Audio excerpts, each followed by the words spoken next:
to our brand spanking new campaign with me in the hot seat. If this is your first time watching us, welcome. Thank you for choosing Ash and Blood as your first Hexagon campaign. We are the Hexagon TTRPG. We get together every two times a week, every week to play TTRPGs. Sometimes we talk shit, sometimes we roll dice, and sometimes we do both at the same time. Hopefully today is one of those days, as we will be beginning this campaign, which I have named and I've already said Ash and Blood. Ooh, the chill. Say it again, baby. Oh. Say it again. Ash and Blood. Ooh, great one more googly time. moogly. Ash and Blood. Okay, so Y'all have chose well. Hopefully. Now, can everybody roll 2d6 before anything? Good thing to take out my dice whenever. We're rolling right off the bat. we're in early here. Select my die. I already know it. Shoot, what die should I use for the Ash and Blood? I got an 8. Oh, yeah, do we give you a total or each individual, or how does it work for the layman? If I ask you to roll 2d6, you give me the total of the two. And if I ask you for a specific roll, you'll add an attribute to it, such as hack and slash, volley, discern realities, which we will all go over later. So Shadim's got an 8.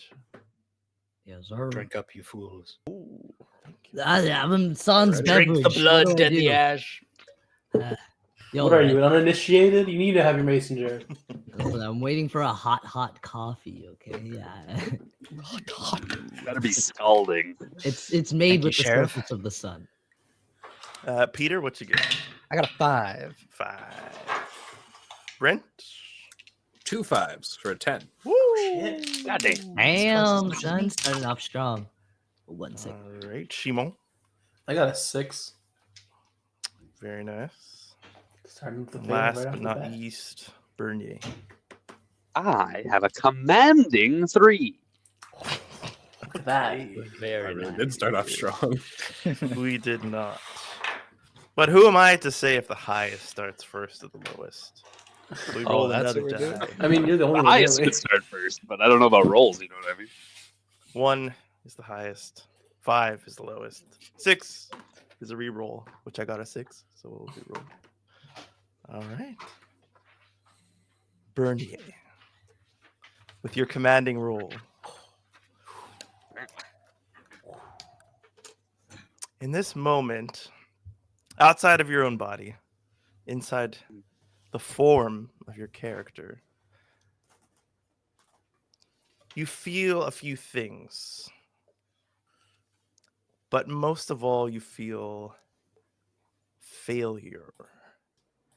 This overwhelming sense that doesn't even originate from you, but from an entity outside yourself. And you feel that this gaze upon you and it washes over you. And you know that you are being looked upon in disgust and in shame and in the acknowledgement of failure. And you know that these eyes belong to something that is much, much larger than you, much more powerful.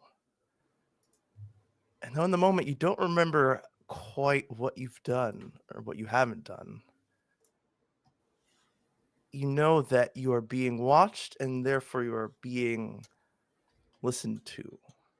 And so in this kind of like instinctual moment of response to this unknown but seemingly all-powerful being watching over you, what do you feel you would say in this character that you've just stepped into?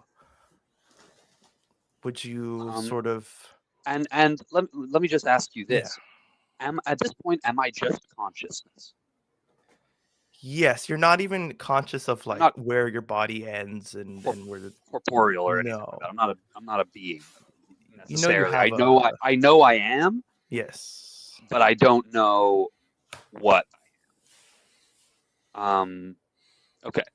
I think I would just be asking, like, frantically asking why and feeling that shame. I think I'm deeply feeling that shame. It's all I know, almost, is like shame, and not even and shame apart from like what this like shame towards myself. Uh, and so I don't know if I would even ask it anything or say anything. I think I would just question, like, what am I? Where am I? Why am I? And ultimately, that disgust I would feel for myself in that moment. Okay. As you internalize everything that is being kind of brought to you and being aware of the fact that what you even is not clear at the moment, I'm going to ask for another roll. We know it as a death saving throw, but in this game, it's called something else. So I will ask you to roll me, and I will give you your stat for this. Mhm. You are going to roll your last breath. I will read it since we are starting this campaign together. It's better to read everything at least once right off the bat so we have a clear understanding as a group, and then we can ditch the descriptions after. When you're dying, you catch a glimpse of what lies beyond the black gates of Death's kingdom. The DM or the GM will describe it, then roll. Just roll, plus nothing. Yeah, Death doesn't care how tough or cool you are. On a 10 plus, you've cheated Death. You're in a bad spot, but you're still alive. And we'll tweak this for the moment. 7 to 9, you'll be offered a bargain by Death. Take it and stabilize, or refuse and pass beyond. On a miss, your fate is sealed. You're marked as Death's own, and you'll cross the threshold soon. The GM will tell you when. So we get a clear just roll understanding of the rules. Yes, obviously, you will not die on the first episode before you even get into your character's boots. I was so worried. I was just. But as you Here for that are as well. you're in this border between life and death, it only seems suitable that I make you roll for it. That's an 11.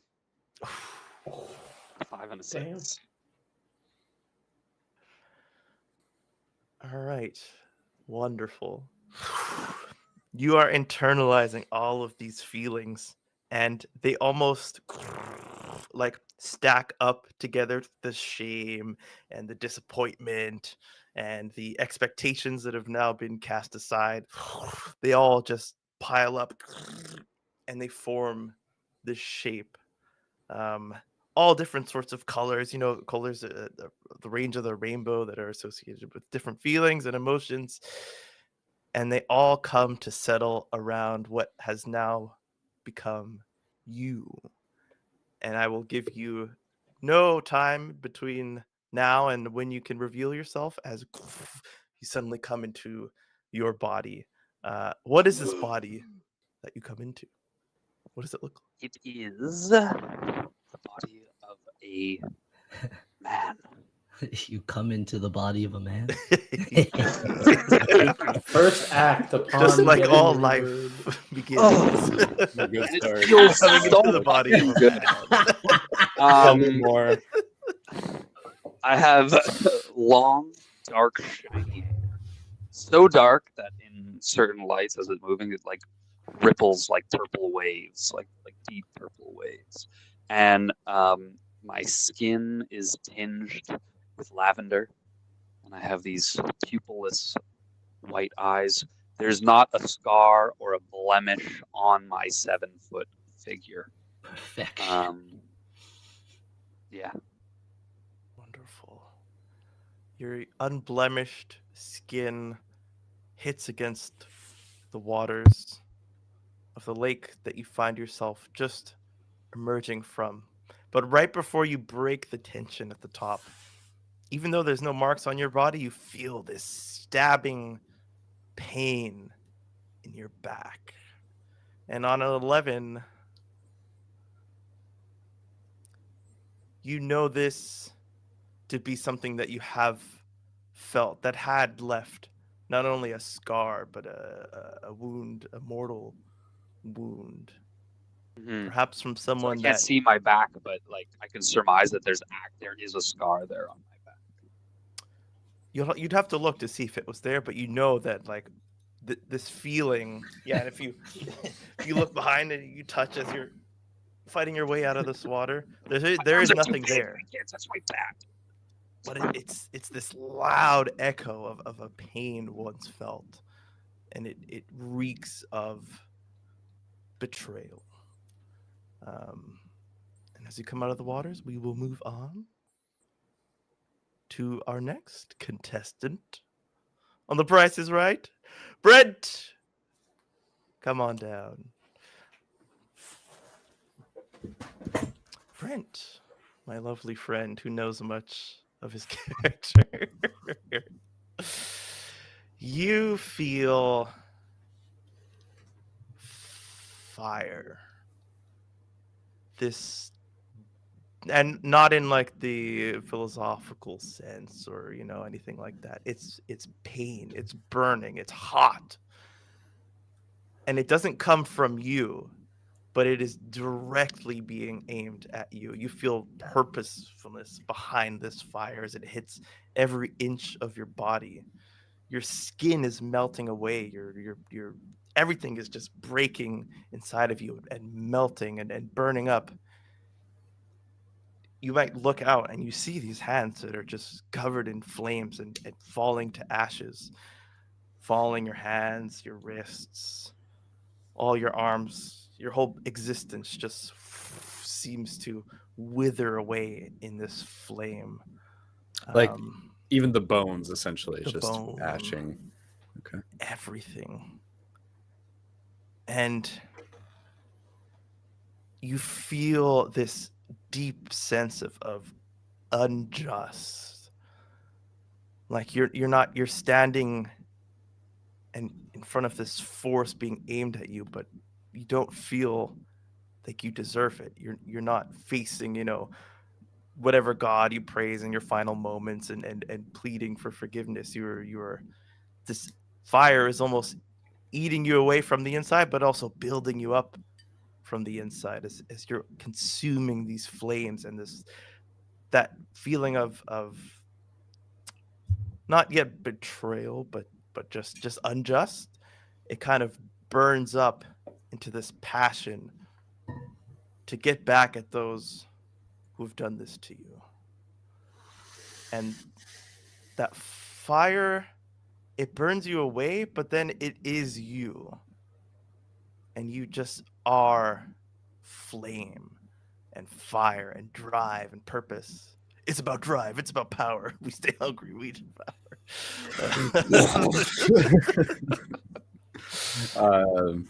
Yeah, I guess burned away, the consciousness remains within the flame, takes control of the flame, is the flame. Control, exactly. I'll ask you to take control of your fate right now and roll me 2d6 for your last breath. Just a quick thank you for another subscription for 11 months in a row.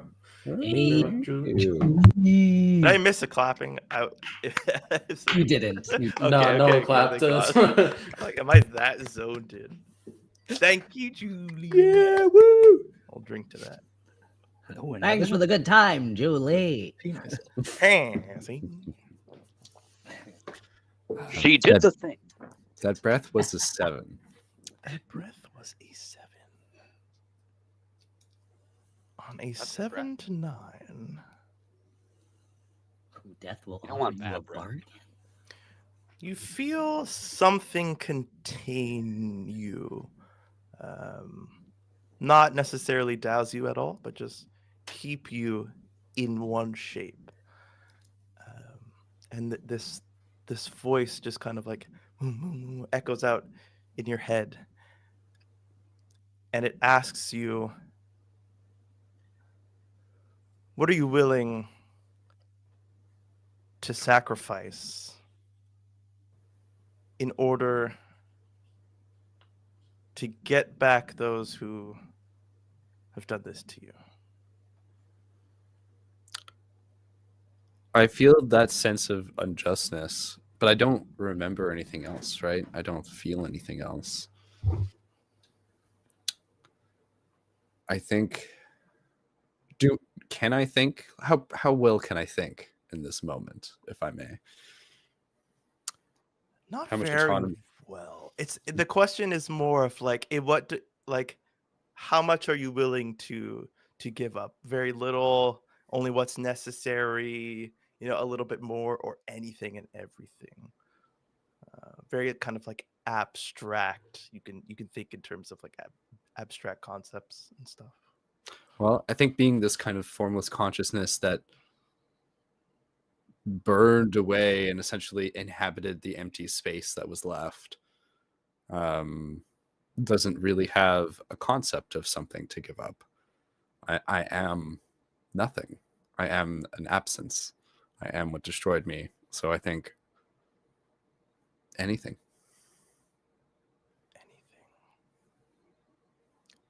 You feel an acknowledgement that is also gifted to you, and you are able to acknowledge who you are in the barest of senses, and where you are. You're underwater right now. You're in this kind of blue, purpley, hazy water. Yeah. But you also feel like warmth coming from inside of you. The coldness of the water and then the heat from inside you. And if you look at your body almost mimics the colors that you see around you, the hues and the shades of blue and purple. Can I breathe? You cannot breathe. I think that's the last kind of like big realization that comes to you, is that you're underwater and you can't breathe.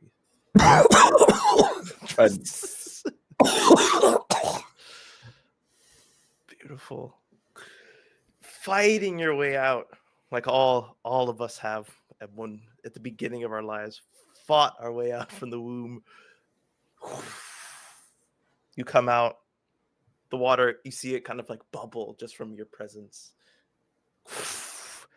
And you cough up this water out of your lungs. And before you can take in anything around you, we will move on now. I think I folded my paper up that I wrote the orders in. So we'll just go with Peter. Oh my. I'm here, I'm ready. Peter, you feel, and this is not done purposefully, but you feel something similar. You feel fire, you feel flame, but it's your own. It always has existed within you. Whether it's real fire or whether it's this passion for something that burns inside of you, that's not clear, but you feel this heat that's rising inside of you, and your mind goes to like fire and passion. But you don't know what it's yet aimed at. But you feel that you must aim yourself at something in this moment. You are burning up, and if you don't release, you will wither away from your own power. And for a moment, your mind kind of like focuses on something. Like you feel this vision coming clear of like a humanoid shape, and that is all you need to make something inside of you break. And that knowledge that you need to release your power, your inner passion, and this figure that is there in front of you, that something connects with those two things. And you just give yourself to this power, but you also give it away, and it leaves outside of what you know yourself to be, and then in that same moment you kind of lose your knowledge of who you are, what it means to be. Like that knowledge is burned away along with that release. Yeah. I'm gonna have to ask you to roll your last breath, whatever little remains of that form. Mm-hmm. Just like the last ember. The last ember. That is an 8. That is A hot. on an 8. You are offered a bargain. You come into this form and you feel it, like the parts of your body that touch, they feel soft. They feel like there's something between like your skin and bone and all that, and the skin and bone of the other body part. There's some sort of, not friction, but like softness Mm-hmm. that's rubbing up against each other. And it feels heavy and wet. You feel this like wetness around you as the softness turns kind of, denser. But there's an emptiness inside of you, and like I said, the knowledge kind of burned away. So that like memory is kind of gone for the moment. But you do feel like emptiness inside you where that passion was. Mm-hmm. You don't know what it was that was there, but you definitely know that like there's something missing in your core. Mm-hmm. You're like a bagel. You just have this empty hole in the middle. Can we say I just sort of float there? That emptiness like sort of overcomes me, and I, with the weight of this thing in the water that's holding me down, I just sort of go with the current and with the flow. And I You're don't really going with fight the it. current. You're floating along like another bagel in the river, just floating, as bagels do. And something kind of scoops up the water around you and you as well, and lifts you up. It's just this force. You don't see a pair of hands or anything, but there's just this force that lifts you up, and you're kind of just suspended in this water. And it asks you,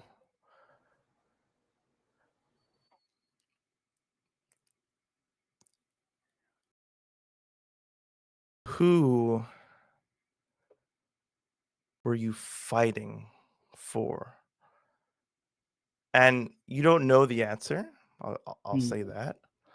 But you still have these bare instincts that just like exist within you, and you don't remember what they're tied to, but it can just kind of like flare up in response to a question or to like a scent or something. And so what is kind of like brought out from this emptiness inside of you when this question is posed to you?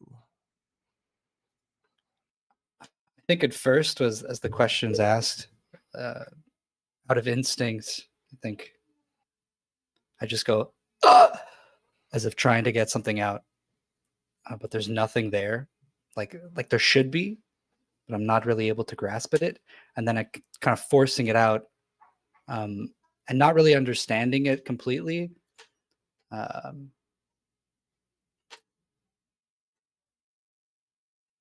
say, the dragon.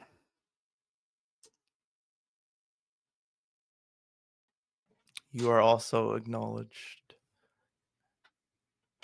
And before letting you go back into the water, you feel this presence just instruct you and say, fill that emptiness. And it's not asking you, it's telling you. And then you are let go, and it's this weird, you drop into the water, but then as the force is bringing you down into the water, it is also at the same time, you come out into the real world. You are just ejected up out of these waters. What you had felt around you was fur on your skin being weighed down by the wetness of the lake. So can you describe your furry body? Of for us? course. Well, the wet and fur isn't the nicest thing, so I'm just kind of draped in this long white fur, longer sort of around the neck. I have two big ears, and all the fur is like white, white, white. It's very pristinely white. Again, no scars, no blemishes. But what you see is kind of like a humanoid rodent type creature, big ears, kind of sharp fangs, or not fangs, but the front fangs. Mhm. And like black eyes that kind of reflect the light in a reddish tinge, almost like a bit like an albino rat, something like that. And he does have a long tail, and his legs are kind of, although he's humanoid, if he were to get down on all fours, he would look a little more bestial than humanoid, let's say, in terms of the anatomy of the legs and arms and stuff like that. But I think that's it. I think he's just in his fur, in his birthday suit, I imagine. I can hear Larissa's pen scratching the paper already. The furry man. And as like the water droplets come off of your body and hit the top of the lake and break the tension, we will move to Simon. We're kind of going, someone who knows who they are, someone has no idea, someone who knows who they are. Simon. We're leaning into this fire and this heat and this passion. You feel warmth, like you are just surrounded by it. Whatever it is that you are in this moment, you are encased in warmth, very comforting warmth. Your home, wherever you are. This is just where you've always been. And you hear these sounds kind of like water, but more like somebody speaking to you through like a barrier of water. Muffled sounds, but comforting as well. The tones, the garbled words, they all hit your ears, and they fill you also with this warmth that you're surrounded by. And then that warmth is just gone, and it is cold, and you are alone, and there is no voice. There's just, well, there is no you really, because what is you? But it's cold, and you have to be something to be cold. But the cold isn't coming from outside like the warmth was, it's coming from inside of you, and it feels terrible. And it withers away at you from the inside. And then you're still there. You feel like you've been eaten away by this cold force, and whatever meaningless concept of what you are that you did have, you felt like it was eaten away. But here you are. You're still feeling these things that are being described to you. And this new warmth comes over you. But it doesn't just come over you. It helps build what you are. You're only feeling warmth in like your feet, because this presence is helping you build up your body from the ground up. It is showing you here are your feet up through your legs and your blurred midsection, and then your torso and your arms and your head and your hair. You have hair. And in front of you is a figure, and they're kind of just looking at you, and they're made of light. They're made of purple and blue light. and you can barely kind of make them out because everything is purplish and blue, but there's this outline of this person, and they're just pondering and watching you. And you know that you exist, and you know that this person kind of helped you exist, but that's about it. Um, and they're just watching, and they're you can tell they're giving you a moment to say something to them. Like they're looking at you in your eyes, and they're silent. And somehow you know that you can like respond with, it's this rush of like you realizing you have a body and what that means and what your brain means and what things that it can think of and concepts and all this stuff. It's all new to you, but it's also all like at once. And so without too much specificity, you do feel like you can ask this thing a question or make a statement in a very general sense.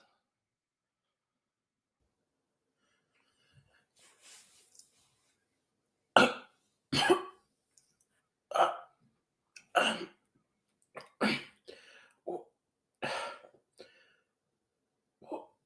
am I?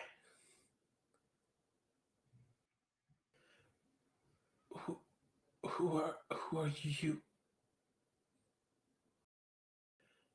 What is this?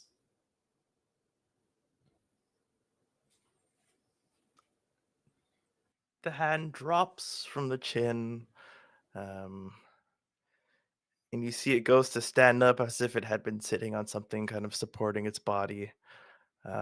And as it stands up, it's this weird like the more its body moves towards you to stand, the larger it becomes, and like the smaller you feel until it reaches this height that like almost cranes your neck entirely to look at.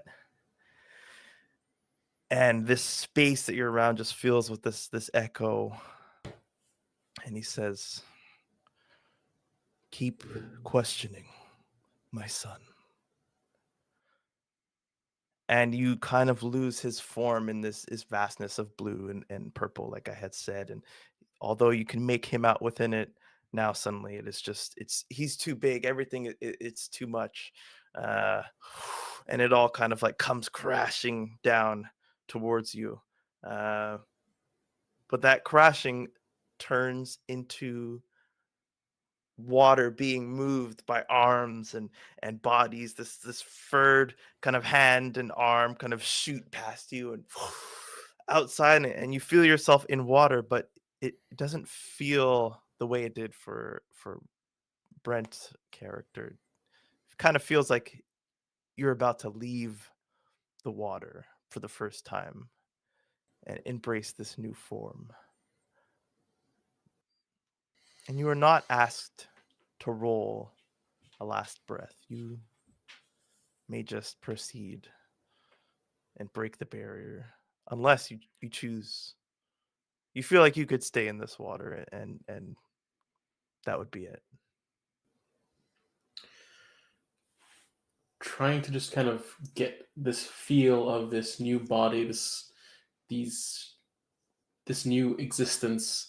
Think just a scrambling of everything, and eventually feet hit potentially the ground and just push back, and suddenly breaks out of the water, stumbling onto shore. Can you describe the form that stumbles onto shore, if you recall? The form is tall, gaunt, solidly built but thin. Long, stark white hair falling past the shoulders, pale, kind of golden skin, gray blue light eyes, and dark, dark rings under the eyes. Looking around, taking everything in, trying to understand. Beautiful. And you see in front of you or behind you or beside you a few figures, the ones that had been described. And they are in a battle of their own, kind of coming out of that water and coming into themselves. I'm sure they're all kind of like looking at their own bodies, catching their breath with the water that they've just freshly spat out. But there's one more form that seems to emerge from the water in its own way. Shadim, our last contestant. Yes, come me. to the sorting hat, sir. Mhm. Mr. Shadim. Yes. Slytherin.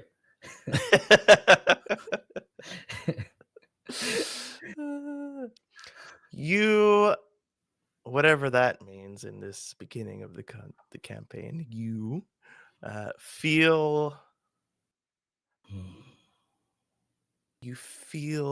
this purpose, unguided but defined inside of you, that you must do something, that you have a duty, and it has to be fulfilled, and it comes with blood and sweat, and you feel your body heavy with exertion. I think in this moment you do feel like you are somebody, and you're not sure who you are, but your body is fully formed. You have to do this thing, not this one specific thing, but this desire in you, this goal. You have to achieve it, and you have to work for it. Burns me inside. Burns you inside. But then, almost like it's like a meaningless thing. It's just that it's gone. You don't even have a moment to kind of acknowledge it. You had this intense, passion for what you were doing, and you were giving your body to it, and you weren't done. You weren't even getting started, and then silence and emptiness. Snuffed out. Exactly. Mm. And whatever is left of you in this moment, it feels like it's all the same moment to you. Whatever is left of that, I need that to roll me 2d6 Ooh, for its last breath. that is a hot 9. Every time you say hot, I don't know what to expect. That's what It it could be is. a hot 11, it could be a hot 2. Okay. So there's this flash that you get of like energy being given to you. Somebody like filling you up with something, but it doesn't feel right.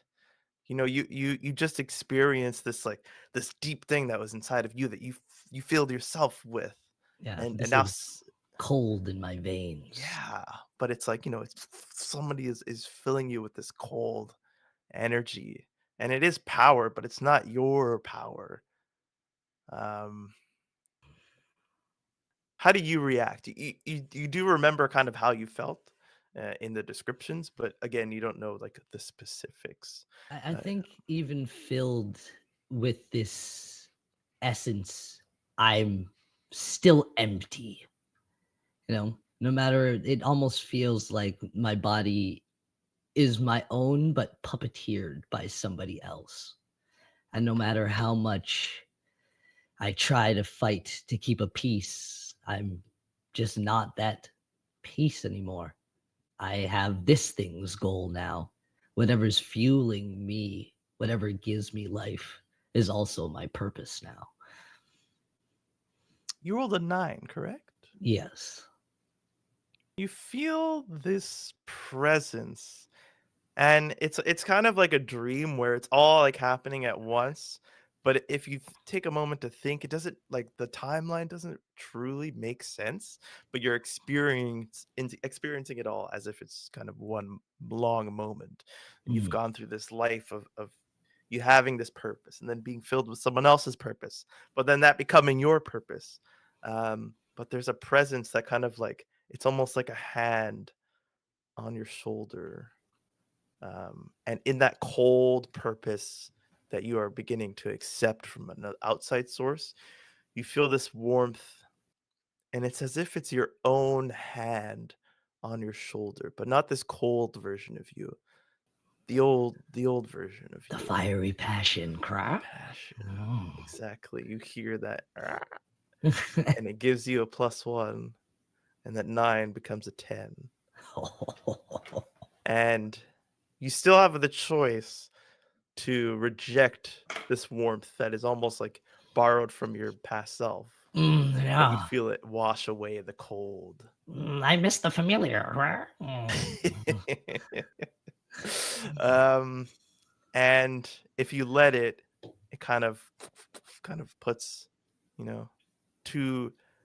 there's 2 weights on each of your shoulder, and you feel it pull you out somewhere, and it still has that passion of achieving a goal and getting the work done. And kind of everything is kind of abstract, but like that much is at least clear that this presence is both you and it's not you, but it's here to help you figure out and put together the pieces between what happened in this moment and in this moment and everything in between. And as it lifts you out of the water, and suddenly you realize it wasn't lifting you, it was you all along. But what is you, Shadi? Why don't you tell us what this looks like as you kind of like you raise out of the water like Christ on the I on the think drop. as I like breach, at first it's kind of like standing at like 5'10", just like this extremely dehydrated, like dilapidated, like mummy almost. It was like dried out and cracked even in this water. And as like this water washes down and trickles off of me, the body starts to like hydrate back and fill up into this the slim but muscular build, and feathers grow out and a beak starts to form. And I'm this a humanoid looking bird man is standing before you, who's like a mix between harpy eagle, so it's got like the weird like tuft almost in his front and like a sharp beak, and a crow, so he's fully black. And I think with that surge of energy of my old passion, what were gonna be like wings and my arms kind of melt down and become hands again, and my feet become more humanoid but still taloned, and I stand up a little taller as I'm kind of floating over this water. Wonderful. You find yourselves on a beach of some sorts, surrounded by strangers, and yet the strangest thing is that you don't even know who you are. And I'll leave it to all of you to kind of decide what you're doing. Oh, As you're man. alone here, but together. The 5 of us? Or are there more? At the moment, it's just you guys. Okay. Do I also like walk on the water too, or like what happens after I float? I mean, you just like crash back down and Felt great for a second. Yeah. I'm like, birds can't swim. Like, The only flapping one around. who's like visibly unshaken, I would say, is Simon's character. Yeah, I think I'd just be splashing around violently at the top. Just like All of those sensations we felt are gone now, though. Now it's just the cold water, the hard sand. But you remember all the feelings and the fire and all that stuff. Haggard breathing, get onto the beach. And call out, "Hello? Who are you?" I'm like there, like wringing out my fur, just very slowly and quietly. When let's say when Brent's character is talking to me, I can instantly understand the things that he's saying. Yeah. Does your character give? Are you asking me, or is is your, are you having awareness in this moment of like language? I don't know. Am I? Yeah, it's the same. That's the same thing. You could choose to like either like you hear what he's saying, you understand it, or you can acknowledge like, wait a minute, like. No, I don't even acknowledge that. I Okay, just okay, accept okay. immediately. Yeah. Like I'm not even thinking. I think at this point, like I don't know about what you're thinking, but like at this point, I've come out of the water probably first. Yes. Yeah. And I think I was stoically watching. Like I would have kind of like been looking at myself, and then I would look back as everybody else started to erupt. But I was kind of like stoically watching these guys as they appeared. And so when Brent asked, like, "Hello," I was immediately like, "Yes." Oh, Yeah. Who are you? Why are you watching? Like, get up, brush the sand off my naked body. I don't know. Who are you? I'm also watching. Huh. We're on the same boat. I don't Boat. know what that is, but it just came to me. Water and boats. Sand. Uh, It's like Yeah, Like- you guys are like, this is how it is. You say things and you're like, wait, I know it. Like, I just know what that is. Like, I didn't know what that was, but now I know it, and it's as if I've always known it. yeah, and then it's like, wait, I understand you Yeah. as well, and these words are the same thing for you that they are for me. I feel like I want to point over at Peter's character and like, mouse? I don't fucking know. One of my ears kind of like. What are you? Halfway. I think my character's kind of like lying down on the sand and like notices just the sound around. There's others. Do you all live here? Where No. is he? Is Moving this hair out of home? my face. Do you know? I know I exist. I know I am.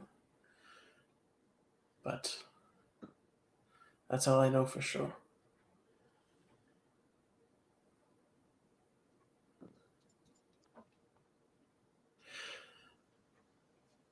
Do we Staring at each other, like Just silent. blankly. Like, what do we hear? I'm still splashing around violently. Swimming is not You hear my splash? thing. You guys are having this moment. I'll go over to Look you over. and like reach out a hand. How deep in the water is it? Yeah, are you just like shallow? How deep does the water get? Yeah. Where did I pop up from? That's We what try to I'm go back in looking the pool. It only goes to our thighs or something. for. Like I stand up the whole time. Yeah, Yeah. I think you could Stand up, definitely. dude. stand You up. realize, like, I remembered birds can't swim. Is this one all right? I'm all right. I don't know who are you? Who am I? I don't know, but there's We something are- about boats. We are from the water, it seems. water. DM, you described my skin as like purplish. Yes. Hues of purple and blue. It's kind of hard to tell. You kind of look down and it's like almost like watercolor. You know that there is like a layer of like, solid skin around you, but at the moment it is kind of just like like the light is making you see more purple here and blue here. And nobody else here looks like that. Well, I have lavender skin. You have like a solid, Yes. like, like one color. Yes. But you're like a mix of colors. Interesting. Yeah, and the water is kind of also these colors. Yes. Would you like to roll? Yeah, I like scoop up some water to like see it against my hands as I walk beside my newfound companion here. Wonderful. I You like brought my attention to with all your splashing to the water itself. I'd like to say though, I mimic your gesture of like scooping up the water, but as soon as like the water like touches my hands, I kind of like flinch backwards and I sort of like fall on my butt back onto the beach. I'll be like, last I remember, burning passion. Burning. I was burning too. So was I. All of us burn? Look over at the other two. No, that wasn't my experience at all. No. Was it supposed to be?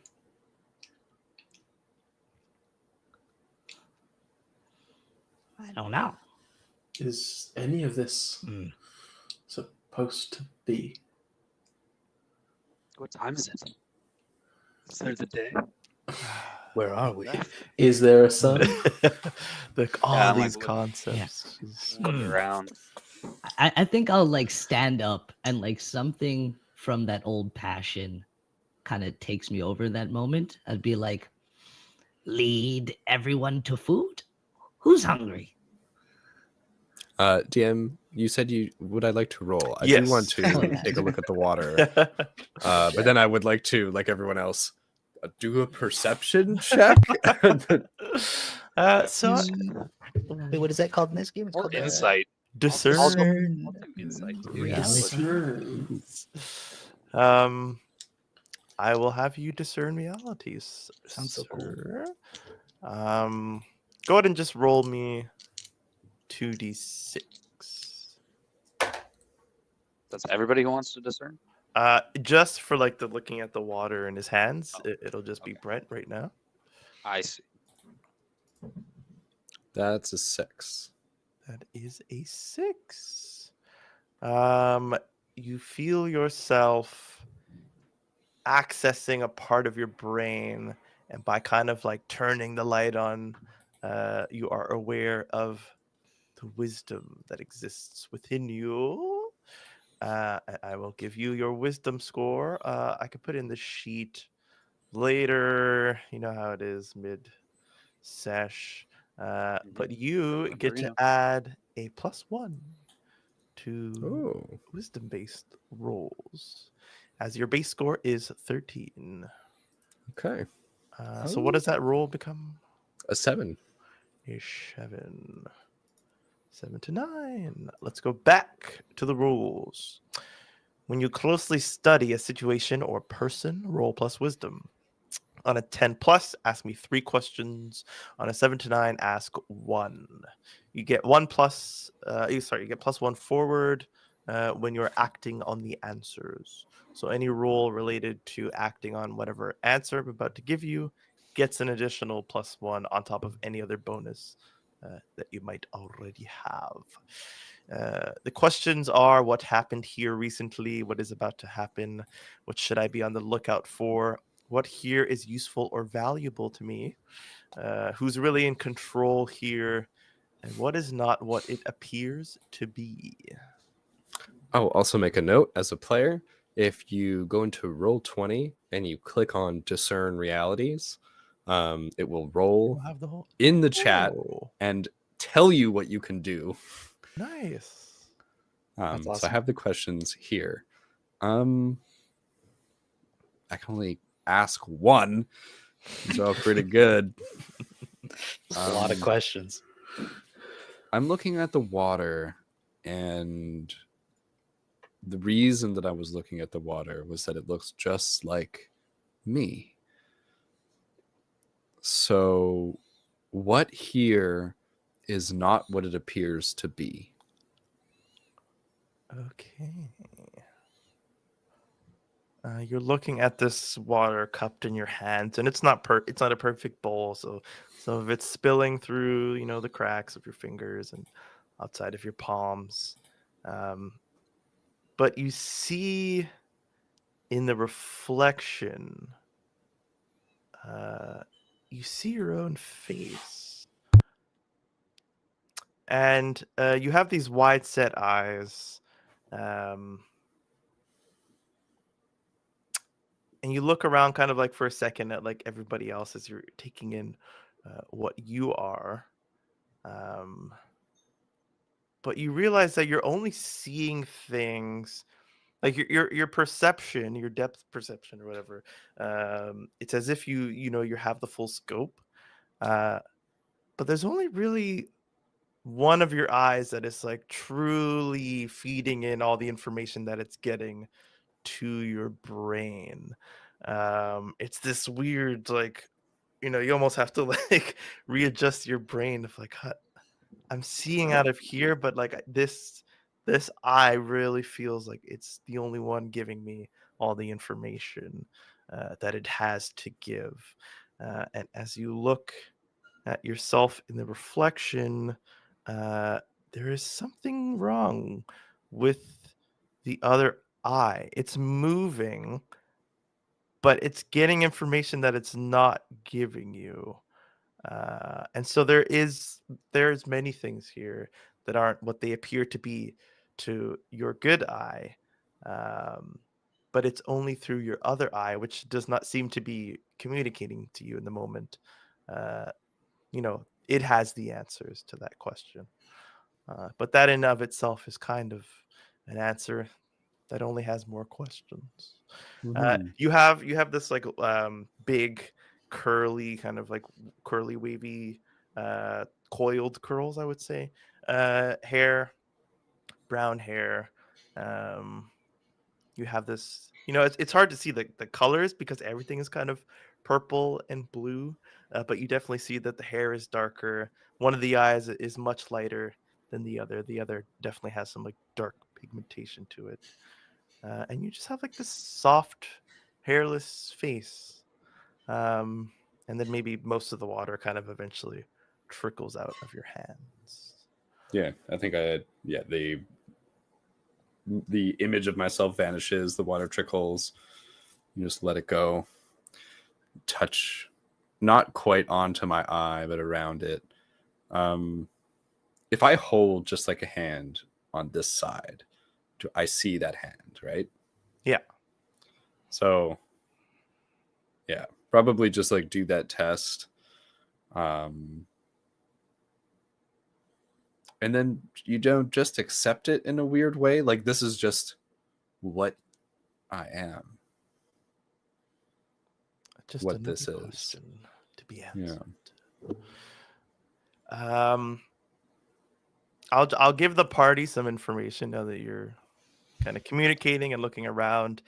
It does seem to be close to sundown.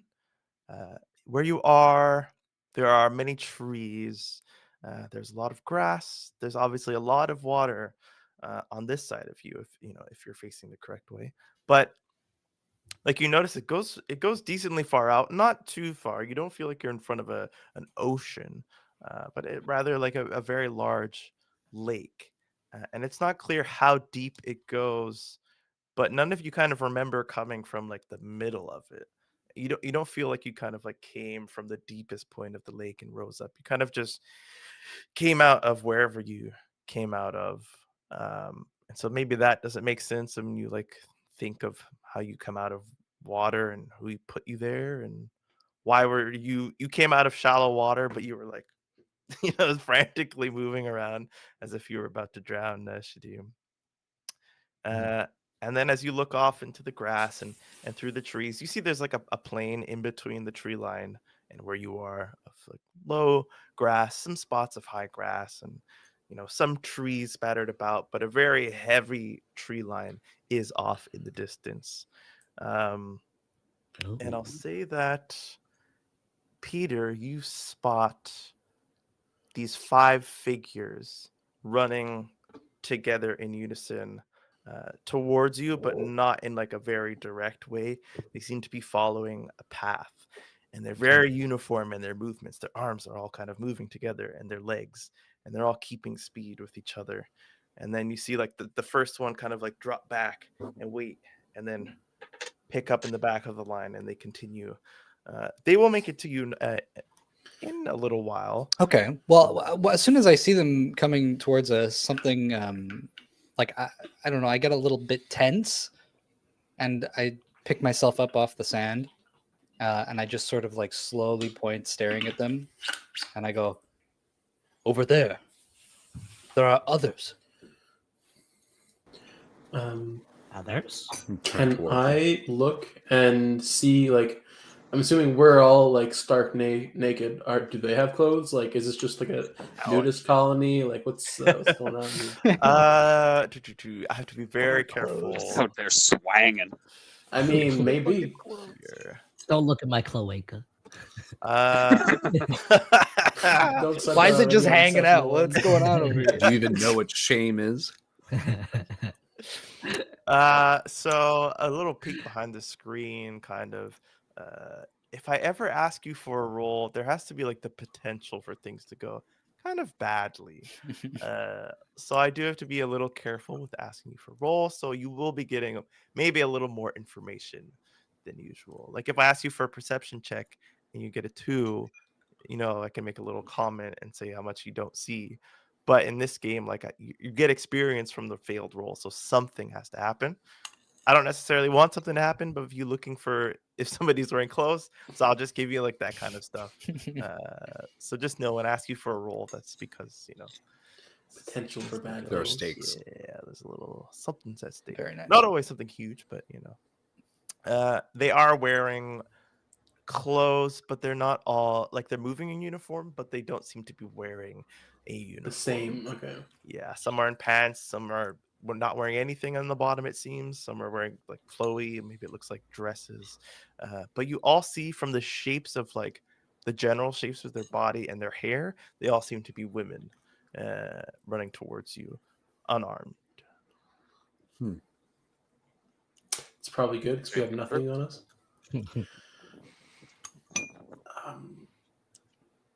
Do we wait? They run with purpose. And I feel like I don't have a reason to run. So let them run to us. We are ready here, as we are. Are we Naked? ready? Maybe. I sit down. 5 of us and 5 of them. Why would we not have everything that we need? I like clench my fist, and I think I'm trying to feel myself fully, like almost like flex, like what do I have at my disposal? Yes.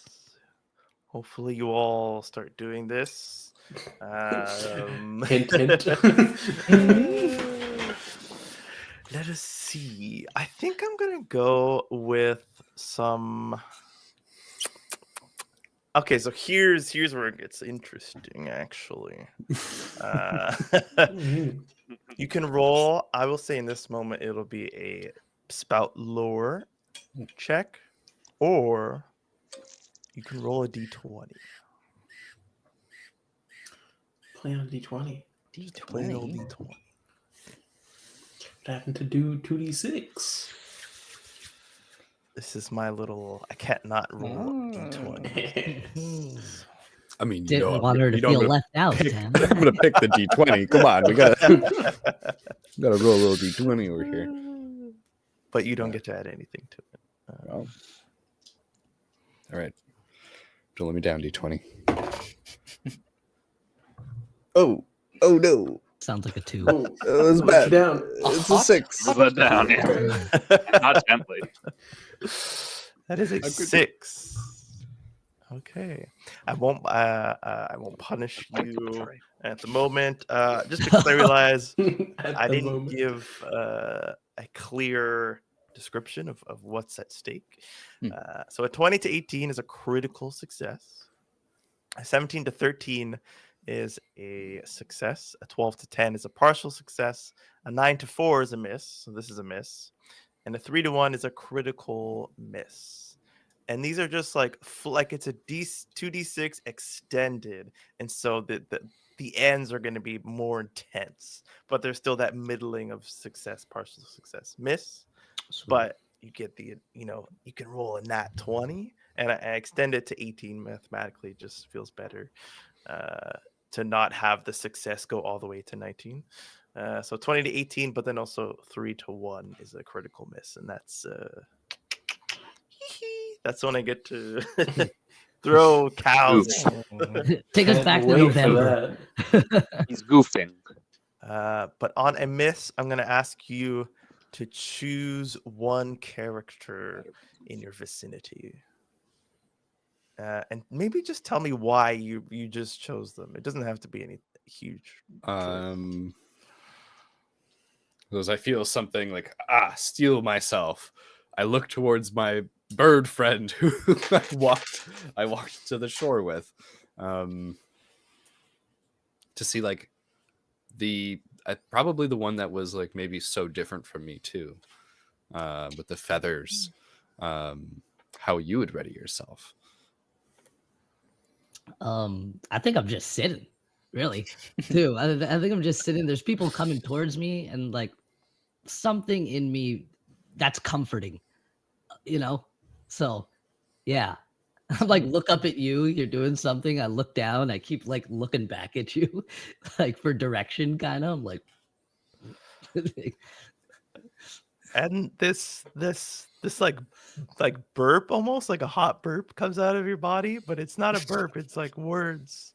Brent, you have the move called "Give Me Fuel, Give Me Fire." When you gaze intensely into someone's eyes, you may ask them, but you will have to ask them in this moment for the fail. What fuels the flames of your desire? They'll answer with the truth, even if the character does not know or would otherwise keep this hidden. And so these words kind of like come out of you like hot. Look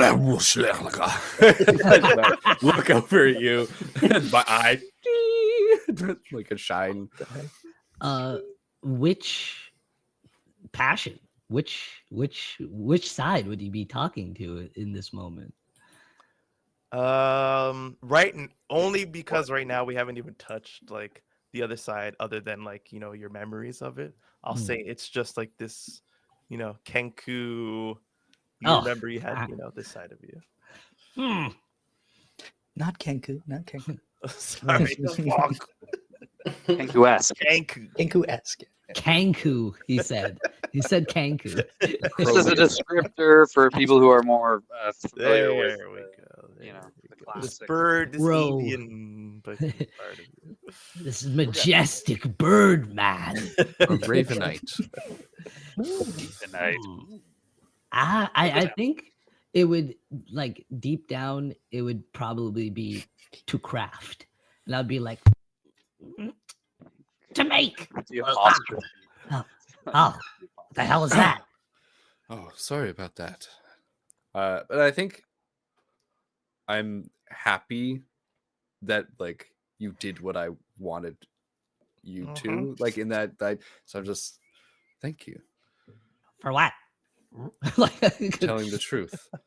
You will make, and I will help you. Just ask. Okay. Why not? Make. Oh. Do I get like inspired by that to make something? Well, right off the bat, I'll say that you unlock the knowledge that is a skill that you have, and so like only now does it become canon that you recall it. And so you know that he kind of like forced this out of you, but it also like it helped you remember the skill that you had. So I think like with this feeling, I'll be like, yeah, to make. And I think I'll want to like look around for like a nice tree or something, like with a big strong branch, and try and like make a little makeshift like javelin. Okay, sure. Like sharpen it on like a rock or something. Or if there's something sharp. And I'm just like run, like make like a really or like a crude spear, I guess. Wonderful. The bird character runs off towards a tree. You find this strong tree. It doesn't like crumble away at all when you go to touch it. The bark is tough. But you do look around and there are some branches that have fallen off the tops. And you can pick it up, and it has this kind of weight to it. But there's just something about it that's off. You don't know enough about anything right now to know why, but it's not a bad thing. It's like interesting. This is like, it's a material that that you would be familiar with, but yeah, it's a little more aerodynamic. It's a little lighter. It's kind of like well balanced. Almost. Advanced tree. How large a branch are we Beautiful talking? canvas. Like, How large of a branch would you want to pick up? I mean, at your size, like it's not crazy to think that you have one that's like Yeah, like a nice like as you are. 3-foot one. Wonderful. It made a weapon. Like Yeah, against two you- trees, like sharpen it real fast, and they'll like run back and be like, "Make!" Oh, Incredible. do we need a weapon? You think?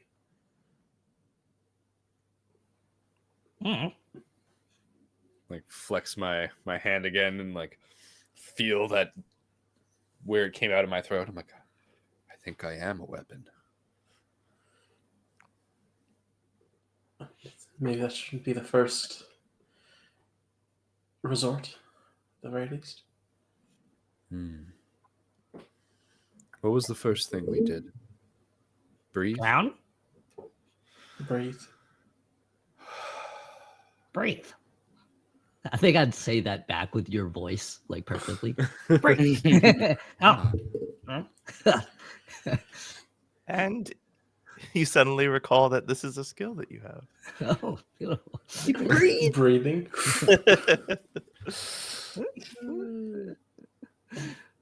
I look over to the stoic watcher who hasn't really said a thing. Sat down. Oh, I'm eyes closed, legs crossed tightly, and just kind of like he's looking in. Looking within. Mhm. Okay. The Jedi way. He's looking within the man he came in. I will pose the same thing to you. You can spout lore about yourself or attempt to.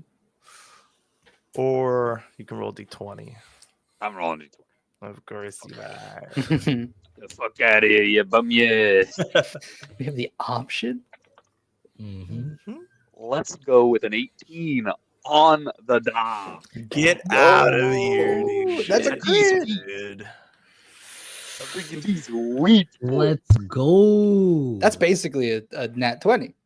I didn't come here to play. It is. It came here to play. Came here to win. Yeah. I'm having fun. Charmin knows what's up. 20 -2.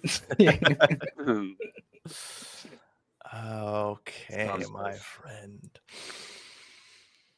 You ponder on yourself, what it means to be you. And you remember more clearly what you were faced with in that memory. Why this being was so very disappointed in you.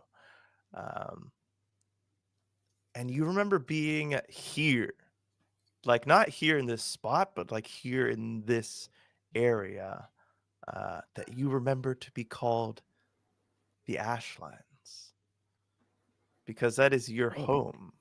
Oh, And you were gone for a spell, but you always had the purpose, or at least you were given the purpose to return home.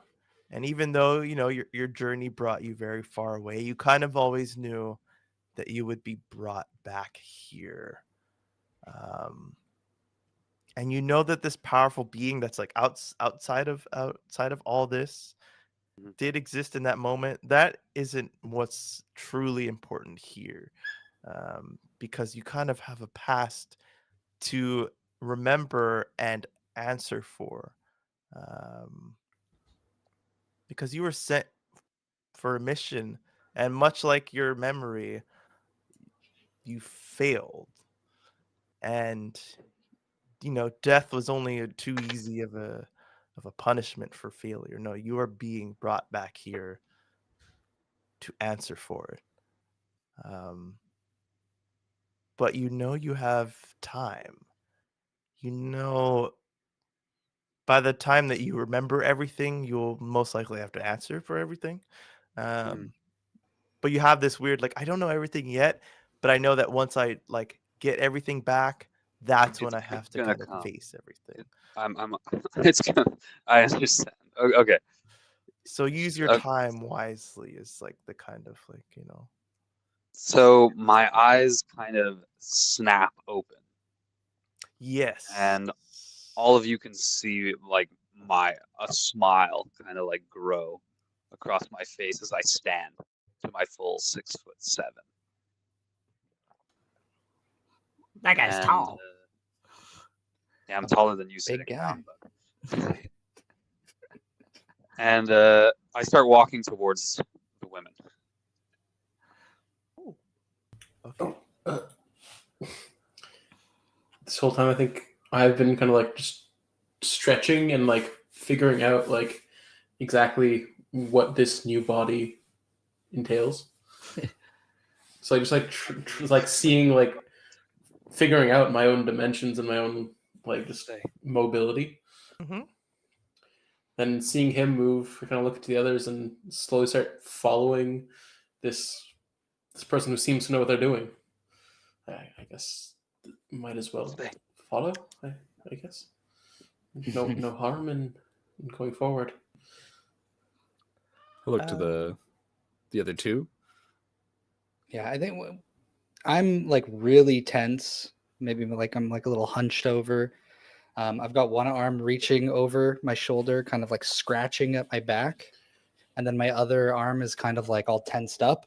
And I think like everyone probably already saw it, but I'm noticing now that I have like these sharp claws sort of at the ready, as if like these approaching humanoids, these figures coming in are kind of like stressing me out. But something in me just has me like follow the other two as they start walking. Well, Like, yeah, I'm still pretty tense, but I kind of like take steps forward behind them. you look tensed up, and I think like I'll start walking too, and it's look over at the the Ravenite. Let's go as a group.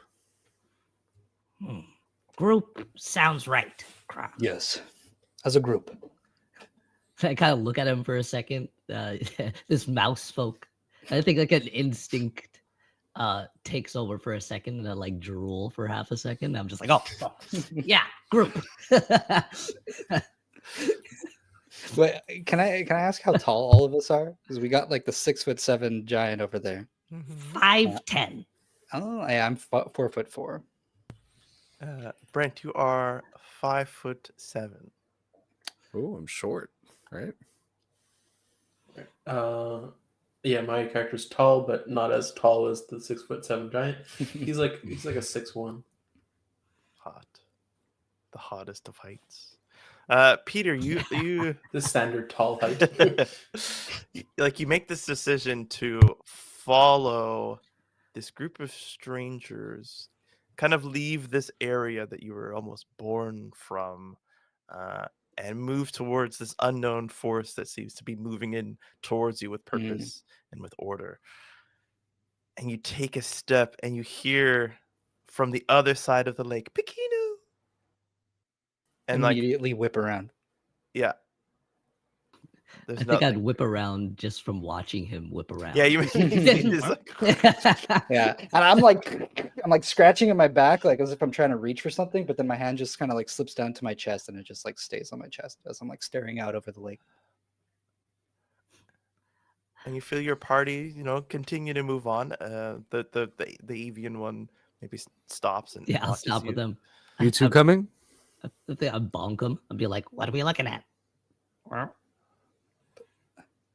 Pequeno. What's a pequeño? I think I have like a moment there where I'm just sort of like thinking, like the cogs are turning inside the little rat head. And I just go, Pequeno is Pequeno. Pequeño is pequeño. I say it back in your voice. God damn it. Does that mean something, correct? Does it mean something? Do I have the... Can I decide what it means? Yeah. Or I mean, is it it. still... Like, there's an emptiness inside me, right? So, like, I'm hearing these things, but I'm not sure if I understand them yet, Okay, I will leave that. I mean, it was clearly directed at you. Mhm. Like your initial response of turning, like confirms that like something in you is like that word was meant to be directed towards me. But I'll leave everything else up to you of like what it Okay. means and all that. Okay. I think I just sort of stand there silently for like a brief moment longer in the hopes that the voice speaks again over the lake. But if it doesn't, I'll turn to our Ravenite.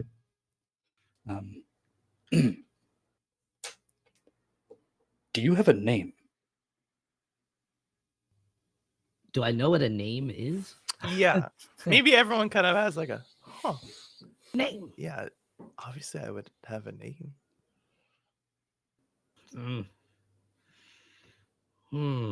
Name. Mm. Like, Like you remember Pequeno. like me and you, like you remember that kind of like stuff. But Like Pequeno. Pequeno remembers. Pequeño doesn't sound like my name. I believe he's saying that's his. And pequeño has meaning. I don't know, but it is my name. Does a name need meaning?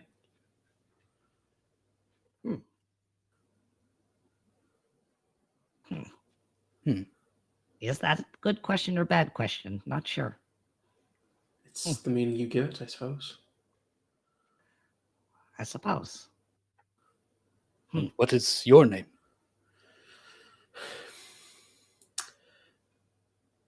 From vague sounds, I believe, Basilar. It very, very faint, but I think it is, in fact, Basilar. Basilar pequeño. Basilar. Well, it must be. Basilar, you and the other two members of the party who have been silent for the last few moments, you all feel this. Well, no, Simon. Sorry, not Simon. I don't have to call you Simon anymore. Basilar. I can erase Simon now. You feel almost regret for giving up your name. Not necessarily because you think you're being taken advantage of, but you remember the power behind giving someone your name and what a name means. And even though that meaning is lost to you, like from this conversation that was just had about this subject, that like names, as far as you know, do have meaning and they are important. So like as soon as it kind of like passes my lips, it's kind of like there's this like feeling inside that's like a loss almost. Yes. And with that 11, Bernier, your name comes to you along with the knowledge of the importance of a name. Okay. Oh, that look was stone cold. And Brent, you know it too, but you don't know your name. You just know that it's important, and you remember Basilar. Like that name comes to you, and you know you're gonna remember it because it's important to know the meanings of these words that are given to you. But your own name still kind of escapes I your think mind. now that I have that knowledge, almost selfishly, I almost don't want to give my name, whatever it is. And now you hear the noises from the feet hitting the ground. They're not close enough in like striking distance or anything, but their shapes become more visible, although the light is behind them and the light itself is kind of going as the sun is setting. But you do see their figures and their shapes, and as they come into view, they keep that same formation, and at a safe distance, still like maybe like a minute of like a decent walk. They stop in line, and we will go from left to right. Um, the person on the left. Where did I put my notes? You see them have a shaved head. Their arms are exposed and their legs, but the rest of them is covered from this fabric that has a shape of its own around their body, but it is not like conforming to the shape of their body. The other has short hair that kind of goes out in like a circle around their head, kind of like an afro. Their hair catches that light in a way that lets you know that it's lighter toned. Um, and they have these lines coming off of the sides of them, which you notice maybe to be like something dangling off of what they're wearing. This loose fabric that is cinched at the waist, and as their arms fall to their side, you see these bands kind of fall from the elbow down to the wrist. The third person, their shape is more defined and it's more complicated. There are these interwoven, intricate fabrics and designs that make their shape pretty alluring. Even their head kind of goes out much higher than the top of their head would go before the rest of their head or hair, which you would recognize, emits out of whatever is keeping it standing up high. And a very thin neck sits below this very large hair. The other two look more similar. Uh, Now, at this kind of distance, they do seem to be wearing very similar clothing. You see shapes like on their shoulders and along their chest. Their midsection seems to be exposed, but the rest of them seems to be well covered, almost like a skirt, but like a heavy skirt. Uh, and the last one is small, very small, almost exactly like Pequeño. Little ears, little round ears, boop, boop, protrude out the top of them. They seem to be wearing, well, from this distance, it's hard to tell, but there's like little protrusions here and there around them that kind of match up as if they have like belts kind of like wrapped around them at different places. And you see braided hair, like long hair, but very defined, thick strands flowing out. And they each pull from behind them this large cloth, and it billows in the air all together. And they all lay them down in the ground in front of them and take a step back, and they each get on one knee, except for one. The second to last one, who was wearing matching clothes to one of the others, this one has their hair tied up, but it still falls down to their shoulders in the same sort of braided way as the other. So this second to last person picks up their cloth and walks with purpose towards the tallest of you, the one leading the group. And so maybe you all kind of have this acknowledgement of like, you're not sure if this guy that you're with is your leader, but this woman is responding to his presence because, you know, she is taking on like the kind of leadership role of her group. And they each kind of just wait there. So we will move on over to, well, each of you, do you approach or do you stand and wait for this eventual meeting of your tall friend and this strange woman? Yeah, if they're not going to say anything, I'm probably going to stop like a bit further away and watch this interaction. I go with him. I don't know why I wouldn't. And the rest of you stay behind? Yeah. 10 feet or so. Wait, think the I- woman's like leading him elsewhere? Like she, No, there's she like is meeting in the middle. Yeah. Okay, between our okay. two So parties. you guys Yeah. are kind Not of like too far. stopped. They're stopped. We haven't Those met two yet. figures, and you see Brent's character start to follow Bernie's character. I think I'd be hanging back, but I'd be staring at the tree lines and stuff more than anything. Out of some weird instinct to kind of like survey instead. Let's do a quick roll then. Ooh. Go ahead and discern realities for me. So that is 2d6, and you get to add. Well, you already know your stats. Yes. But you suddenly unlock this statistic. Whoa, which what is do I wisdom. have? Wisdom? Oh yeah. I got +2. That's 9. Okay. One question. Do you need the list? I think I have it here. On a minute. Well, no, actually run them to me. So what happened here Blame it. recently? What is about to happen? What should I be on the lookout for? What here is useful or valuable to me? Who's really in control here, and what here is not what it appears to be? I think it'd be what here is not what it appears to be. What does it appear to be in the first place? Yeah. Um, Yeah. What does this appear to be? Yeah. Period.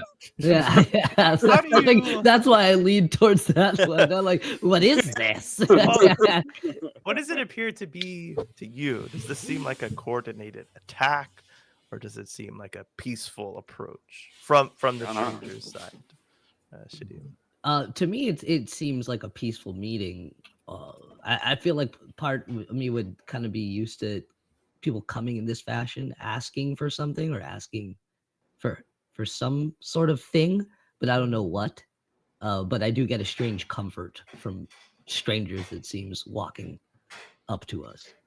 Okay. Then the only thing that is not what it appears to be, you all came together, you were all equally confused, but the way that this fucking hug of length, this tall man is walking, that there is a purpose behind that is guided by something. And so while like you look around, everybody kind of seems confused, on edge, unsure. You don't get that from him as he kind of like takes these strides towards this person. Oh, he's but so not hungry. I like the way that you like lead Yeah. that. My not like like eyes. he's not going to attack them, but he's like, he's sure of himself as he's going. I think my like eyes kind of narrow as I'm scanning, and it'll stop on him, and like I'll get like a flash of that old orange glow in my eyes, and then I will instinctively. I don't even really know what the feeling is, but I know that he knows more. Essentially, yeah, and I'll just like hold on to that feeling. I'll kind of like go to say something to the little mouse man next to me, and I'll be like, "Crap," and then stop. Then just keep watching. You, in this moment, remember, and it doesn't directly apply, but you remember like tracking things, like being aware of their movements and Their the trail of intentions. clues they leave behind. And you remember that you can use the hunt and track move, which is on your character sheet. Obviously, it's not something that's particularly useful right now, but kind of like in this state of like you watching something, watching its movements, what it's doing. You remember doing this in another scenario. And I think I'll like stand up a little straighter. I was more like hunched, a little bird-like Mhm. bit. And I just like, and I'll Wonderful. watch silently. Well, now we get to it. The moment of meeting somebody new for the first time. The only people within earshot are Brent's character and Bernier's character. Bernier, you are met with recognition in the eyes of this woman walking towards you. She's very muscular, markings on her face, not like scars, but like like ceremonial markings. These pauldrons, now you see them. That's what they are on her shoulders, and they gleam gold. And she just wears kind of like like almost like bikini armor, but with like dressings of cloth and of other softer fabrics, kind of covering parts of the midsection and of the shoulders and on down the legs. But she does wear this like dress that goes out, but it moves with her like the wind almost. And she stops and she throws this what looks now to be like just a large piece of fabric, like very light fabric, at you. And I she clasp crosses it. her arms. Ah, I was wondering when you would come back. Huh. I've come home. That much I know. Yes. I was told. I betray myself. I do not know who you are, sir, but I know that you are meant to be here. We were told you would be coming back today. We did not know you would have friends. Who are they? Yes. They are Ah. good souls, I believe. Good for home. So you don't remember. Okay, was just testing you. Listen, you don't know me, but I am here to help you. We are connected, I believe. But we must take care of them first. They are not like Yes. you. I don't know if you already have noticed that, Yes. but it is my responsibility. And like she kind of just acknowledges your presence, Brent, just for a moment. She makes eye contact with you, and she knows you're there. It is our responsibility to guide them and help them find their own way. But you have a special way, and I will help you myself, if you will allow me. Yes. We'll deal with them. And then I believe there is much I must seek. Of course. Go and tell them we have left these for them to cover themselves, make themselves presentable. And we will walk them back to our compound. And there is much to discuss, of course, but I'm sure your bellies are empty. So we will fill them as well. Like at that moment, I just noticed that I'm hungry. Like for the first time, yeah, it's a collective grumble. Just frown. So yeah, I'll grab a couple. I'll pick up a couple of them and I'll like toss them to the other guys. Cover your nethers, boys. Or what? Oh, right. Just tie it around the waist, I suppose. I look Mhm. down, there's nothing there. What? And welcome to the Ashlands. You say that as if it has some significance, but what is Have the whole story yet, but I'm from here. All right, boys. are we all from here? I don't think so. Is that why you move different? Hmm? I think I'm just physically and spiritually better than you. Weird thing. You move with purpose, right? Yes. I move like I have a target on my back. Though I don't know why I feel as though it's such. This one's a predator. Predator in his own homes, knows his own lands, the most dangerous. I don't know these lands. Though I feel a kinship to them. The women will... They've been sent here to guide us. We'll accompany them back to the compound once we dress and eat. Trust them. If not, they will most assuredly kill you. That doesn't sound good. Or inviting. Excuse me, ma'am, miss. Who sent you exactly? At this point, as if they've been like assigned to each of you, they kind of do step forward as you are accepting the robes and stuff. And so there is another woman who is kind of directly in front of you, but you can still, ask.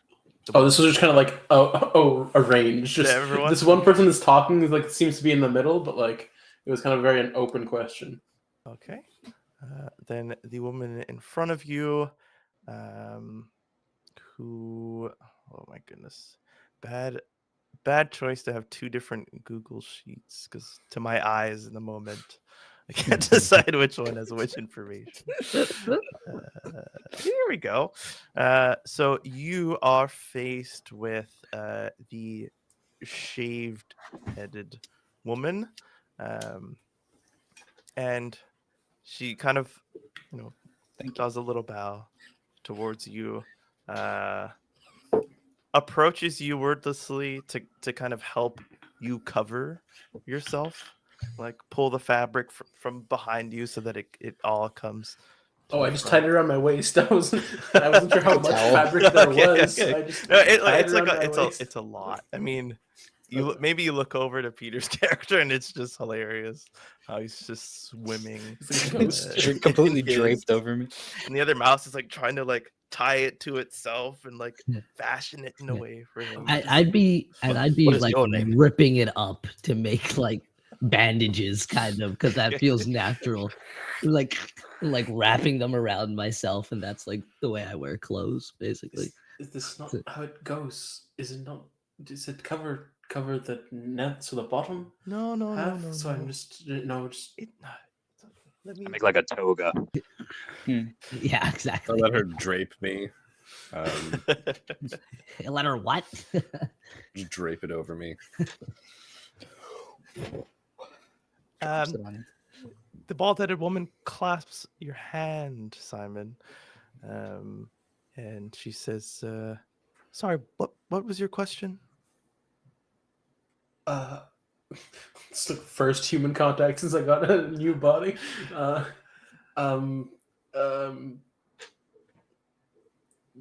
Who sent you? Oh, we have been stationed here for a few months now.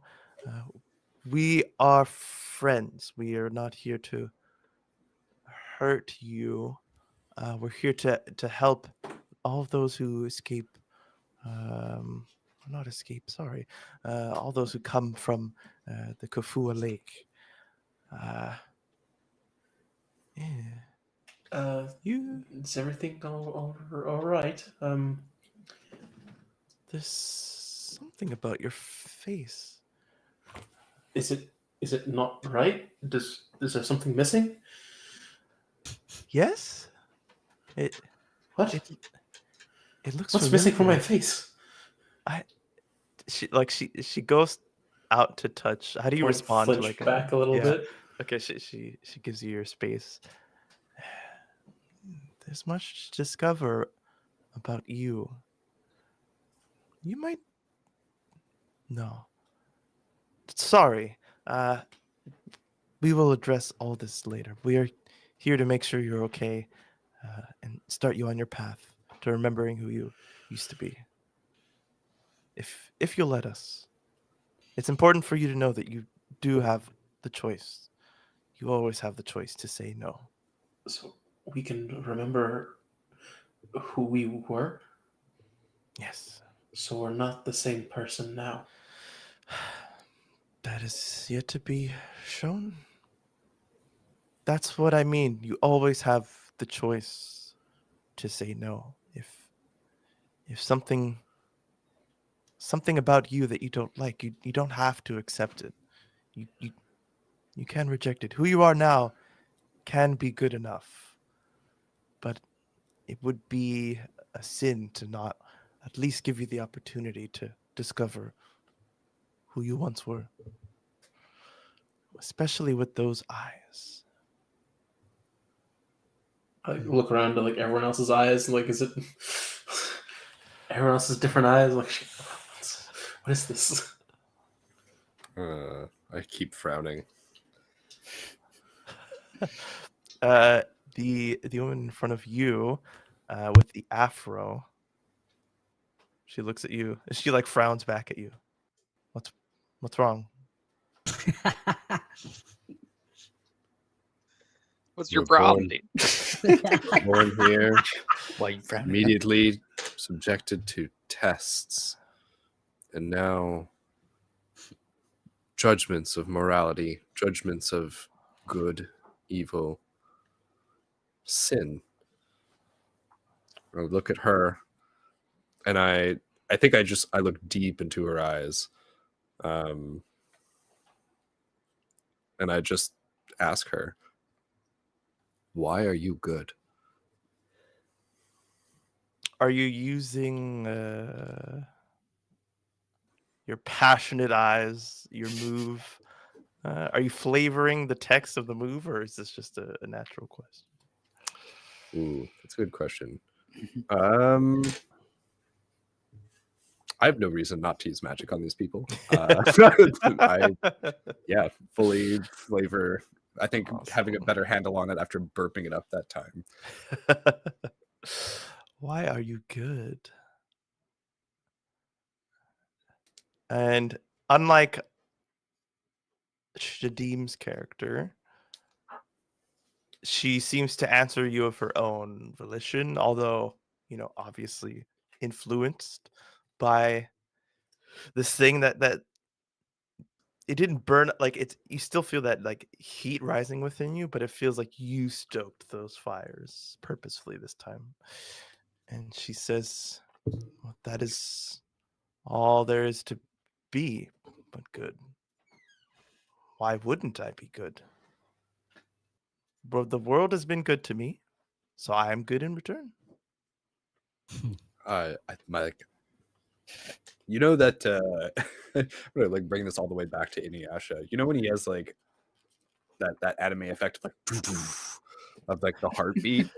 I think I feel that for a second, and I feel that injustice again, that burning. And I lean back away from her and keep observing what's happening, and I have a firm sense of there is more than just being good. She like Like leans, she's wrong. like you lean away, and she like leans into you with you. What are you doing?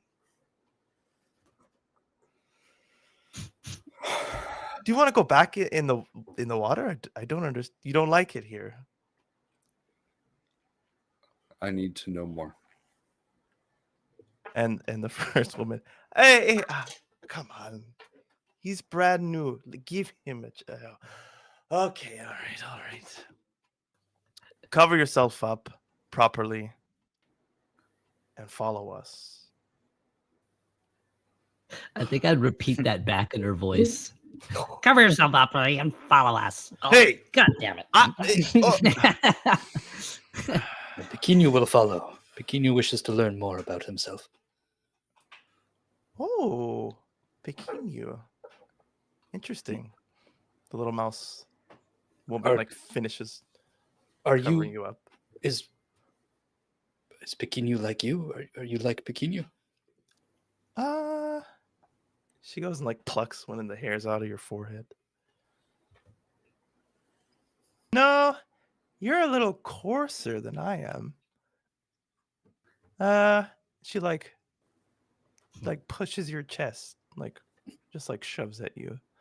But a little playfully, not enough to push you to the ground. I think I like instinctively almost go to like push, but I like stop myself just before. No, Pequeno. I don't think so, but we're close enough. My name is Panya. Anya, Yes. thank you for this. And I think I'm just gonna like roll like the top half of all this material, so it's just like tightly like rolled around my waist. Mhm. So I only have like it like kind of looks like a tunic, but it's only the bottom half of the tunic. It's just a skirt. Yeah, it's just a skirt basically, but with like a big like roll like around the waist. Yeah. Orochimaru. Oh shit. Just the rope. And she puts a furred arm on your furred back and starts to lead you towards the path, but at a slow pace. She says, "Sorry about them. We've been here for a little while, but we've never actually met anybody to come directly from the waters. We usually had been stationed elsewhere, and by the time they made it to us, they went through this whole process. They like to. Sorry, the Order of Kafif, which is the governing force that we follow. They like to switch us out every now and again. Some people, and points to the more crude one that was talking with Brent, handle it in their own way. But you are welcome here. Don't let her fool you." We're welcome here. Don't let her fool you. Oh, But there are rules. yes, there are rules. We hope you will follow them.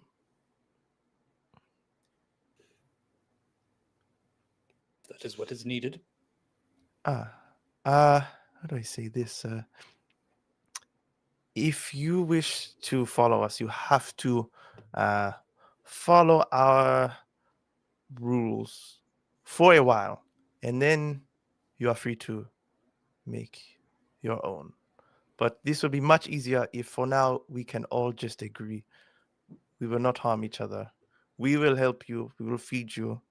We will give you a place to stay and to sleep. And in return, you will not harm us. And you will not go out past the tree line. Not everyone around here is as kind. Are we understood? You have Yes. Pequeno's cooperation. And she pounds her chest armor, and everybody else, the woman with the bangles, they kind of like pound them together, and all of the metal on their body starts to glow, and you are brought down this road by these kind of glowing women who light the way in front of you as the sun finally sets. Can I do that too? No, that doesn't work. How do you do that? Interesting that you ask. How genuine is your attempt to draw some sort of energy from your body? I don't Kind of know like what I'm mocking doing currently. Like I see them do this, and I'm like, can I do this? Okay. Is this like something that like anyone can do? I haven't seen anyone else really do much. I'm not sure if I caught what Brent's character did with his like burp, but like I don't know what my capabilities are. I don't know what like people can normally do. So I'm literally just trying to see like they did this tap and they started glowing. Can I do this? Is there something that like is just innate in physiology that lets us do this? I Wonderful. think I'd genuinely try something to see if it's actually just this or if it's something more. Go ahead and roll 2d6. 2d6. You draw upon your charismatic nature. So you'll be adding +2 to this roll because your charisma is a 16. 16, you say? Yes. All right, let me note that quickly. So with a +2, that would be a 10. You draw in front of you this light that follows you.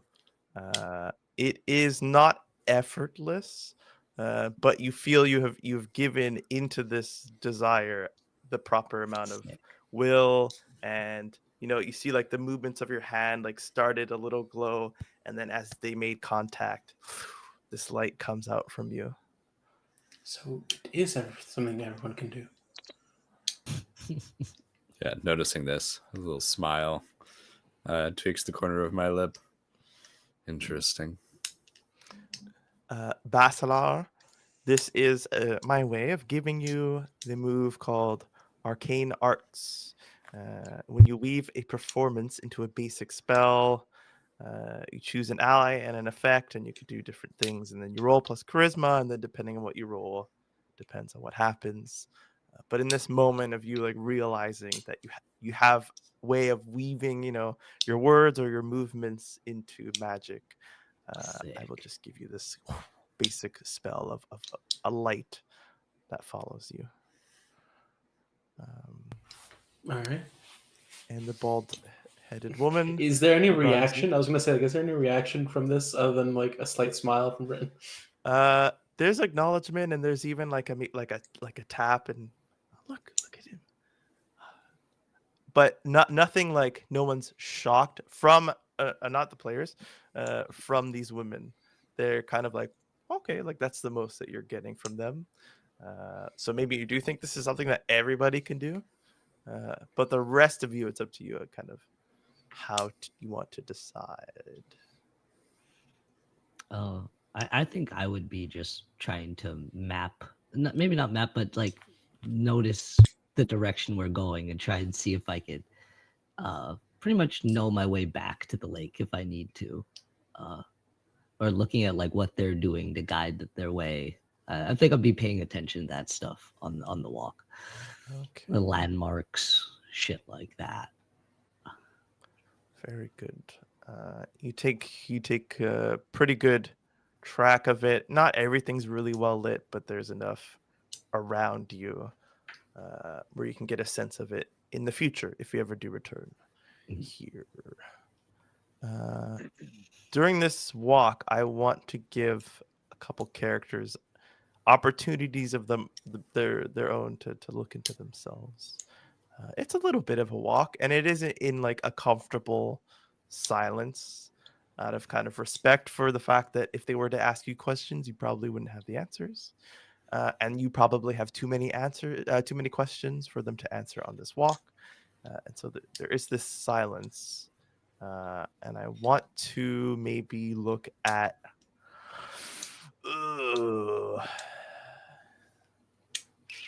Well, does anybody have anything burning inside of them? The opposite, actually. Oh, No, I mean like literally. elaborate. Hello, Usher. I mean literally. I think. Well, all I want to say is that if we're just like sort of walking in silence, if no one's really talking too much, we were talking about food before. So I think like now I'm starting to think about that, and I've had this persistent feeling of emptiness inside of me, and so maybe that masked the other emptiness in my stomach. And now I think as I'm walking, I'm going to be like a little weak, kind of dragging my feet a little bit. My tail is kind of just dragging along the floor. I'm pretty hunched forward. Okay. This is not ignored, as you were kind of leading the group with Panya. And maybe you kind of like reach the people who are behind you because you slow down. Mhm. And she's, are you okay? Pequeno is not feeling so well. Might need some sustenance. Yes, I told you we should bring the food here and not just bring them to the food. Give me 1 second, if that's okay. Of course. All right. And she just like takes off, and you see like her light kind of go with her. Oh, can I follow behind her? You feel like a hand reach out towards you to like grab onto you. What are you? She knows what she's doing. You can stay here. Okay. Now, like, Sorry. go back. Okay. Instincts, you know? Yeah. I just want to whisper in your ear and go, better follow the rules. It's hard seeing someone separate for some reason. I'm chill, though. I'm chill. I like continue walking. The other girl gets in your face, Brent. What are you whispering about? Is that one of the rules we must follow? We cannot whisper? Yeah, it is. Oh, okay. He has everyone's voice. The little mouse scurries up a tree, and you hear like. Boop, boop, boop, boop, boop, boop, boop. And she like comes waddling over with like a bunch of these like really juicy looking fruits. And one of them seemed like they all seem to be like pretty clean, and she throws them on the ground and like kicks up some dust and dirt on them, and then starts handing them out to you. Sweet flavor. Like, Yeah, I just take it. bite into it. Yeah, Yeah. like the unhinge my jaw. And stick the whole fucking thing in my mouth. You're gonna Yeah, choke. Yeah. Eating it like right over his head, thinking about eating him. Yeah. I don't remember how it's done, but I'm sure that that's not it.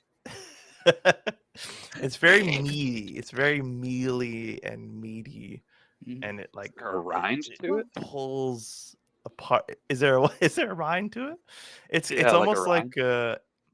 it feels like shoot, what's it called there when you have that cut of pork where there's like the gristle. silver skin, I think it's called, where it's like But like you probably like you feel like you might not want to eat it, but it's edible. It's like tough, but it's thin enough where you can kind of just like chew it around in your mouth until a small enough piece of it breaks off, and then you can swallow that. Chewy meat. Oh, thank you for the bed. Cellulite. works the jaw. Our jawlines are pretty sharp. Oh yeah, you're freaking. Especially Simon. I look at these ladies. Do they all have like freaking killer, like 90-degree angled jaws? Like they look like the Crimson Chin. All of them, even the mouse. No, I mean the mouse is that mouse-like facial features. The woman with the actual accent, she has like a more masculine jaw, I would say. But most of the other ones are like thin, small chins, or varying sizes, medium to small. Not a lot of like normal meat people. under the chin. They got faces, man. Well defined. But the leader does seem to have like very strong features in her face. Those do speak out to you. And as you're eating and walking and sharing a meal, filling your belly is I don't eat. I just carry the fruit. okay. You gonna eat that? Perhaps. I just feel Um, the burning in my stomach, and it matches that burning feeling. I feel my mouth watering, the hunger for something. Shadim, Crop. you you feel familiarity in this kind of like rule bound group setting off to a specific place, sharing a meal while still on the road, like no time to stop and eat, and you remember yourself being like a part of something that's bigger than you. Even when they were talking about like the order of Kafif, and they like to send different groups of us at different time, like that all kind of like pieces together for you a little bit. You remember being maybe not one of them, but cut of the Something same cloth. similar, and that's why her separating really like triggered me, and I think realizing that a little bit more, like where it came from, I'll like pick up my pace and like walk to the front with my spear kind of like on my shoulders, kind of keeping a keen look in front, even though I don't know where I'm going. And I think actually I'd be like, so, destination? It's just up over there. You can just see the lights now. There's still, the fires are still lit. It's not too far off. We like to keep a good distance between the waters and the forest, so we can keep an eye on both. Uh, Luckily, our watch caught you as you were getting out of the water. It's still a little bit of ways away. We like to jog, but we'll keep a steady pace for you, just for now. Is guiding passion? Dog. This feels familiar. You feel this word on the tip of your tongue, as you've almost like found a familiar place for the first time, and you feel as though you could speak it, but I won't make you.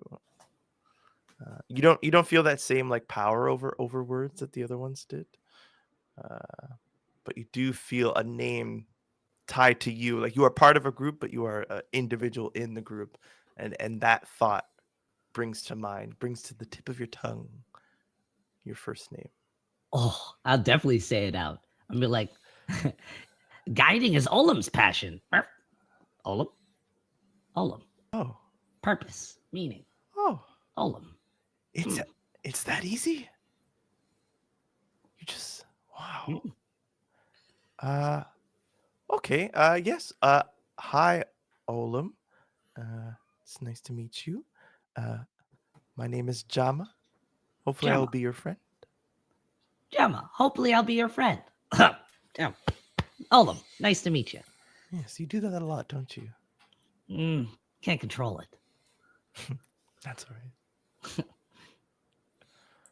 right. And you all continue forward. I will move the screen over. It's nothing too special, but That's how you know it's gonna be special. no, it's really not. It can be worse than my drawing of Tom. What do you mean?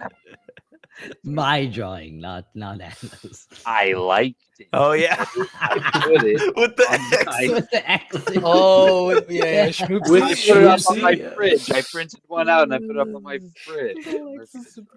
That's an honor.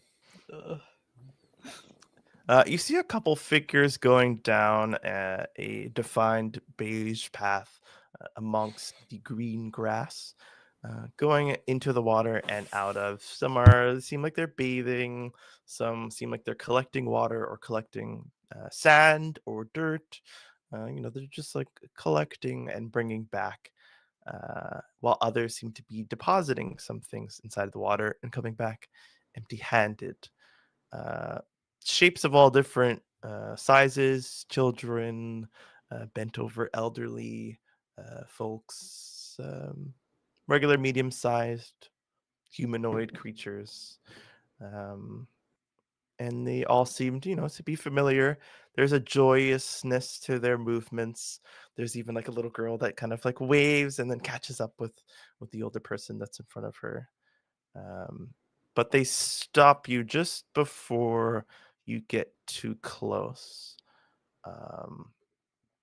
And specifically, Panya kind of stops in front and helps turn you around, picking you.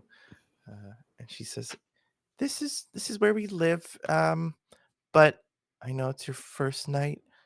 We do have, we can set up a camp for you outside if you'd rather that."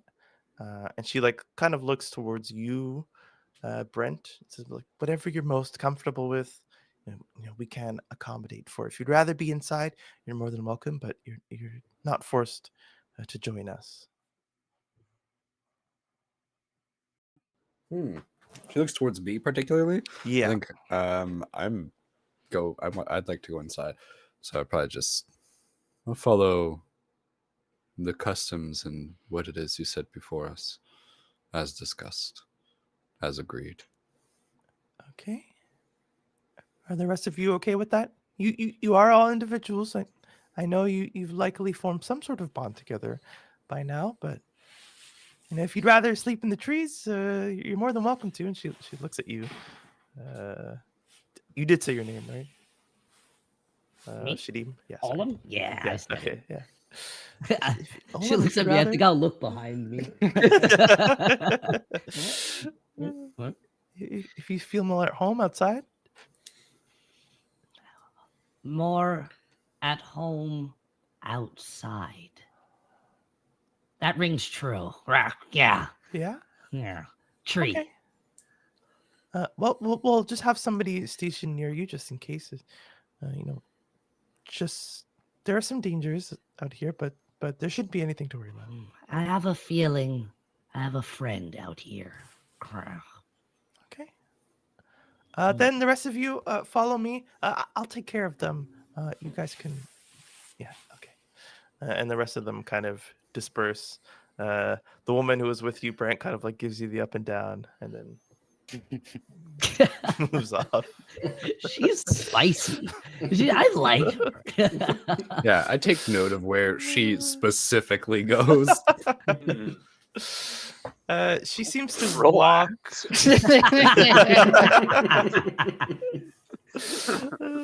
she walks in Yeah. the same direction as you, but just like quicker and in front. So she's going inside this little compound as well. Narrow my eyes. You are brought inside of this. It's cozy. It definitely doesn't feel like a permanent residence for anybody. There are a bunch of tents set up. There are rugs laid out on the floor. Things are stored in these like barrels and vases that are kind of like just bunched together in different corners. And people are going in and out, picking some up, putting some back down. There is music being played. There's like a little drum beat. And there's like children dancing, and there's people cooking at fires near their own camps. You are inside, like you are walled in, but there's no roof. You have just like open air, unless you are inside one of these tents. And from the outside, you saw that the compound was maybe, let's say, this long, but from the inside, it seems that you are walled in this much. And so it seems like there's like a little sectioned off area of the compound. And indeed, after keeping an eye, Brent, you see all of these women, including the one you're keeping an eye on, kind of like slip. They look like they almost like slip in between like a crack or something, and they end up on the other side of that wall. But everybody else here is, they're going about their own business, not giving you too much mind. Most of the children, most likely, are peeking out from behind their moms and, staring at you for a little too long, especially you, Bernier, looking up at you, whispering. And Panya leads you past all of them to like the back of the compound. And has a few tents set up for you. There are 3 free tents, and then there's bedrolls outside near the fire and stuff like that. and she says, would you like me to prepare you guys anything more than what you already had on the road? Or are you feeling sustained? Just to get an idea, we're inside a structure and there's fires inside the structure? Mhm. Okay. But there's no like the smoke can go up into the air because there's no roof. You're just kind of like walled in. Okay, so it's literally just like a wall section, no roof at all. No. So we're not really inside, we're just... But it feels like you're inside. Okay. It definitely feels like you're inside. Like the temperature changes when you cross the threshold to Yeah. be more comfortable to us specifically and things like that. The air seems different.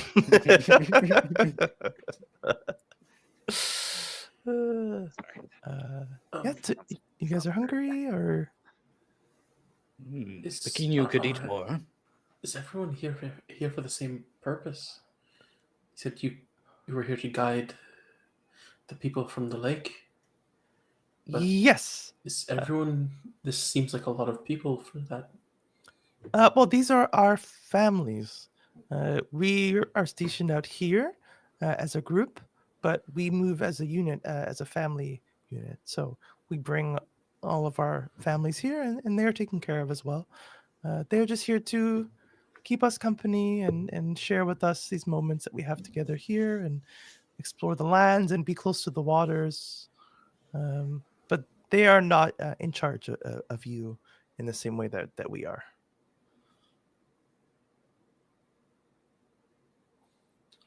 And again, I feel like I might have asked this before, but who stationed you here?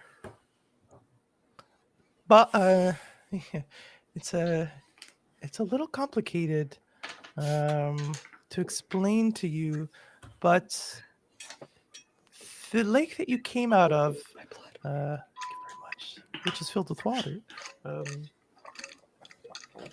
Oh god! Immediately down the rock. Charmy just disabled our. Yeah. Very nice. This is a regular occurrence. People like you, sometimes it's just one, sometimes it's many. We can't predict when you will be brought back or where, but we know it is from the lake. And so somebody has to be stationed out here to receive you and to also protect you. So we need protection from something.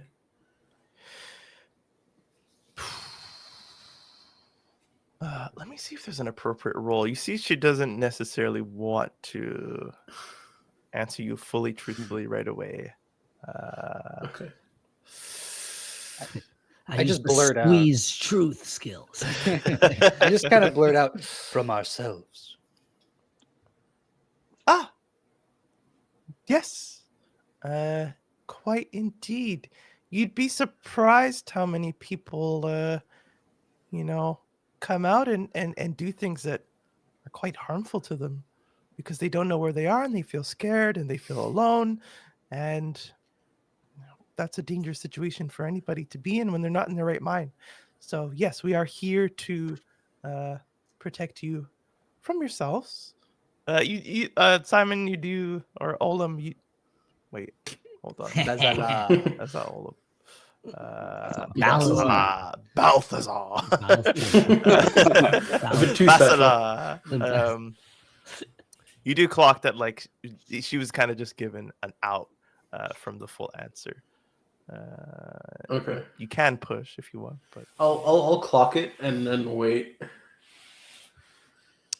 yes. So we're sent here, and you are home, all of you. I know some of you, and like she looks at you, Bernier, may have called this home earlier than others. But you are all home now, nonetheless. You were chosen to be brought back from King Ibere, and we do not question his judgment, and we welcome you with open arms to the Ashlands. Sorry, from From who?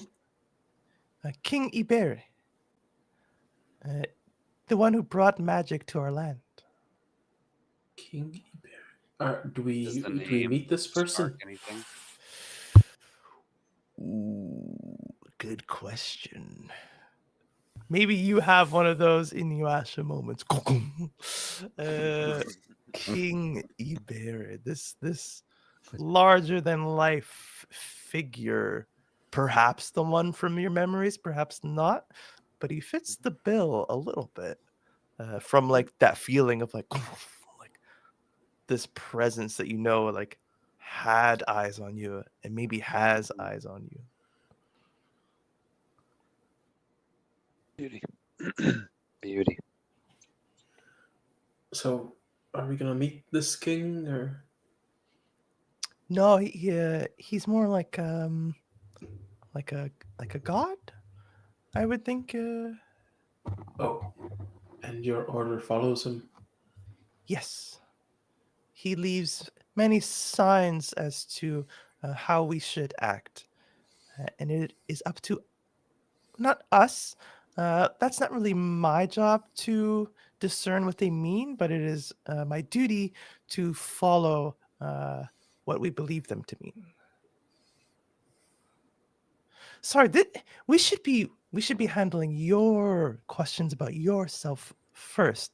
This is my first time talking to someone who's not really from here, so I'm a little excited.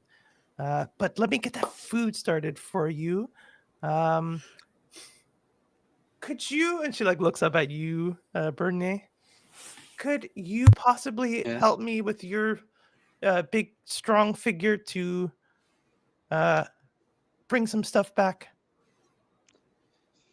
Kind of noticed for the first time how much larger I am than anybody else, and I go, I suppose I can. And, Okay. yeah, I get up and I walk with her. You sure it's for the first time that you notice you're larger after you look down at the Ravenite? Yes, I'm sure. He didn't notice that time. You are left without Bernier, without any of these women who had brought you here, but with a fire and some ingredients sat out. She was going to get some more, but one of you kind of gets like an itch, like to start sniffing around at these ingredients that are laid out and getting your hands on them. You don't necessarily have to, but you kind of get that feeling too. And I would say, oh goodness, and one of you has the exact opposite feeling.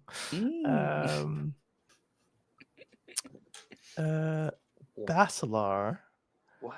you feel yourself intrigued by the different smells and senses and seeming textures that you feel you've never got your hands on, but also like something about it, it's like calling to you and picking you. You're just like you have like picking you, just like Yeah. like no interest in any of the. I'm like looking towards the ingredients, but I'm looking right past them and just straight into the fire. And I think I'm gonna go up to the ingredients. I don't know if Basilar's doing the same. Oh yeah, no, I'm like actually like going and like You're, touching like, right them up and there? like Yeah. smelling, taking like a little bite to see like what it actually is, what it tastes like. I see you take a bite out of something and I kind of like mimic. I grab the same thing, but instead of taking a bite out of it, I just like stick it into the fire. Does that changes the taste? Of course. So I'm going to have to try that later. And as the night progresses on, your curiosity perhaps stays with you. You don't understand why exactly, but you have a feeling like it's a part of you to be like very curious about new things like this, Simon.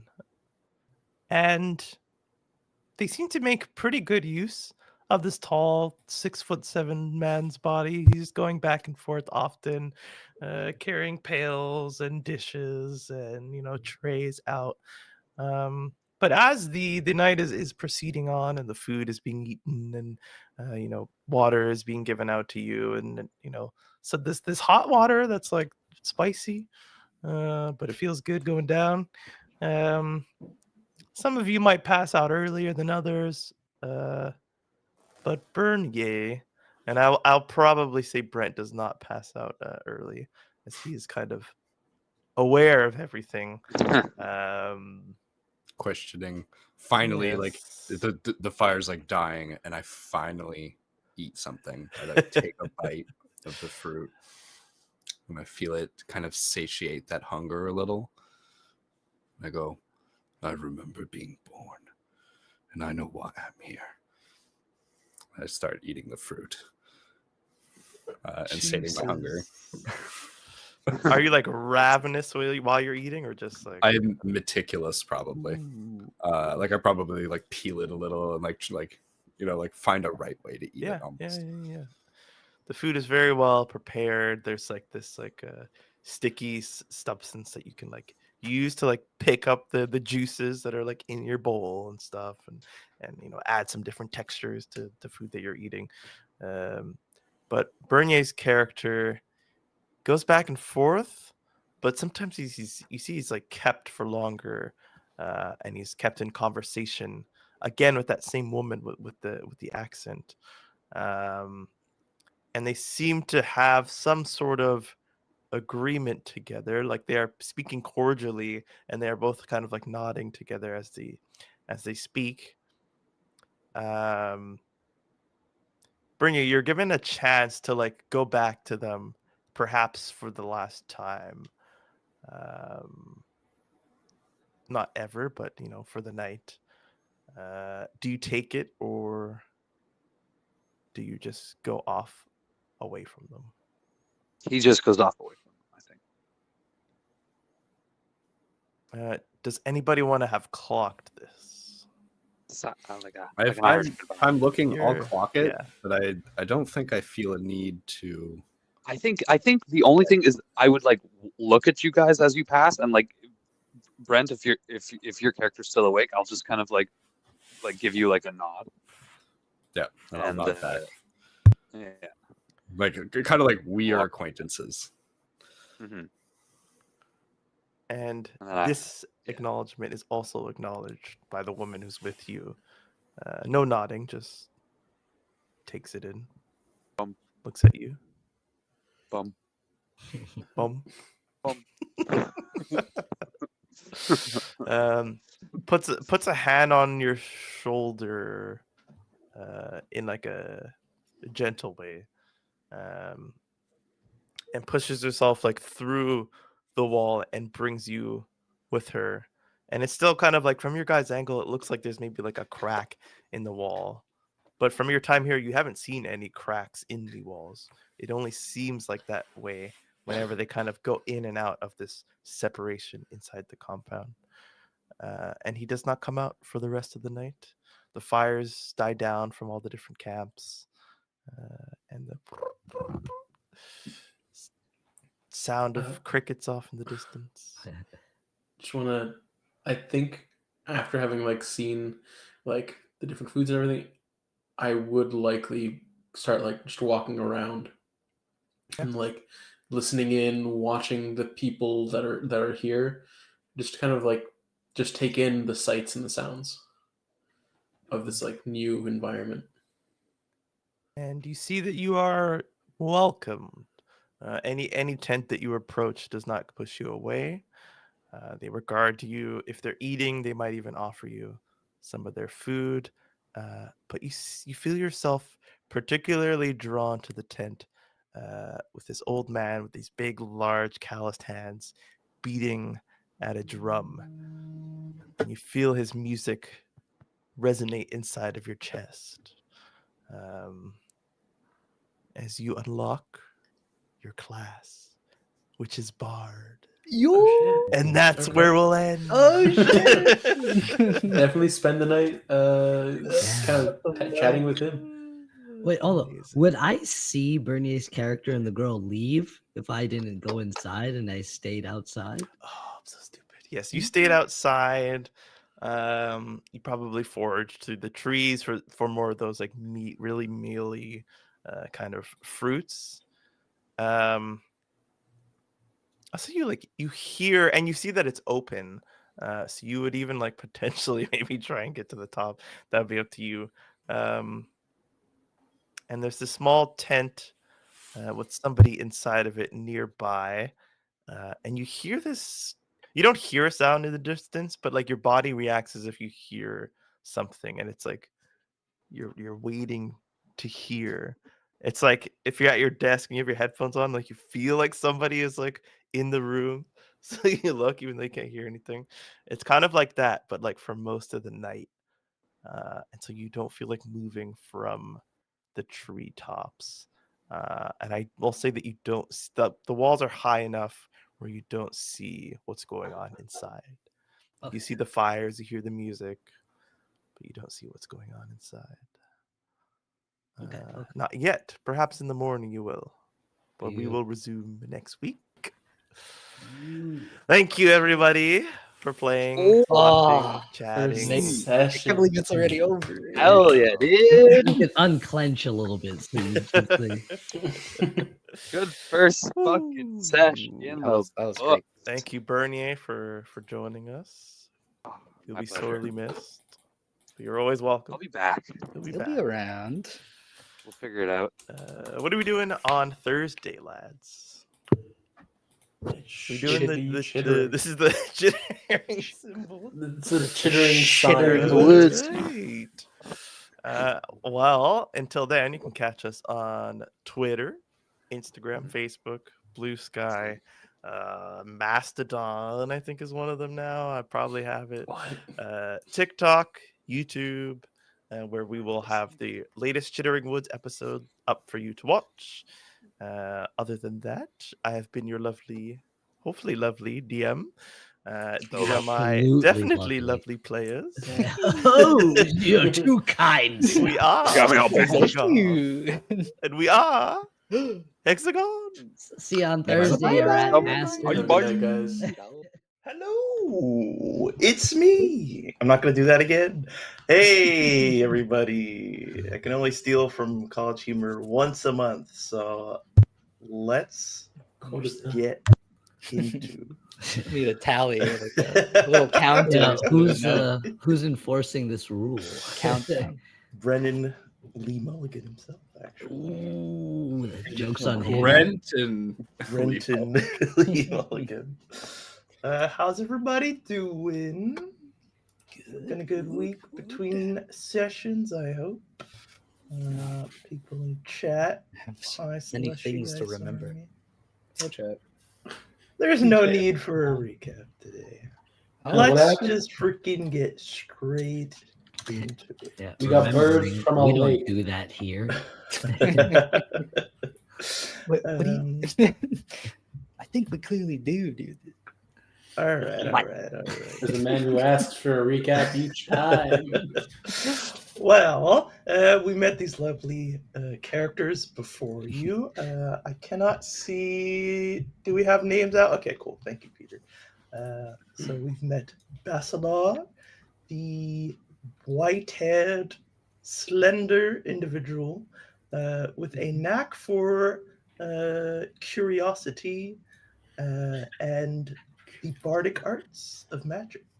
Yeah, do I just take that that player sheet now, or what?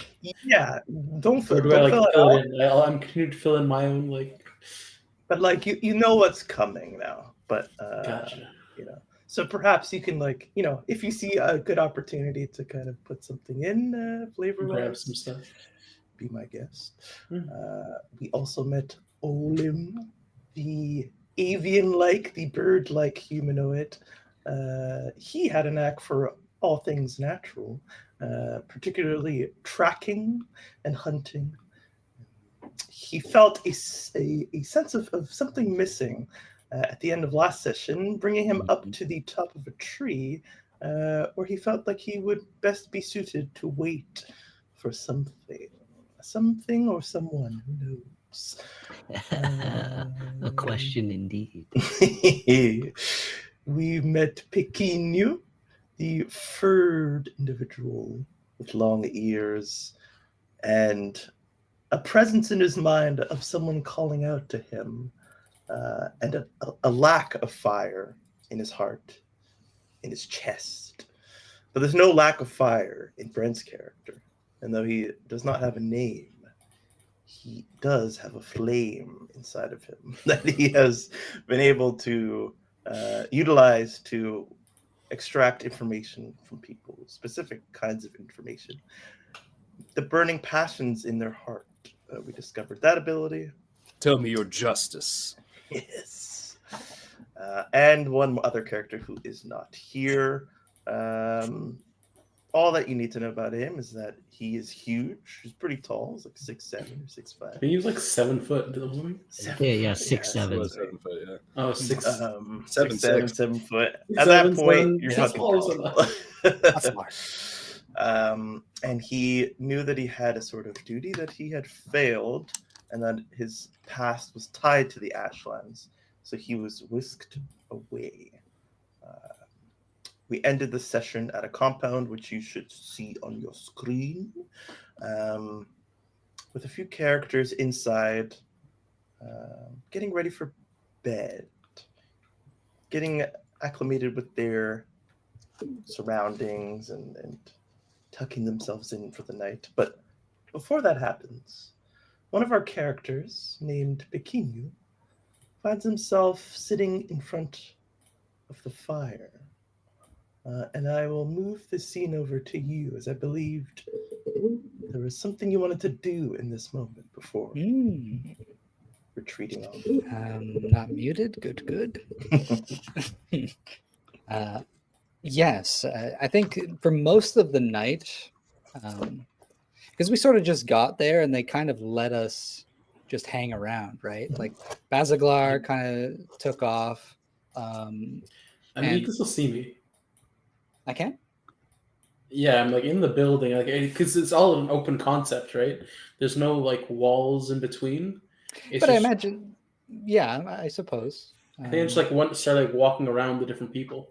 Yeah. I'm assuming I'm still within sight. You could be obscured if you if you really want him to. You know, there's a Imagine tent it's a little in the way. There's people standing. busy.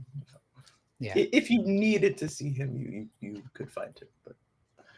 But Pequeno is, I think, just quiet for most of the night. I think eating rather slowly and doing this weird thing, like taking ingredients and then just sort of like putting them in the fire. Just slowly kind of on this rhythm every so often, like a cadence, kind of taking things and sticking like his whole hand into the fire and like leaving it for a slightly uncomfortable amount of time and then taking it out and then later reaching for something else and putting it in. Just completely mesmerized. Does the fire affect your hand in any sort of way? I think it blackens the fur. But it doesn't bother Pequeno. Or rather, he's not noticing anything. Mm-hmm. Like if somebody comes by, they might just see like his hand in there.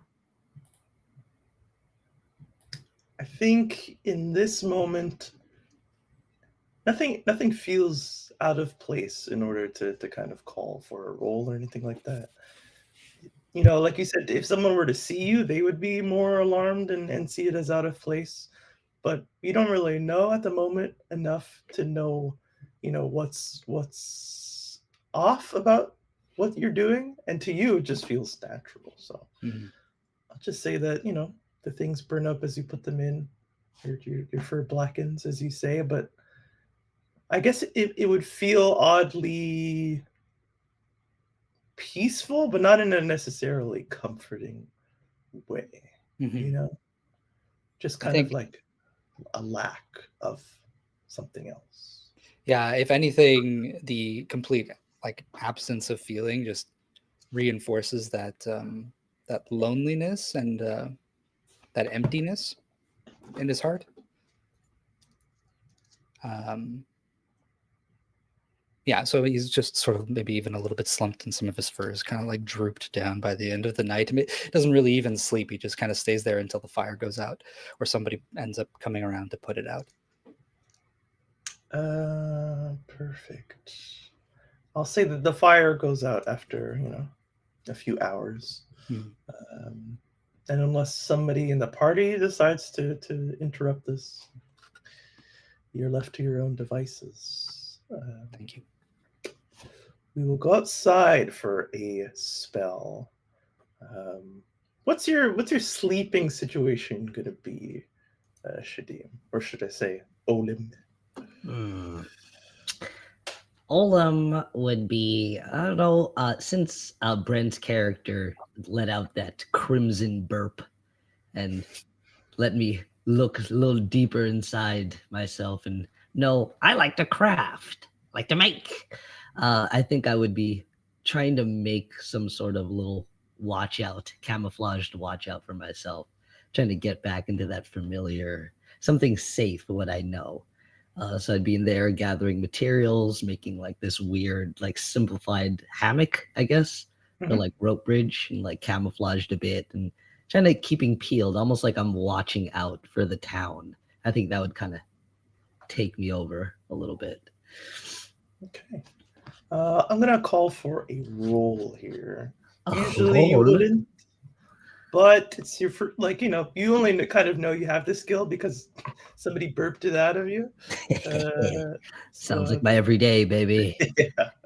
It's not yet a full skill, so I will ask you to pick up 2d6, and you can just roll me a. Goodness, this is wonderful. Roll me What do you want? a spout lore. Spout lore, eh? Add my Yeah. intelligence. Cool. Yes, please. That is an 8, a modest 8. A modest is that with or without your modifier? That's with my modifier. What's your modifier? +1. Okay, so 7 or 8. Same thing.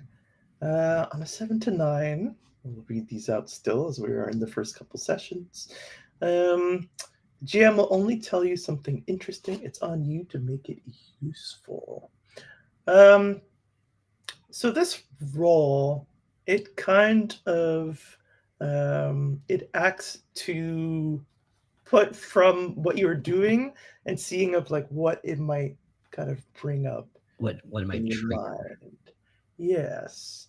And you're fastening these things, and I'll see the materials that you need to use and the kind of techniques. Those kind of just come out of your hands as maybe your mind wanders, and so there's no issue there. But you feel this like profound sense of being watchful for something. It's kind of like guiding your hands of like, I need to finish this because I need to like be on the lookout for something. And not the thing that you were up here originally for, that kind of like feeling of there's like a presence out there that's waiting for me. But like there is something out there waiting for us or for me, or you don't really know, right? But there is this sense of like there's something out there, and I need to maybe protect the people that are here or warn them, Or at least ahead of prepare. time. Yeah. You don't know if that's maybe something from your past or something that you're sensing from the nature around you. That is kind of left up to you to figure out, I suppose, if you would. Oh, that's terrifying. I think I'd be sitting there and like thinking about this burning question that was asked and why to make just kind of blurted out. And I'm like, do I like to make? To protect, to guide. And then because I was thinking of the guides and the people, and I'm like, to protect. No, something. And like just staring out, I think I'll kind of be looking for tracks, kind of those old like ranger habits will start to kick in. And I think I'll start focusing my attention as my hands move to build this little lookout, looking for signs of life, I guess, any big disturbances. And I think my focus will really shift that way more than anything. Okay. Just for free, you know that there's somebody nearby. They had told you that they send somebody just to stay outside with you in case you need anything. Yeah. They don't seem to be wanting to disturb you. You know, maybe you hear them like step on a branch or something, or let out a yawn as they get ready to go inside their makeshift tent. So you know that there's somebody nearby. Yeah. You look out and you see, you know, winged creatures flying above the horizon. You see some movement from land creatures that are affecting like the trees, kind of moving a little bit, like the thinner trees, not like the thick trunked trees. Just general, you know, animal mayhem going on out there deeper inside the forests. And And you do see like a light source deeper, much deeper in. It almost like you kind of blink and you'll miss it. huh? Oh, yeah, I'm definitely really gonna focus on that and like zip higher up on the tree to get a better look at this light source. You squint your eyes, and you can roll a perception, a discern realities check Plus wisdom. plus wisdom. Wisdom. What did you learn about your sheet last time? I believe I gave you Hunt and track. your wisdom, so you definitely have access to your wisdom. Yeah. That's another 8. The 6 Another plus 8. 2. All right, no experience for you, my friend. Just choose one question. You are looking at the fire, and so you can possibly even ask, what should I be on the lookout for? Who's really in control? What is here? What is not what it appears to be?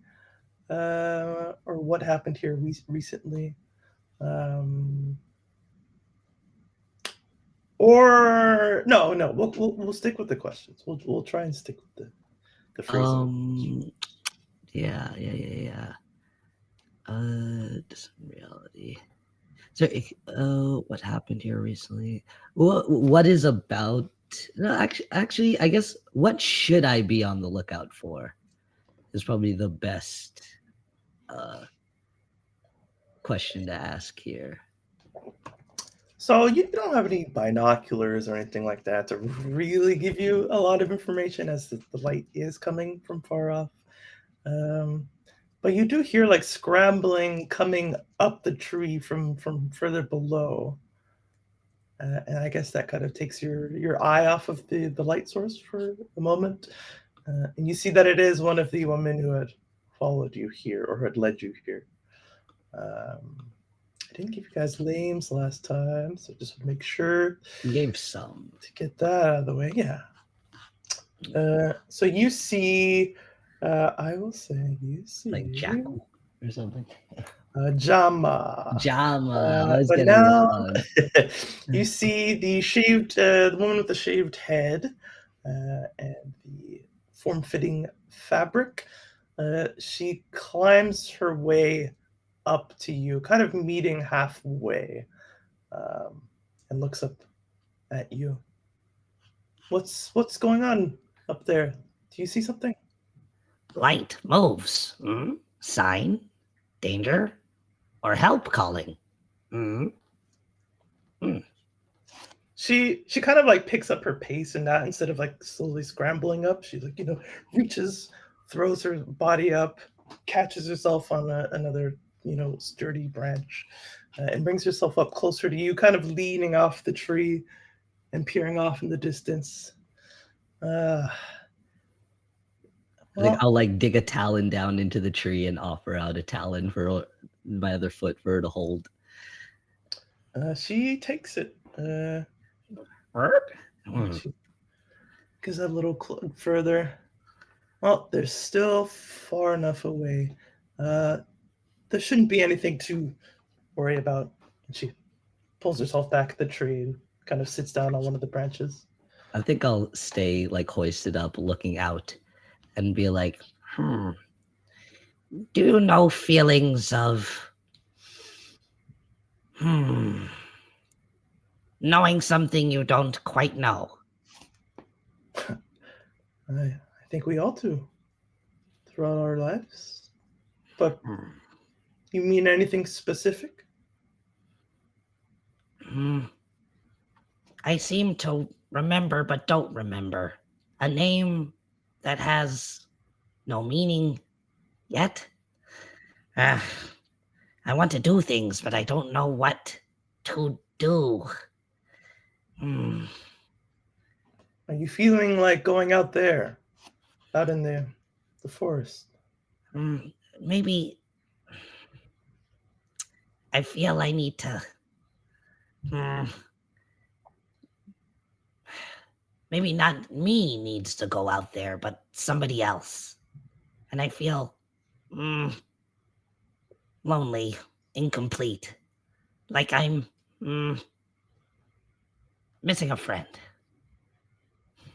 Well, you arrived with some pretty peculiar people. Maybe one of them is the friend that you miss.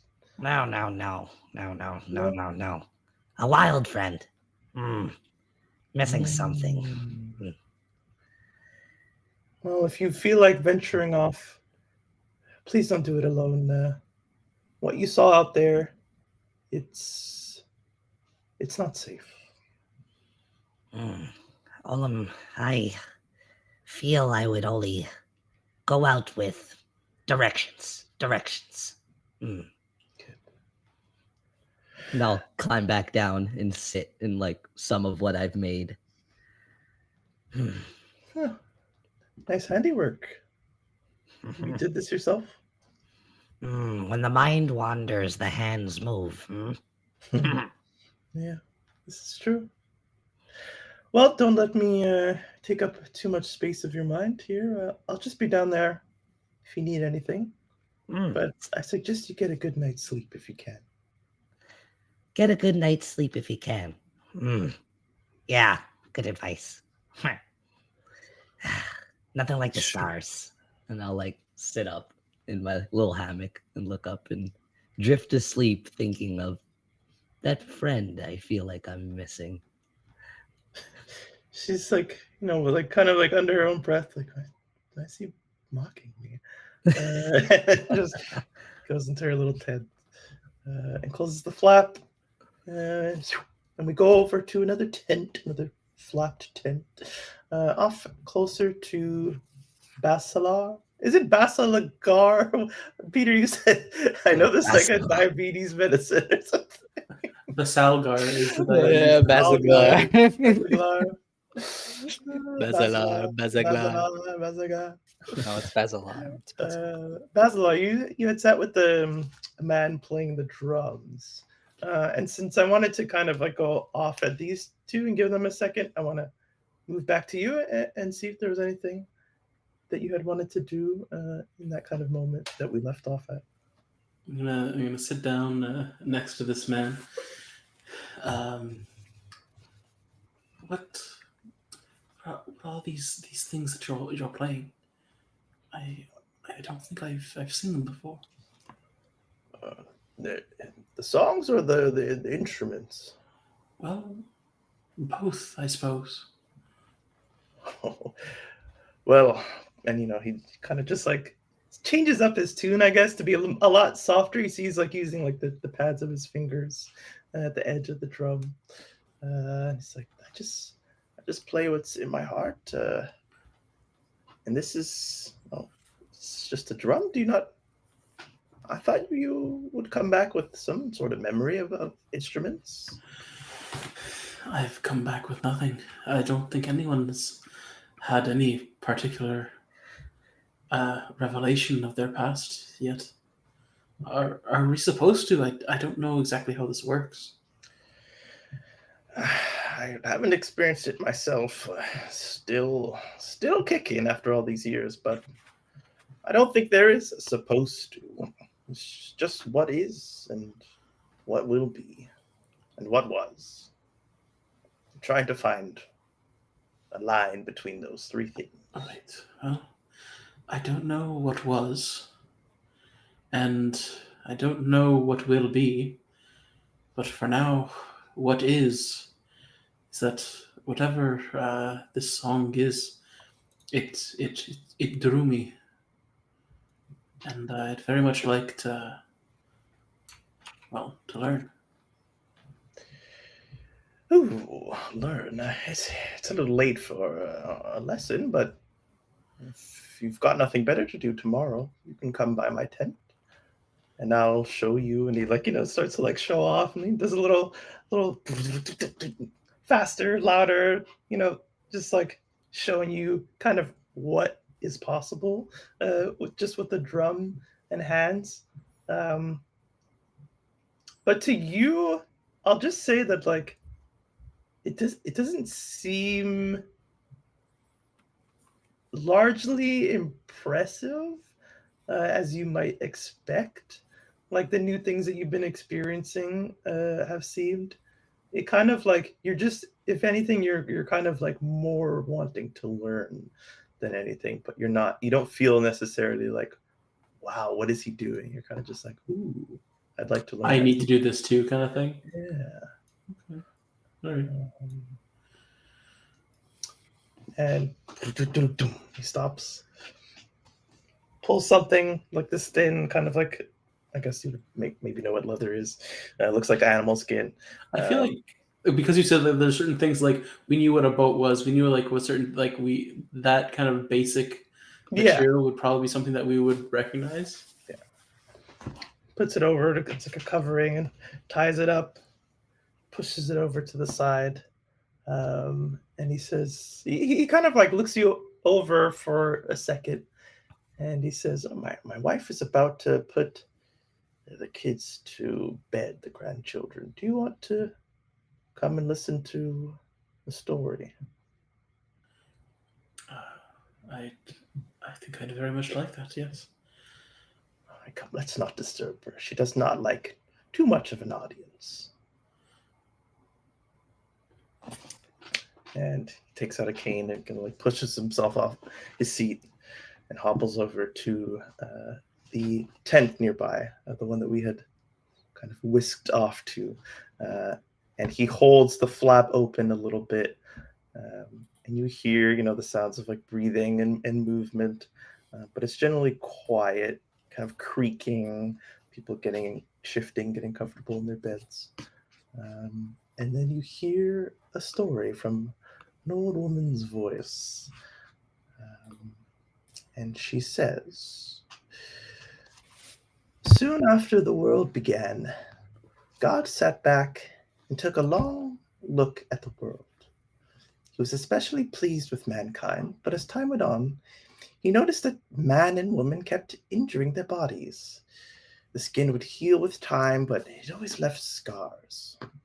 After many years, their bodies would look old and tattered, thought God, so he decided to present them with new skin.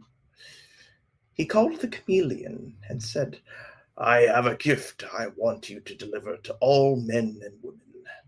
Go straight to the people and give them this parcel for me.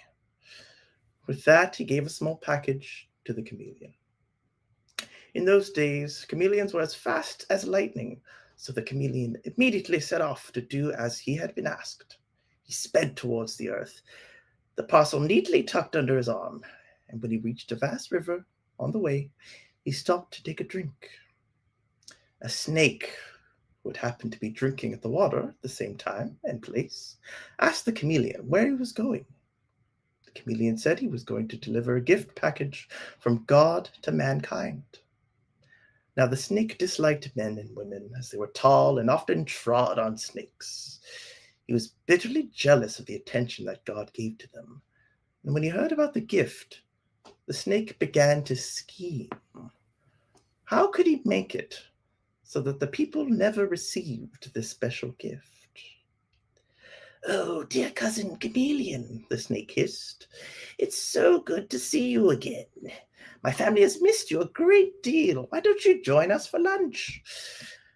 The chameleon looked at the sun high in the sky and decided he could have lunch with the snake family and still have plenty of time to make it back to the people. So he agreed to join the snake's family for lunch and thanked the snake as he followed him into the burrow. The snake's wife had prepared a huge and sumptuous meal and was truly delighted to see that the chameleon had come to share it with him. She encouraged him to have more and more, as it was so delicious. The chameleon helped himself until he was almost too full to move. Forgetting his task, the chameleon fell asleep. The snake hissed and gently lifted the package from under the sleeping chameleon's arm. "What is that?" And then she stops. And when she stops, you hear the snoring of many mouths and many people. That's beautiful. He's just like enraptured. He's like listening and not trying to seem too like invested, but he's like avidly listening. Like his posture might not seem completely like enthralled, but his eyes are kind of like well, I forgot the word, but like just like riveted on this woman like speaking the story. She like, kind of just dusts herself off and stands up and says to nobody in particular, "Perhaps I'll continue that another night." She turns and she sees the flap being held open, and she comes forward and pushes it open further and said, "I told you not." Oh. And she looks at you with like not just this like surprise that somebody's there, but there's like something more behind her eyes of like of shock as she's looking at you. And she looks back at the old man and then back at you. "Were you here the whole time?" I do apologize, ma'am. I heard there was a story being told, and I couldn't stop myself. I was too curious. She's looking back at you. Yes. Have you? And he says, "Don't worry. I'll teach him tomorrow." The old man like takes your hand. "Come and see me tomorrow. There are things to be discussed." And he kind of like all right. grabs your face. It's getting late. I apologize for disturbing your rest. I'll come back tomorrow. No worries. Thank you for the lesson, and thank you for the story. Come on, dear. Come on. Just like kind of looks a little like impressed almost at you. And gives you a little wave, and in arm in arm, they hobble over to another tent nearby. And you still hear the from inside the tent. I'll head back to the tent that was given to us, where Pequeno is. Wonderful.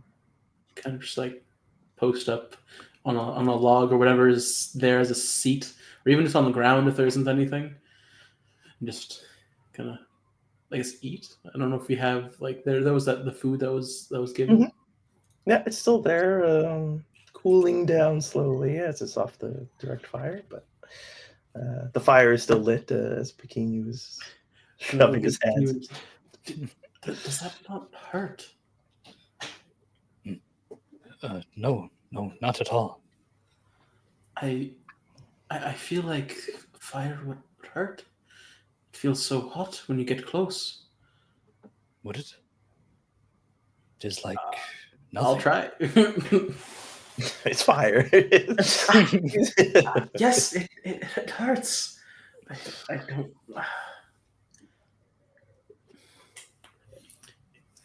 It stings. It burns. It seems to have left some residue on me. Like try and wipe it off, but then it just kind of gets all over gets in my other fur on my other hand. Just all this soot.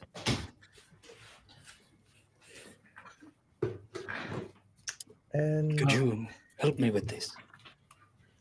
I can try, and I'll try and like dust him off. I suppose, like dust off like his fur, Yeah, I kind of just start like wiping or if my not, hands on you. like go and inquire for some like water. yeah, there's plenty of water. There's just enough where you can use the drinkable water. Or Right. another You can pail. go back to the lake, and you can just wash your your arms in the lake. Oh, yes, this is a very. Thank you. This is a very good idea. Do you go with him to the lake, Basilar? Oh yeah, 100%. Okay. So we end off the day on this scene. We see the twilight sky, the waters reflecting the moonlight as these two figures walk towards the water. Nothing particular happens as you wash your hands, and the night kind of subsides from there. And we return back to the camp and back to the unnamed member of the party the following morning. Just before the sun kind of comes up, you find yourself in a dream. Something between like a dream and a nightmare, perhaps, as you are just surrounded by flames and heat and fire, and it is consuming everything in your vision but you. And there is no escape from it. There's no moving away from it, only moving into it. Well, like my birth dream, which is what I think I'll call it, birth vision. I think that, yeah, I move right into the heart of that fire, and I want to feel what I felt again, because that was the most concrete memory. That is the most concrete memory I have. You move into the fire. So much so that like there's just nothing. You can't tell which direction would be further in because you're kind of in it at all sides.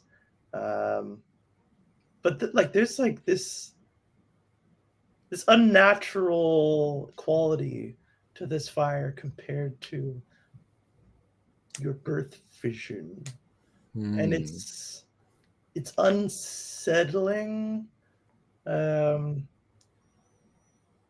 How do you think your like initial reaction is once you realize that you've like dug yourself deeper into this thing that isn't like what you were searching for?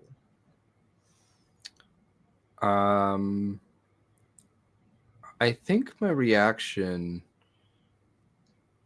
is to, in a sense, like try and quantify why. And it's like not to escape. It's like, why is this different? And I think that's also kind of what's been happening so far is like, why do we have to obey these rules? Like, what are the rules of this thing?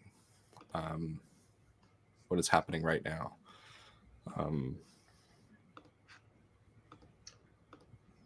I'm gonna ask you to roll.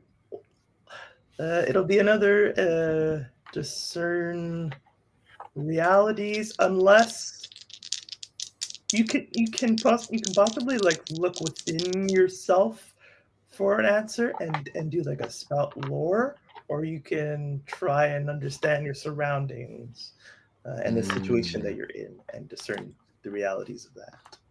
That's interesting. What do I want to do in this moment? I think what the nameless one wants to do, I think that the fire that I'm experiencing right now is not another reality. It's not something else. Mm-hmm. It's myself. And I think that the nameless one believes that the birth vision, that fire is also me. I became that fire, and now I'm not the fire anymore, and it's weird. So I would like to spout lore to try and learn a little bit more about what's going on here. Very cool. This time around, I will not be giving your intelligence bonus. So just roll me a 2d6. Yes, sir. I'm going to. Sorry, I'm just going to click it in our thing just so I can see the description, but I want to roll real dice. Did I get a good roll in the thing? Yeah. I rolled worse. I got a 5. A 5. Mark experience. Yeah. Oh, we- Leveling up a note there. XP. we were going to mark experience from last time. Yeah. Wow. Okay. Let's do You're it at the still end. sleeping, so we could possibly do it after this. As night progresses, you get experience. Yeah. Wow, so great. Okay,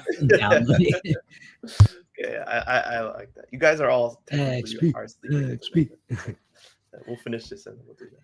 EXP. So mark experience. And I think you don't find answers at all. You just find like the fire just becomes out of control in a weird way. It starts to act like erratically and like fire doesn't act, but it's like it's dying down, and at the same time, or like in the same instant, it's exploding as if there's something kind of fueling it. And Yeah, it's as I desperately, like, I'm waving my limbs around trying to get a sense, and it's just kind of like wrapping around, and I'm losing track of even the motion of the flames, and I can't tell. And you were like, you're stuck in this dream. You know, you would expect to wake up, like even just maybe just naturally, of like, you know, like get me out. Like you kind of realize like this isn't real, but you can't get out of it. You're like the fire, something about this flame is just keeping you within it. And you're stuck in this fiery dream for a bit. And before you wake up, let's see how everybody gains experience throughout the night. We will from now on and forevermore be doing this at the end of the session, but because I forgot, we will be doing it twice today to make up for last time. Yeah. EXP. EXP. EXP. We give it, and we take it away. I'm curious how it's questions in this one too, right? Yes, it is. I don't know why I didn't put it in the section, but luckily Roll20 should have everything I need. Does it? Can you see on stream the little window that I opened? Of, like, No. notes? Well, maybe. No, No, I don't see just the Okay. app. Oh, End of okay, well, you guys can all read it. End of session. When you reach the end of a session, so last time, choose your bonds that you feel resolved. We haven't formed any bonds yet, but at the end of this, we'll do something. So ask the player, did we learn something new and important about the world last time? the world. Yeah. The world. It exists. I exist. I think, therefore I am. Did we overcome a notable monster or enemy? The water. I'm not going to give you that. Do we loot memorable treasure? We did not. Well, Memories? Olim got a stick. No, not that nice. So you get 1 experience from your end of session. And we're taking this campaign a little slow, so I don't mind. As the night is coming to an end, perhaps in the moments of stirring to wake up, are there any bonds that have immediately formed between any of you on the first day. I don't like using the ones that are in the book in this case, so this will just be something that you can call out once you feel a bond being formed with somebody. Hey, Hmm. Interesting. My strongest bond right now is going to be with Olim. Having used magic on you, and then you having said something really true, and then like seeing you think about it, I think that the nameless one is kind of intrigued by that. Also, your flustered exit of the water at the beginning, I think sparked some sympathy in him, and he was like, "Oh, it could have been so much worse." In a sense, when he helped you. So. just stand up, dude. Ow. So this bond that you've formed with him, so the way it works is that bonds need to be resolved in a certain way. Now, the resolution depends on the type of bond. There's a few examples here. So if somebody saved you and you kind of formed a bond in that way, then you might owe them something in return. If somebody did something that you don't like, maybe you want to form a bond of like, I need to keep an eye on this person because they exhibited like weird like behavior that I don't like. Can I say in this case, since this developed with Olim's proclamation of creation, potentially I'm looking forward to Olim creating something. Oh, Okay. yeah. All right. So I'll say that you feel you need to like assist in some way, whether that just means like supporting him or giving him the space to do it. Doesn't necessarily mean you have to get in there with your hands, but you feel you need to be a part of that moment of him creating, and your bond will be resolved at that point in time. Is there any others? You don't feel forced to create one out of thin air, but from now on, we'll kind of think in those terms, and even I'll throw some stuff out when I see it. But if Sounds that's good. it, Yeah, well, let's see what I'm gonna hold off for now. yeah. One last thing, I failed a roll last session, so I get another experience. So I'm at 3. Yeah. Is that true? Is that each time you fail a roll, and then with the like end of session experience, so it all accumulates. right? Sweet. Awesome. So you finally come out of this dream, nameless one, this nightmare, sweating, just drenched, wetter than when you came out of the lake, but it's your own sweat, and you feel hot. Yeah. Get up, leave the I probably at some point got into a tent. You know, the night will cool. And you like wake up a little bit cold by the remnants of a fire and just like crawl into a tent and like sleep. And now I guess sun rising, beating down on the fabric starts to warm up, like come out into the morning air. And the air, like it doesn't feel cool. You know, it feels hot. It's like that hot summer wind on you. Oh. Very Balmy. uncomfortable. You know, we're mid-Feb or end of February right now. That sounds so good. That sounds incredible. Today was great. Yes, it Tomorrow's was gonna be so better. warm. Holy Just shit. saying. But tomorrow night is -12 again. Just so we know, just so everyone understands, it's a Come -20 on. degree difference. Oh, Okay. Dad's coming in clutch, playing that thermostat. Yes. Yeah, walk out, wipe the sweat, kind of like shield my eyes from the sun and look around. What time of day is it and what's happening? the sun is like just starting to come up. None of your friends, none of your companions are awake yet. There's a few people out near the lake. one of which you recognize as the woman who would kind of look at you and bug you a little bit, though they don't seem to have noticed you yet. They're kind of like down the path on that little map. I think I get a bit of a mischievous smile that touches my lips. The fact that they don't see me, and then I would like to look for the people I awakened with.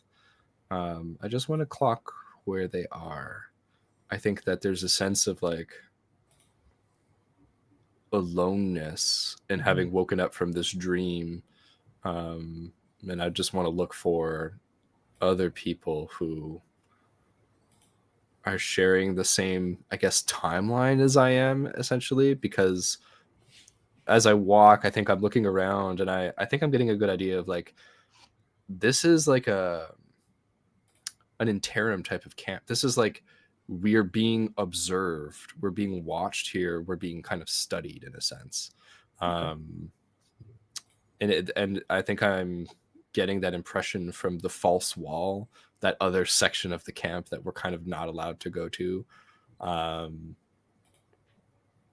And as I look around and I see like the other people that are here, like, do I get the impression that they're still recovering their memories as well? Like this is that kind of like a recovery type of encampment. I'll give you cool. for Memory rehab. Well, it was mentioned last time that a lot of the people that are in this building were the family of like the people of the order, and they were brought along with the people to live and take care of the people that kind of leave the lake.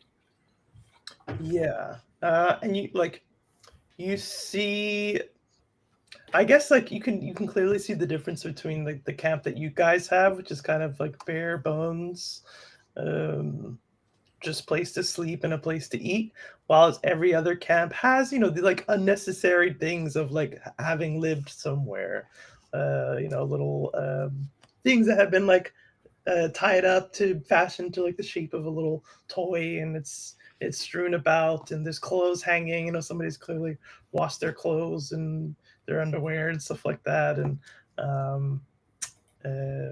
you see books and like long signs of life. Yeah, long-term living kind of. So are there any other short-term living then? As you walk through from the exit to your camp, I'll say that there doesn't seem to be any. It doesn't seem like long term, like people have been here for like years. There are still trunks out.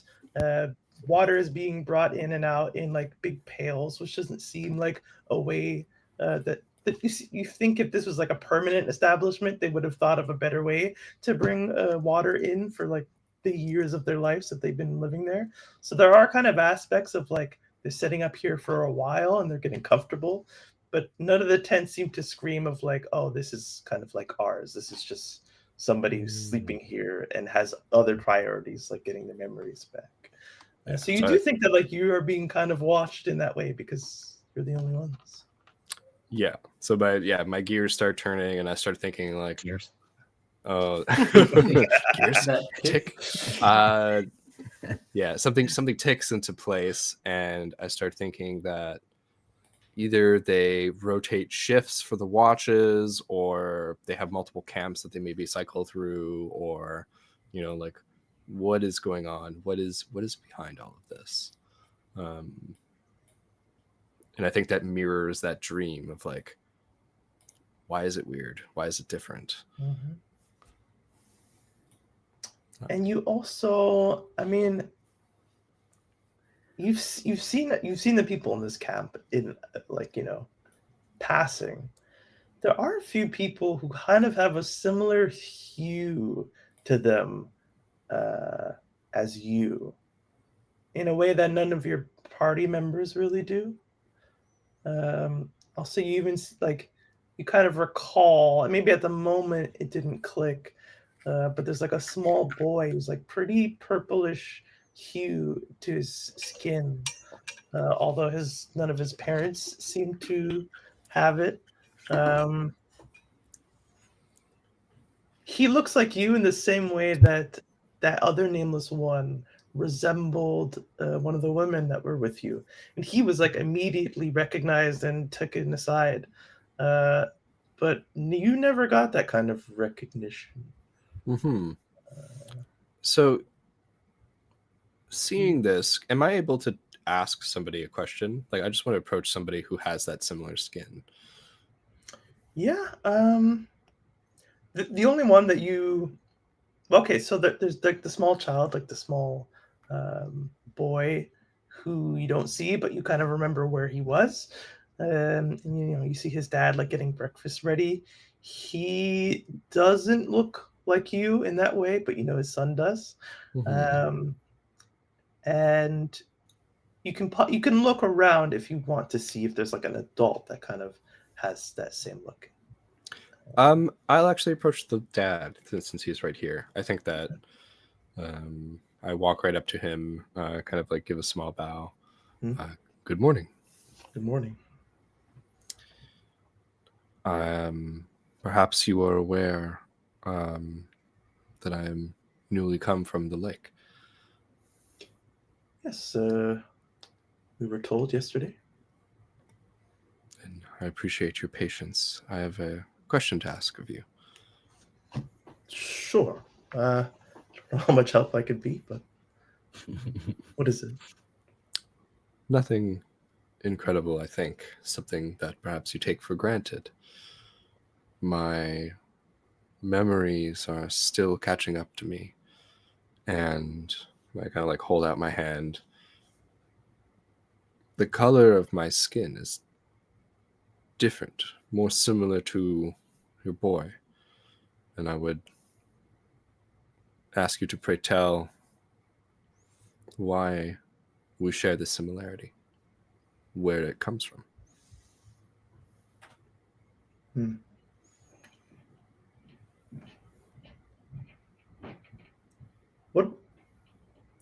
What were you what were you told by? Hmm.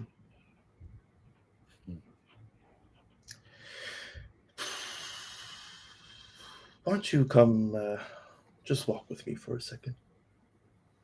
Of course. Kind of like looks in the tent to make sure things are okay. Come.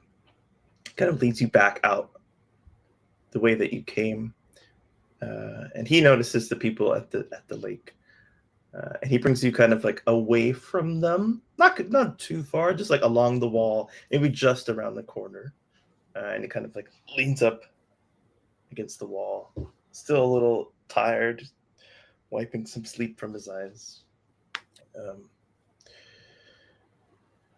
You don't remember anything, right? It's just us here. Just language, just concepts, enough to talk, enough to... I don't know if I can, like... Yeah, I touch my eye, enough to know that there's something different about me, but no more. Looks over his shoulder. You will want to figure some things out about yourself before making any decisions. You, like my boy, are special, and it's a not a bad thing, but it's not a great thing here either, because there are only two ways that a person such as yourself or as my son comes to be, and that's either through a gift from the king you bear, or from stealing something from the king. It is a mark of the king, but it is never clear how it is gained, if you were given this or if you had taken it. Your boy was given a gift? Yes, luckily, being so young, it is assumed that he did not have the ability to take when he was born, and so he must have been given. But an adult like yourself, it's hard to say.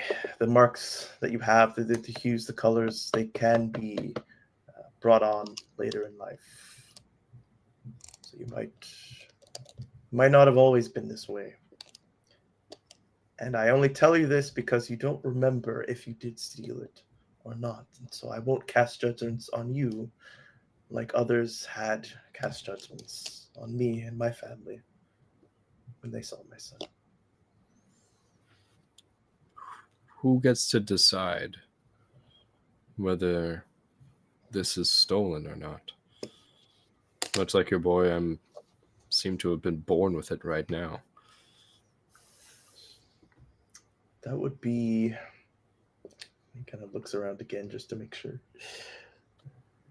That would be they're called the High Order.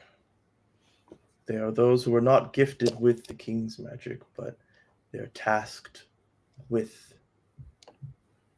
making decisions because their powers are not merely gifts or merely stolen, but they are earned, and they get to say. They have the final say. But they are nowhere near here. Their business is much deeper within the Ashlands, so you don't have to worry yet about running into any of them. But as I said, you will need and you will want to discover more about yourself before you venture too far off. I see. Well, you've imparted your wisdom upon me, and I am humbled before you. I give him a small bow. Thank you. Yes, of course. Piece of advice, if I can. You want to familiarize yourself with... hold on, I'm forgetting her name. You'll want to familiarize yourself with Anira. Her niece is like you. Her niece is like my son. But she's old enough where there are questions. So she might sympathize with you more than the others. I see. And look, she's right over there. And he points to the woman that I had mentioned earlier, who had been kind of giving you attitude unnecessarily. Mm-hmm. Squinty-eyed woman. Yeah, my expression to him is I think of like gratitude. As I think I probably would like reach out and just pat his shoulder and walk off towards her, and just kind of like give him a firm like have a good day nod. But as I turn, have a good day nod back. But as I turn away, I think my expression just like darkens, and that feeling of like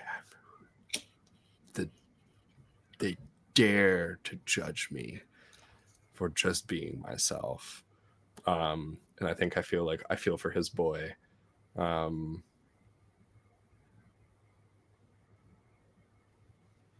then there's like almost like a happier anger of like, what's her fucking problem? As I walk towards her, and I think that playful smile comes back to my lips of like, guess it's time to go find out. But was I able to spot where the others were while I was kind of like I walked around and? Yeah, I'll say that he brought you around the kind of edge, and as he's talking and explaining, you're not like directly like maintaining eye contact the whole time, and your eyes kind of wander for a little, and you do notice there's like another tent nearby, and you remember hearing that Olim was going to stay outside and that somebody would be sent with him, so you could gather that he's there. And the time that you spent inside, everybody had just been sleeping, your friends, except for the other nameless one, which you had kind of, I think you had acknowledged him When he left, yeah. The nod of acknowledgement. Yeah, the nod of acknowledgement. He's The nod. The have a good day. No. But Pequenu and Basilar are still sleeping. Okay. Quite cool. As long as I spot them like in the compound, like I think there is like a, I don't know about the rest of you, but like you wake up from a nightmare and there's like that irrational fear of like, am I alone? Am I like, where am I? And I think just confirming that the others are here and I haven't been transported to some other new dimension all of a sudden to be born again Waking and up in again, another and, lake. like reborn in fire every evening or every like there's some sort of like, okay, like no, this reality is real. And I walk to find out more about it over to Nisira. Inira, I-N-I-R-A. Yeah. Inira. Inira. And as you walk along, I'll say that Pequenu and Basilar, I don't know why that name is going to haunt me for the next couple of seconds. Infected you. It's like, With oh, the it's Basaglar. Pequenu and then Basaglar. Basilisk. Basilar. Abanuki. You awake to the smells of baked or baked cookies. That was a hard pause right there. You wake to smells. Something I would start with. The smells of food being cooked. The sounds of people not being loud but moving about. And you hear this like soft kind of nearby outside of your tent. Something being dropped, but something soft being dropped. I don't think I was inside the tent. Oh, you were outside the tent. I would have slept like by the fire. Okay. So then you're wakened by like somebody turning their back and walking away and leaving a pile of what seem to be clothes for you. I'm there with Basilar too. Thank you. Look, was this not? These were given to us before. Excuse me. Wait. These were given to us before. Are we supposed to change into these now? Are these not enough? The woman like laughs a little, and like you look down and like you're pretty much only given like a sheet to wrap around, and like you had like you guys had but like you look like Towels, everybody else basically. is like wearing clothes, even like the robed individuals or like somebody's in a dress. Like there's designs and there's fastens and stuff, but you're just like tied up. It's just like, yes, you can change or you can keep that on if you want to. But we just thought you might be more comfortable with some options instead of the sheets that you were given. Yes, of course. What are the options? Basically, whatever you would have wanted your character to be wearing. Since I made them appear naked, it's just a pile of undefined Starting clothes. clothes. Yeah, and so whatever colors you want, whatever kind of, however you want to look. The old lost and found. Yes. But what kind of colors they got amongst the? Yeah. What are the tones of clothes in this? They're is definitely earthy. You're not finding any neon colors. You're finding greens and browns. You're finding golds too, and like Bright pink. dark yellow to like gold, which seems to be kind of like a theme around here. And there's like whites and beiges and I think I said browns already. So yeah, earth tone. Okay. I'll talk about brown. Then I'll get an actual tunic. I'll wear an actual tunic. Okay. Not my fake tunic. But in some maybe like one of those like darker gold colors, like something like a copper or bronze or something. I know it's not actually metallic, so yeah. Are you okay with your sheet, Basilon? I think he's gonna keep this sheet, but he's also gonna like start like, picking through the clothes. He'll look for kind of a full, not like a muumuu, but like a full robe in a sense. Mm-hmm. That's kind of like greenish brown with these just like golden like accent lines going down, kind of almost reminiscent of the like those lines going down the women that passed or that brought us here, Mm, all down like the sides and around like the hem. beautiful. She just like puts that over.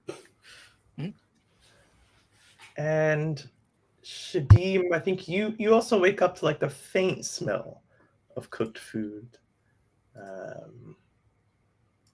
And the woman underneath your tree just like yells out breakfast and makes her way into the compound. I'll like and kind of like still asleep, kind of like hang upside down from my little hammock and like fall out a little bit, like flap my arms and breakfast sounds good. And, like sleepily follow her to breakfast.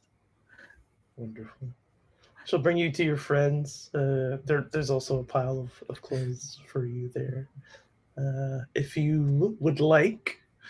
I'll wake up and go, new scraps. And I'll take more clothes and rip more ribbons and keep wrapping myself. Wrap my arms more and my legs. And it kind of looks Does like it kind of like get up like further up along your arm, or is it just like always the same area? No, just it getting, goes like, further thicker? up. Okay. Yeah, I'm patching up more, and it's looking more like a toga-ish, but it's just like a series of wrapped bandages. And I put Yeah, one bird around my mommy at the end of beak this? too. I'm like, this feels right. Yeah. Breakfast? You are a strange little man. You turn around. The woman with the very strong jawed.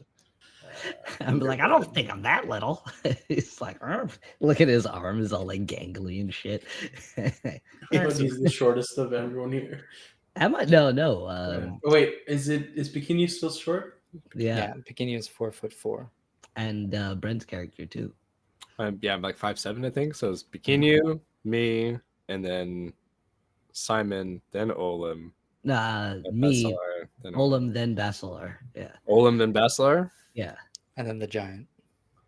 And then The big man. The literal center.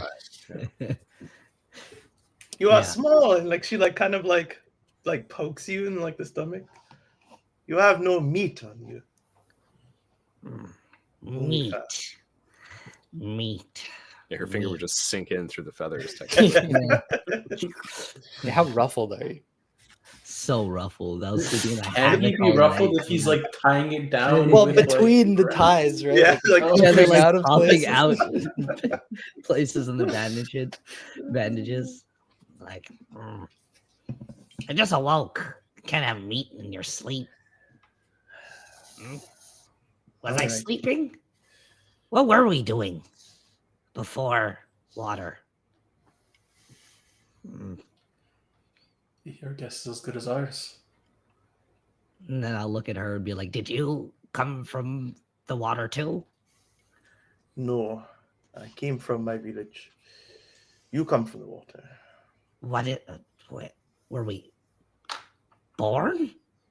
Were we just born? They'll look at the other guys. Only now. You don't. I thought we explained. Where's your friend? If I could have to do this whole thing again. I think they did explain it to us yesterday, but do forgive us if it's a rather large concept to grasp. Yeah. When we've just been, I don't know, He remade, does not understand. returned from something we don't even remember. But do you guys feel purpose too? Unknown purpose? Purpose. Direction. No.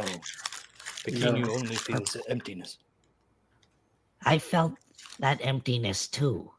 Are you missing a friend too? Bikini? Friend. Perhaps that is what Bikini was missing. A friend. Will you be Bikini's friend? And I'll like go up to you and like grab your arms. You want to be Olam's friend? Put up my hand. Mm. How do you feel about? Look at him close. Outside. I like look up and like I imagine the sky is like above, like in view. Just like Pequeno does not understand. You know, there's inside people and outside people. And in here feels like inside, you know? Pequeno does not feel this, but Pequeno would like to see these outside. Can we go outside? Yes, sorry. I'm going to be busy today. Why? Do we need to be busy? No, I am going to be busy. There's a change of plans. Sorry. Panya is going to take your friend, or she's already gone, off to the druid. You will try to help him remember. I have my duties here, so I don't know what do you want to get up to today? I don't have much time, but I can point you in the right direction before I leave you. Well, Want to go outside? I'm going over there, and I'm gonna learn some things. Good. Don't really know what. Don't worry. The people here, they know what is going on. If they think they can help, you should take it. I think so. Yes. I saw a light last night outside. Far. Don't worry about that. Let's see what else. Like, Yeah, she kind of like just like. can I kind of like can I kind of suss this out? This is the second time someone has nonchalantly told me not to worry about Keeping this count. thing, and now I'm kind of worried. You know. Let's see. Like, are they hiding something with this other than our general safety? I mean, the initial obvious answer is yes. If you want to know more, this is going to be the bread and butter role, I think, for this campaign. At least until you remember everything. So it's going to be plus your wisdom, which I believe you have already unlocked, and you will roll discern reality. Discern realities. Ooh, that's my thing. I dropped that. Ooh, baby, that's double sixes. Very For nice. 14. Wow, is that a crit? Natty. It's a fucking natty. Bitch, where you hiding? So you got two thanks for the mason questions. jar. Oh, Julie. If you need the list, I can read them off again. 2 questions. Is there No. like a +1 forward or something? Yeah, oh plus no, one sorry, forward when 3 acting on questions, and you take a +1. Hey, and a +1. 3 Three questions out of questions. 6. Jesus. Oh man. I guess who's really in control here? And what is about to happen? No, actually, yeah. We'll Who's take it really one in at a control time. here? Okay, we'll And start with that. what happened here recently? And could I hold the third one? Yes, yeah, Beautiful. I'll allow that for sure. Well, through the conversation that you guys are having, the bits that aren't acted out, she does tell you that she had a conversation with her superiors, unless I had already said that. I don't know. So you assume that there's a higher power that she speaks to that isn't just like a god figure, but there are people out there who can tell her kind of what to say and what to do to a certain degree. There was mention of an I think A the king? order. Yeah, No, order. there's the king, but you think that's like a more of a religious kind of thing. This seems more concrete than that. I think somebody mentioned the order of Kafif. Yes, they did. Yeah. Yeah. When we were So- walking towards Kafif. that. Yeah, and like from her like being busy today and the plans that they made last night were changed and stuff like that. Like they aren't in charge. They are just following orders from somebody who isn't here. You don't like it doesn't seem like they're going out into the forest to get this information, so you don't think like them telling you not to worry about the forest, is it? But you can't really, from this small conversation, you can't know more than that on that question. Mhm. The second one was, remind me, What is about to happen? what is about to happen? In what frame that question? Or sorry, actually, no, not that. I'll do what here is useful or valuable to me, like in regards to them kind of trying to stop us from doing stuff, I guess, or in regards to that light or what I saw. It's kind of hard to frame them because they have to be in frame with the question. Yeah. You could also ask what here is not what it appears to be if you want. I guess okay, yeah. That'd probably be I the don't want best. to force you into it. No. Yeah, that's I good. don't want to force it, but it's what I have an answer to. And I'll hold the last one. Yeah. Okay. I think. I don't want to just give you something at random, right? Obviously, you know that they're hiding something. The woman who was looking at the light source with you, she did say that like they look like they're far enough, or like they're still far, and so maybe that like contextualizes itself. Yeah, I'll be like, and I guess I'll lean in and I'll just be like, "What are you really trying to keep us from here?" Like she looks. Are the rest of you kind of listening actively, or are you distracted? Yeah, I'm a little. Yeah, I'm there. I mean, if there's food, I'm he'd kind be of like, just like- eating slowly, but Yeah, I'll be like, the other one said they're far enough. What's far enough? What's going on? I can show you if you pick up and follow me outside. Theatrics. And then follow her. It will be worth it, I think. You guys coming? Oh, yes. Friends? Pequeno is coming. You can Friends. stay if you want to. No. Friends must stay together. Mm-hmm.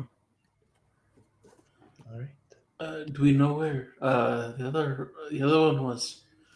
I'll look around for Brent's character. Oh yeah, fire guy.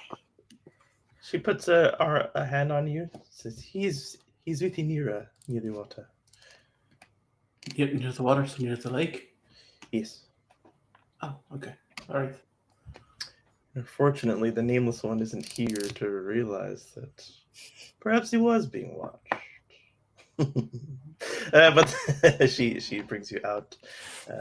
You do indeed see them standing out at the lake. Okay, so how far from the encampment is the lake? Like, I felt like we were walking for like a while before, like last session. Yes. So, if you can see the little map, We that still I see the made. end of session on top, though. Really? Oh, sorry. It's because I have two. I have a window that I'm controlling, and I have a window that I'm sharing from. Guy's freaking Tony This Stark. So the water goes much like further down and up than the small square shows. Mhm. And so this place is close to the water that it's close to, but you guys appeared like much like further down. Okay. So somehow they knew to go and like run down to collect you and bring you back. Oh, and they did say that last time too. That We are much further than they expected. Yeah, so they're around Yeah. here, which is not very far at all. Interesting. Okay, just watching the stream. That isn't apparent in the shared where you're pointing. 'Cause I'm- Is not seen in the center of the. We're in roll 20 right now. Yeah. Yeah, but is this I'm saying really it's not showing up in the centered stream. on stream. Okay. So if you're trying to show like everyone, then it is not apparent. Yeah, just drag it over a little bit. If I zoom out, there we go. Oh wow, that's actually perfect. Hey, Yes, thanks, so you James. guys are all here. Yeah, thank you. Not you guys are all here. In the The stream, nameless we one. still can't see your ping, and we can't see the water. No, we just saw the What? thing. Oh, It's okay. either- You can see the edge of the Yeah. pig. Yeah. Yeah, here I can bring it. But so it's within like shouting distance. So Okay, I can't drag it. but we're headed away from the water, or not towards the water. Like So this she's person. kind of taking you like at the bottom of the compound Okay. around like More here. towards the forest. Yeah. Okay. And so you're like Gotcha. you're kind of like taking like this path, and you see them standing. I don't know what you can see on stream, but they're standing. Yeah, you can see the blue. That's a beautiful lad. So you have like a moment to kind of disrupt the nameless one if you would like, or you could just follow them. Do they seem in the midst of conversation? Yes, definitely. I don't think I would interrupt conversation, but I would just like notice where they are and kind of like for like later. Okay. We will go and listen in on them, so that hopefully by the end of the conversation, the nameless one has an opportunity to join up with you. The nameless one. You approach her. She seems to be taking like dirt or sand or some sort of like soot or something, and she has this contraption of sorts where she's like dunking it in the water, and it's being like it's getting all wet, but it's staying within the confines of this like barrel kind of shaped object that she holds, and then she pulls it up, and you see the water kind of come out from the bottom. She's doing that like a few times, like really, what's the word? A strainer or a Saturating, I sieve. guess? Yeah, she's like saturating all like the dirt and stuff with water, and then letting it out, and then like doing that again. But she puts it down before you get to her, and like turns to you, and maybe just like leans on it. When I see Inira, the father had said that she was like me. Her niece was like you. Her niece is like me. Yeah, because you didn't. I don't remember you saying that her skin looked like mine. No. That would have been a big detail. So, as I approach her, does she still have that suspicious look on her face? She has a look that you can figure is waiting for your reaction. Like when you do something to someone and you're not sure if you've pissed them off or if they took it right. So you like you want to smile, but you don't want to like seem like really sorry. So you're just like, are you about to yell at me or are we good? She's kind of just like waiting. Yeah. So I see that as a bit of an invitation, and I say, "Good morning." Good morning. You sleep well? Rest was able to lay itself upon my frame for the most part. You're up early today, hard at work. Yes, just trying to. Well, here, come closer, if you don't mind. And she reaches in and grabs some of this like wet, like almost mulch, and she like kind of not hands it to you to like take, but for you to proceed. Yep. So I this approach, I is, look. we call this ash. It is earth from the ground, and it is mixed with waters from the Kufua Lake. And it takes on a certain property that we find to be very beneficial for, well, at least people like us. And you feel that, like, that acknowledgement that you didn't get the other day when she says us, and she like looks at you in the eyes. She says, maybe some of your friends wouldn't work on them. I'm not too familiar with how it works. Like I said yesterday, it's our first time being sent here when people are actually being taken from the lake. But those of us from the lands, it has a certain kind of magic to it. I like take a few steps towards the lake and look out. And then I just probably blindside her with, do you see me as a hard worker, or do you see me as a suspect? Right to the point. Okay. I don't know. To be honest, I don't even know if you came out of the lake with them or if you used it as an opportunity to get yourself back into the Ashlands.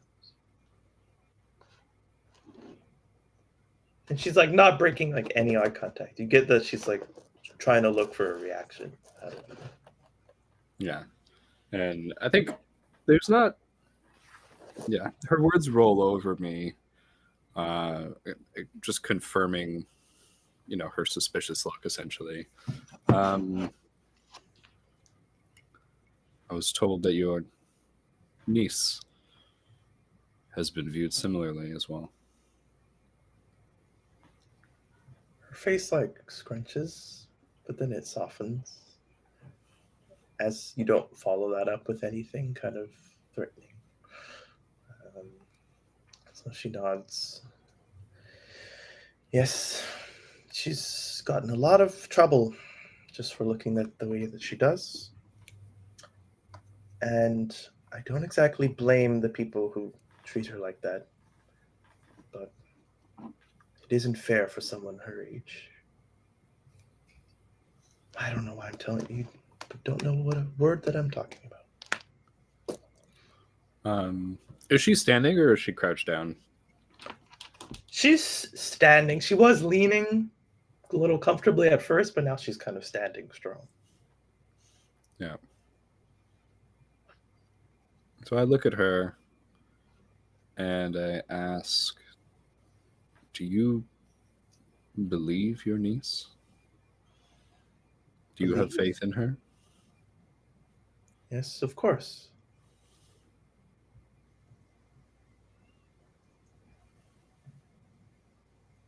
Are you going to say that I should have faith in you? No.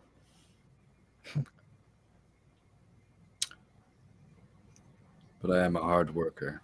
And I will lift the mulch basket. Ooh. My friend. You use your strength.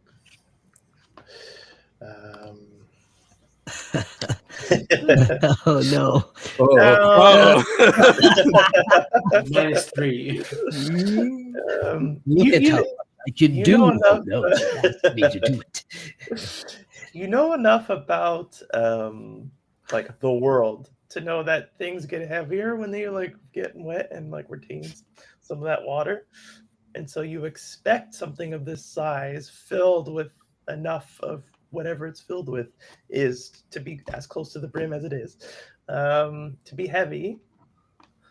But with your 15 base strength score, Oh. it is not as hard as you might have imagined it. Damn, son. Ooh, 15. Okay. Which is only a +1 in this, but the plus only goes up to 3, and it's right on the cusp of 2. So it's pretty A good. 15 is a +1? Damn. Yeah. It's pretty silly, actually. My wisdom's a 13, and it's also a +1. Yeah, that's why I was going through it. I'm like, wait, this doesn't seem right. And then I look, I'm like, no, yeah. It's a large It's a range. big for range. +1. But yeah, it doesn't go up very, very far. So they need to kind of widen Spread it it a out. little bit. She just nods and walks with you. And she'll say, I don't quite trust you yet, but if you are trustworthy, I will be glad to have found you. That's all I'll say.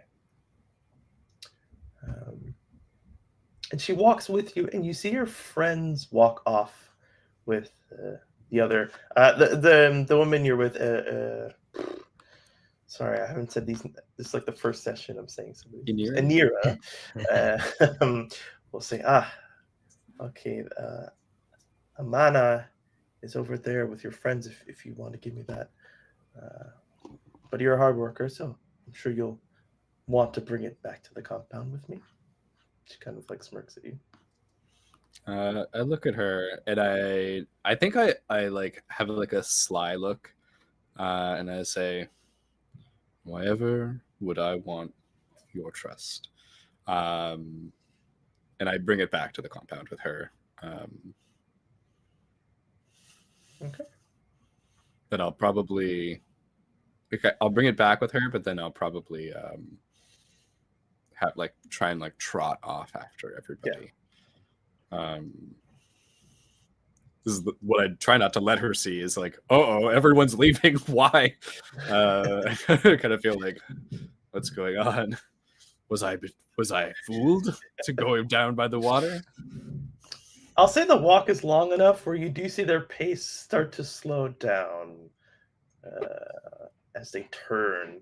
It doesn't look like they're going off on a long journey. Your friends don't look packed at all. Packing a bag is something that you do when you leave. That's not something you would Squint forget. my eyes and they're wearing clothing. I'll look around for the clothing pile. At what Well, point the would shreds. he be like close enough? Because like I feel like Bachelor's kind of like listening in and looking back, and like listening in and looking back. I'll say that like you reach the point where the line ends by the time that he maybe reaches like here. So like you're all the way over here, and he's over here. I'll like throw like a large wave. Yeah. Kind of like I guess I reciprocate, maybe not as large. I don't think you can if you're holding the basket, right? Drops it. Ooh, 15. I think I can Oh, a hand for a moment. damn. But I will take the time to get dressed at the compound before I catch up with everyone. And I think that having spoken to her and having talked with this father, and I think like, because the kid was just like running around playing, doing whatever, right? Yeah. Mm-hmm. There's a part of the Nameless One that like goes to grab like a colorful piece of clothing and to be like, I'll go out, I'll just be out there, and then puts that aside and just takes something dark, like either black, like as dark as I can get it, with a hood and like potentially like even gloves if I could, and like really covers up. But with, I think like in this camp, like hood thrown back, like clearly revealing my face, but just my face. What is what I would like to do. Absolutely. Black gloves, black coverings. It's funny because when I made your character's description, I mentioned that like you would most likely be wearing a hood a lot of the time. So I'm very glad that you've chosen such a garment. We'll say at the end of this scene, you will be able to join the party. So you are all brought close to where Olin was sleeping up in the trees. Catch up. Little And hammock. Nameless one. she points up. Where can you see on the screen? Perfect. So she points up to here in this direction, past the compound on the other side. And she asks you, Basilar, she says, what do you see when you look beyond? I'm going to ask you. Beyond the compound? Or like at the Yes. horizon? Just A strange beyond. blue line. The strange Look blue past it. line. Everything past Look with is your your special kingdom. eyes. Everything past the blue line is our domain.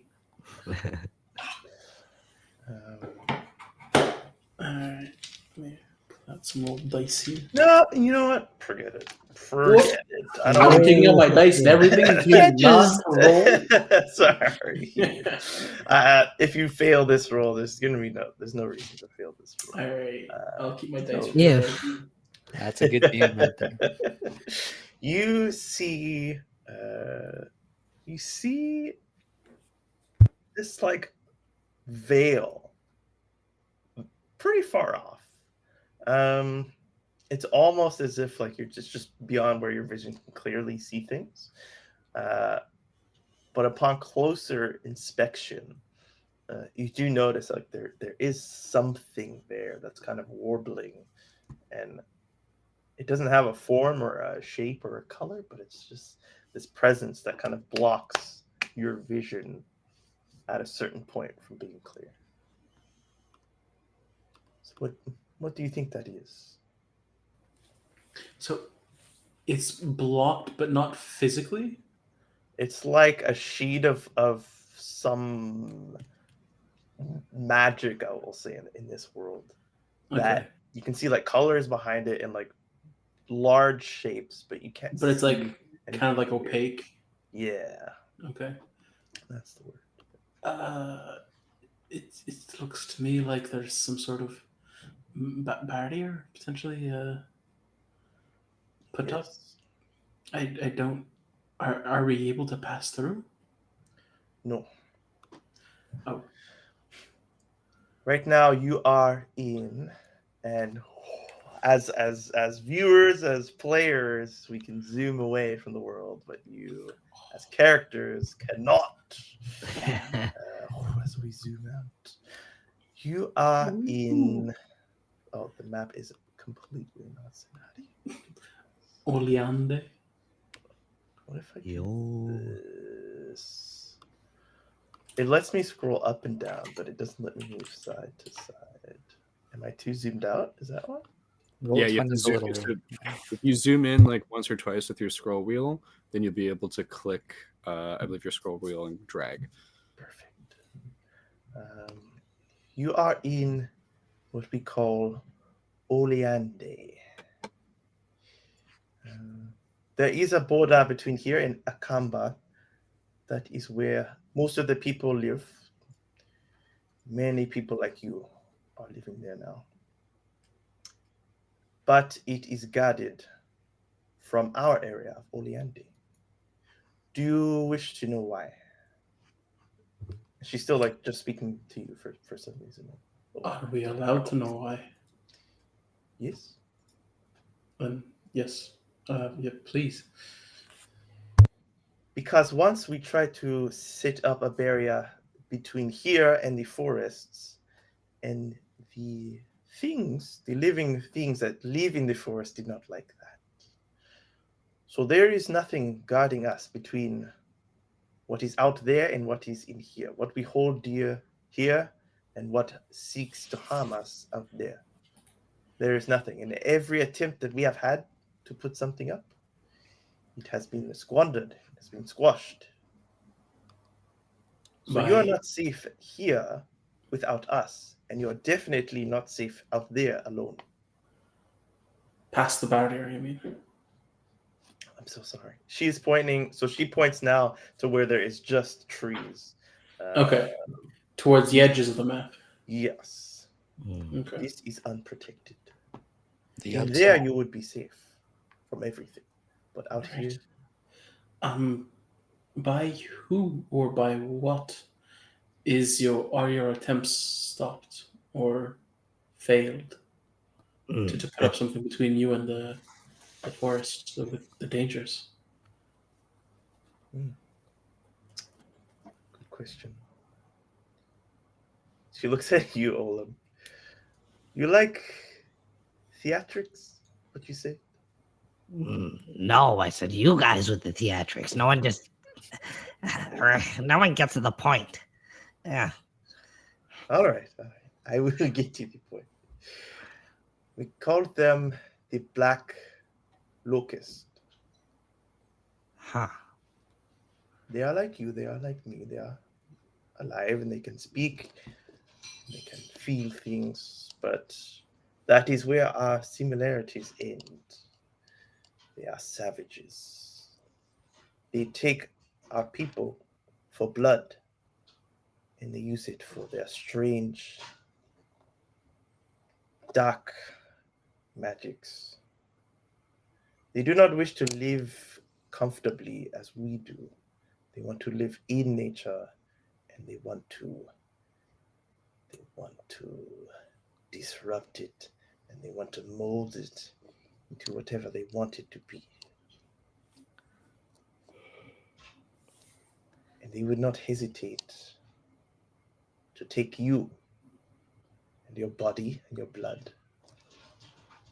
and use it as they wish. And these creeps were making light last night? You likely saw a fire or something. They are not so barbaric where they cannot use fire and shelter. But they live in the forests out there. Yes. But They do not want They- peace. They want problems only. but they live. What if they found us first? Oh, I guess here is safe. Now, why do you think we were sent here? Why do you think there's always meant to be some among us here? This is why we ran out to get you as soon as we were alerted that you were out. Because they were likely alerted as well. We just made it first. Is this What alerts? sorry, is this why the camp there is no long-term camp? Oh, I did not know that you were done your journey. Like shows up. Oh, you meant at the end of this scene. Yeah, it's okay. You can joke. No. It didn't get said. I'm just planting seeds, I guess. No, I really don't mind if you joke. It pops out You of the can tree. get line. popped up from a tree. Aimless. So sorry, I was so distracted. What was your question? It's fine. Oh, I'm not here. I'm not here. Don't worry about it. Turns around. I thought I heard something. Oh, So, what exactly alerts you all? Oh, you did not see. The waters, they become very bright throughout the process. So you have watchers. Yes. Always someone watching. And I assume they as well.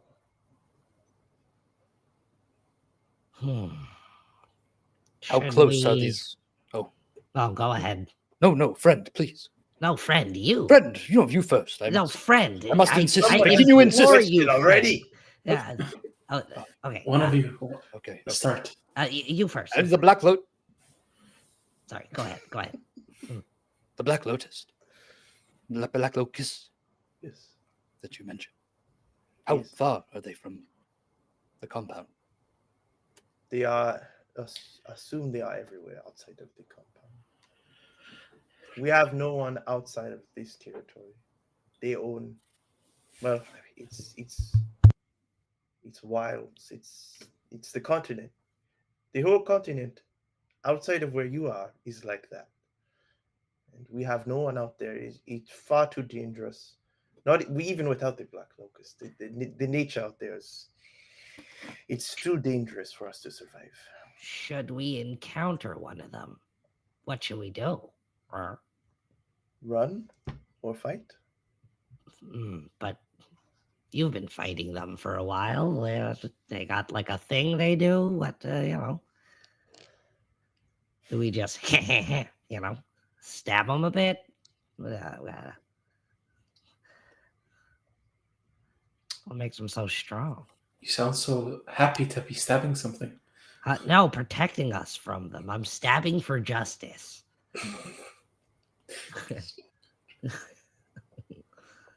I guess. Are we just? I guess we're kind of scared of these things that we What do don't you feel even in your know. heart? We never The even enemy. met them. You want me to be blunt, as you would say? I look at the group. Friend? Be as blunt as possible.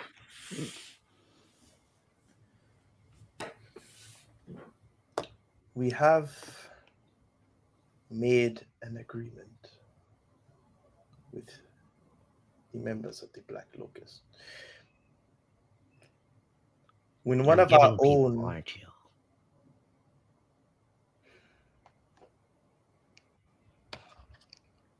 we wish not to, if we can avoid it. Oh, okay. Hold it. Does the nameless one show up at this point? Is he? He can show up at this point. It's an important bit of information. And the nameless one. I think I'm gonna use my last question to, as she's kind of talking about this deal. I'll use my what is about to happen to get the full range of just in case she's not leaving anything out. Okay. And I show up. Yes. Nameless. Ah, dude. Is nameless a friend too? Well, yeah, he told me to stand up. I was drowning, Nameless, huh? There's something we can do for you to help at least get your name back. But there's something you'd want to hear first. Sure. I walk up and I think I just pat Pikinu's shoulder and I give it like a friendly squeeze at your mention of friendship. But I'm fully listening to the thing that we must hear. We do not control who comes out of the water. So we never know what will happen. But we have claim to those who have lived here before. Those like me and your friend and your other friend. And perhaps even you, and she looks at you, Basilar. You are... There is something. I have not been around the world, so I cannot say if, just by looking at you, if you are Ashen, but you seem Ashen. So me and friend Pequeno got saved because of them. No, we would have helped you regardless. Oh, okay. But they have claim Oh, to one of you. one For of us. for every group of souls that emerges from the lake, those who are not Ashen, they can claim one. And they will not harm anyone here. That is the deal that we have. If you can only claim one who is non-Ashen, how did you get both Kinyo and Olam? They have not made themselves present yet. So Oh, they do not know who has come out of the water. Does that So mean if we have can to get leave? you away from here, or hidden or something, this is what we are trying to figure out.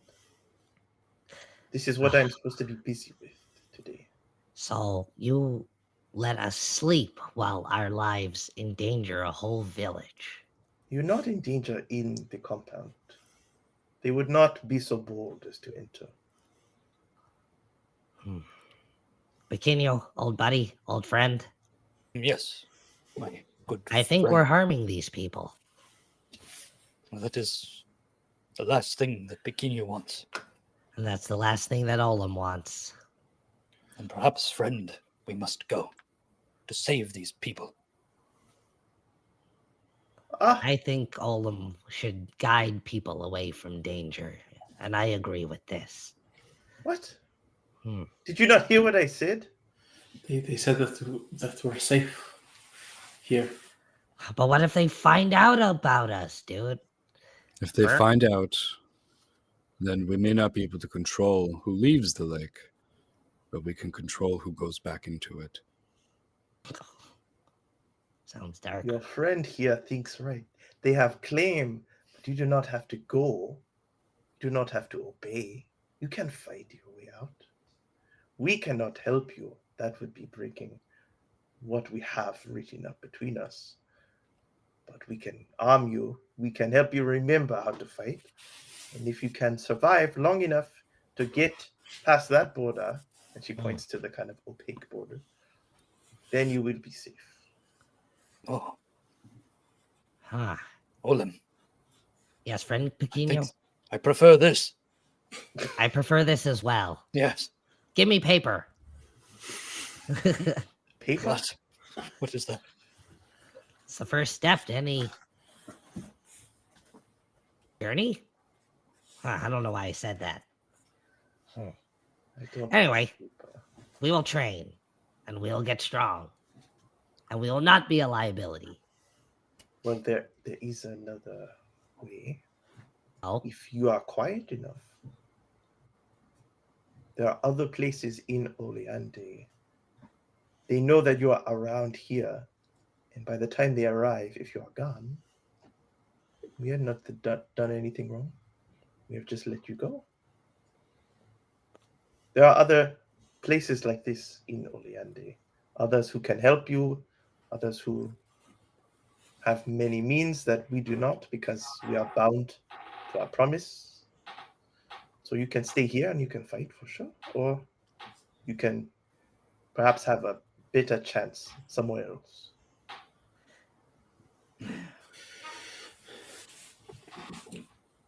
Or you can stay in the compound and they will not come in and find you. Wait it out. Maybe a few months. To get into a combo, do we need anything special? Can we just walk right past that barrier? Your friend, your tall friend, was given permission to by someone with more power than I. I don't know why exactly, but he has some business in there. that one walks with purpose. More purpose than we have at the moment. Right, so we need permission to get through the barrier. Yes. And how would we get that permission? I wish I had a map or something to show you. She doesn't know that I have one. That's my bread and butter. Is there someone we have to speak to? Is there some thing we need to acquire to let us pass through? Pequeño will do anything. What can you do, little dude? So, do you wish to go? Well, we I wish feel to like at a prepare. certain point we might have to. So better to know how. I think we wish to prepare to go, if that makes sense. I don't much like the idea of one of you being stolen away so soon after we awoke together. Precisely. So we should prepare how to get away from these individuals. As fast as possible. Well, I would not advise trying to go through the lake. And since it is blocking your path, you will have to go around the outskirts of the border Yes, if you go to Botos, that's Bothos, Botos, there is a ruling family there that can give permission to those who, well, they make the rules. So if you can gain their favor somehow, I think Idira is going there to see her niece. Perhaps not today. We can check. If you go there and if you can convince Inira to bring you, that might be safe. She will have to lay low, but she can keep an eye out for you. You have to. I don't know. I am welcome everywhere, so I don't have much experience, but you will have to gain their favor somehow and do something that they deem worthy of gaining entry through the barrier. Otherwise, you can go to Utu. It's a little further, but they are much kinder over there. They may have a way of helping you, but no one there has the express permission as the ruling family of Botos does. I would like to speak to Anira's niece. Now look at the rest of you. If we could at least stop there, I think that would put us a step closer towards victory.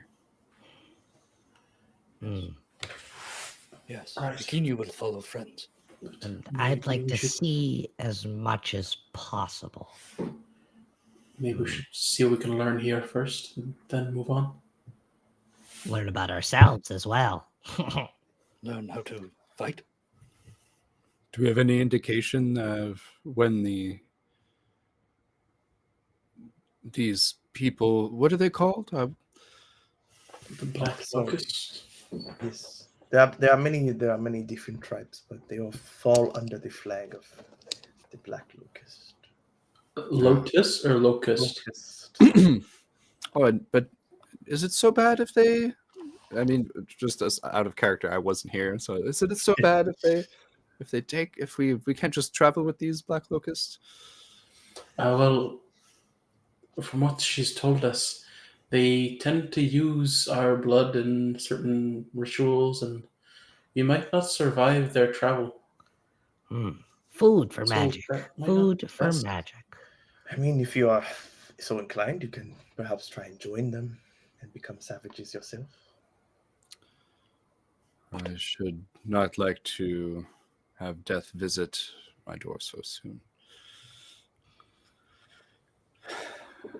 Well, this one raises a good point. You should learn to fight. There's only 4 of you. This should be fun, if you will. But yeah, but I thought we were not enemies.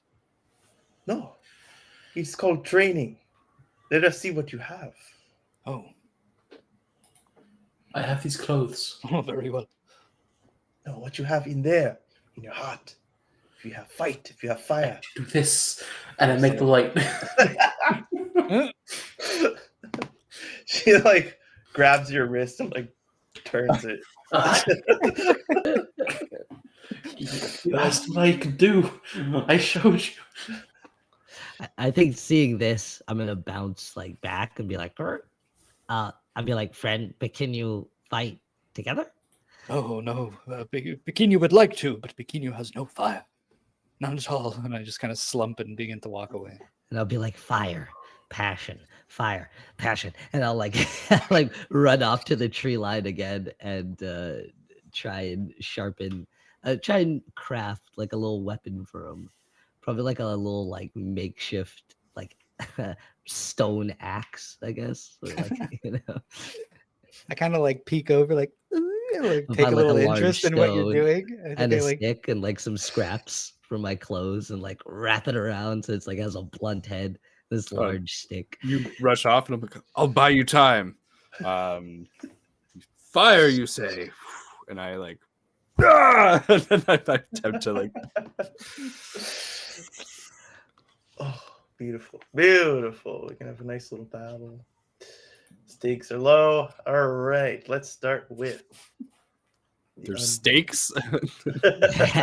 Stinks. I mean, you know, any fight can go terribly wrong. Steaks. Chicken steaks. No, the callback. No. We can.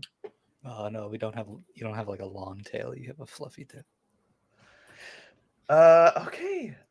Brent. Nameless. No initiative in this. No initiative. Just straight fisticuffs. Yeah. Roll me 2d6. And we'll, depending on what you get, is what I'll give.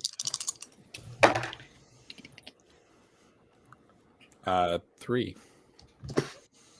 So, experience. Oh, you just gotta Right, get a well, level up so fast. Yeah, seriously.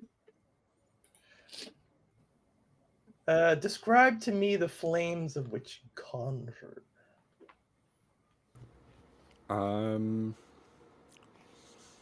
In my dream, were they like a certain color or something? Yes, they were. You might expect them to be hued with some sort of purple or blue. They're red, but they're like a magical red, not like just a regular fire red. Yeah, It's bright. like It's like a bright red. like a Sith lightsaber kind of red. Oh yeah. Yeah, so I like that kind of like, yeah, neon glow, like white center, red exterior kind of flame.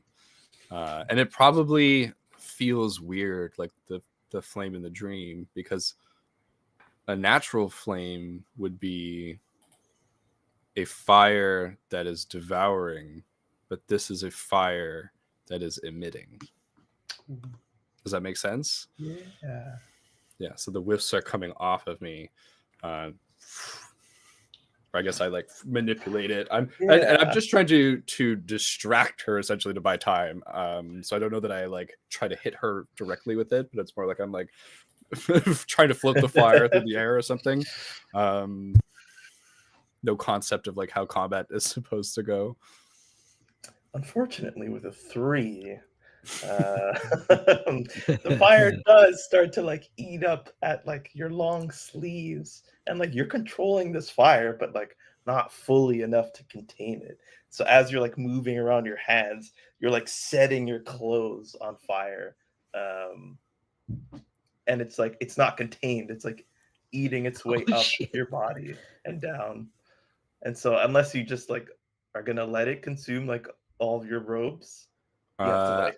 I think what I do, I don't know if you're gonna let me. So I do this to like distract her. Then I notice that I'm on fire, and I just run at her.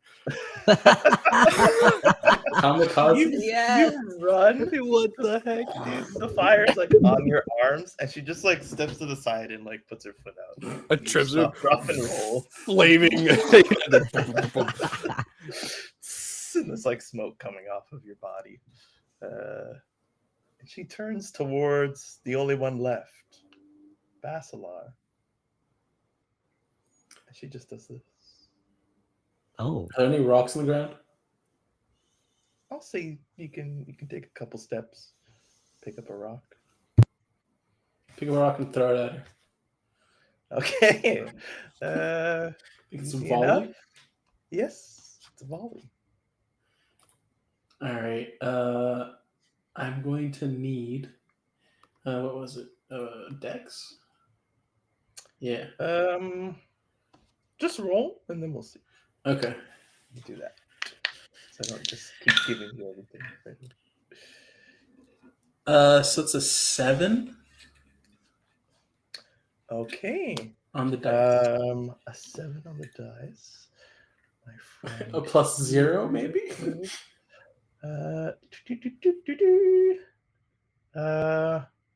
A 7 remains a 7. Not necessarily because of your score. Oh, But okay. the 7 remains a 7. So let us read volley for the first time. Da, da, da. Volley. When you take aim and shoot at an enemy at range, roll plus dex. On a 7 to 9, choose one. Whichever you choose, you deal your damage. So you can either choose. Hold on, sorry. On a 10 plus, you have a clear shot, deal your damage. On a 7 to 9, choose one. Whichever you choose, you deal your damage. Okay, you have to move to get that shot, placing you in danger of the GM's choice. So you'll have to position yourself in a way that might expose you to danger. You have to take what you can get, and you get less damage. So you roll a d6 and you take that away from your damage roll. Or you have to take several shots, reducing your ammo by 1, which would probably be the best choice. How many rocks do I have at my disposal? I mean, there's rarely just going to be one rock that you can throw. So, you'll throw a couple, but there's a couple to throw. Pocket rocks. Pocket rocks. All right. Yeah. Minus 1d6 damage. Is that You wanna like take that? nothing? Well, so as you feel the strength behind your throw, you do get something revealed to you. The and that's your dex damage. behind my throw? Your damage die from here on and forevermore shall be Oh a shit. d6. Damage die? So D6. anytime Basilar rolls damage, you're rolling 1d6. Unless it tells you to roll twice your damage. Something like that. Because in this game, your class gives you a damage die, which is special to you and your class alone. Okay. So it's just it's a d6. So it's a d6 minus a d6, if that's what you choose. Or my ammo is -1. Yeah. But like I don't have any ammo, so like I feel like that's not fair to choose. We're training. That'll be your, and who knows, maybe it'll come in later on this trading session.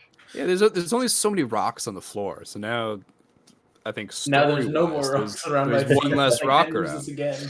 This is the only time I can use this tactic. Sure. I mean, let's see what I roll anyways. A 6. Oh, Nice. Since we're in like, she's not gonna kill you. You're not gonna kill her. But Thanks. I appreciate that. So we'll do like non-lethal damage, unless you're taking this opportunity to. I mean, I don't know what I'm just like. She's like trained. Everyone else is gone, and like apparently, she's still like. She's like, come on. I'm like, all right. So she she has her hands up, and then you just like, and it's this weird throw of like, yeah, not strength, but like this like little flick of the wrist at the right moment to kind of catch it at a weird angle. Keeping her Where she up. has to like throw her like arm up, and like part of the rock maybe like scratches along her face as it whips past her, and she kind of deflects a little bit of it, but it draws a little bit of blood, and she goes, okay, very good. Up in the trees, you've finished fastening your weapon. makeshift hammer. The nameless one finds himself with smoldering but it's not been extinguished. So whoever wants to go, Pekinu though, you kind of walked away. Sorry, I was in D&D mode. I was like waiting for a turn, but you're Well, right. I just call it out. I do think- want to come down and like give you the hammer. Yeah, I think I was- even just kind of like go like, yeah, drop it, yeah. friend. And I really like chuck it over to him. And I'll kind of like jump out to catch it. And as soon as it lands in my hand, what did you make for me? It's like basically like a makeshift like hammer, like a stone axe, basically, like kind of something you get in like the forest. It's Yeah, like right. and like rags and a big old rock. Arc Yeah. survival, first hammer. Exactly. Yeah. The first like Yeah. axe or something that you need to make out of wood and stone. Make a slingshot out of like your wraps and. Ooh. That's a I good idea. got some other ideas. I'm But just yeah, gonna like as soon as I yeah. catch it, I like spin on my heel and I like dash at her. Hey, I'm look just up. gonna like swing out with it. Wonderful. So unlike your pal Basilar, this is something that's more than just I'm just gonna throw a rock, see what happens. You kind of, and like maybe you describe to me like what flows through you, either your mind or your heart or your center, as you're rushing towards somebody with this weapon in your hand. I think well, Pequenu isn't expecting anything until the weapon lands in his grip. And then from there it's just sort of a almost like an automatic response. Maybe his eyes even sort of like, slit a little bit or like kind of like change in appearance. And he just like you see like it lands in his hand, the axe, and he just carries the weight of the momentum and kind of spins himself to like launch himself at her. And it kind of is just like one fluid motion. But, Oh, like, so sick. but he's like his whole body is like being thrown into it. It's like almost your size too. Oh my god, it's huge. So I will give you two things in this very specific situation. You made your character sheet, so you know all your stats. But you unlock the knowledge of your strength stat and of your damage die. As this in this moment, this is like, and she is not trying to kill you. She's trying to see what you're made of. So she kind of lets you, in a way, show her what you're made of. So just okay. go ahead and roll your damage die, which is, unless I'm mistaken, a D10. Oh D10. damn. D10. Ooh, here we go. I like that there's actually different dice. Yeah, it's I cool. It's love not just that. 2d6. I was sold on this system when you did that. Like, it's Yeah, not just 2d6. You have another freaking die. Ooh, a 9. Oh, you described to me how you like catch her off guard in this moment and show off. Yeah, your speed. she gives a look, maybe kind of like out from like behind her or kind of at the corner of her eye, and I think she's expecting an attack, but she's not expecting how close in her face I am, and like the axe is just pulling me along with its weight, and so it's just like coming dangerously close to her. Yeah, you whack. I mean, she has like pauldrons on. She has these rings that are like made of like so you're not doing like crazy like 9 lethal damage to her, but like you nick this like golden armor with this weirdly fashioned just random weapon made of cloth and a rock and a stick. You see this like the scratch. That's not just like something that you can just like wipe off, but it's something that's going to have to be like buffed out in her armor as she kind of like throws up her shoulder at the last moment, and you like she looks at you and she smiles and she says, "You sure you don't want to fight them?" Kind of I think I sort of like roll away and kind of look at her. Yes. Is that something that we can do? Just fight them. Of course. Did we not tell you when you got here? You always have a choice. And they are your enemy. Oh, yes. Yes. Bikini would like to fight them. Kind of readjusts, kind of holds it, like gets used to the heavy like stone axe.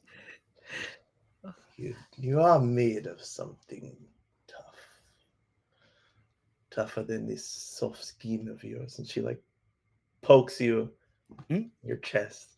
For a moment, you feel just a little hot flash, you know? A little Moves metaphorical super hot fast, flash. pops up in front of him. And then it goes away. around. Of the moment. Yeah, it's like And she looks at the one on the floor. But this one, I don't know. Not so much. Getting up. You are made of fire.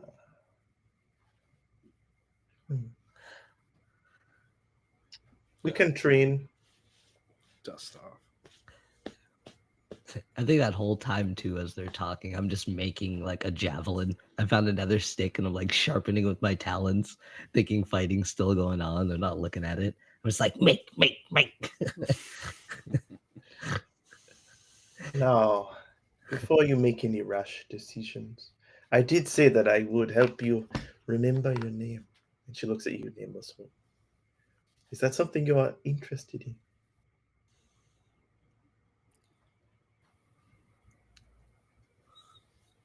Only if I'm the only one who would know it. Yes.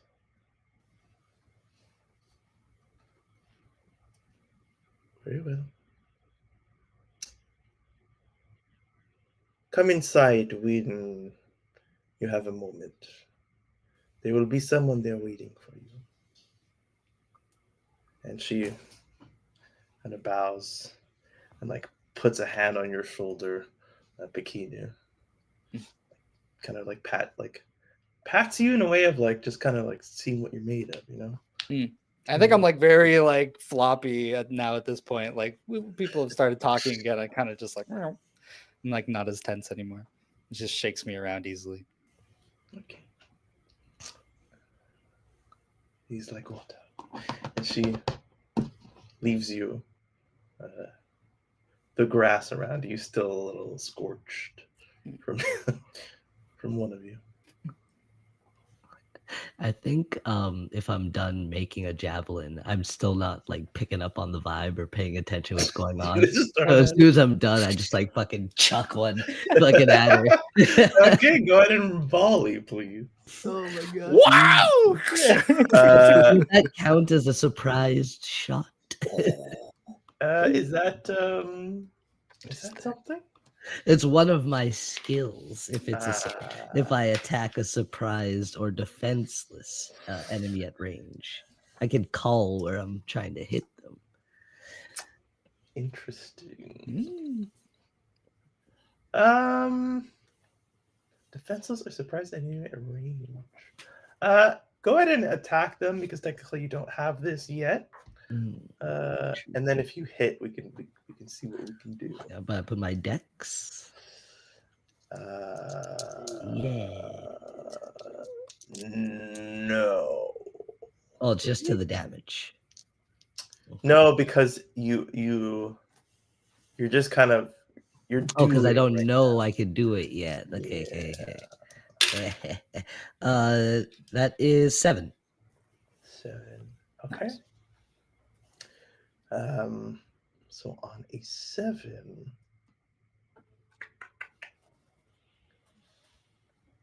Sorry, I just need to look. This is weirdly written. Yeah, because it goes like up. Yeah. It goes up above parlay. They do nothing. Standard Druid. I don't think. This won't be revealed yet. On your 7 to 9, you strike at your target. True. But she does that thing. I forget what scene it is. Captain America like goes and grabs the spear out, and like she reveals herself for a moment of like there's this gold behind her eyes that like shines out. And then like her eyes are both kind of pointing directly at you as she grabs it, and then they fade down. And she nods and like just goes to like throw it back at you, and keeps walking. Like at the same speed, like she's trying to hit me, or friendly? No, like a lot. Okay.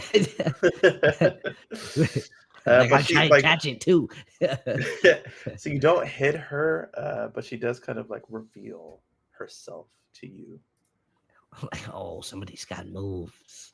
And I'll like catch my javelin back and like stand there. waiting. Actually, I'll call out, "Nice moves, friend Pequeño."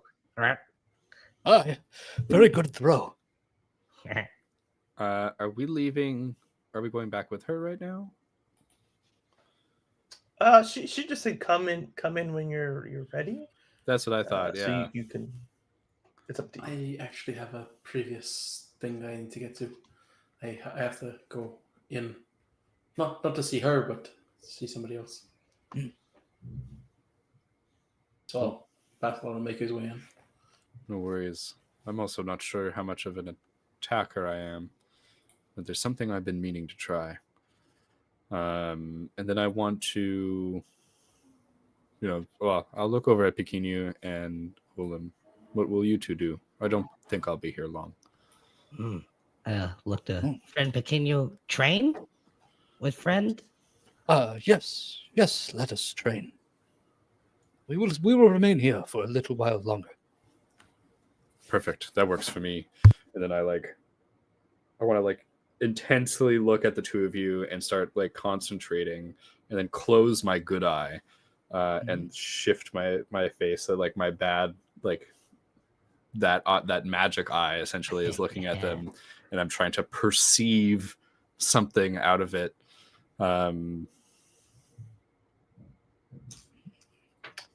I want to leave the rules of the eye in your hand, because that was kind of your one input into this. Yes, character. and I know what that input is, but I think in this moment it's the nameless one is just can I he feels like there's something right about doing that.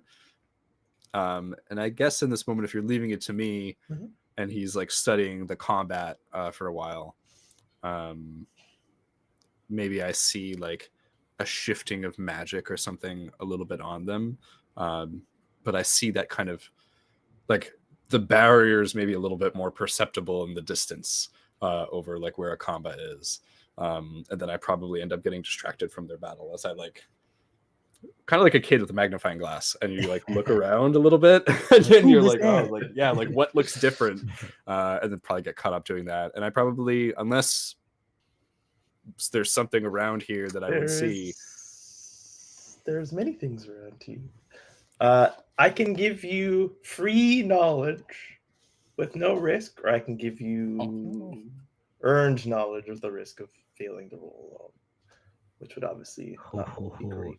You know you love those Could be rolls. interesting. You know you love those Let's fail rolls. another roll, baby.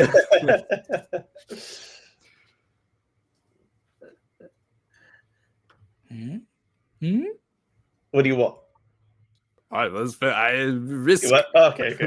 I'm here to play games. I'm here to play Okay. games. So Is it it'll be 2d6? it'll be 2d6. I like giving you the option of the d20 because it's your one dead eye, so you're rolling the d20 of the eye. But again, this is a more dangerous roll than the 2d6. Let's do it. Nat Let's 1, do it. baby. Do it. Oh God. Do it. 3. That one? No, it's a D20 now. It's a d20. I rolled a 5. Okay. Oh. Ooh. I still think that 1 to 3 was 1 a to critical 3 fail. was terrible. Yes. Yeah. Oh my god. Oh. I haven't succeeded a single roll. So But here it's a good thing. Yeah, Mark You're failing up. you are. You might level up. Mad strong. Yeah. how many XP is it to level up? I have 5. 5, I think, no? Yeah, I'll have Monster to of the Week? double check, but Yeah, it doesn't say on the sheet like the other. Didn't you make the other one, Peter? What? Like the Monster of the Week ones. I feel no, like you it No, I think modified. that was. your current level plus 7. I don't So- remember. Yeah, I feel like you're like, I don't like the way it looks, and you modified it so we had different things. You madman. Ooh, Maybe, you have maybe. a boon. Ooh, be I see it for right now. Oh, that B rent is just fucking through the Do roof. I get to apply that to this roll, or is it my next roll? It's a bit late. I'm pretty sure she was inputting it, unless Yay! Slushy Puffs, is it for this roll, Probably not. or is this for so that I don't There's fail a again? delay. Be Take it ready. Take it now. now. Hey.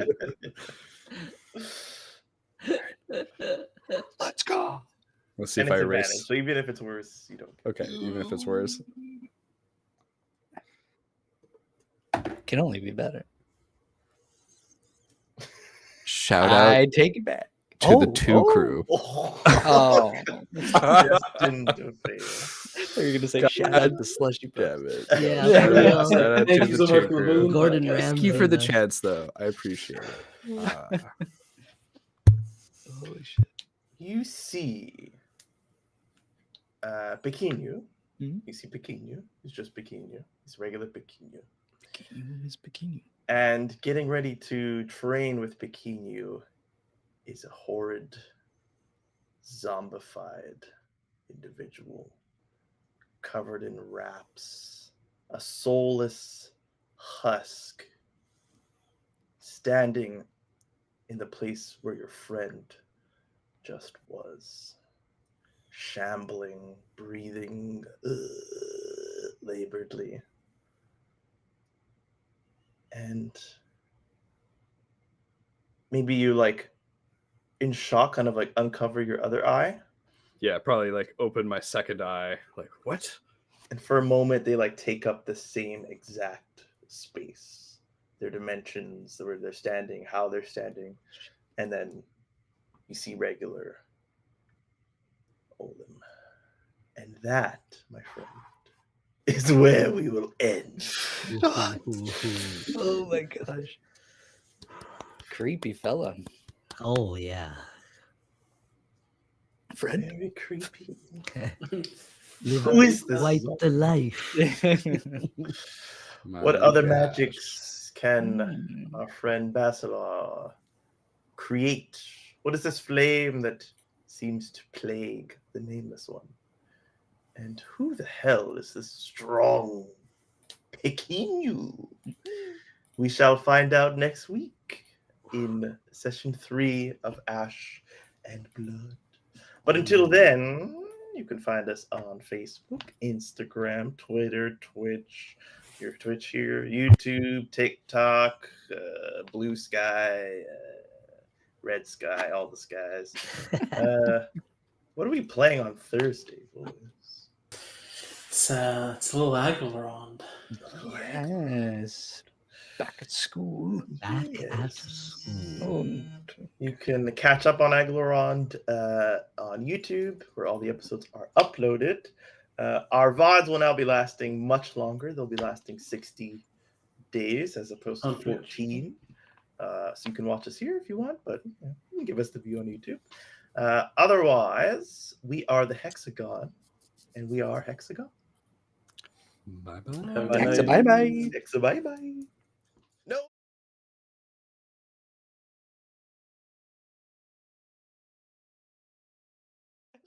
Wait just a minute. Wait just a minute. I caved. I debated. Whoa. It's a lie. Little Nobody impromptu, we're leave. back.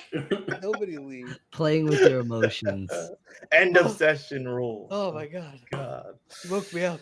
All right. I'm ready for EXP, round 2. go. Let's You just go. lost the whole everybody in chat though. No, they're here. They're still here. No, Are you still here, no, chat? they're here. Of They're course. hanging out. Yeah, they like to have a party after me. Yeah. They When the stay real for the fun full begins. 20 minutes. Okay. You said we wouldn't do it again. Excellent. Oh, good. Oh, good. 100%. You forgot EXP. EXP. Let's do it. Oh, I'm so excited. Okay, wonderful. Nameless is gonna level up for sure. So, have we He's learned? already leveled up. It's 1 plus your level. Yeah. He has 5 and we're level 1. 1 plus your level is No, the sorry. EXP? What was it? 7 plus your Or he's level 7. plus 1 or So something? 8. We need 8 to level up.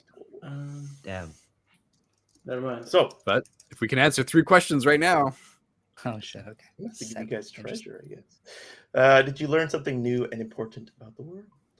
yeah, Yeah. Yeah. Black Many- Locust. Many a time. Did you? The barrier between different, like, Yeah. And the Territory. King's Mark. Mm. Ooh, very true. The royal we didn't learn family that, of though, Bothos. Votos. Both of those. Did you overcome a notable monster or enemy? Does this woman count? What was Yeah, her she was name? pretty monstrous, but we didn't overcome. Inira, is that her name? Her Amana she- is this one. Amana, yeah. Amana. Okay. Although Catch him, only catch him. only Brent was told that. Do people really introduce themselves with their names? I feel like even when I meet people in the wild, unless I'm prompted, I don't give my name unless you ask me what my name is. Hey, how you doing? Mysterious. Welcome back to life. We're not even gonna fucking tell you our name. In true Figure it out. Japanese fashion, you cannot ask my Oh, name wait. unless you introduce yourself first. No, I did say that Ashen. Those of you who felt yourselves as Ashen felt a desire to keep your name to yourself. Yes. At the moment. Mhm. So there's a precedent. I meant to do that. Did we loot a memorable treasure? Although this woman asked us our names when we were reborn. Trying to Mhm. get the Trying to get that upper double leg hand up on on. us. Mm. You know, sneaky bastards. Everyone's a sneaky freaking bastard. What are you Yeah, talking so about? so we learned something new, but no treasure and no overcoming of Dang, monstrous so I'm gonna have to evils. give you at least treasure sometimes. Because no, you're not gonna do notable monster every session. I don't think there's the expectation of that. Jeez. But treasure, No. maybe. And treasure. Treasure. We got Meaning. we We got got clothes. Meh. This is. I mean, I'd be willing because I it's wouldn't memorable. treasure It feels because, like a stretch.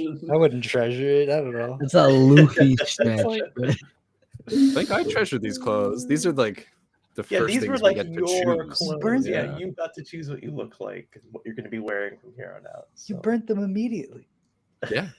I That's pretty treasure the memorable. ash. Ooh, okay, that's a real treasure. It was a treasured experience. Take your 2 XP, No. but from here on out, clothes are not memorable.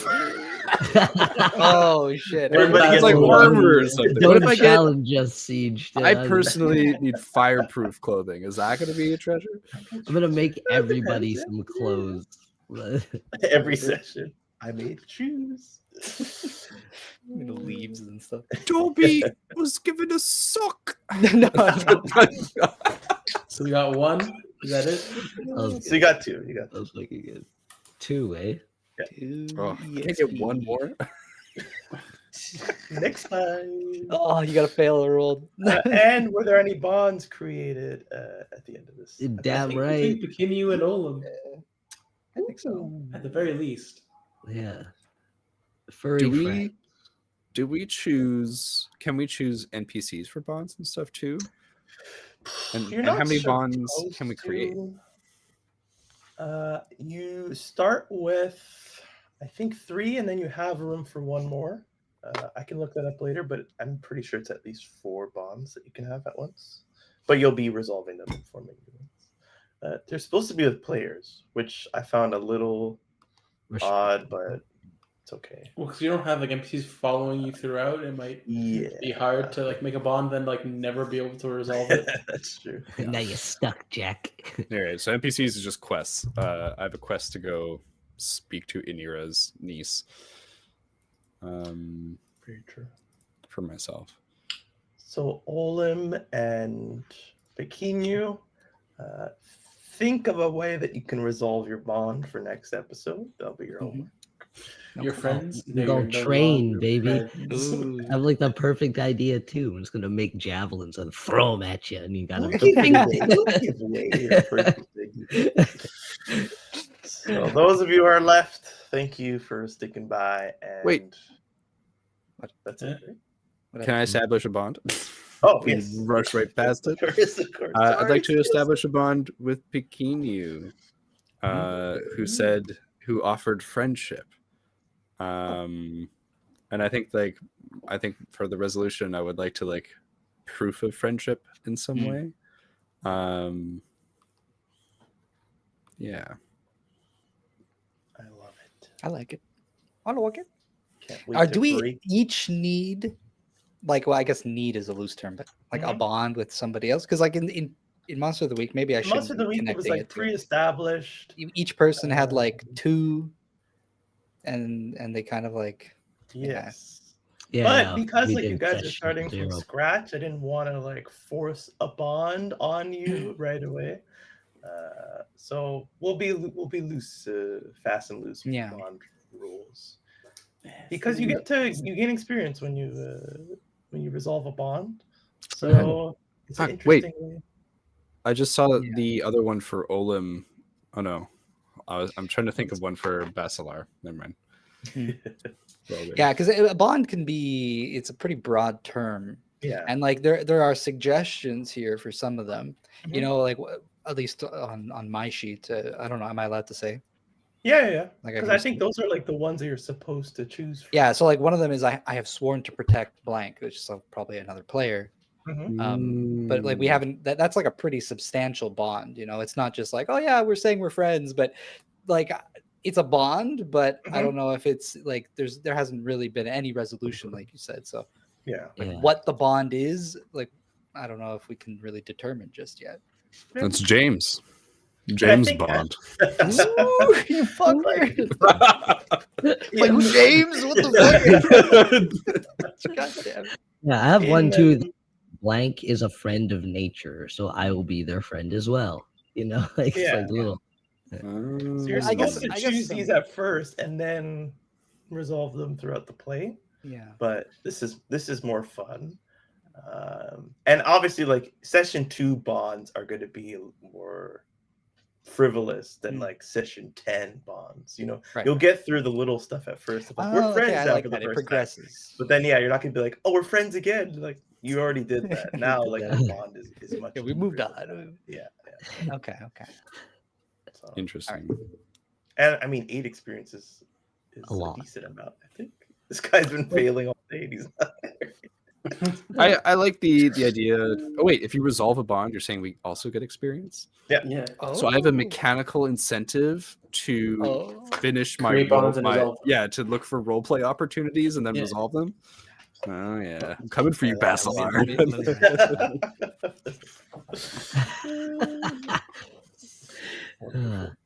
Now, are we good? I think so. Okay, DM, you're supposed to tell us. All right, We'll never be satisfied. We'll keep you here all night. We're the Hexagon, and we're Hexagon. Wait. Hi to your mother. Hi. Hi to your mother. Oh, Oh, we're back. We're back. Oh wait, whoa, we're not gone. Wait, did they say anything No. incriminating? That's not the right thing. How do you Everyone- watch that? Okay, fine. Hello. Welcome back to the Ashlands, my friends. It's been a whole month. That's what it feels like. It's actually been just 2 weeks. Oh, No, it's How's everybody? How you guys doing? pretty good. I missed it. You know, Yep. we took a week off already. I know. Unacceptable. man slacking? No, we got some really good world building done. Yeah, It was man. very nice. That's what I was telling Simon before. Like Mm. both days. You guys did it, and then we came in, and I think Shadim left, or whoever was there the first time left. That was good. That was inspiring. It felt like we were on the right track with some stuff. The way that things were piecing together. Expanding a little bit too. Kind of some new ideas towards the end of that session. Yeah, I'm excited. If anyone's wondering, Bernier didn't DM me, even though he like scrawled his notes into his desk so he wouldn't forget. We can So throw yeah. him under the bus. He's not here to defend himself. Wow. Oh shit.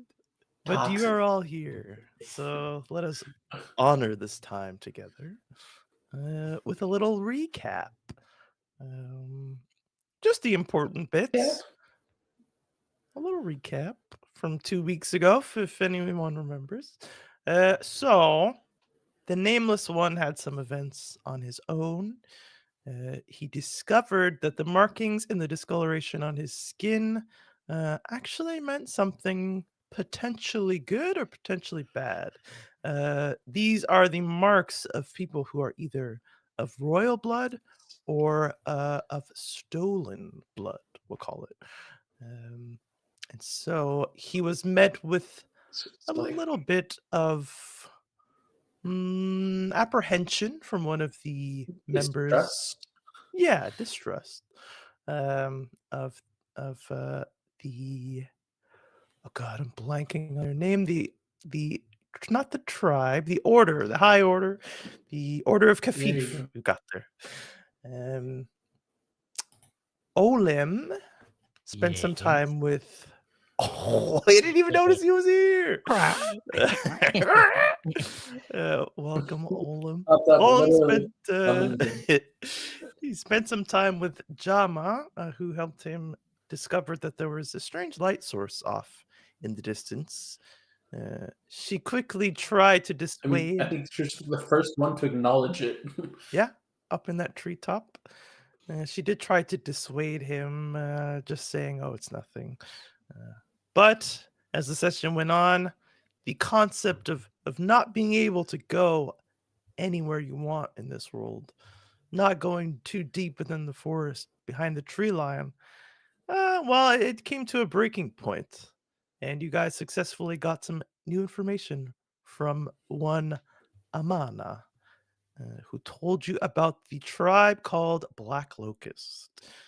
They enjoy on their spare time performing blood magic and blood rituals using the bodies of those who are not ashen, and this poses a threat for some party members who might be already claimed by this tribe. They want As our per juice, an friend agreement. Pequeno. They want your body full of juice. You're a Capri Sun for these good boys. No. And they want to sip. Or Sunny Delight. Little straw. You engaged in some battle, some friendly battle.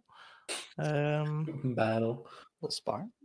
And we left it there. I know we had said people wanted to do things, but we won't hold you to it. If anybody had any new ideas, there was mention of Basilar going back inside the compound to the old man, and perhaps some more training between the other members. But let's just bring it back from that moment. Where Amana leaves you, she says there's somebody inside the compound who can potentially help you remember some stuff. So whenever you're ready, you could go and join her. But the rest of the day is yours. So let's start with Basilar, the diabetic king. Oh, now he left for me. Well, he didn't like that. Okay, He didn't like all right. The real diabetic king. So he's having Let's some go issues. to- It's That's all Let me know if he comes back for anybody, just in case there's another issue, or he's back for you and not for me. I won't throw it to Pequeno, as I'm sure he has things to figure out in the background. So let's Thank you, go thank you. with Olim. Ooh. Olim.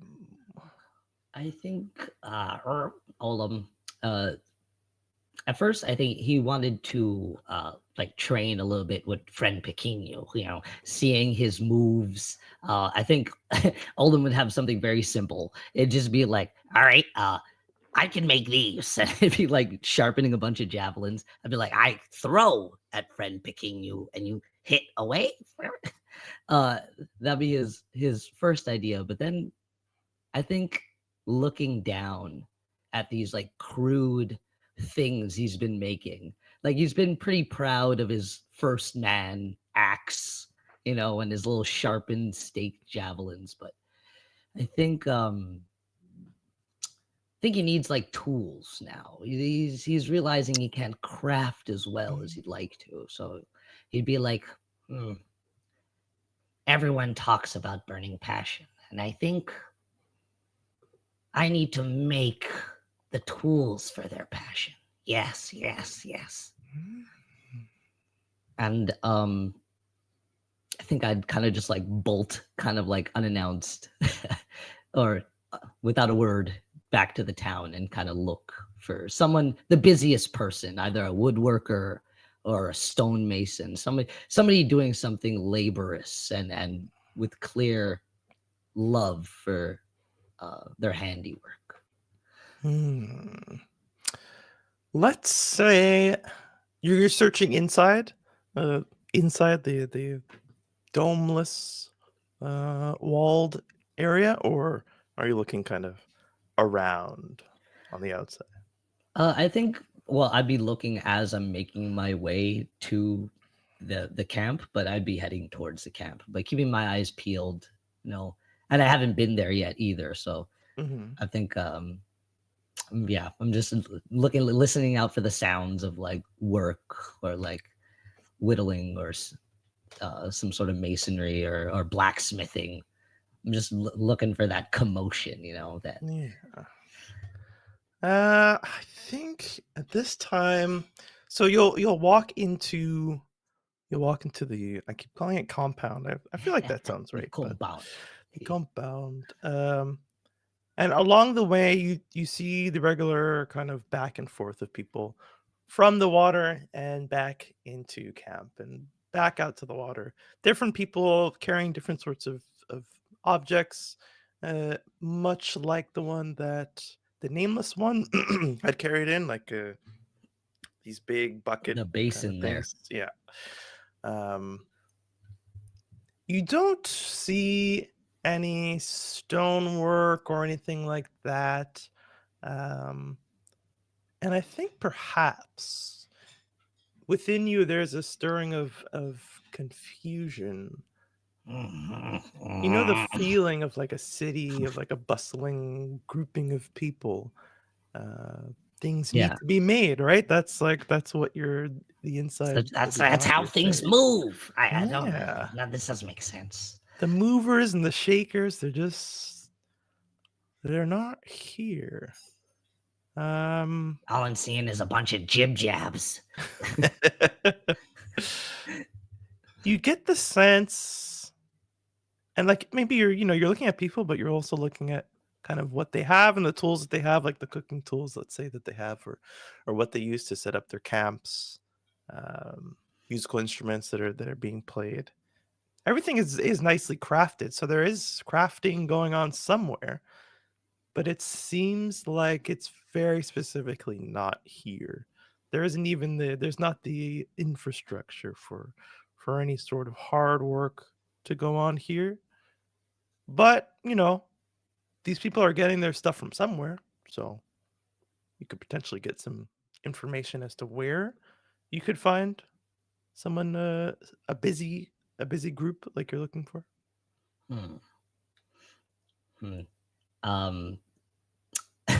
I think, yeah. Who? I think I'd look for that really important lady who was talking to our silent, other nameless friend, because I felt an importance and a great passion from him. So anybody regarding him in the same way must be important as well. So I think I'd go look for her, and I forget her name. So that was Amana, the woman that you were just with Okay, yeah. earlier. I'd go back and look for her, like sweaty and disheveled. Okay, you return inside. You see her actually near your camp. She's like setting up a little makeshift tent near where you guys. Well, you hadn't been staying there, but you recognize, I guess, some of the old rags that your friends had been wearing that they took off to now wear the regular clothes. You see them kind of piled up near a bigger pile of clothing that somebody will kind of like poke at you and be like, you can take from that if you want. You I look to be did. wearing shreds. I did this. Still have Don't the worry. robe on. Oh. Okay. Yeah. You should try it sometime. I think I'm all right. Well, okay, Craw. God damn it. And so she's talking to someone in the tent while she's finishing fixturing it to the ground beneath her feet. And someone next to her, you see, is the little furred individual that had left that morning. who had spent some time with Pequeno earlier. Lady Pequeno. Lady Pequeno. So who would you be drawn to quicker? Panya was the one with like the little ears and the furred skin, and then Amana was the more I think it would be Amana. okay. I'd be like, excuse me, Miss Importance. Oh, that's a new one. Yes, Miss Import. You told us we're supposed to be. Well, no, we agreed that we're gonna train, so we aren't a burden. But I Yes. feel I must, for lack of better words, make. But you guys don't seem to. I don't want to say create because that's rude. You have a whole bustling life in town and it's protected and people are happy, but there's no artisanship, you know? I don't know why I said that word. Are you all right? Yeah, no. I need to make. I need to create. Friend Pequeno said he needs a weapon of fiery passion, and I have an idea. Tell me your idea. I need stone. And some of your trees, they're different. They're hardened. Special properties. I need something to work it and heat to make the wood stronger. And oil. There's things are flashing in my mind. Creative ideas from somewhere else. But somehow my own. And I feel the tools I need aren't here. You seem to be remembering a little quicker than the others. Not remember. No. A feeling? Feel. Yeah. Good. Well, there's not much that we can do for you here. Make, create. Your friend, the nameless one. What? Croc? The Yes, Barack? he has fire within him. This is the fire that we use to create. The fire of people like him with his magic. I hope his magic. But if you work together, just the catalyst. I still need my tools. Yes, of course. But together we can make? Yes. He can give you the heat and the magic that you need. But like you said, you need the tools. And perhaps the skill? Perhaps the skill. Am I getting ahead of myself? Oh, sorry. The words they're just coming out today. I think we may have enough to make something small. Yeah. Would you mind? No, you're too with the fur and the fire. It's no good. Why don't you give me a moment? I could perhaps get you some metal, some leather, something to work with. It might not be what you're used to, but maybe it will spark something in you. Hey, I like the sound of that.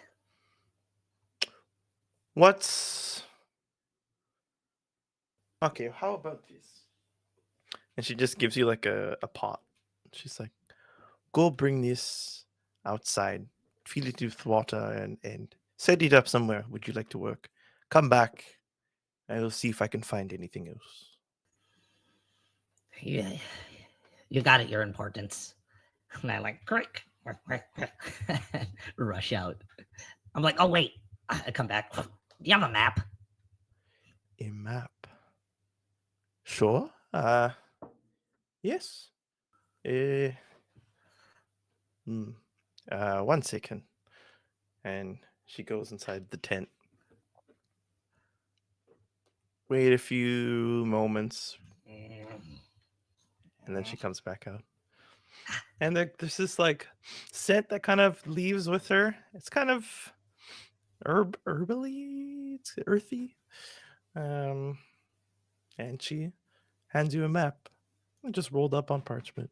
Yeah, I don't look at it yet. I go, very appreciative of everything you've done for us. And tuck it into my cloths and scuttle out with my my basin and head back to the waters. Wonderful.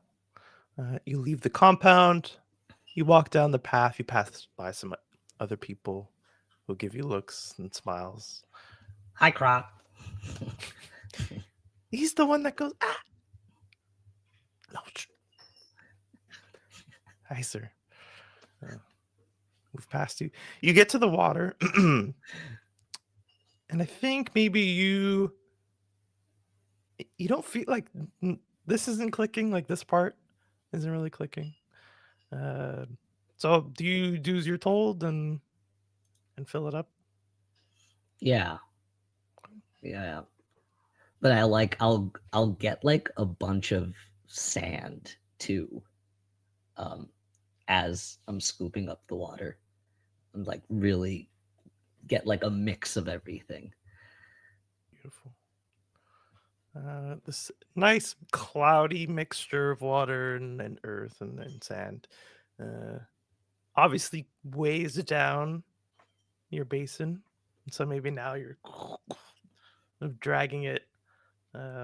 This tall, lanky dude with like no hair is gonna come up. Do you need any help? Help. Yeah, sure. Okay. 1, 2, 3. Whew. Where are we going let's- with this?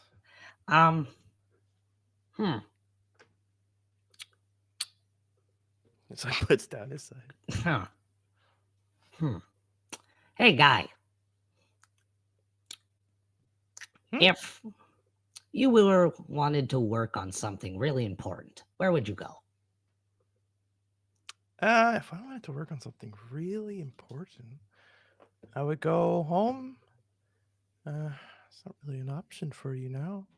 Home. Yeah. Yeah. And I'll be like, I know where to go. And I'll go back to where me and friend Pequeno were training, where I remember him to be, and I'll bring the basin there. Beautiful. Friend Pequeno. What is friend Yes. Pequeno up to? I believe you are left to your own devices at the moment. Friend Pequeno does not even realize that friend Olam has left him. He is so invested in swinging around this wonderful weapon. Assuming I still have it. I don't know if Olam took it. I didn't take it. No, perfect. So I'll just like hack. There's like trees nearby and stuff, and Yeah. I'll just start hacking at things. Try to get used to the weight of it. Let's make this a hack and slash roll since you said hack so many. I get the roll. I need my dice. I'm ill prepared. The one thing you needed, bud. Actually, that's not true. Man, holding it down. How many years have I been playing Dungeons and Dragons and TTRPGs? Oh my goodness. Okay. Every time I see the words Ponyo, it puts me into a goddamn rage. Trying to ignore it, but I can't. So evil. Am I rolling flat? Your or- perception is different. than So other roll people's. your 2d6. Okay. And let me know what you get. That is 9. That is a 9. A All right, commanding- Pequeno. As you swing, this is one of those moments that you're learning through doing, and you just had one of those not too long ago, but now in this, like, there's no kind of pressure on you. You have a task, and it's only you that can stop yourself from completing it properly. What is your strength modifier? It is +1. Wonderful. And so your 9 becomes a 10, as the strength, the posture, the muscles, the motions that are needed behind a swing to make it a real good swing, Fuck yeah. they make themselves known to your body and your brain, and you swing true on this tree. On a 10 plus, you could do some more damage. So basically, you're swinging on a tree, so it's not going to do any damage to you. So you can either, like, it's up to you. Like, if you want to split this thing in half in a few swings, I Say no will more. fully allow you to do that. Say no more. I We like cleave carry the the basin tree. on this scene. I'm just like, Yeah, but like, yeah. what does it look like? I think there's a bit of practicing around. It's not just one swing and immediately he chops down a tree. I think he's trying to get used to it. When it fell from the tree, there was like a moment where like instinct sort of kicked in, and he just sort of like used the momentum of the axe to propel himself. But now he's just sort of like figuring it out. It makes his shoulders feel a bit strange. He doesn't necessarily know how to hold it properly, how to stand. His body kind of wants to like lean forward and hunch. But this is, a weapon that needs to be sort of held upright and in a specific position. And as he gets more familiar with that, eventually he goes in for the swing. And I think he just chops this thing down. But he's not really satisfied. It doesn't feel right. There's something about it a little too. He's not too sure. He's not too yeah. I felt it. Too crude. A little crude, but that's all right. I think he still appreciates it, and I think he'll go through with like a couple more swings. Maybe even feels a little bad about chopping the tree down for some reason. There's like a little like sudden sense like and then maybe just like practices some swings on the one that fell over. Wonderful. There's a nice stump, a nice thick tree that fell down. It's not lost on you how this is a decent feat, regardless of if there is that something that's missing there. You've put in some good work into this, and maybe you were a lumberjack in your past life. Maybe it's the weapon that was off. You're not sure, but there was something in the swinging that felt good, but not right. Yeah. There was a spark of flame you described when I attacked Amana. And Pekinu's not getting that, just swinging at trees. So perhaps not a lumberjack after all. Perhaps not. You see this. I'll say that you come in just as the tree. I mean, you can hear this as you're walking, definitely. The whacking and the thwacking and the breaking of the tree, and then finally the. I'll be like, friend Pequeño's getting better, huh, stranger? Hold him, friend. Pequeño! Chopping diligently. Perfect. It's exactly what I needed. I must know how you made this. Passion? Oh. You ever get inspiration, friend Pequeño? I was wondering more about the wood and stone. Oh, well, these trees are special, so they do something a little different.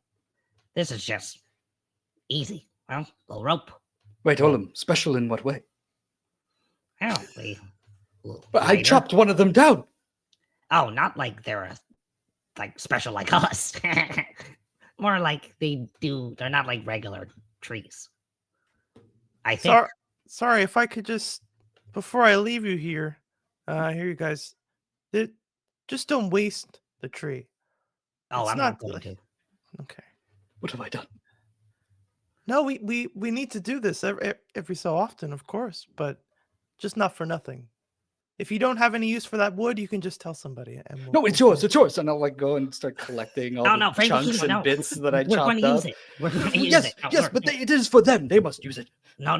This is for us. Don't worry. We're good. Yeah, correct. There's We're good. plenty to go around. Just to not start off on a bad foot. If anyone sees you being too wasteful with nature, it's not going to go off too well. Oh. Like drop all the pieces. Bikini apologizes. And friend Olam apologizes, stranger. Oh, friend Olam and Pequeno. Lovely to meet you. I'm Kwame. You can find me inside if you need, but I didn't really do anything special here. Just waiting for my aunt to be called back, and we'll be on our way home. So, do you want to stay and help?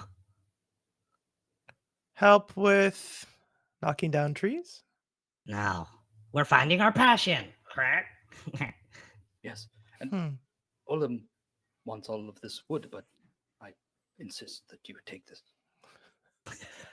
Yeah, I don't really. Just one, please. Okay. Oh, okay. Oh, so forceful. Passion. Yeah, I'll stick around. Sweet. All right. First things first. She told me to go get this, so it must be special. I'm gonna need a mold. What weapon speaks most to you, friend Pequeno? Pequeno is not sure. This Some a axe is stabby, some a little smashy.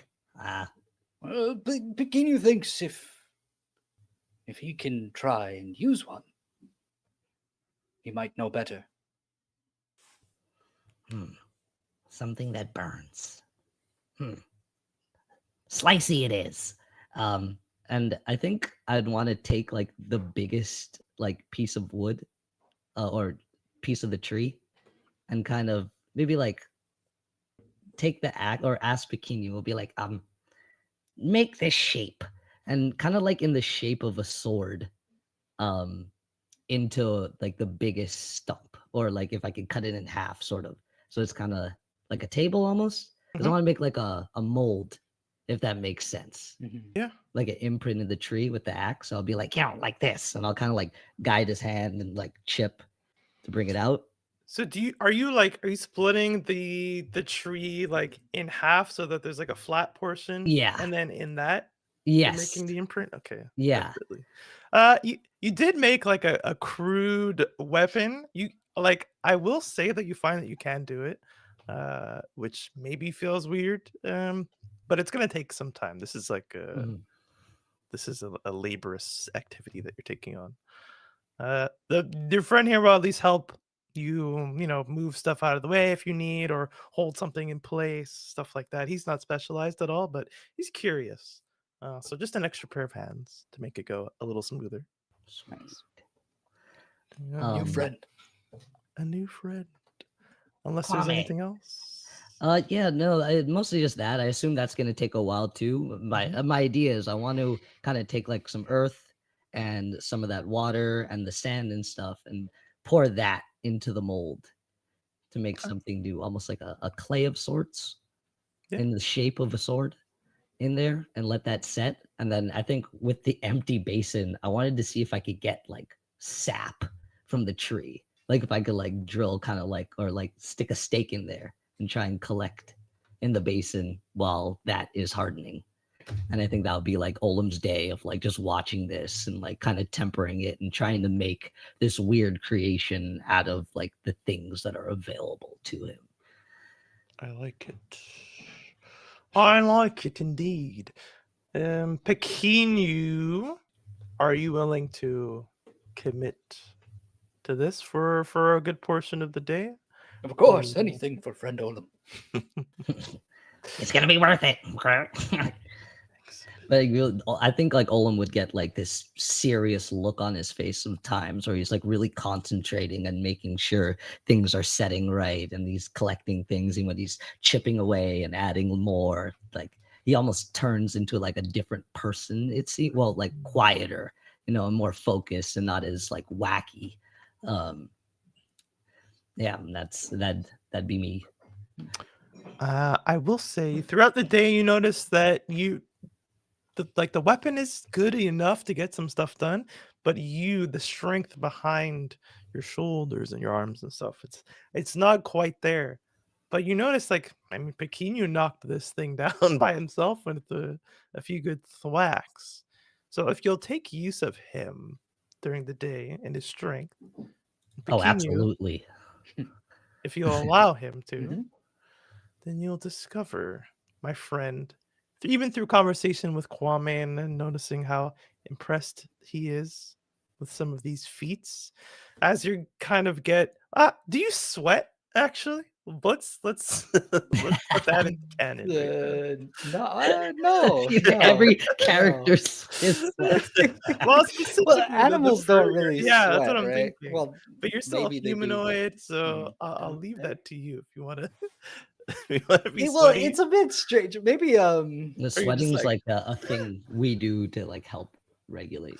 yeah, but Are you licking especially your in fur to Pequeno's cool case, down, or it's not just like an animalistic thing. It's also there's might be other reasons why he wouldn't sweat, but yeah?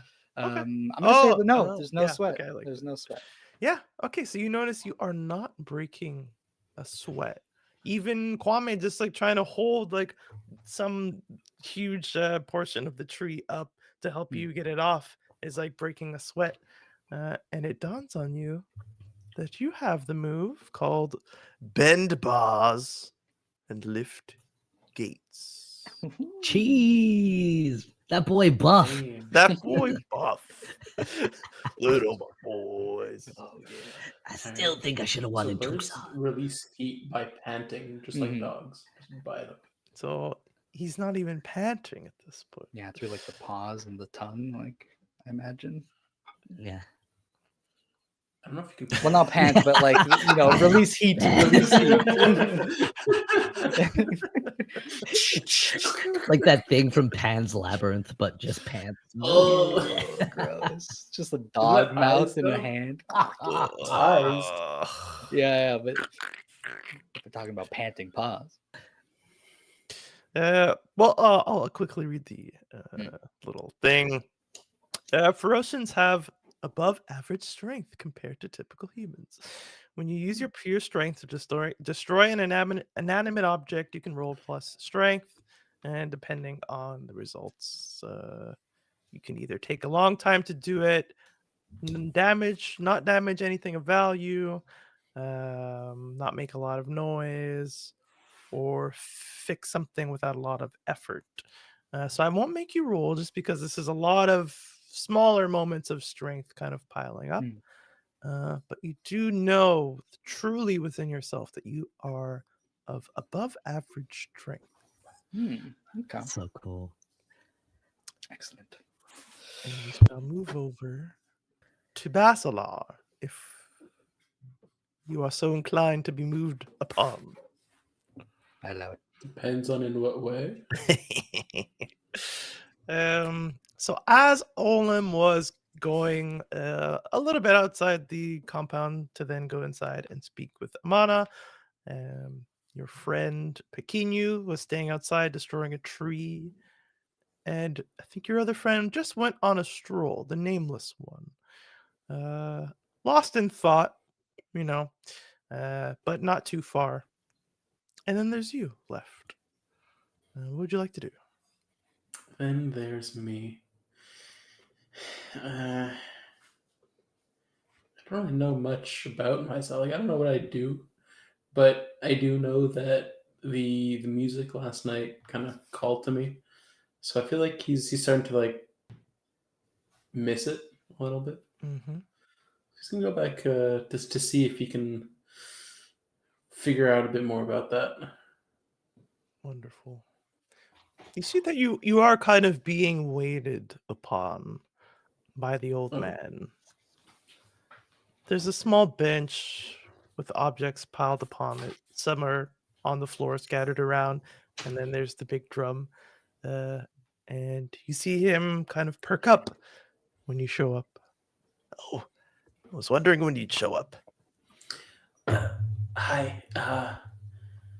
Yeah. I don't know. It's something about the rhythm of last, like what was happening last night was, it's stuck in my mind.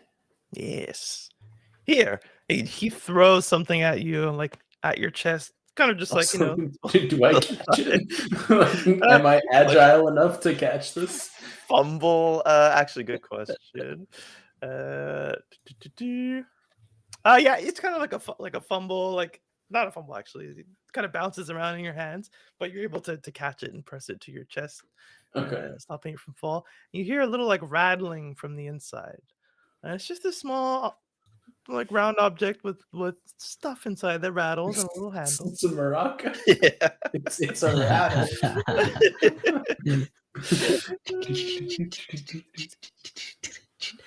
Oh, this is nice. And he like, how do you interact with it? Once you hear the kind of inside. Well, wait. Just to confirm, is this a rain stick or is it like a rattle? No, it's like a rattle. Is it the Like a- thing like where a- you like? I hope not. I really hope not. I'd much rather have a Yeah, it's like just a little maraca rattle. type of Yeah, a object. little Okay. maraca. Those things are awesome. No, I'm good. I'd rather not be rubbing my instrument.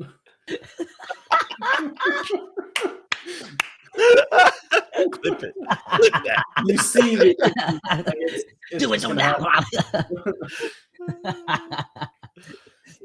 The So yeah, pepper cracker. I grab it, start kind of like I realize that it's making a sound, obviously, Mhm. and I try and replicate the beat that the bongos were going like last night, just to kind of like get that rhythm down and kind of start to feel it again. Wonderful. You just find like there's a rhythm, like you said, there's like a flow even to your arm, to your hand, your wrist. It all kind of works together. And then he snatches it out of your hand and he like shoves a flute into your arms. Is that not good? And he's like, go blow on it. Put this end. He's getting like a little forceful. No, harder. But like, do I know how to play? Like, so like this, like it's easy to kind of like realize I'm just shaking it to making a noise. But like, give me a flute. Like, No, do it's like do I realize like not how to play really. it? So I'm just gonna "No, like come I'm on." just gonna try like No. like hit it like Okay, never mind. how. Takes that back. It's like, come back to the drums. Come back to the drums. You were doing good yesterday. So I go like sit down by the bongos. Here, just try and keep a beat, a slow beat. Try and keep the rhythm. Even while you talk. Don't let anything distract you. Just keep the rhythm. Then he pulls up a little bench. What's the purpose of this? Well, I just want to know a little bit about you. I do too. Yes. Tell me, what was so intriguing? What made you curious when you walked past my tent? Honestly, it's just the music. It kind of called to me. Everyone was kind of figuring things out, I guess, about themselves, and I don't really know much about myself. But then that kind of grabbed me. So because I felt like that might be a good starting point. Did you feel anything when you heard the beat of the drum?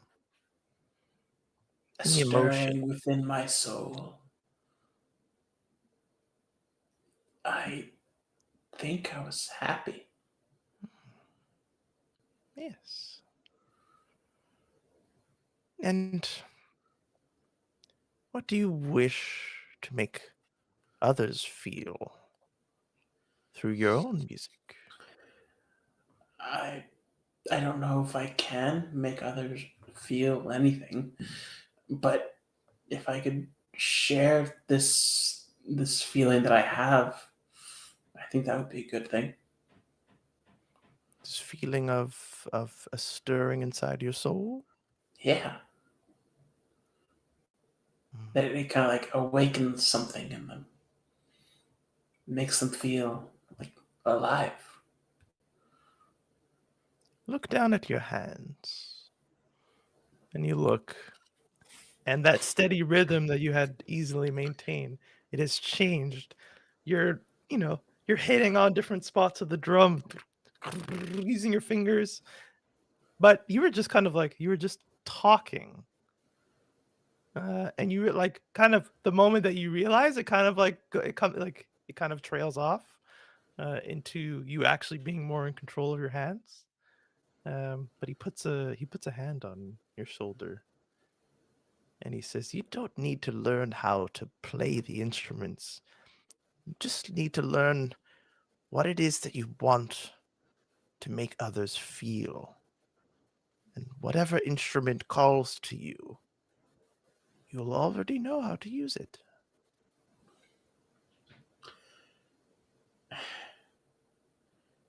Okay, I think I can do that. Yes.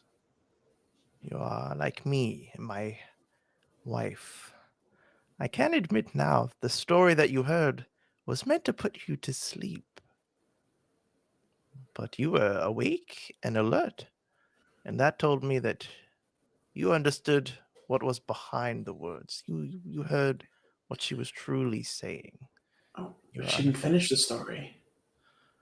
those sleeping songs usually don't get finished when you're as powerful as she is. Wait, what? There Oh, was. I didn't realize there was like that much intention behind the song, like the story. it was more of yes, the intention of her more than the words and the story itself. The story was just a vehicle for the magic within her. Just as this drum, it's not magical in itself, but the way that you play it inspired joy into me.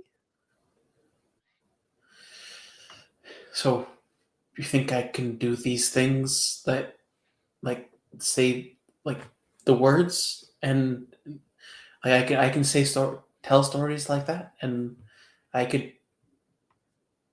awaken emotion in others with music. Oh, you can do much more than just that. But it's a good starting point for us. Emotions are hard to push away, they are easily felt. So those are the easiest, I won't call them spells, but they're the easiest ways of using the magic that's within you. The others, they don't have such an easy time figuring out what they are. But us, the Voerde, we are easily spotted. Sorry, what? Ah, What yes. did you? What? I didn't quite catch what you called that. Well, we seem to have the day to ourselves, so if you'll put up with an old man and his tales, I can tell you a little bit about the magic of the Ashland. Oh, please do. Sure. I think that would be really useful. Well, there are what we call sacred titles here, and they're only meant to help people understand what kind of magic they possess within themselves. I won't go too deep into all of them, as I think we've spotted you out. But there are people who can wield fire, people who can wield brightness within them, others with magic, and others with nature, and creatures of nature itself. There are all sorts of magical beings here, and we are, at the end of the day, magical beings as well. You are, in my old humble opinion, what we call a voerde. Those who use their words and the music within them to draw out the magic that already exists. So is this magic like in like us, or is it magic in like the world? Perhaps both, but does come from within you. But it exists out in the world as well. Okay. So it's both. Yes, in a way.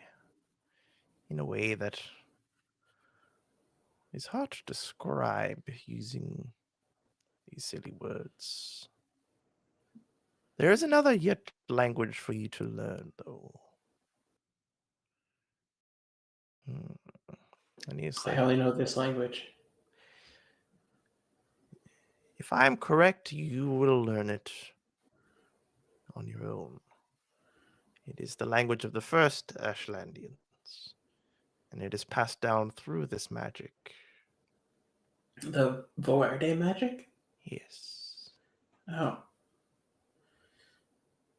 So how so by using it I'll learn it, is what you're saying? Yes. Okay. Like I can do that, I think. But I'm no practitioner or expert. I've always just lived humbly out here with my wife and my children and my grandchildren. It's a peaceful existence, but if you're thirsting for more, you'll have to leave Oleande. To where? Well, whatever lies ahead for you and your story. There are more of your kind off in the next city. They like to weave their own tales and charge for it. I don't know if that's what you're destined for, but they will know more of the higher levels of practicing with this magic. Oh, okay. Yeah, I guess that'd be helpful to figure out what others do with it and what I can get to do with it, I guess. Or you could stay here. There's nothing wrong with a humble living. I think I'm gonna have to see because I don't know why I was brought back. Like I don't know why I'm here. Mm. I kind of want to know. Like I don't remember anything before this, Yes. and I don't know if I can continue living without finding that out. Mm. Like that's just gonna eat me up inside. That's understood.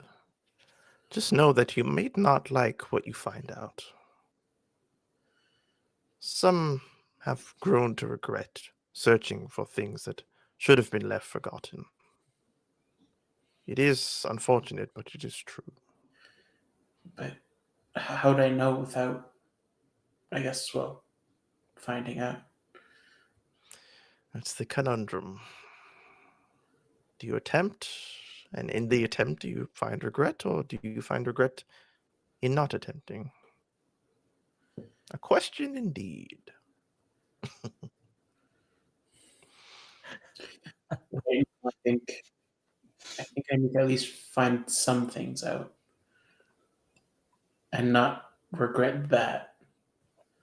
And then I guess see where that brings me. Well, I did see a man go into that tent with the old sage. I don't know if she's waiting on you or if she might come and get you, but there's someone from one of the inner portions of the Ashlands called Paradis. They're something of an expert in these things. And I believe him to be over in that tent over there. Do they know how to get past the barrier?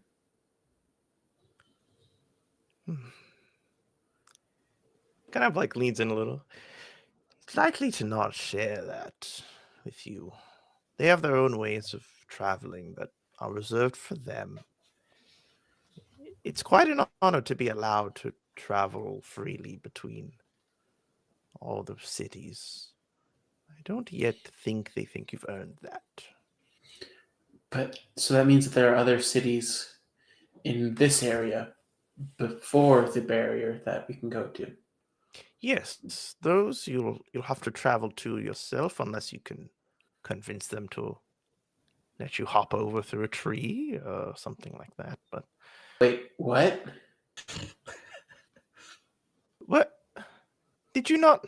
No, did you not see them walking through that over there? He points to like the wall that you guys kind of figured that there was stuff behind, but there was never an entrance. They seemed to like just slide through a space that wasn't there. I thought that was a door or something. It's a door of some sorts. Some But call like, it do I have like a direct line of sight on it now? yeah, from here you have a direct line of sight on a good portion of it, and And it's not like literally a door. It's really just like a wall. it's just a wall. Huh. No, I really don't know what I was expecting, but I don't understand that, but I guess can we find that out? Can they is that something I'll learn? You're free to ask. Yeah, why not? I mean, I guess the worst they can say is no, and then I won't really be much worse off. Don't really know anything anyways. Exactly. Yeah, I have all these instruments that I don't have a need for all of them. And if you'd like to have one to take with you, perhaps not the drum, if I might have a smaller one somewhere, feel free. Just don't forget who gave it to you. I'll try it, but see, a name would help remembering. Yes, I was waiting. Well, my name is Cheapo. CHIPO, not CHEAPO. CHIPO? Yeah. Did you say cheap hole? Cheap. Cheapo. Cheap hole. Yeah. No, but I mean, whatever you can afford to, I guess, be without, I'd be thankful for. We go into first-person view of Basilar, and you look at the item that you will choose to be your musical instrument, which is a shape that is yet to be defined because I won't choose that for you. So much like the clothes, this is just like a random kind of starting musical instrument item, nothing special. And so in this case, I'll let you decide. No, you don't have to do it right off the bat. Think of that right now. No. But whatever musical instrument you would like to wield with you, you may. And we can perhaps move forward in time. I think the explanation and the you can even have your hand at a few different musical instruments, learn a little bit more about the ways of wielding the magic, stuff like this. This can take a decent portion of the day that he You can spent take the with rattle. you. The rattle. That's my first thing. I might get some more afterwards, but I'm gonna start with that. Oh, Olam could work with that. Castanets. Don't worry. Freaking rope dart rattle. Oh. But yes, you learn that the more powerful ways of wielding your magic are through these old words that you just have to kind of learn through trying to use your magic. As you are alone with him, you kind of like that's all you get at the moment. But in the future, we can return to that kind of magic. So we'll go on throughout the day. I'll say that the nameless one does spend a lot of time pondering. He might come around Olam and Pequenu just to kind of see what they're up to. But not long enough and not close enough to offer up his assistance. Although it is kind of clear to you, even if you ask Kwame, that the flame source, the heat source that you need would likely be him if you wanted help. Now, nobody else here seems to have that kind of magic.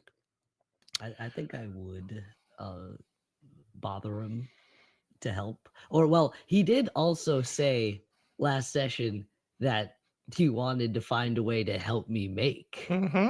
He did. So I don't see why the nameless one. I just be like, girlfriend, save me from drowning, make my path, lend me a fire. I won't rob him of this just because. Yes. Yeah. And I think this was one of the like connections that you guys had. So that'll be something for him to decide 100%. But yeah, I don't see why he wouldn't. So we'll say that you can get like all the way up to that point where you need some sort of heat. Although you said you wanted to use clay. Well, I was Or, like, using the clay clay. as like a term for what Mhm. essentially I was trying to make, some sort of like hardened magical, because I assume some of the properties are a little special here too. It's from like what I Mhm. learned from the trees and even the water that we came from. So I was trying to make like a hardened mud. I guess sort I guess like a clay mixture from like some of the wood and as like the basin, the mold, like a piece going down the middle, like tempered with fire, because you make wood, you can make wood stronger obviously with heat, Mhm. and then using that over it and then kind of redoing that to like re-solidifying it and using the heat to kind of pressure it, cook it together, assuming that these are all magical. I'm really just gasping at straws. Olam doesn't know what he's doing right now. He's tweaking. He's tweaking. You find that just using the sand and the earth doesn't like the magical properties aren't enough here. But Amana did say that she would come like help you bring tools if she found any. And so she gives you some like rudimentary tools that you can use for this. But she would suggest you finding more of those stones and then like grinding them down like she notices how strong Pequenu is and just suggests he like pulverizes it to kind of add that into the mixture, Yeah. suggesting that with Good the idea. fire. And I think I did want to see if I could collect as much like pure sap from one of these trees too. Pure sap. Yeah, I don't see why not. Unless there's no like way to get it out, or You find at the moment that like as long as you ask somebody, they will generally help you if it's possible or tell you that it's not possible and why it's not possible. Uh, if you do ask Amana when she comes to give you some tips and some tools, she will gladly provide you with perhaps another uh, bale or bucket so you don't have to use the same one. Some other sharp tools, and you can get some sap. It doesn't it doesn't pour out. Yeah, Kind of of course. drips out slowly. So This is like at the end of everything I've done, Yeah, there'd be yeah, some yeah. in like this little bucket. Exactly. Yeah. And I just want to like coat the end of the weapon with it. Just Okay. wash it over with this sap. So we'll leave the weapon stuff from here onto next week. Hopefully Brent's here and he can discovers himself on himself by using his fire magic, hopefully. So we'll say it gets to a point where it's like just before dinner. And Jama comes back, the little furred individual, and she says, "I just dropped off your friend this earlier this afternoon. I think he's doing well. He's on his way to discovering more. But now I think I want to help you guys, if that's okay." Yeah. Yeah, I mean, you seem to be hard at work over here. Yeah, making. Finding Yes. passion. Oh, Come be friends with us. Why aren't you tired, friend Pequeno? Jesus. Grr. Well, Pequeno is a little bit tired.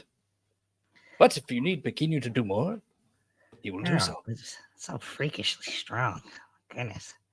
Yeah, no. Well, maybe we need sparring practice after. Not get dull. Grr. Are we done here? No. Just thinking ahead, maybe. Lots of thoughts. Well, there is How- always tomorrow. What? How are you, Gemma?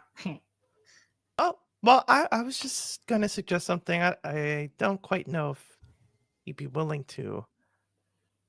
There's an old sage inside, and he's been brought here just to be present to potentially help you. But I don't know if like how many people have said this to you, but you might not want to remember. I know that might be your driving force right now, but just an experience, not everybody has a life that's worth remembering. So I don't want to force the sage upon you, but he is here only for today, if you would like his guidance. Friend Pequeno? Well, it seems like quite the opportunity. It definitely is. Hmm. They don't make trips out here very often, believe it or not. Hmm. There has been things that Pequeno has remembered despite wanting or not wanting. Mm. Perhaps it is best to speak with this sage. Hmm. That is what Pequeno thinks. I think friend thinks true. Thank you, friend. We want to remember. I think friend things true. What's wrong with that? You have a lovely way of speaking. Right? I did speak to your nameless friend. He wasn't quite sure. There's a little bit something special with him. So I definitely won't pressure him on that. But you guys are free to come follow me. I think your friend was inside with the old man. Oh, What the fuck? Bazalar. Ah, Cheapo. Oh. And yeah, and Bazaglar. Basilar? I don't know why I keep saying Bazaglar. They're inside. So if you all follow me, Kwame, you've been so nice to helping these strangers. It's not like you. This guy was full of passion. He said he wanted to find out what he was passionate about. There's no passion here, so I think I'll just stick around for the rest of the night. Okay, all right. If you'll come with me, Kwame seems free to just sit by whatever you've got going on here. And yeah, sounds good. perfect. Sounds Friend good. Kwame, you've done so much for us. Like a little crrr. It's been my pleasure. You're an interesting little bird fellow. You're an interesting little bird fellow. Thanks. She'll lead you inside. You will obviously see them kind of pass through and go towards the tent that you were already kind of instructed that was there for a similar reason. And I'll say that you guys see him kind of shaking a little rock, talking to a guy, but it Oh. seems to be You understand what they say, like you can hear the words that they're saying, but there's just like a little weird disconnect between the words that are coming out of their mouth and how they're hitting your ears. But it's like a little second of like a recognition, and then it's almost as if like they were lagging in real life, and then they caught back up to speed. Oh, weird. But this makes me want to shake my tail feather. Do you not feel that? Feel that groove? No, No. no, friend Pequenu? No, Feel the groove? Oh, Pequenu feels nothing. oh. Well, Hey, yeah, Basilar. I don't want to take you away from Cheapo, but I think your friends are gonna go take advantage of the siege while he's still here.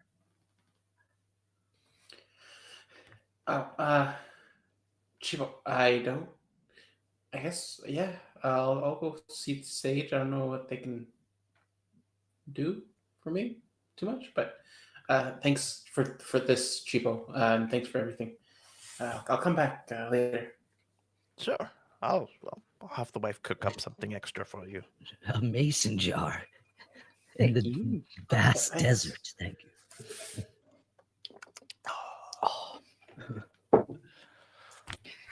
Excellent vintage.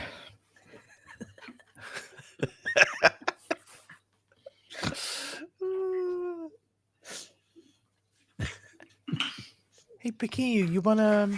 I can bring you in there first. It's kind of a special, one person at a time kind of thing. One person. Oh. Well, well, Pequenu can do this. Hold him. Good luck, friend Pequenu. Oh, Thank you. also, Lady Pequenu's in there. What? You know, little lady friend. She's cute. She talk to her. Lady Pequenu. Panya. Are Yeah. you speaking of Panya? I guess. I'm right here. Why? Oh, Sorry. Never mind. Go do your thing. We'll talk about it Okay. after, dude. hello, Panya. Friend. Yes? Smack him on the butt.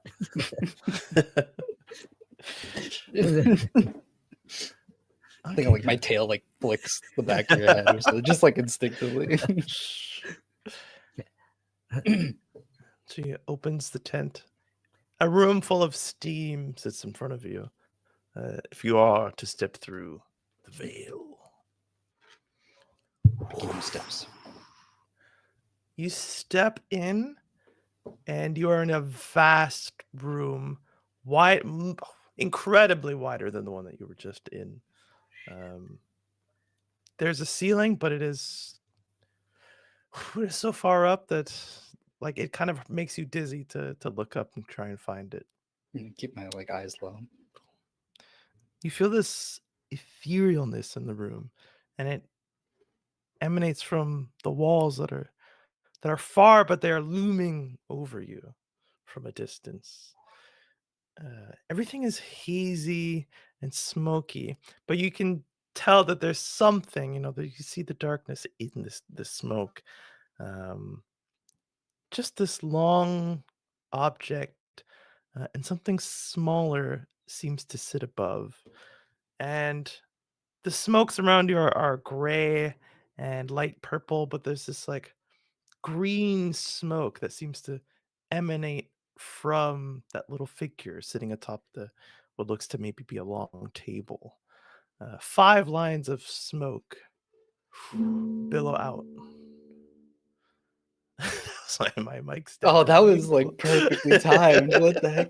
Oh, Fantastic. that Yeah. vibration. And you hear that. I thought you had one of those metal things. Excellent. And yeah, there's a little in the room, a little humming. 5 more of those lines of green smoke come out. Boom. And the voice says, "Step closer." Take a step closer. A little closer. Take another step. 1 more. You stub your toe on something. Oh, and it would go like, Then I think I'll finally look up at the thing on top of the table. The thing jumps off of the table. It's a hooded figure, but as they jump down this table that was like kind of a little higher than you are, you see that they're like just like 4 feet off the ground. More of these lines of smoke emit from their face. And they pull down their hood in front of you. And you see a creature that does not seem familiar to you in the slightest. They have these grotesque, almost caricature-like features. The skin is greenish in hue, and of all the like grotesque, like they have like these sharp angles, wide jaw, really big cheekbones, but there's something with the nose. And as they emit more green lines, now that the hood is down, you see 4 nostrils at the bottom and 1 between the eyes, smoking out. And he says, welcome to Brands.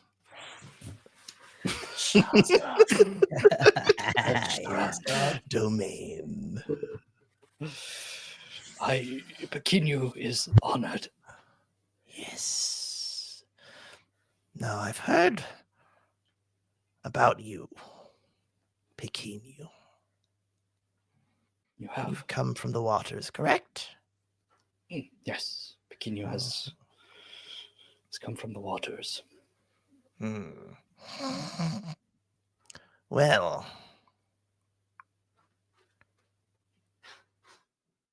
hold on. He's supposed to. Where are you? Get out here! And he starts to like run around you, and like he's just like moving stuff, and smoke is like moving with him. Where did you go? Where did you go? Can Pequenu help you look for something? Don't worry. Oh, it's ruining my entrance. But Pequenu will help. Pequenu he starts looking around too in the smoke. It's just a little anteater. How hard could he be to find? An ant what? And then you see like this long snouted creature kind of appear on his shoulder, roll with the smoke, and take shape as an anteater. Oh, you ruined my entrance. All right. I'm the sage Brand. I have a certain skill that I can help you remember things from your past, or remember how to remember them. But you must sit with me. And he like, as his hand reaches out from the fog and from the smoke, he holds this like little joint towards you. You must partake in the sacred herbs. Pequenu does not understand. Puff, pass. A demonstration, Yes. perhaps. The sacred ceremony of puff, pass. Pass. And I very carefully grab it. Like so.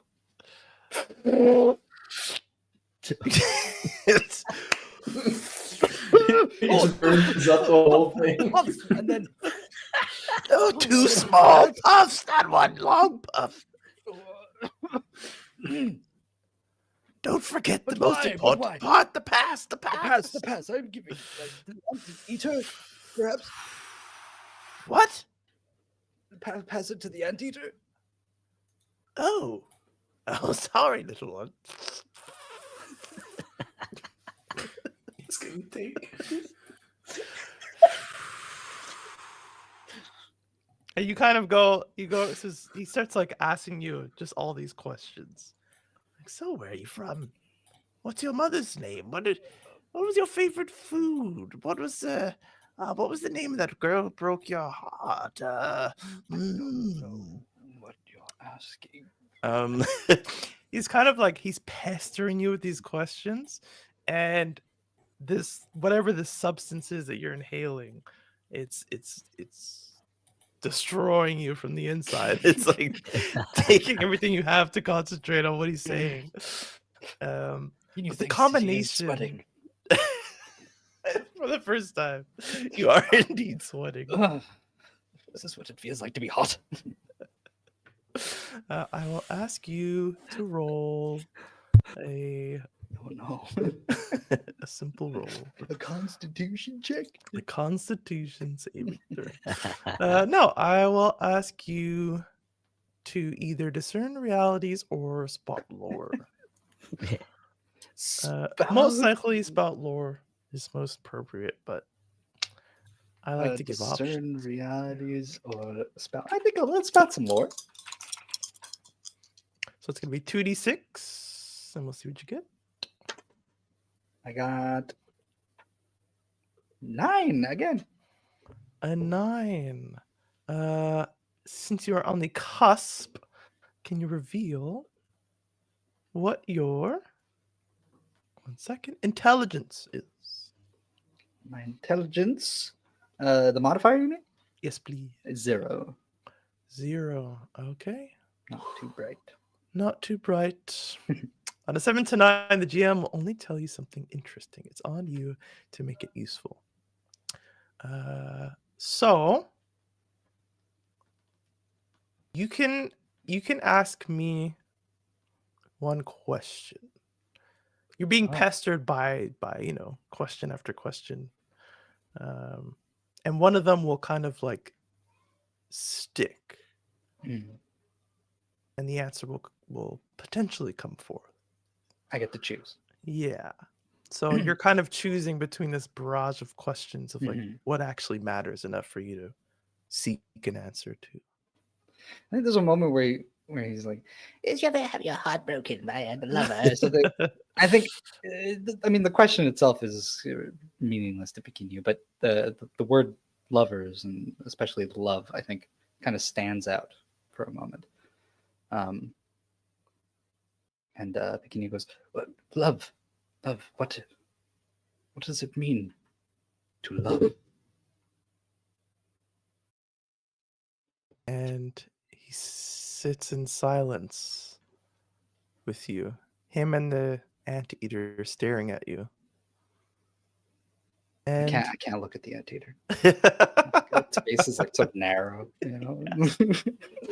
You feel it looking. You're like, okay. But since you've written the backstory of this character, I will move it to you. What memory of love comes forth? I have a question for you. Thinking of love and having like the smoke and the puff pass, does Pequeno remember the voice he heard over the water? Yeah.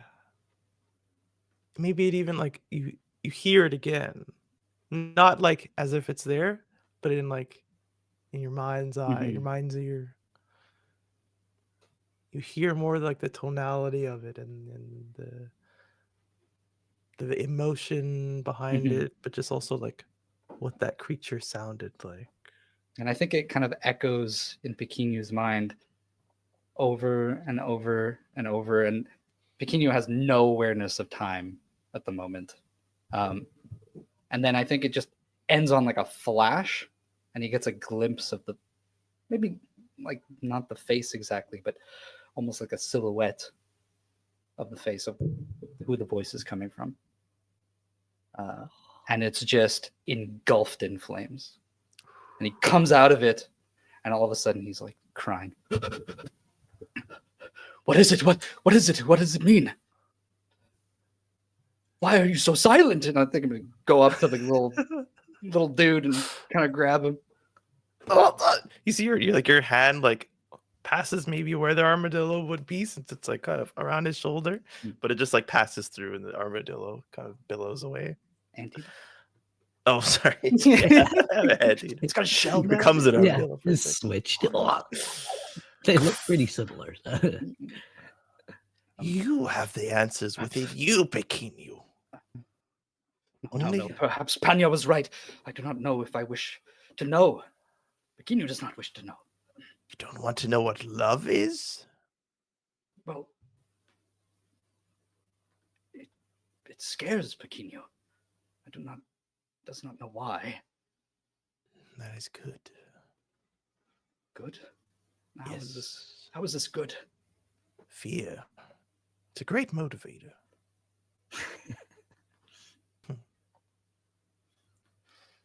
Take this feeling with you, Pequeno, of love. Do you wish to truly know what it means, or is it something that's too harsh? Let it form your relationships and let it guide you from here. Because perhaps there is something out there that loves you, that wants you to remember.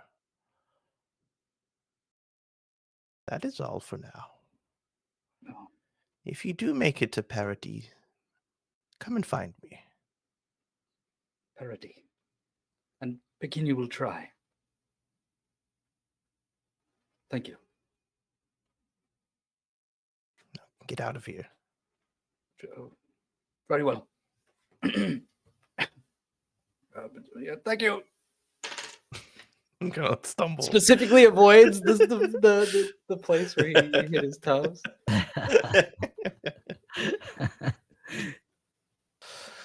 And Pequeno comes out, smoke coming off of him for a moment. How was it? It was terrible. Oh, now I'm excited. Do you remember things? No, well, more than anything, I'm not sure. So there are things Pequeno needs to learn, but either way. Olin, good luck. Oh, I'm kind of scared now. Friend Basilar, Yeah, it doesn't really sound worth it. do you want to go first?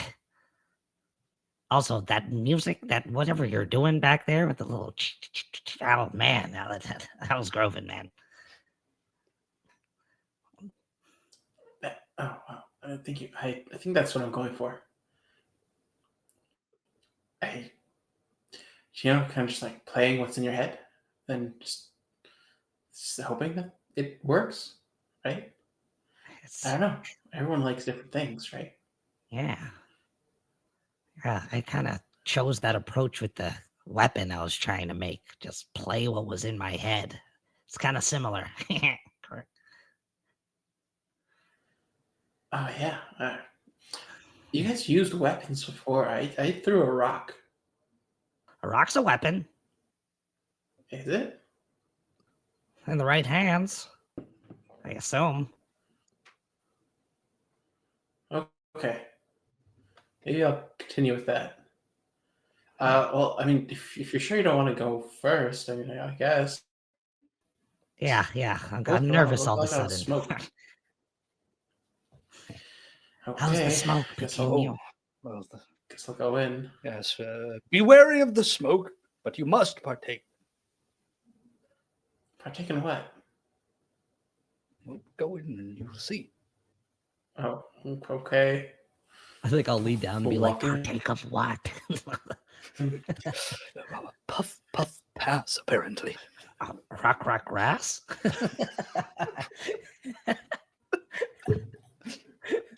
Smelled a little bit like grass, yes.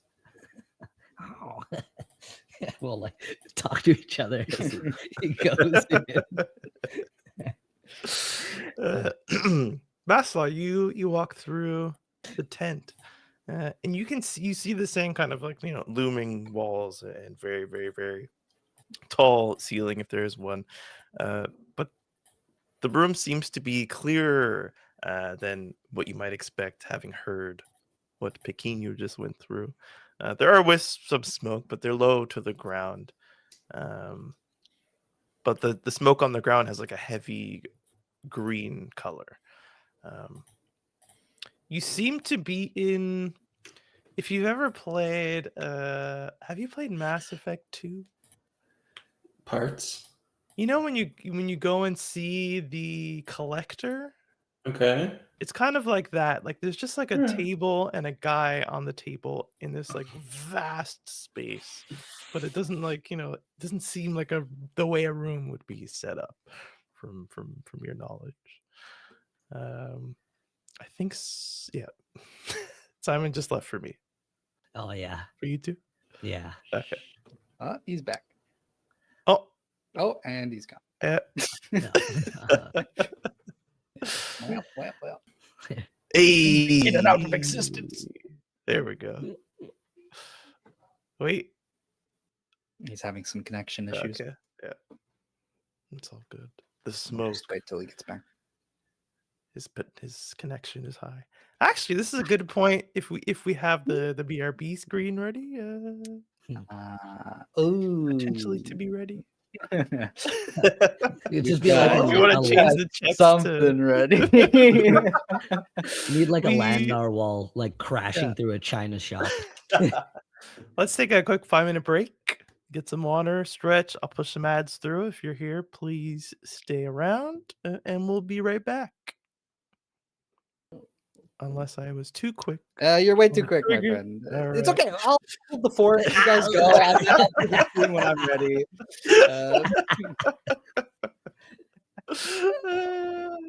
Okay, I will go Okay, refill okay, my. okay. Sorry. We're professionals here. Of course we are. At this point in the show, I'd like to take the time to kindly thank all of you for joining the Hexagon TTRPG. Yeah. You, the ones at home, are the ones who give us the fuel needed to do what we do. Craft stories, deliver laughs, and give adventure. Thank you, those at home. Yes. Thank you very much. So, Basala, you enter the room, the domed room. I Low don't smoke. disappear this time. That'd be great. Low green smoke hanging on the floor. A goblinoid, humanoid creature with 5 nostrils sits in front of you. And with you, he kind of looks at you and he like rubs all 5 of his nostrils like that. Okay, rub only one. Maybe like sticks a couple fingers in a couple of them. And Basila. You've been getting along well, I hope.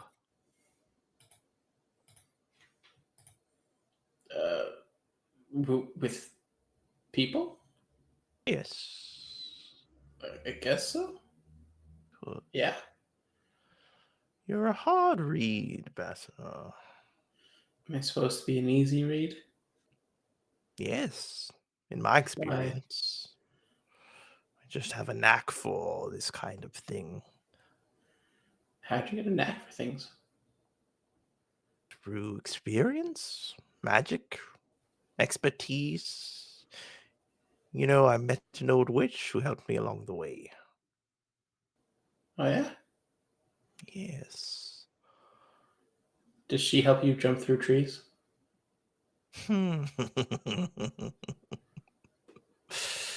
Asking the right questions, but perhaps aimed at the wrong person. Do you know how to walk through trees? I'm trying to learn. Learning, yes. Well, I have a special way of learning, if you'll allow me. Asala. Sure. Have you... Goodness. Can you just make it easier this time? And then an anteater appears on the other shoulder where he's looking. You're never gonna let me forget what happened, will you? Okay, all right. And he reaches inside of his What snout. happened? Oh, there was a bunch of anteaters. They would always get in this nostril of mine, or these nostrils of mine. A whole ant, like one of those things got into your Sorry, nostrils? ant. But then there were anteater eating ants that got in. Anyways, would you like to remember? Sounds dramatic. Not that. Yes, I would like to forget that. You know, they ate him from the inside out. They were ants who ate anteaters. It's the perfect. This is why we don't go outside of the confines of this space here, out of Oleande, out of the Ashlands. Out there are all sorts of creatures that will fuck you up. Even the ants. That sounds terrible. Yes. But sometimes this helps me forget. He sticks it in the middle nostril. I thought the whole point of this was supposed to be remembering. For you, yes. For me, not so much. Covers the other nostrils. Is he making his nose a bong? Yeah. Like, why is he covering? It's got Oh my it's got to god. look at the choke. No, stop. It's called. Fingers the DFPs. This has 5 fingers. Plug 'em out. Oh no, that was too much for him. No! Oh. Wait, he's I still don't know here. if I He's still left. here. I'm gone. Can you hear us? I can't hear. Yes, I can hear you at the very least. Quickly now. The medication. Wait, I don't see you. Me Oh. neither. Oh. Well, it's just you Oh, and me. oh. Apparently. Well, somebody's got to refresh. And he's gone. Oh. Maybe you refresh. Maybe you refresh. Well, should Olam bust in? Perhaps we flash Is it my turn forward yet? in time. Yeah. We do a flash forward to good old Olam. Olam, you walk into the room. Basilar had walked out, reacting however he will react in the future, in the past. We don't notice him because we're too busy talking about grass. Yeah. How's your tail feel? What's it gonna do if I take a toke? Your And he's- tail, man. He sits there in his robes. You see, He's back. he's holding an anteater. I'm just gonna wait a few seconds in case he leaves again. And he holds the anteater like very tightly in front of him, almost in his lap. And he's like talking to it, like, "Come on, there's only one more of these guys left. I don't want to make a bad impression." Hello. I am the sage of the sage. I'm not even looking at him. I'm just like looking around and being like, "Friend Braquinho said there'd be grass. There's no grass in here. Grass. Grass. There's a special kind of grass here. What? And I'll turn around. I'll like look. Oh shit! Did you not see me here? Is my voice not more intimidating? Oh, it's plenty intimidating. I thought there'd be grass in here. I was expecting something very different. You know, this place just throws you for a loop, man. Oh, and then I'll like really look at his face and be like, "Wait, do I see his face? It's just Yeah, smoke." you see his grotesque face with 5 holes. What? You're not you're not so pretty yourself. This mug is beautiful. Just gonna drop the voice. I was trying something new. Um, there's grass here. There's grass outside of this place, but you're not permitted to see it yet. Okay. Yes. Hmm. You find yourself now in the great tree. You've been Oh. permitted entrance momentarily to help guide you. But I am not your guide. And he like shakes the anteater. This little joint comes out of its nose. This is your guide. It's supposed to be a puff pass, we call it, but I've been doing a lot of puffing, so I think we'll just keep it to you. Sure. Thanks, man. I'll take it and be like, oh, Just inhale the special herbs. Oh, yes. And now Oh. release. yeah. That's the stuff. Yes. Mm. Let that feeling wash over you. Forget, Mm. but also remember. Remember what? What was your name again? Olim? Olim. Do you have a Yeah. last name, Olim? A family, a mother, Olim. a lover, a best friend, perhaps. What was your job before coming here? What size shoe do you wear? And he begins to pester you as well with your questions. You can please roll me your spout lore. Spout It's lore. 2d6. Oh, look at me, bombasting friend Pequeno, and I don't have my dice near me. Well. Oh, a little backwards action. 2d6. Okay. And spout lore is plus what? Nothing for the moment. I rolled a hot 5. Ooh. On a 5. You mark experience. Congratulations. Thank you. On a 5.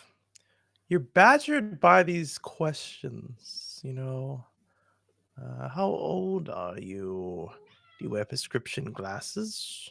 Have your fur always, or your feathers always been that color? Are you getting old? And they kind of you kind of get lost in the sauce for a moment. So much grass. I feel like I'm caught up on there not being grass in here. And the world around you itself fades away in that same way, where it's there, but it's like an echo of itself. But there's something behind it. Oh. There is grass. There's grass and there's trees and there's nature. There's sounds of animals. But that disconnect really hits you in the heart. And there's just this like emptiness inside of you. You know how you feel in nature. You know how you immediately wanted to sit outside and stay in the trees. That feeling is just gone. You don't know if it's the smoke or something that's robbed you of it, but like you feel that you're outside in this nature alone and nothing. You don't feel the need to create or make friends or explore. You just have like this singular focus to lead to a specific destination. And even that isn't like a burning passion, it's just a command that is within you. And even though you're filled like this smoke, it's almost like it filled you up and then it just showed you how empty you are inside. And you're kind of stuck there for a while. I think like Drew, he's like his eyes. I think they dim, but they have like a sickly orange behind them, and he like stares out, and drool kind of like dips from his mouth, and even some feathers creep Mm. further down his arms. And he just goes, "Oh, you ain't nothing, boy. You ain't nothing. Oh, you ain't nothing. You ain't nothing." Over and over and over. And the room, like I'll say the room even has like this orange glow just from like seeing out of these eyes. And the glow subsides and the smoke subsides and that feeling subsides. But that you ain't nothing, boy. That you just keep kind of repeating that. Right until the moment where you're like fully back in your body. Just long enough to like be very well aware that you are making this sound. It's not like somebody else. I think that thing where I'm mimicking someone else's voice seems to like happen. I'm like, you ain't nothing, boy. You ain't got one thing to do. You ain't got nothing. You are nothing. Crap. Good, good. What did you do? It's what you did. You most likely answered some very burning questions about yourself. Why are your feathers doing that? I mean, you see that the feathers that you felt kind of come out. They have done that. Oh,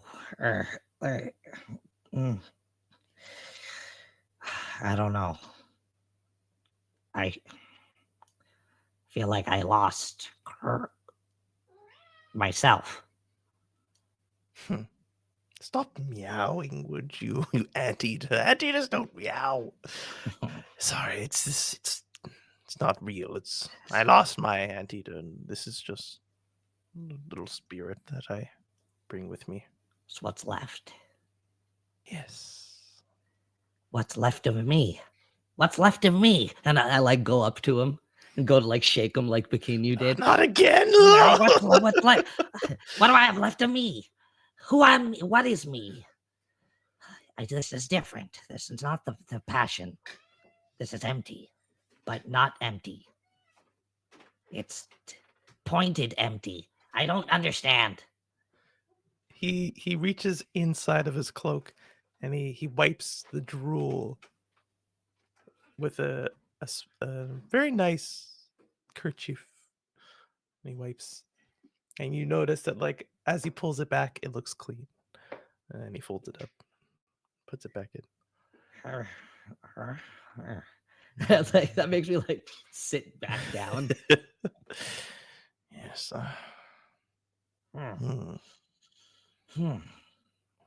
Sorry. It's not a surefire thing, but usually people leave with a different expression than the one that's on your face. Is it possible to guide someone to somewhere that you don't even know if it exists or where it is? That's kind of what I'm doing here. Trying to guide you somewhere that I don't know. But I guess not in that specific way that you're describing. All I can offer you is just to ponder on this. Don't lose this burning question within you. Let it guide you. One more thing. Yeah. I was told you're from somewhere else. Yes. Does this else have tools? Yes, but we don't really need them. What kind of tools? I don't know yet. I don't know. I don't even know why I ask. I'm too empty. And I like get up and I take the grass with me. Hey! Yeah, and I'm still smoking it as I'm leaving, and I'm like, I'm too empty. So walk out and I think I wouldn't even say anything to the rest of them and keep going, unless he stops me to take it. I'll keep No, smoking it. And he's like, it's okay. You can just make more for me.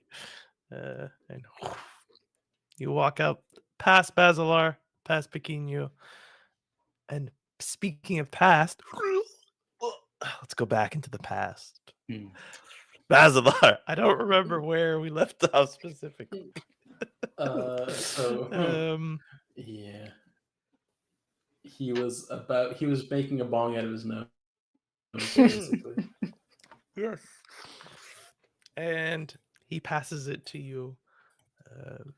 These are special herbs that are only grown where I'm from.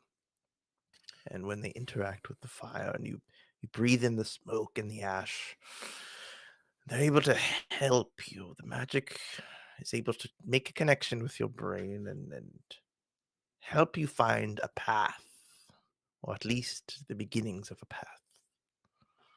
So if you'd like to partake, the rule here is puff, puff, and pass.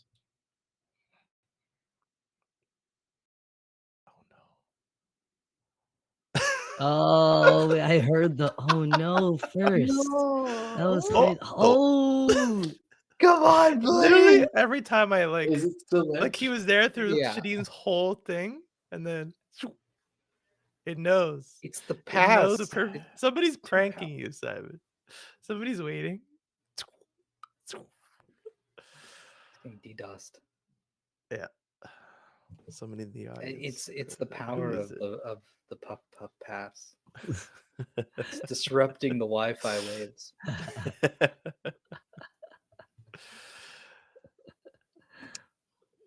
Well, Well. we'll never. It's a mystery. We'll never know what happened to It's a Basilar in the tent with the sage. So Olim leaves out. Jama's like next to you, and her ears kind of like perk up, picking you, and she's like, seems like he needs a moment to himself.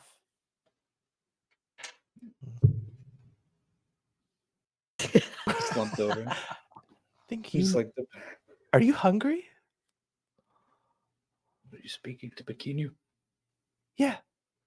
And so she like puts a hand on you. He just like takes her hand off. Oh. Yes, Bikinu can eat. But wait, where's friend? Look around for Olam. Olam, where would you have headed off to? I would have just kept walking, like straight out and go back to my little hammock. I think this destroyed me. Lost. That emptiness was so vast. It was. Yeah, I think he, like I said, I think he needs a second to himself.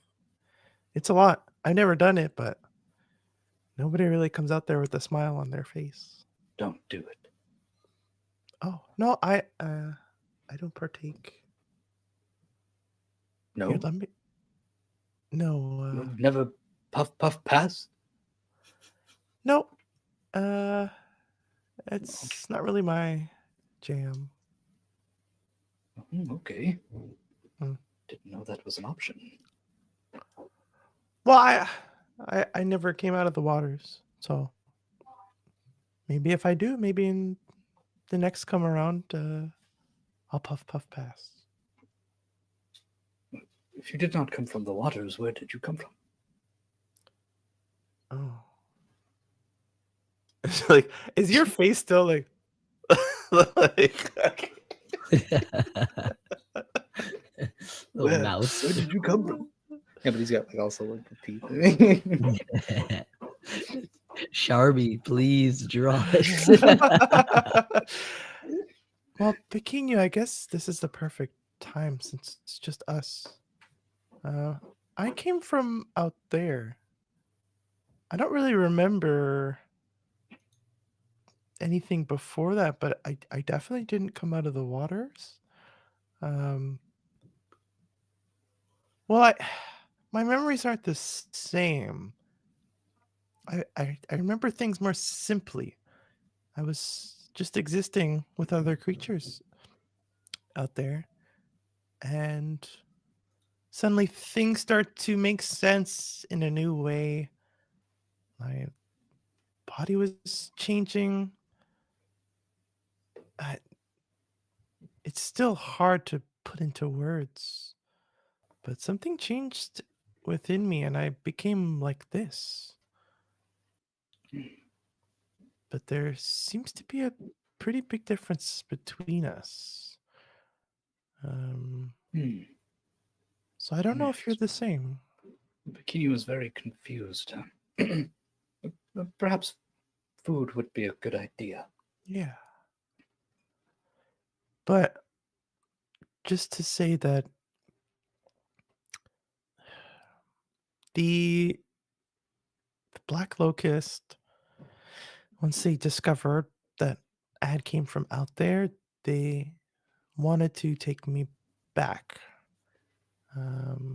Luckily, things aren't the same. The peace treaty is very specifically worded, and since I didn't come out of the waters, they had no claim onto me.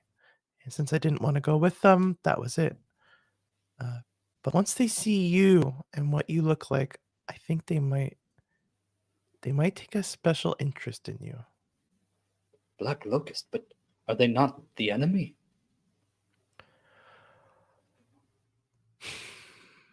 They're different and they're crueler, but it's hard to say that they're all the enemy. Hmm. I mean, I wouldn't want to go with them if that's what you're asking. Oh, no. Of course. But there But- seems to be a few more of people or creatures that look like us. You know, she like tugs on her fur. On her. Really? Well, Yeah. I would. Bikini would like to meet them, if possible. But the Black Locust, did they? You met them. They tried to take you. Yes. One of the leaders, he's got these nasty fangs and this thick fur around his neck and his head, and he speaks like gravel. And he scares me. But his words were kind. He wanted me to join him. He said that I was welcome to his home because it was my home. The other people here, they're from here, so they don't understand it. But maybe I'm hoping you will, or you'll just avoid it altogether. The feeling Bikini has makes him want to avoid it. But that is not what Bikini should do. Perhaps you can tell me more. Over food, friend? Yes. Would you like to help? Bikini, you can try. Okay, sure. Come on. And she goes to grab onto you, and then she remembers you taking her hand off of her. So she just does that. And you join her. She starts to make this stew. She asks you to help her chop up ingredients, put in some herbs, and things of that sort. He's like making minced meat out of it. Like this? You just destroy like the cutting board. I'm using the axe. It's like, no, here, just put a pinch of this inside, and she like takes some of the herbs and they fall inside. Grabs his handful, throws it in. without care. Okay. Why don't you just Oh, it smells strong. yeah, there was just how you could just sit here. I need you to watch the fire. Make sure it doesn't go out. Oh yes, Bikini can do this very well. Excellent. She like just takes like skimming stuff off the top, dumping it out. It's just like, Fire is crackling very well. yeah. Keep looking. And you share this meal together for a good portion of the rest of the night. I will also allow you to roll again to get some information. You can discern realities again with the specific questions. Actually, I think that'll be good. Mhm. Okay. Yeah. So this one is a plus wisdom, which Wisdom, eh? Well, I got a 3. And my wisdom is 0. wonderful. All right, picking you first. Please mark an experience.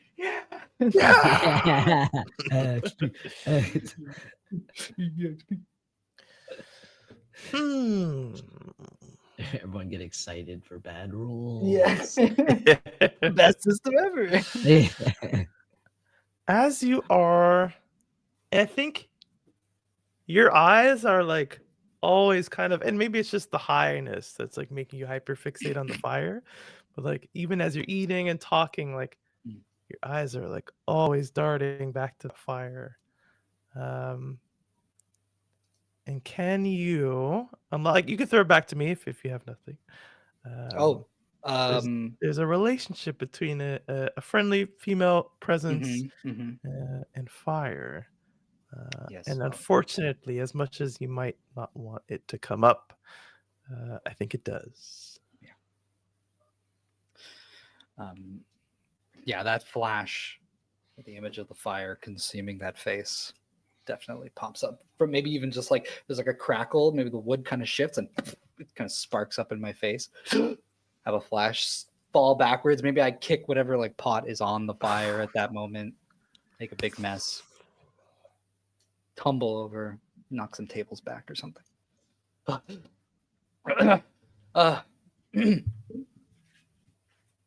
Whose appetite is ruined. Just like quickly turns tail and leaves the area. Wonderful. Or not wonderful, I should say.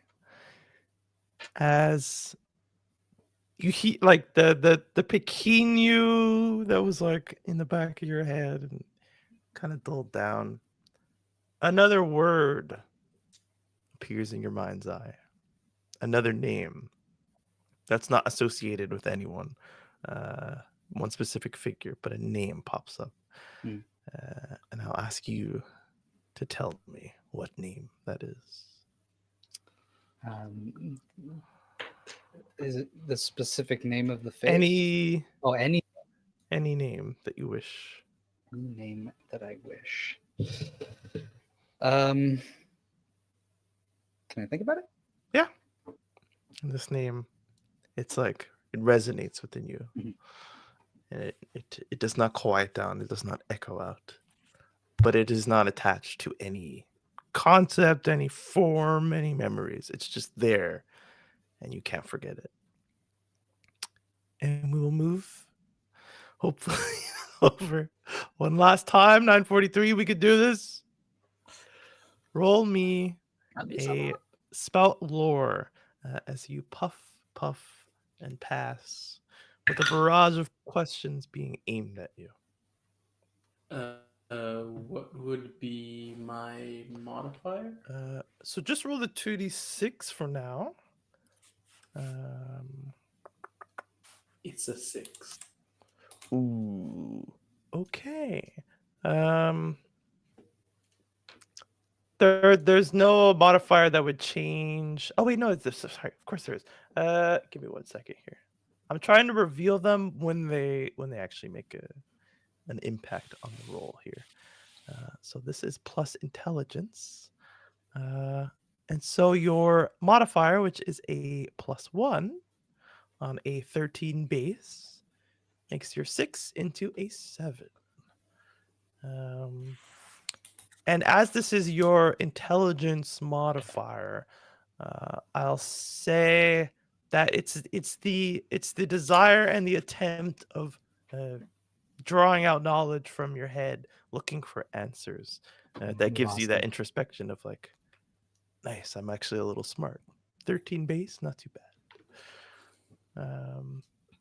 You may ask me one question about your past. Because it's a 7, it won't be like incredibly. I need to find the He's possible cutting in and out. loops or possible questions. I suppose. Or just like you can ask me any like from your brain, not from a list of questions. So it could Okay. either be like mechanical stuff, like we can make it like that if you really want like a mechanic to be exposed right now. I can do that, or if you want something more lore wise, role play wise. I think what's been kind of searching him the most, because like the music has been the thing that's been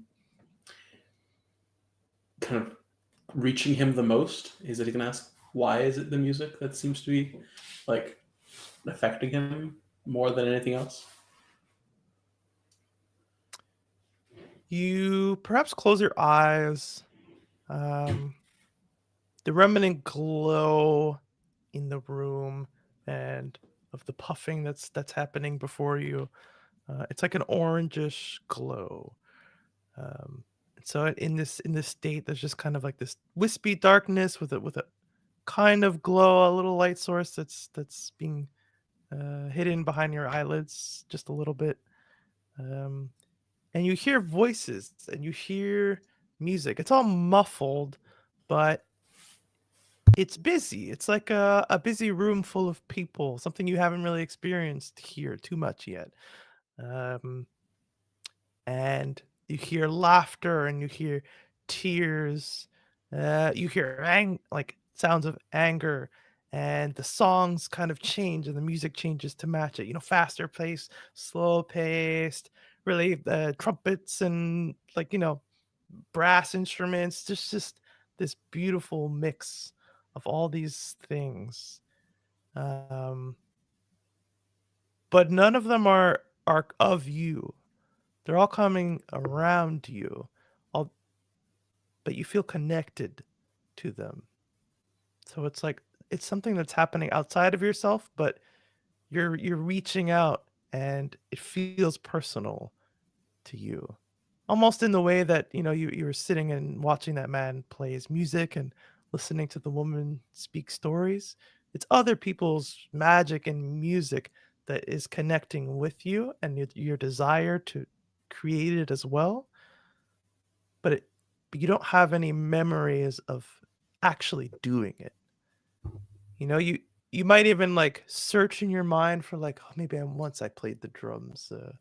My past, maybe I was rattling something, but there's none of that. It's always just this presence that's around you that's inspiring you to become like it. At a 7, I won't like say what that means. Okay. But yeah. And then the glow fades and the room becomes dark again, and you realize your eyes are closed and you open them and you're just in that same room.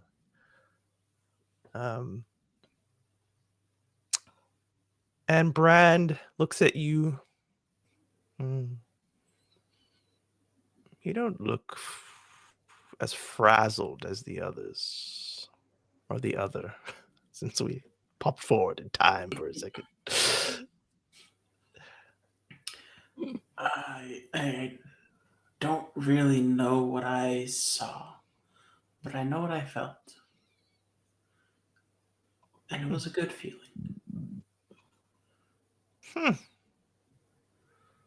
You don't feel like storming out of here or running off? Should I feel that way? I suppose there's a first time for everything. it leaves me with a lot more questions, but like That's good. I don't really have a reason to storm off right now. Yes. I've been doing this a long time, and usually, I don't know. Basilar, I don't know. With you, I just don't know.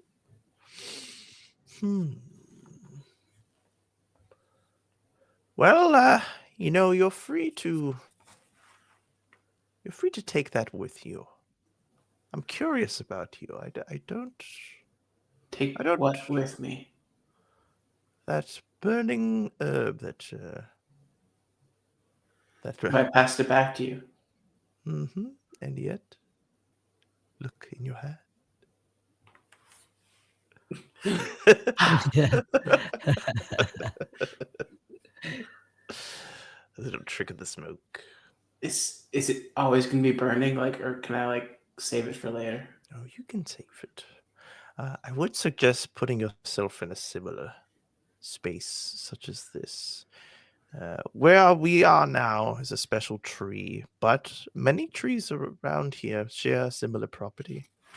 So, if you could perhaps make something Just like makeshift, put myself in like a box yes, in a closed and space. fill it with smoke. It's getting kind of hot in here. Oh, right. Sorry, I don't sweat. Actually. Yeah, it's a pretty hot box. Yes, that's what we'll call it. Make yourself a hot box and partake of the herb. But there's only a finite amount, so don't waste it. Yeah, I got whatever's left in this. Okay. Like I'll see what I can remember, I guess, in another time. Good luck, Basilar. Thanks. I never caught your name. Oh, my name is Brand. It's quite a schnoz you got there, Brand. They call me the Schnoz Goblin. Schnoz. Okay.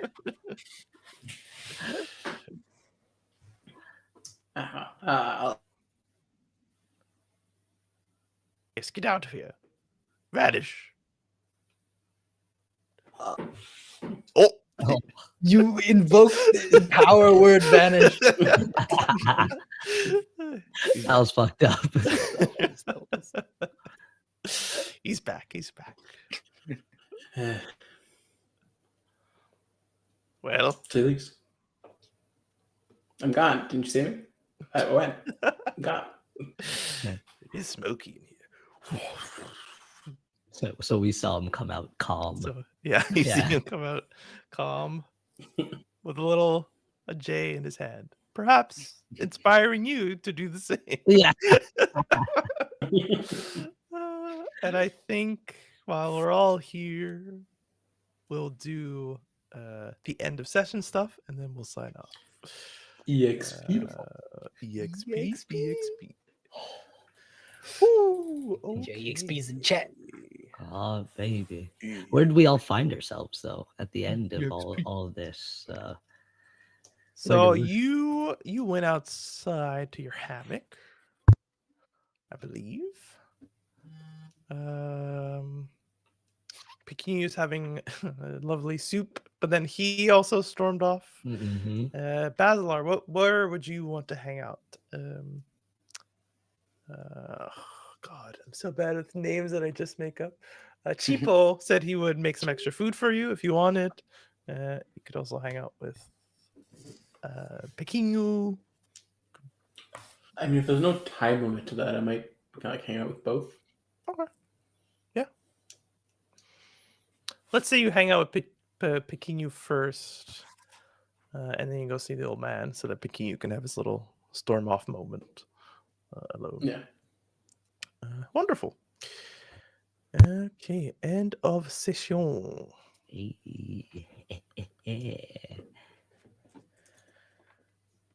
yes.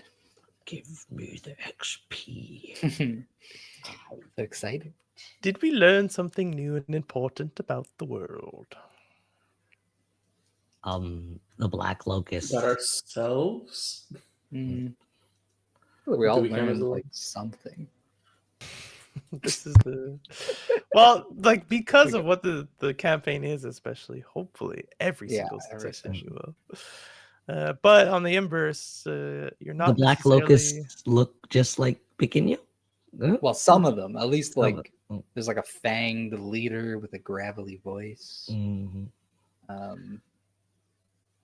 Do we know that, or does he know that? Probably only Pequeño right now. You learned about the Voir Day and that specific sacred title of Yeah. magic. So yeah, 1 XP for that. Did you Hey. overcome a notable monster or enemy? I would say no. Hey, ourselves? Could we even do that? No, not yet. We're getting there. We're getting there. Did you loot a memorable treasure? Not yet.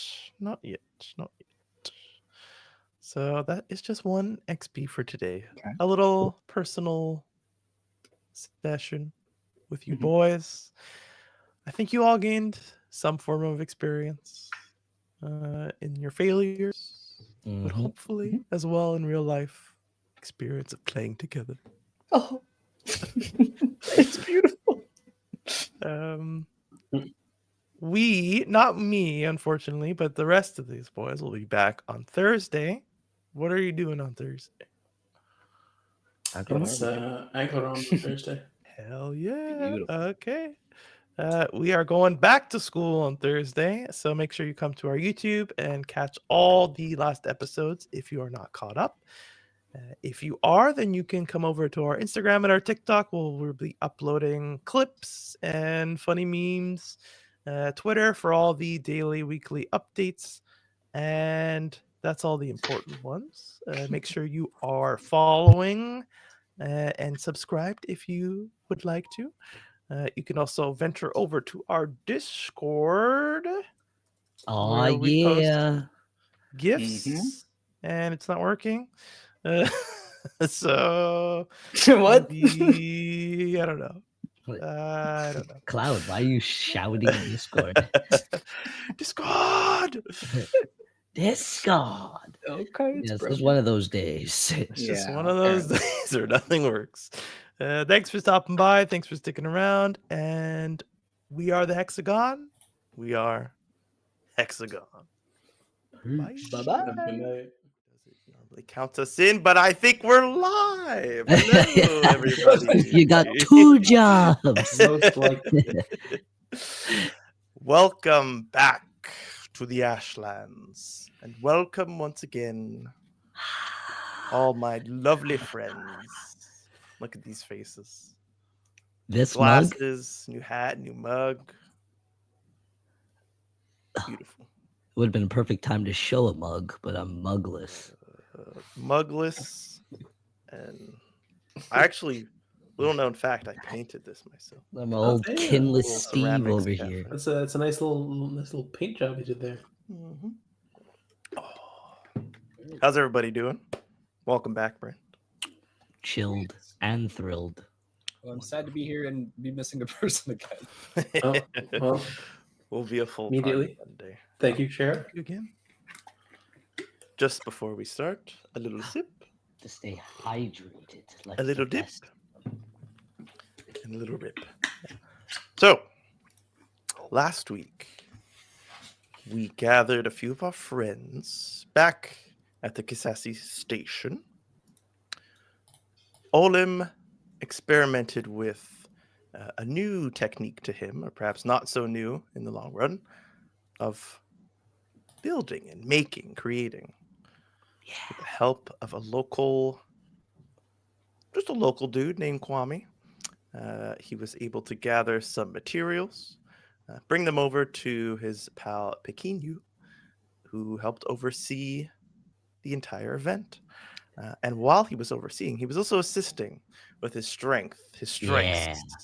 He was able to chop down an entire tree in just a few swings. And he realized that something about that was abnormal. He had a special ability related to his well, I don't want to spoil it, perhaps. A but- connection to George Washington. Must chop wood. to his race, his racial benefits, let's say.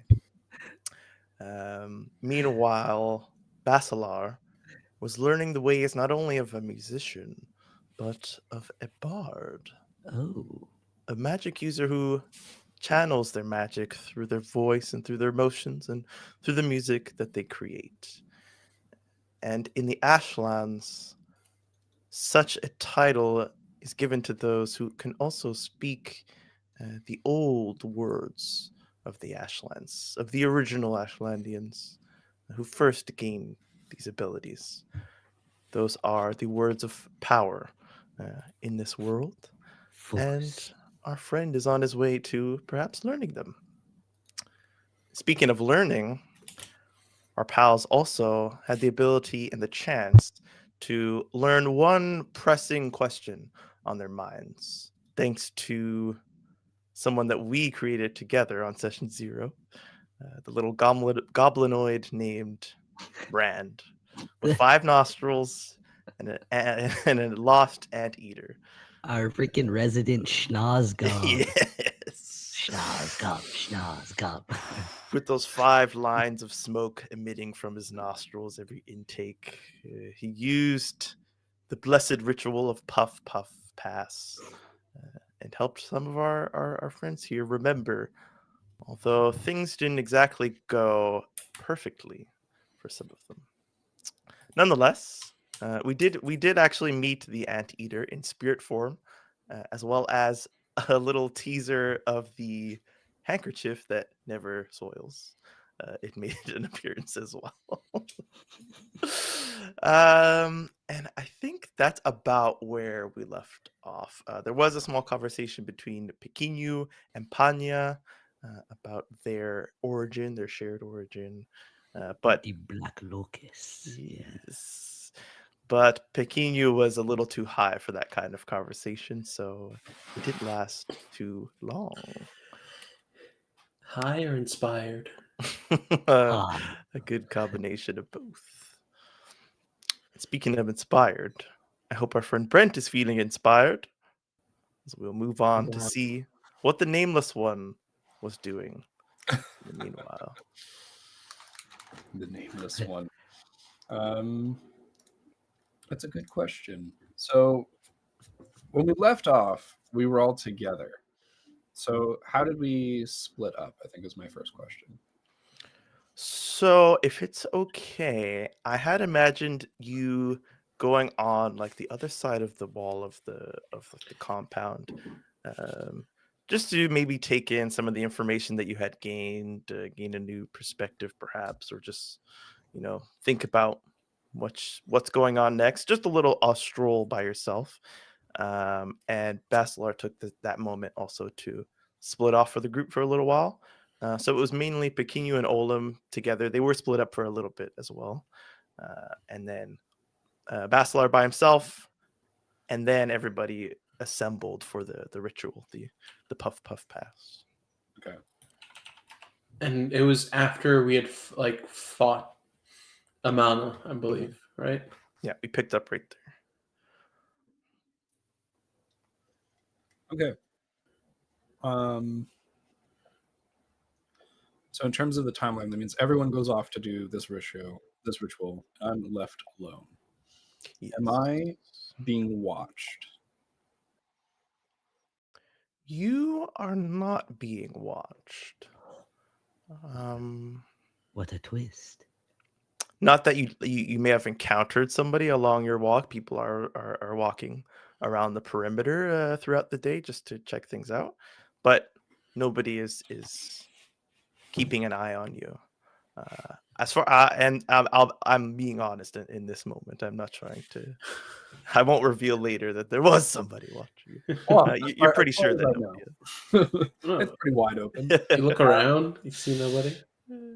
So what I'd like to do, so I'm now fully dressed in black with these kind of like baggy sleeves with like tight like blackish like gloves, like armbands, the hood up over my face, I think, as I walk now, as I come back towards everyone. what I'd like to do is try and find like a copse of trees, right? Like just like 2-3 trees and some bushes or something where there's a little bit of shade. And I'd like to focus inward on that magic that I felt. And what I would like to do is try to wrap myself in shadow. I think I'm trying to summon some sort of magic to hide, to be stealthy. Or there's something I want to do. But first, I think I want to see if I can achieve it through magical means.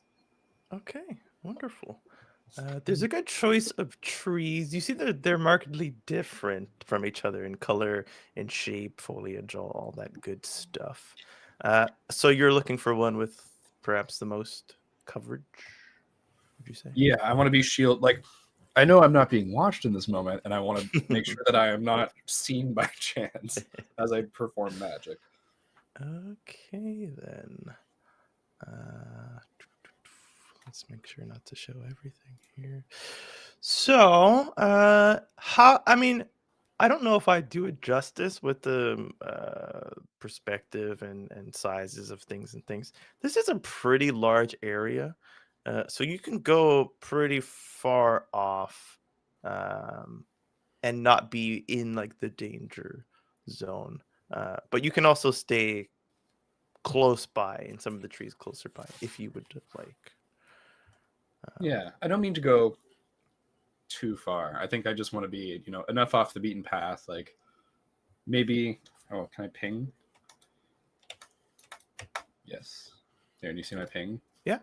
Yeah, so it's like, a little bit behind the compound where not necessarily someone would be like looking. Okay. Wonderful. So you find this beautiful, beautiful green tree, plump with fruits that seem to be wet despite there not being any rain. There's some condensation on them, but the leaves are dry and the ground is dry as well. And so you can take up besides this trunk. There's some bushes as well that will cover you from some different angles. And you just hear the sound of wind on tall grass, and there's some motion out further deeper in the forest that you might think is just little critters or something like that. But you're generally at peace in this moment.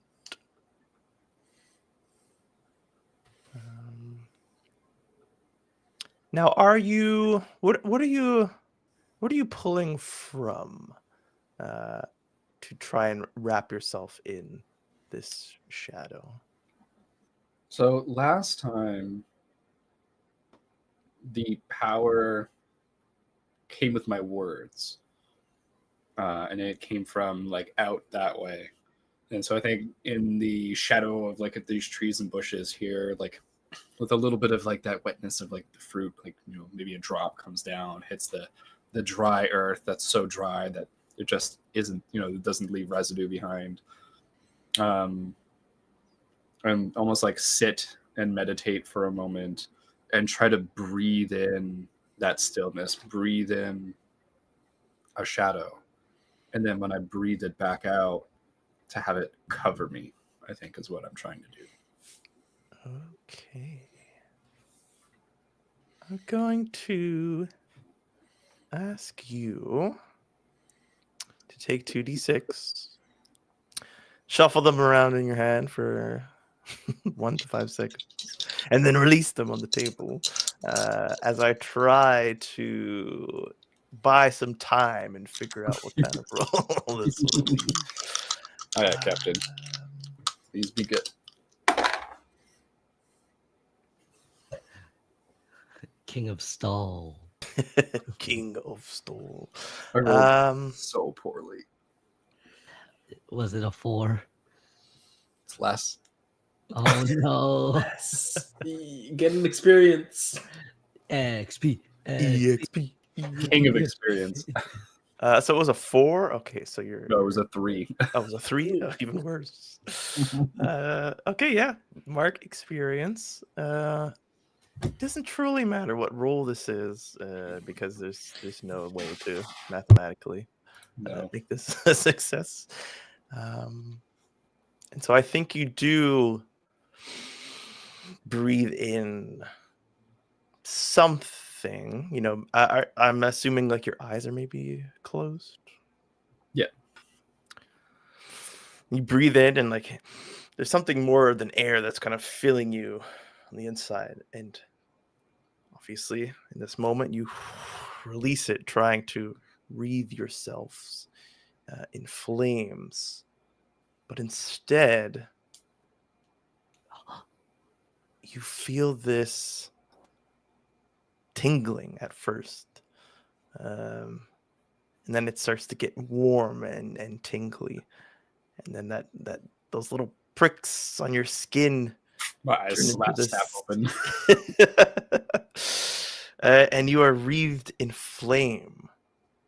But it goes from that prickling and that warmth to just heat. You're on fire, but you don't feel pain. You feel smothered as if you're wearing a blanket. So I think I, look at my form. How does the clothing look? Because my skin might feel okay, but what's happening to my clothes? I think your clothes, Naked man. they start to be burned up a little bit.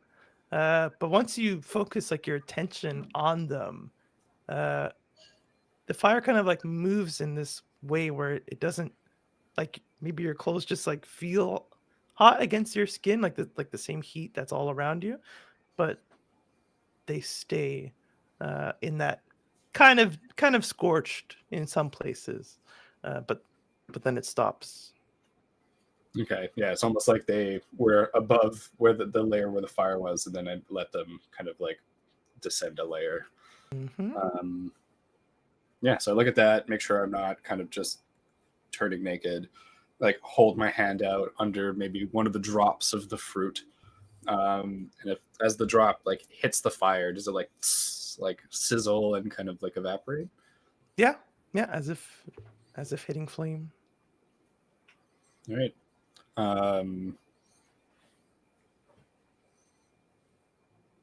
I'm like, this is like wonderful, like it's wondrous, it's mystical. I'm on fire, yet I'm not in pain. I think that it mirrors that feeling from birth, from the new birth, the rebirth. And am I able to put it out?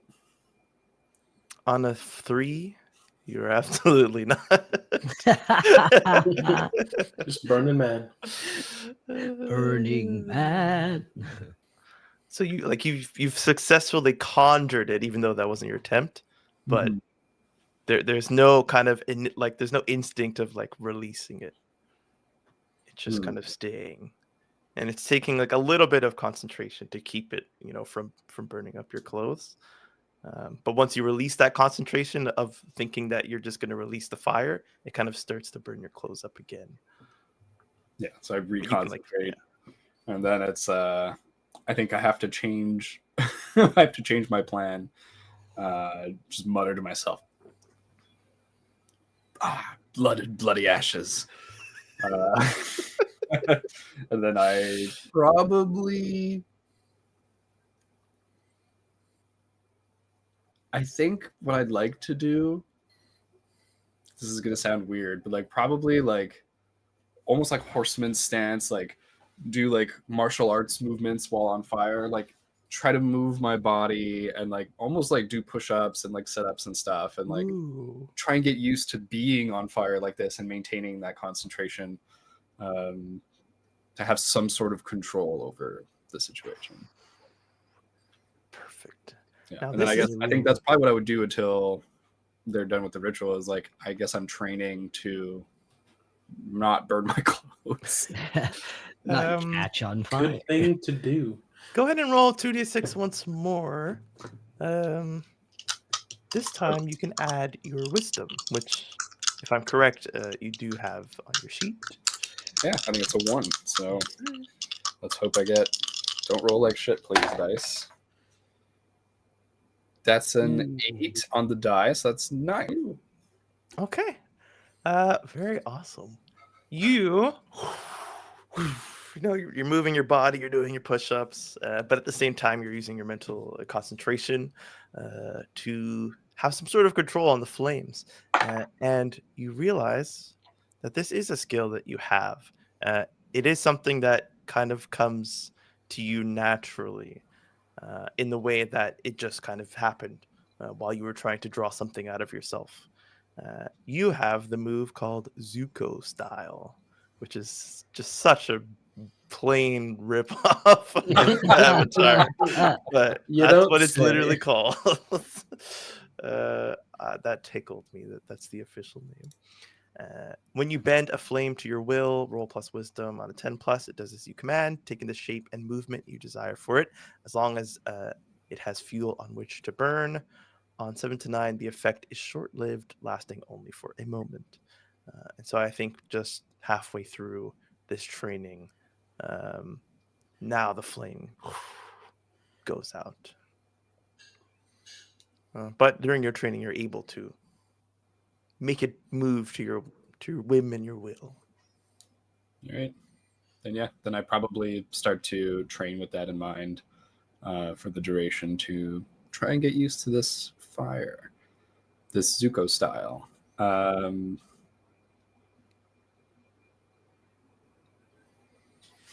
Yeah. Yeah. Are they edible fruits? These damp fruits? Yes, they're very much. Oh, so we do know that then. I mean, you could try to eat them. Okay, we would have seen like other people eating them. Yeah, you haven't been there for that long, so I could see a world. We've been where around for a couple you- meals already, so But yeah, the fruits here, as far as you've seen, every fruit on every tree that you've seen has been eaten by somebody. Okay. Yeah, because probably what I would want to do is like try and move the fire to one of these damp fruits to like almost like catch it on fire and then move the fire away from it. So I'm almost like grilling them from damp to grilled. And then I'll probably eat them after when I'm done. Wonderful. These, I'm gonna say like you take a bite of one and maybe like a bite of the other. And you feel yourself like already feeling stuffed, like very quickly. Interesting. I guess. I mean, yeah. Regardless of your memories, I think that maybe that's something that would carry over. The fact that like a piece of fruit could sustain you is a little out of the norm. Just fruit. Just fruit. Yeah, it's almost like, oh, this is great. I'm so easily full. Like just like pack up the extra fruit, almost like in a pouch or something or a pocket. Yeah. Or some leaves, like put it together into like a little ration. Wonderful. Okay, cool. Yeah. So I'll do that until, I mean, I don't know how long they're gone for, but I'll do it for like a while, probably like until the next meal time, and then I'll head out to go see where the others are. Okay. I will give you that time to do just that. I mean, if you look, like there are likely a few eyes that do get on you throughout this time, as you are not completely covered in shadow, but nobody interrupts you, and nobody stays to ogle either. There's one person of somewhat interest that seems like they're doing something similar. Like they acknowledge your existence and your presence, and then they move off somewhere in shadow themselves. Not skulking or anything, just walking about. Okay. And perhaps you do you hear the chopping of wood from Pequenu, and the rah, rah from from Olam. But once you make yourself available to them, they are gone from that spot where you heard them. And so you are free to enter the compound if you'd like. But I will say that during your training, once you finish up and you're wrapping the fruit in the leaves, you notice that the ground where like your feet had been moving into different stances, and maybe like the entire front of your body was touching briefly while you were doing push-ups. It's similar to what was right near the water, that kind of like ashy earth that only seems to be where you had been touching during your training. Hmm. It's just like regular dry grass, but then in those parts, it's just it crumbles at the touch, and it's dark black. Kind of sticks to your fingers if you go back down for more push-ups. Well, I'll like grab it and like crumble it in my hand, kind of watch the the powder fall, like clumpy, almost like it's not sand like, right? It's like more clumpy. Yeah, exactly. Yeah, just like mushing it like oh my god, almost like those gross ASMR slime videos of various. Yeah. So I look at that, and I think I immediately have some sort of a connection of like the color of the water and the color of the shore and the color of my skin and the color of the shore where I kind of was now. And I think I still have that sense of injustice, that sense of like, why is someone like me, someone like that boy, someone like, my watchers, was it her sister, her cousin, her niece? Her niece. Her niece. Yeah. And it was like, there's some falsehood being perpetuated, like, because I think that the waters are pure, the waters are a sort of truth here, and so someone trying to hide something about that, or redefine it in some way, feels like I can't trust that. So those thoughts are kind of swirling as I go back to the compound. If you were any other character here, I think that's where that moment would end. But there is a part of you, or there is a you in the past or in the present or at some time that might have had those answers. You just don't have access to them right now. But it's a very specific kind of thought of not even trying to drop the memory, but just acknowledging like that there's an answer to be had there. And so I will allow you, if you want, to kind of press deeper in your mind and roll to spout lore. Ooh. Heck yeah. Which Okay, is so when you plus consult your accumulated knowledge about something, so I roll with my intelligence. Okay. You're only going to tell me something if it's interesting. All right. Let's go. Yeah. That's another 8 on the die. Ooh. That's a nice roll. You're pretty smart guy, but not that intelligent. As your intelligence that you, I guess, try and use to like pull apart like little specks of memory, little words and images that come to your mind, try and piece them together. It just doesn't help out because your intelligence is a 12, giving you a +0 to your roll. Your roll, which was an 8? Yep. Okay. On an 8, I can give you information that is interesting, but it's up to you to make it useful. Okay. You're thinking of the injustice, but you're also thinking of like the water, like you said, this huge body of water that is a similar color to you. a similar hues, similar combination of colors, and you think of being surrounded by that water. You know, your first memory back here, and for a moment, like flash paper, this memory of being surrounded by other people like you, like not a sea of people, but like a room of people with the same flames and the same skin, just like flashes in your mind. The size of the room doesn't really come into focus. The exact number of people either, or their intentions. There's no feelings behind it. It's just like A vague familiarity. Yeah. Based on colors and temperature. Yeah. Right. Colors and hot. Hot flame. Or lack of cold.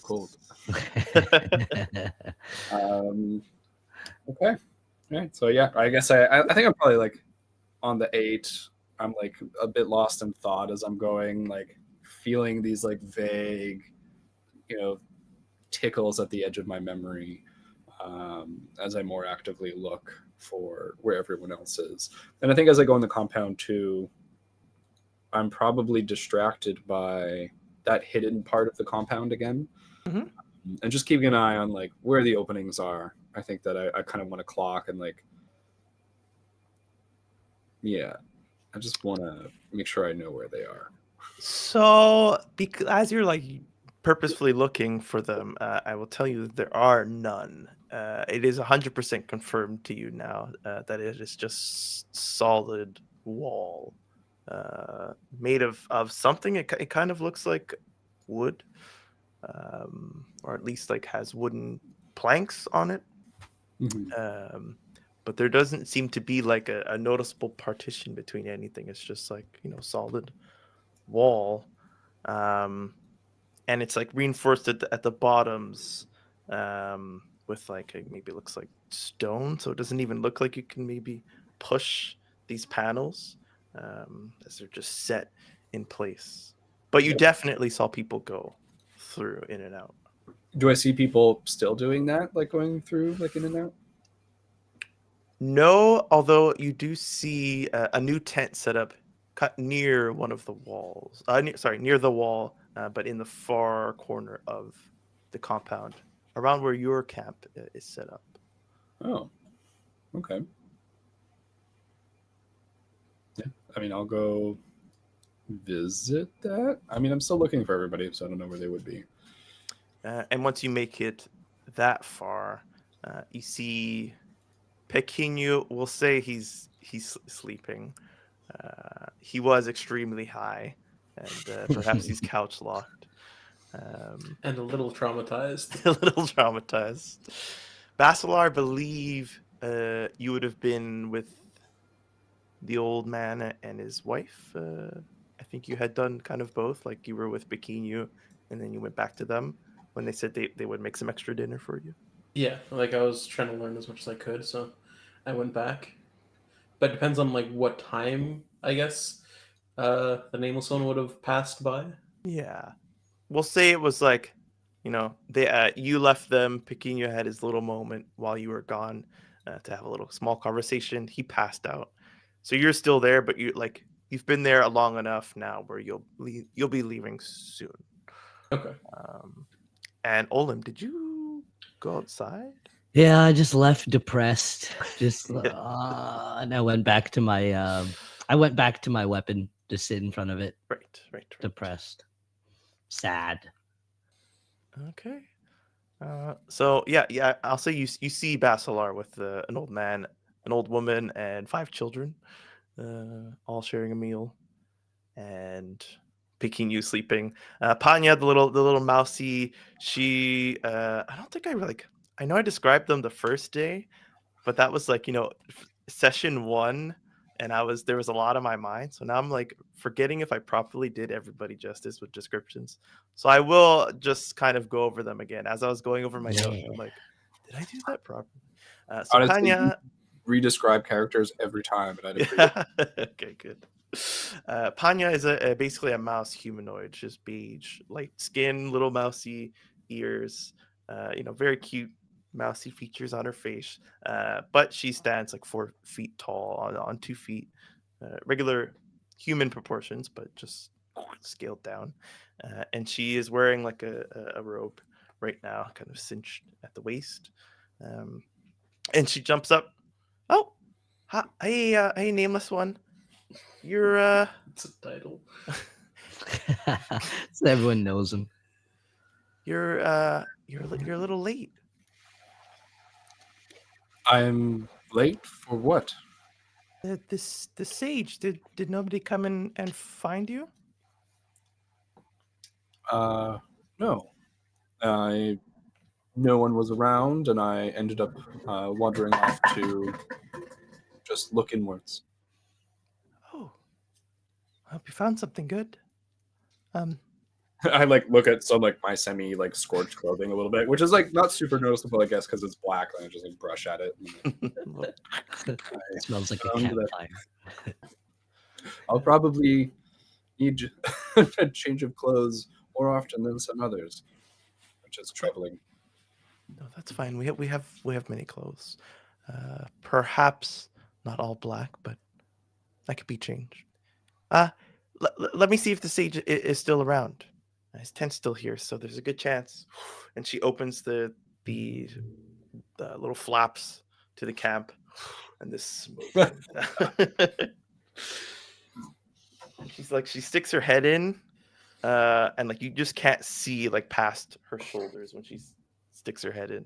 And then she pulls it back out. There's these little wisps that stick to her face for a second, and then close the tent. Yeah, he can still see you. Nobody really explained it to you. Yeah, something on fire in there. There's a lot of smoke. No, it's a sacred ritual done by only the what would be the best word? We really need to sit down and explain everything to you guys one day. He's a druid. He's one with nature, and while he's found special herbs that have seemed to be able to help people at least concentrate on things that their minds are focused on, and we found that it has some success with people like you who leave the Kufua Lake. So if you'd like, you can partake, but the herbs seem to focus or help focus on what your subconscious is already focused on. So if there's some dark thoughts inside you now, those might come to light first. So we definitely don't force this on you. It could be quite heavy. I think I just lower my head a bit and say, "May I go in?" Yeah, yes. And she steps aside. Right. As I enter, I see Basilar there having food with a bunch of people. Do I see Olim in the background?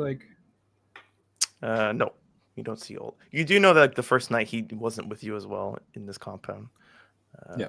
So it's not too unreasonable to think that he might be outside again. No. Okay. I'm just keeping tabs on. In my head, not out of character in my head, I'm keeping tabs on where the party is. But I think in character, he's almost keeping tabs on the company. He in his head, he's we're a group almost yeah. Bonded through circumstance. Yeah, kind of like my peers almost. Where are my peers? Because I'm very interested in what is happening to all of us at the same time. How are we each being treated? And I think that one of the things I'm noticing, or that I'm trying to notice, is how we're all different and how we look different from a lot of the people here, and if that's making a difference. And so, clock Basilar and enter into this tent. and it's all smoky.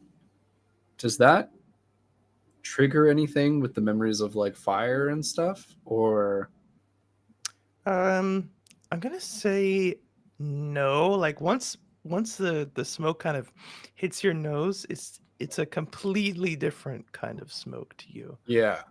You know. Okay, so it's fully. It's just like I'm just like not used to this, and it's like not what I'm expecting. And I'm like, I guess probably squinting immediately, trying to see in like this darkness in here. What does it look like? You almost like as you start to squint your eyes and choke and cough, uh, a hand kind of waves from a few feet in front of you, and the smoke just clears from the room. The room itself is, I described it last time. I think this is a good comparison. If you've played Mass Effect Mass 2. Effect 2, when you go and see the collector, he's in this like room with just a table and him sitting at it, but it's this like, it's this room that kind of, it looks like it's overlooking like a A Google skyline search is being done. But in this room, it looks like you are inside of a giant tree. Like the walls are too far to even guess how far they are, how long it would take you to get to them, and it goes up, up, up, up further than your eyes can see. Bigger on the inside. So it's like you're this tiny thing inside of a hollowed out tree that is just as big as the universe. But all that's in here is just a table and a short goblinoid man with 5 holes in his face.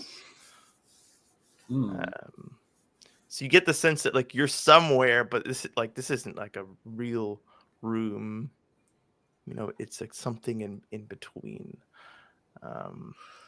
And the goblinoid man, this roll of smoke comes out from his back, and it forms into the shape of an anteater. And he leans back. I didn't think you'd be coming here today. I heard a little bit about you. Can I use a move? Yes, you can. I'd like to discern realities. Ooh, okay. And I think I'd like to essentially what I'm going to do with this move is like try to go from squinting to opening my eyes as wide as possible and like taking in and really trying to understand what I see here. So that is a plus wisdom. Plus wisdom. That's another 8. But this time 4 and 4. So my wisdom is 0. No, my wisdom is 1. Right? Because it's 13. Yes. Okay. So that's a 9. On a 9, you have access to 1 question, and you take +1 forward on any roll that you take in association with what you have learned. I think you have the stuff in front of you. Yes, and I think it's going to be what here is not what it appears to be. I'm looking. I want to know like what his nature is essentially. Okay, so just like about him, less than the space that he's in. Yeah, I think almost the space feels illusory. It feels like mental in nature, and I think that I'm willing to accept that. But I want to know, what is not what are they? So like, what is not what it appears to be in relation to this? To him. So you look at this figure before you, who you do not know his name yet.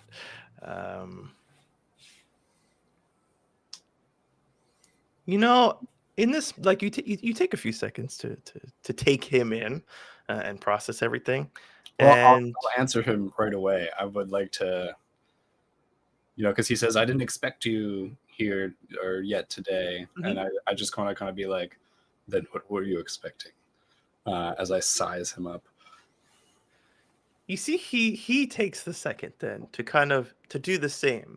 You know, he's discerning realities at the same time as you. He's taking it all in.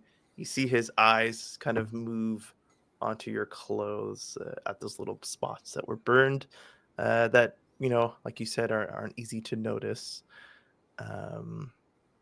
And there's a little like light at the end of the tip of the nose of the spiritual anteater. Sorry, what sound does an anteater make? A spiritual one makes no sense. Loud know if it's small slurping elephant, noises. That's on the Hexagon Wild. Animal noises. Yeah. Pay extra for that. I think in this case, he seems to be different than anyone else you've ever seen. In the same way that your party does. Your what was the word that you used? Not party. My peers. Your peers. Compatriots. And he has this look when he gazes upon you,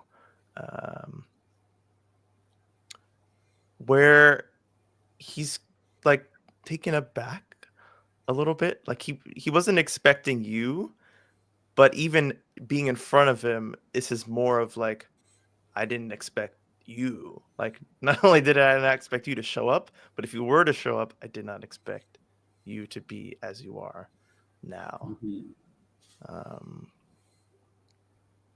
And there's almost like a slight recognition behind his eyes, but he makes no attempt to convey that back to you. And so you almost like catch this little insight on him. Yeah, that but I there's feel myself kind of bare before him. Yeah. Okay. As the anteater coos in the background. I He don't know takes why that moment anteater and coos sounds so nasty to me. he takes that moment to kind of breathe you in. Oh. And he says, I just heard that you weren't going to partake today. That's all I mean. Well, I hadn't even heard that myself. Well, it's not up to me to say who's able to come and partake of the ritual. I'm here for you. I'm only here for today. So if you'd like to get started, I mean, you are a little late. Then ritualize me. I just need a second. He like hops to the back of the desk and like pulls out a container of water.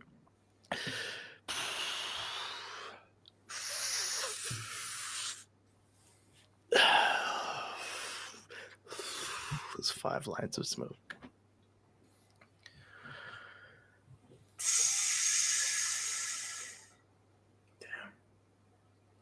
I probably like it's like a spliff essentially. Strong pull. If it's a joint, I'm going to suck down the whole thing. Black Jesus. And just Unintentional.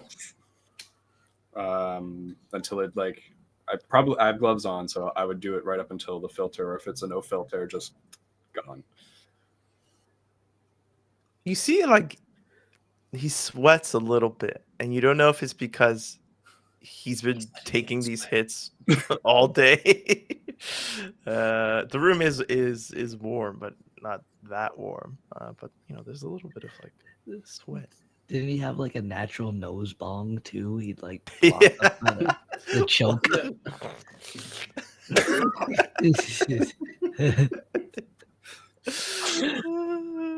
Well, more like 4 fingers, but yeah.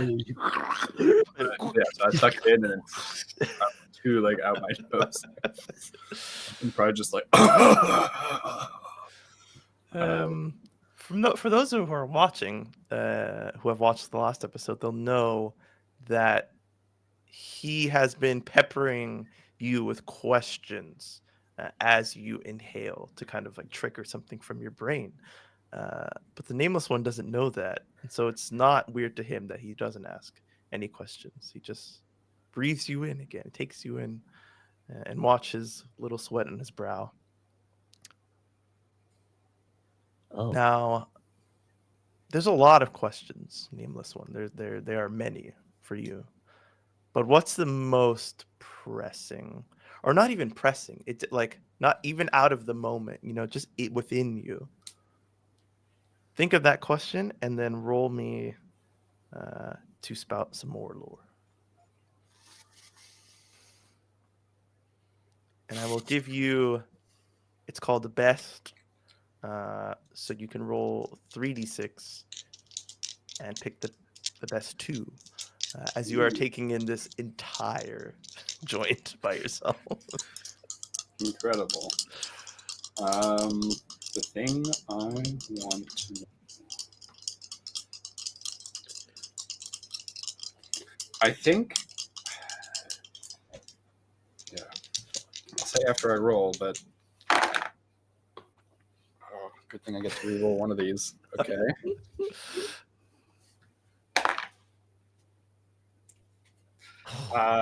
So that's a 9 on the die. ooh, Nice. very nice, very nice, sir. Nice. Nameless one's wisdom is a +1. That's a 10. So that's a No, 10. but spout lore is plus intelligence. I was looking at discern realities. Gosh darn. No, Eli. I thought it was. Yeah, Isn't it your a new stat for intelligence you? is a 0. Oh, it's not a new stat. Shit, you knew. Yeah. My bad. My bad.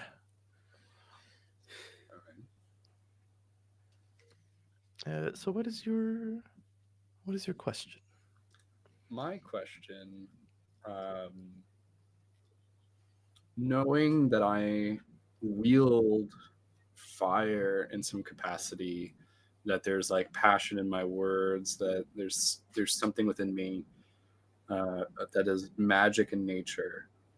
I think my question is, what is the nature of my abilities? It doesn't matter who I am right now. I think I'm concerned with what I am. Interesting. So you've seen magic a little bit so far. They've conjured light, outside of themselves, on their bodies or in front of them.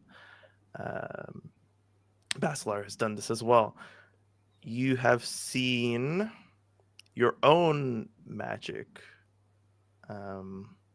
And I think the biggest difference is that yours has always, so far, come directly within.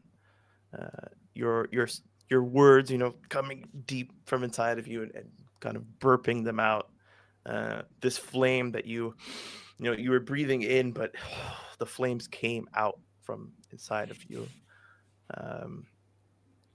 Your magic, and even the guy before you, he was able to like kind of move the smoke out with a flick of the wrist, but that's him affecting the kind of the world around him. He didn't draw anything up out of himself to do it. So you feel that your magic is fire because it's like it's just true. It burns and it consumes other things, which is another property of fire, of course. And maybe in that way you feel is a possible way of answering one of the questions that you had earlier. Magic so far, well, and the bard magic that you may have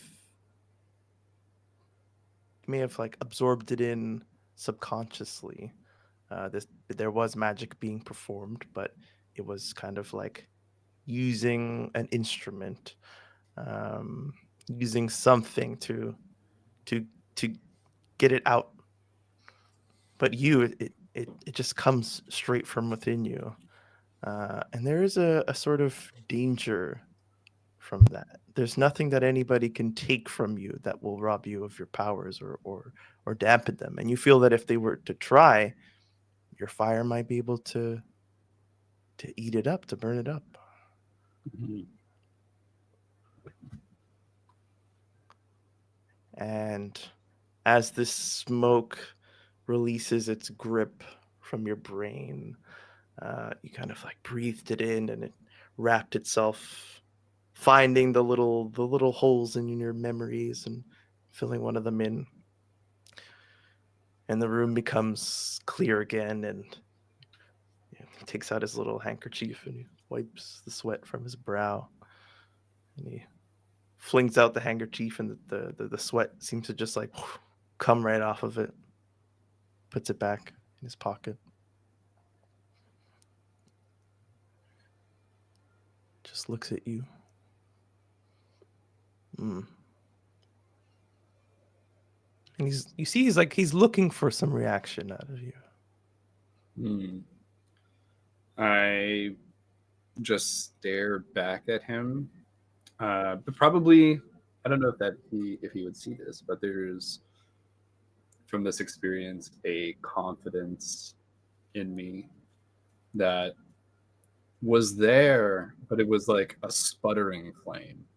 It was, should I have this confidence? And now I think that flame has fully been given fuel, and it is burning, and it is burning hot. That my power cannot be taken. That it is power, and that it is mine, and that I will now use it as I see fit. Incredible. He shakes off the awkward moment. Man, you really know how to smoke one of those. Goodness. Yeah, I'm really good at that. Oh, yeah. Hey, why do you think I sound like this? Does it go away? Well, I guess that's up to you to find out. Want some water? Absolutely.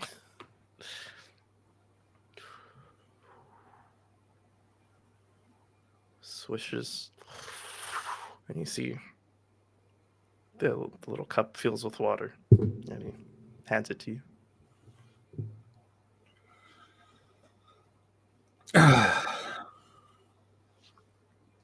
What is your name, Druid? My name is Brand. And yours? I open my mouth, and I think I smile a little bit and go, I am the nameless one. Okay. All right, nameless one. Well, you can't be smoking too much of this, and you already had a full one of my joints, so I think we're done here. I just go to get up and probably stumble a little. I think as much as like he was all in on this ritual, it's for sure affecting him. It's affecting me, and I get up, slightly unsteady, and go to leave the tent. Okay. Push the tent open. This smoke seems to come with you just for a moment, clings to your clothes and your skin, and then you are back in the compound. There's a few bodies around you. They seem to be not dressed like the woman who had brought you here, but just normal citizens who seem to be awaiting something. They're just standing around, but they pay you no mind. And I think perhaps at this moment we'll let Basilar enter the scene as he finishes his dinner and departs this small family. Playing maracas. I'll come over. Oh no, at that point, like I feel like I would have been playing there with like with Cheapo and the children, then kind of come over and like stash it in the pockets of my robe, and come over like, Nameless One, it's been where have you been? We haven't seen you since like a while ago. Well, everyone seemed to have wandered off their own way, so I found a patch of solitude. Although I was informed just now that you were all collected for this ritual.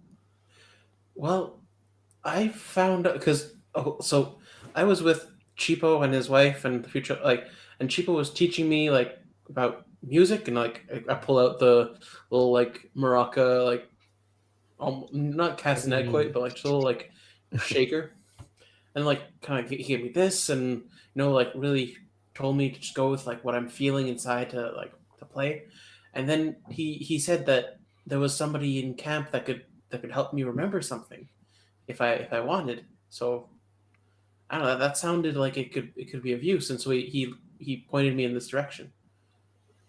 Was it helpful? I feel like I've heard music before.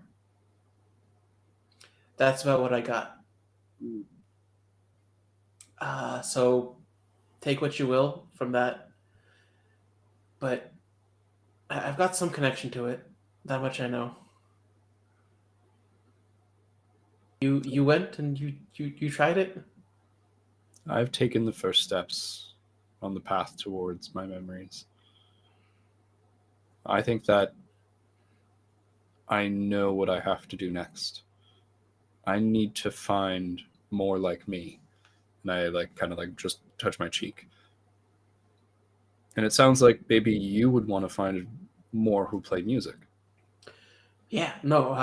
I kind of like I was told that there were others that either like even they play to get paid, but I don't know. I kind of just want to play to learn because I don't know anything about like who I am or what I am. So I want to figure that out. I don't think I can do that by staying here. Like I'm grateful for what they did, but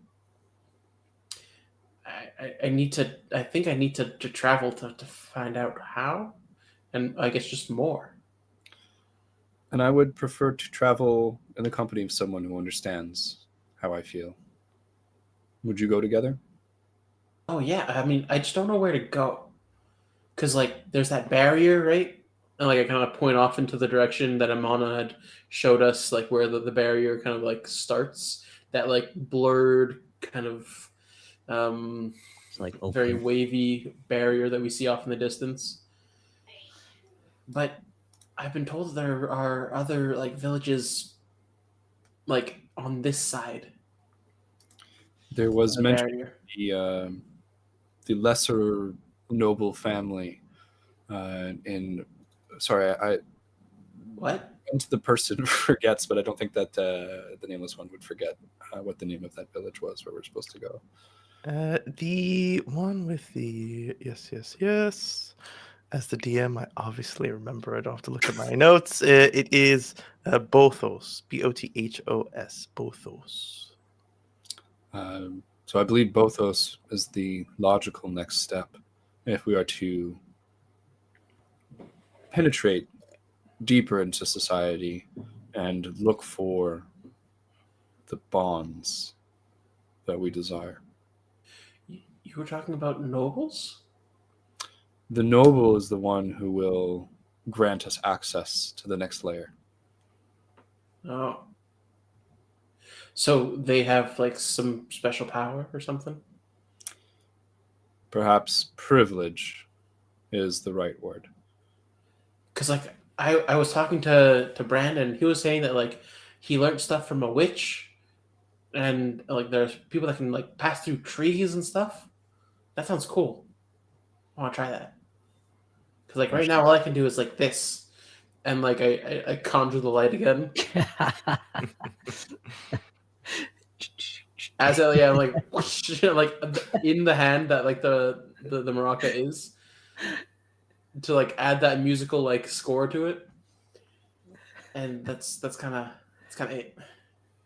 That was beautiful. Mine is quite different. And I would want to maybe I try to control flame briefly. Okay. What was the? Can you send me the move? Oh, yes, sorry. I can actually just add it to your or add it to your thing. I'll say it if you just want to do like a little show of flourish. Yeah, there'll be no roll. But for the future, Yeah, essentially like I almost like Mustang style. I just want to like click and have like a tiny little flame just whoosh, almost like a lighter, you know. Yeah. Oh wow, can I do that? I'm gonna try and do that as well. Let's see if any flame comes out and not light. Interesting. Hey, Okay. smart man. Number 2 has entered the chat.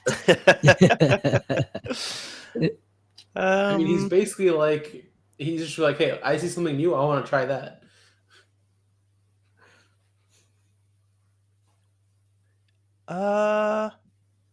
Okay. Go ahead, and you're gonna use the move called Arcane Arts, which you had unlocked earlier. This time we're gonna actually stick to the rules of the roll because it's not just a little light. So you're gonna roll plus your charisma. Okay. Snake eyes. Oh no! Okay. Oh, the whole tent on fire. I'm not in a tent right now. I am still outdoors. Very true. On a But okay, there's yes, technically, that would be a 4. But yeah. Don't you wish it was November? So you're trying to conjure a flame. Yeah, but like in my head, I did still picture like a small little Yeah. lighter flame. But I mean, I guess it So, doesn't really matter. It like you see like a little like smoke at the top of your maraca. Like like a magnifying glass, like focusing the sunlight onto a spot, and then it catches, but then like the rest of the top catches as well, and now it's just on fire. I'd like to react to that if I can. Nice. Okay. Nice. Very sick. The top of what? Okay. Your instrument. I was picturing it as like something that I held in my hand, kind of thing. Like you try and grab some of his fire. Because with the light, you were using it for like the musical, but this time you weren't. But that's the thing, I don't know, like because like that's what I didn't like the term maraca, because I was picturing it as like a solid like sphere, almost like the head of the maraca and not like the handle, and I was just like shaking that bit of it. Okay, so then that gets on fire. Just like an egg, basically. So my hand goes on fire. Well, the top. So I think what I would like to do is immediately with my gloved hand, grab it, and put it out. And I would like cup your hand with it. So just to be like, oh, should probably be careful with that. Let go. I'll practice first. I wasn't expecting that much. Okay. Neither was I. I guess I can do it. Kinda. You have a special gift, Masalar. Yeah, I'm gonna have to learn about that first. This could have been bad. Oops. But I should like to leave this place soon to go to the nobles. Okay. I think we should probably get like Olam and Bikini too, though. I would like for them to join us. I think that there's comfort in all of us having the same experiences. So We should talk to Kimu's them about what they desire. just like passed out here, so I don't think he's gonna wake up anytime soon. But maybe we can go try and find Olum. Let us go speak with him. He was like last night. He stayed outside the camp in like a tree somewhere, but like shouldn't be too hard to spot, right? He's got feathers and stuff. Depends if he's trying to hide. That's true. Then I think Boss, I was just gonna like actually go and talk to people. Have you seen Olum? Like the bird, I think I what I would the do feathered one? kind of would help them find me, if that helps, Siege, or if that makes sense. If I could. You want to help them find? Well, not help them find me, but I'm thinking what I wanted to do would kind of make it a little bit more obvious where I am, Okay. So- depending on how much time passed. well, so I let Basilar just talk to people, and I Yeah. kind of will quietly follow you, Basilar, from person to person. I'm not going to interrupt because talking to other people, I think, is not my first instinct right now. I'll just kind of let you do it. It is my first instinct. I will give a little bit of flavor before we move right to Olum. You notice now that these tents are, well, you might have noticed it before, these tents are families, different families that are related to, as they had told you, these women from the order. You won't necessarily be talking to these women, but you might see, like you'll see Jama Literally, having whoever's outside, dinner. really. I'll Yeah. just go up to him, kind of like, "Oh, hey, I just wanted to know, like, have you seen like a little Birdman pass or somewhere nearby?"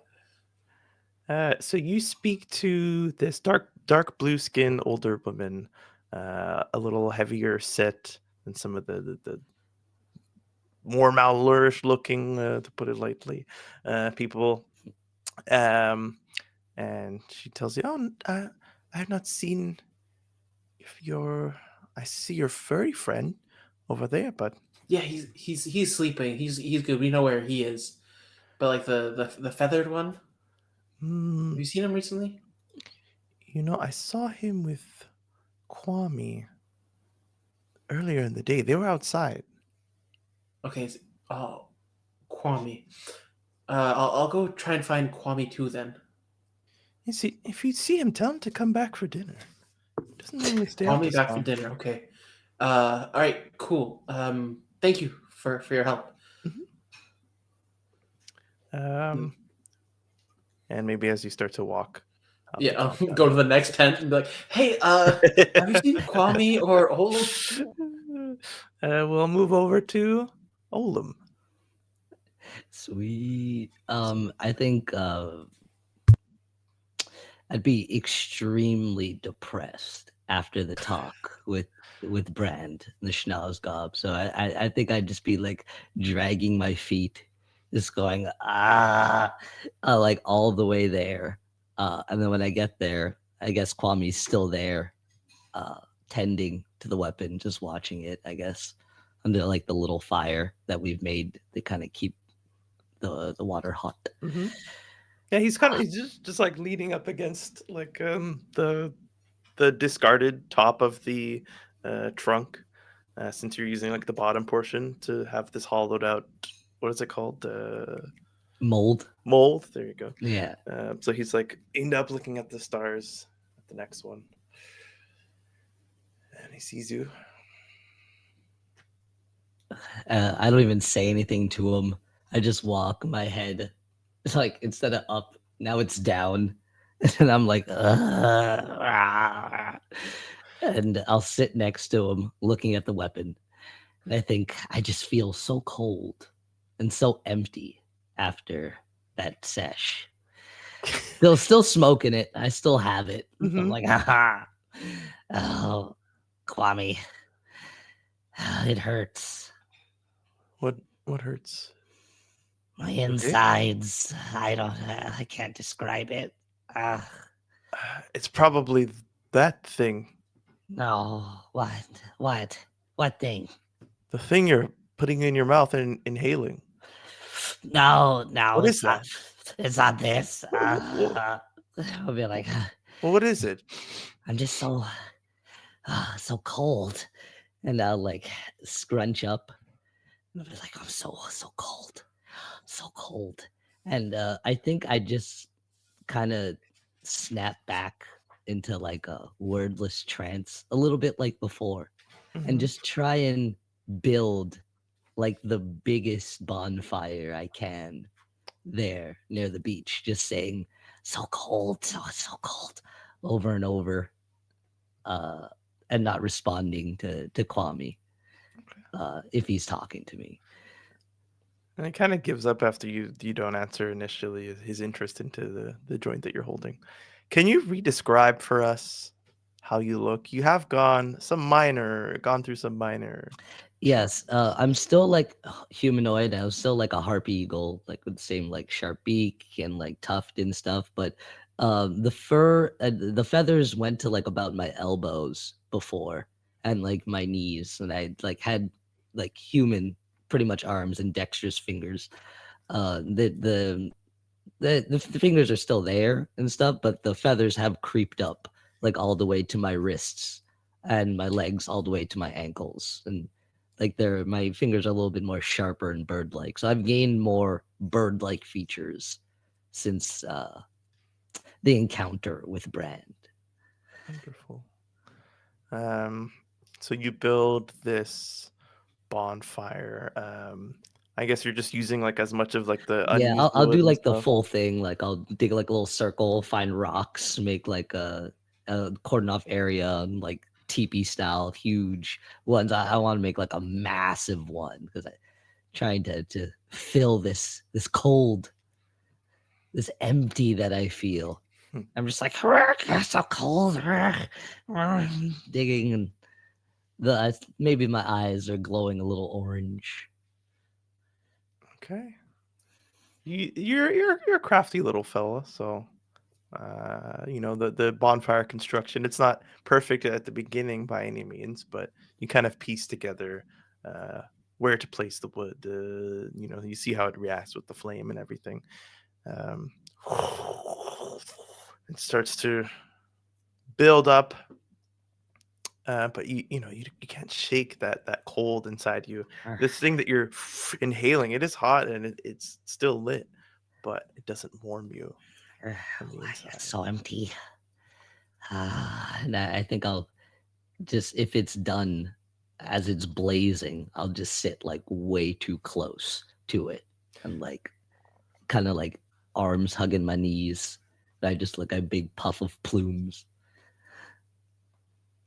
And you look into the fire. It's so cold. And I think this warmth starts to reach the cold places inside of you, but it doesn't feel like it's because you are so close to the fire. Like it's not that simple. But there's something that's starting, like the heater's just been turned on, and like you can smell that after a long summer of the heat being off, whatever's the dust and stuff that is accumulated in there Yeah. starts to burn up, but the warmth doesn't hit you yet. So thirsty for knowledge. Huh? Never mind, Kwame. You can go home. I need a. You're not the Sure? one who needs to be in front of this fire right now. He goes and like puts like a light hand on your shoulder. You're a good man. You're a good man. Take care. Good one. I'll find you when the weapon's almost done. You should be here when it's finished. I'll be back tomorrow morning. You got it. All right. See you. All right. See ya. Starts to take off. Um, Oh, most of the people in the camps don't give you a same answer about Kwame. So you think there might be some relation to Kwame and the woman that you spoke to. She's the only one that seems to know that he hasn't been back all day.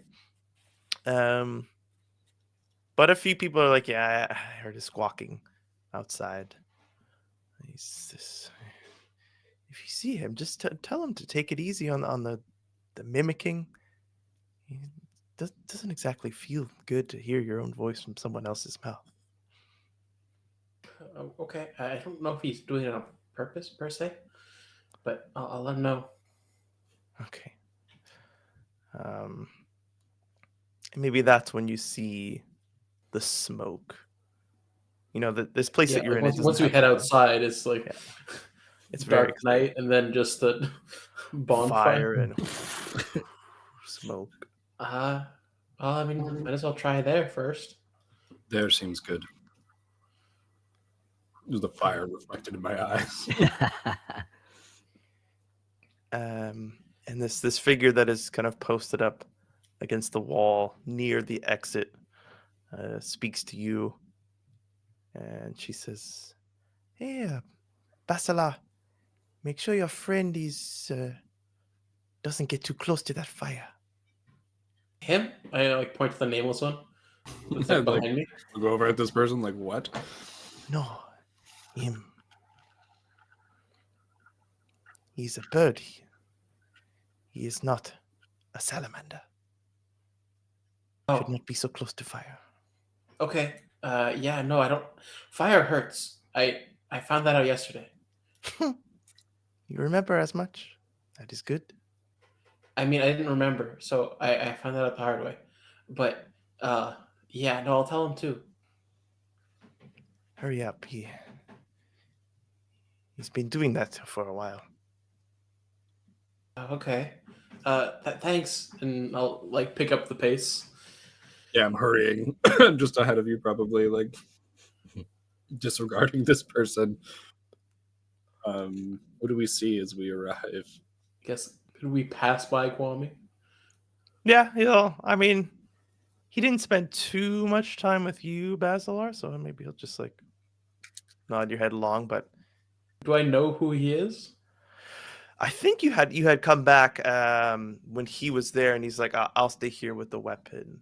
You guys can go do the Well, 'cause, ritual." like it seemed like I don't know. Like I wasn't outside. I was always in the camp, and then from the camp, like inside the camp, I went to the druid's okay. tent. You don't know that it's cool.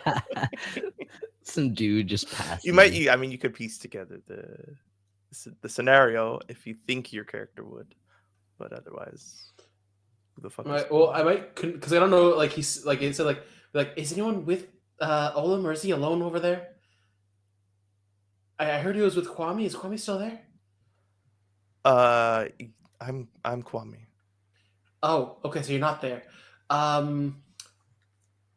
So you're wandering back home for supper. By the way, I'm gonna go I help know. Olam, and I'm just gonna pass. Just picks up the pace.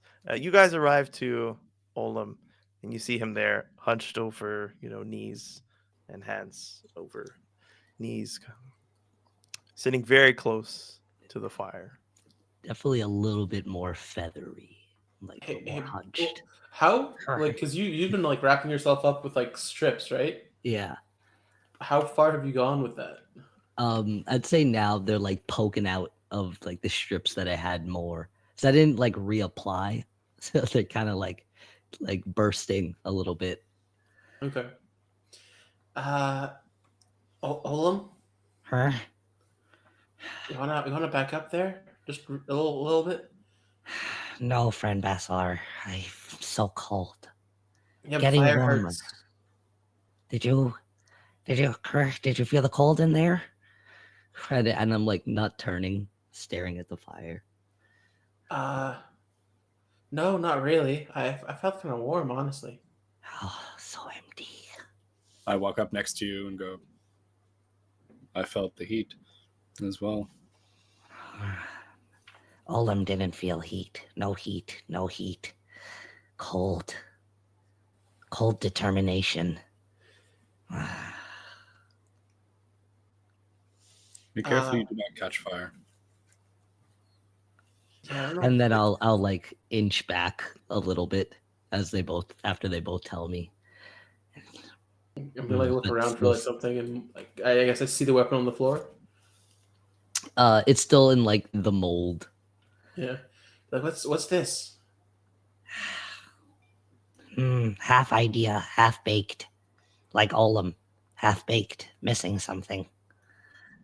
Do you need to fully bake it?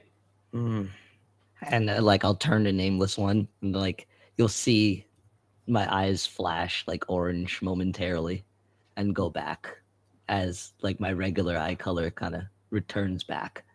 Be like, I was told you have the special heat. Me. You help friend Olam? I can help, perhaps. The important one. Miss Importance. She said, your heat is different from fire. I don't know if she meant that literally. And I kneel down to like where you are. There's still a hug in my knees. Oh. That just like scooted on my butt. Olin, I think we're all partially baked, as it were. And Basilar desires something. I desire something. What is it that Olin wants? I don't know. I don't know. I thought I was on a path. Now it seems it's twisted. Can you untwist it? And I'll turn and like look to the weapon. Maybe. Oh, why don't you try to start with that? And I think I'll go. I'll like kick off the fire that was close. And like look down at the mold. And I think I was like trying to make some sort of like clay sword out of like the water and like the dirt and the earth and like with a wood base. They'd be like, no, it's all wrong. And they'll like grab something and take out what's made of it. I guess it'd be like some sort of wonky sword. Mm-hmm. And I'll be like, Olam has another idea. But he needs materials. Can you friends help? You fire and sweat? You need You metal. want my sweat? Yeah, hard work. Oh, that's probably yeah. I mean, what you need other than that? You think the materials are here? We should use what we have.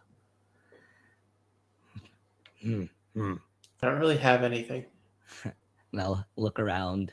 I'll be like, we have boulders and we got wood. We could do this. And I think what I want to make instead of a sword and using the base, I wanted to make a kanabo. I think they're called. What are they called? Yeah. You want to describe them to us? It's like a big baseball bat.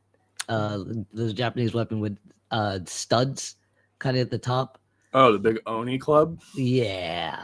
I'll make something like that. They're pretty easy to make. It's just like tempered wood and like Just a embedded giant wooden studs. maul, basically. Basically, yeah. No, I was gathering some resin from a tree before. Now, like, use that as a base and ask the Nameless One to temper it with his flame if he can. And like embed them with like this clay mixture and the rocks and this like solid tempered wood. Just like put it like a clay casing around the tempered wood. Yeah. Some of the rocks and nail them in so it's like wood, the casing and the resin, the like hard stone from the area, like knocked into it and like all molded together with the nameless one's aid. Right. You do that, and I say, "Let me know when it is time," and then stand back, and then essentially just, and I'm gonna attempt to Zuko style fire bend. That's what this ability lets me do.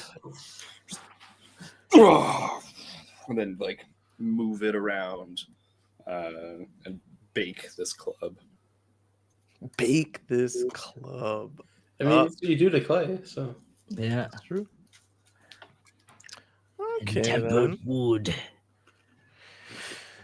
Shadeen, this is a little more skilled than Yeah. wrapping the rock against the branch to make a weapon for bikini. So I will be asking for a roll.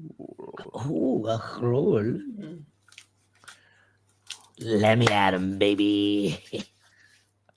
This shall be 2d6. Let me just make sure this is not already covered. Come on. Okay, it is not. So you're going to roll 2d6. This is a skill that you do have that you had taken for your character. Yeah, craftsmanship. So I will allow you to add your wisdom to it. Whiz-biz. So while this is happening, he's been asking for like my hard work, but Bastila doesn't really know how to like help in this like smithing process. Mhm. So he's like trying to like search around with what he can do, and he's like he remembers Olam kind of liking the music that he had done like played with Cheapo. So it's kind of like just trying to match the rhythm of like the crackling like bonfire as well as like what should we call it, Olam's like work where he's like pounding like the rocks into the like the wood and stuff like that. Yeah. He tries to like find like a rhythm that like kind of goes with like all this happening. The And I want to use arcane art. Bing. The next time someone successfully like assists the target with aid, which I think is going to be happening with like them soon. They can get a +2 instead of a +1. Ooh. Well, I got a 10 on the die with a +2 because that's my whiz biz. That's a dirty 12. Okay. Holy shit. Yeah, let's go. Friend Bikinu. So you're what's like the tempo that you're playing with? Basilar. Probably like a Sorry, Basilar. Oh. Like as he's say fast pace, slow pace. I feel like, well, how into it is Olam? Because I feel like his intensity would probably like if he's really into it, he'd be like going at a faster pace. But if he's like just like slowly like that cold determination that he was feeling before, it would be like a slower pace, like just very like steady rhythm. I think I was like halftime. I was thinking because he's not that strong either, so you just got to like put all of it into it. And he's like, bink. He has to like really wind up for it. Yeah. Okay, so I think he's gonna go like halfway between because like the crackling fire is probably a bit faster than that. So he's gonna try and like find that middle ground between that like slow and steady like hitting and the crackling of the flame. So he's gonna go for like I guess a full like not that halftime but like the full time. Damn. Just get that one up. Yeah, nameless one. You're the one who's like the least concentrated on a specific task right now. So you really like Basilar is not just making music with his instrument, but he's like finding the rhythm that's around him, and matching with that and accentuating it. And now you're hearing the crackling of the fire as if it's like little on the cymbal, and the tung, tung. He's playing into that and with it. And so it's not just his music that is being brought forth, but it's like the music that's already all around you. And it sings loud for you to hear. and it's quite objectively beautiful, honestly. Um, Not even subjectively. it's just Objective. objective beauty in this magical music. Um, and you probably don't even really hear it, Olam, but you feel it. You know, you like it locks you into the moment, and it keeps you on your own rhythm. Um, and you are able to construct this clay encased. I think like as I'm working and like the music fills me up, a specific word comes to Olam's mind, and that word is canvas. Um, so and he's just like he'll just like as he's working, he's like my beautiful canvas, and like just calling his work. He just starts calling his work is his canvas now. Wonderful. You go through the whole process. I'm not too familiar with smithing, so I won't even try. And you get I'll to have the to point. like make a lot of like little holes with the rocks. So it's like jagged rocks that I'm like hitting down into the wood a little bit with like using some of the clay and like making sure the heat runs through the fire, the base evenly with the wood so that it's tempered right and doesn't just burn. And there's a lot of like slow moving. So I do ask the nameless one periodically at different stages, but then at the end it like really needs a big push. You even notice that if you want, like as you're hitting like rock on rock, when you hit it at a certain angle, it kind of like Sparks. it like breaks off. Oh, hey. But not in like like it doesn't like break off like brittle. It just like kind of like chunks out, and you feel like you could like even just like make all these little spikes like sharper. And it doesn't seem to make it like sharp, but as soon as you hit something against it, that little piece will just dull out. It's almost too too good the way that this sharp, like it's like maybe even like run your thumb against it and it like cuts into you. Oh yes, for you, friend Bikino. Yeah. And you get to the point where you need this flame, this Zuko style fire bending. All right, friend. It's time for some of that passion. Are you now? There's a fire that's in you always that seems like can be brought out, but there's also a huge bonfire. The skill states that I can use it for as long as there's fuel to burn. Mm-hmm. So I think what I would like to do is I'm going to roll and see if I can actually do this. But if that means if I get a 10 plus, I would like to kind of like essentially shout out to Basilar, like, fuel the flames! I rolled like poo-poo. That's a 4. That's a 4. That's experience, which is cool. You got to be leveling up pretty soon. EXP. A 5 at the wisdom. Terrible. Anybody else who failed here today, if I didn't point out that you gain experience, like make sure you mark it down, because we don't want you missing out on that. My friend, Zuko style firebending. Okay. I'm from Tibet. Yeah. So I think if I reach out to use my magic and I fail to control the fire, could I instead then just like reach into the bonfire? And essentially what I want to do is like make room for the club. So instead of being able to control the fire, maybe I can just hold off the heat long enough to make a space for it within the kiln, the makeshift kiln. I will let you do that. You will take some damage. You don't have enough control. Like you have enough control to kind of like, do that with it, but not enough to kind of keep it from licking your hands and your arms and stuff. And this isn't your fire, so it does hurt. Mhm. It'll just be a d4 of damage. But yeah, Olim, you can stick it in the fire. Beautiful. I think I do. And some of the feathers like singe off my forearms a little bit and go halfway up my forearms. So I'm a little bit closer to how I looked before, but not quite. Okay. And like, okay. Fire's hot. Right. Yeah, it right. hurts. See? Here. Thank you, Nameless one, guys. you take 3 damage.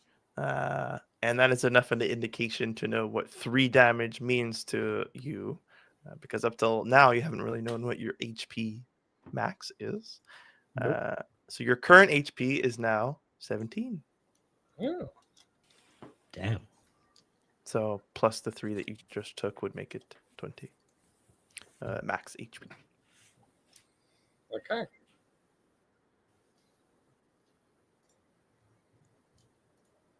Do you keep your hands there just long enough for him to put the weapon in, and then you're taking them out, or like are you trying to keep the flames like exactly where you want them to be? I think really what I want to do is like make a divot for it, like make like a space. Okay.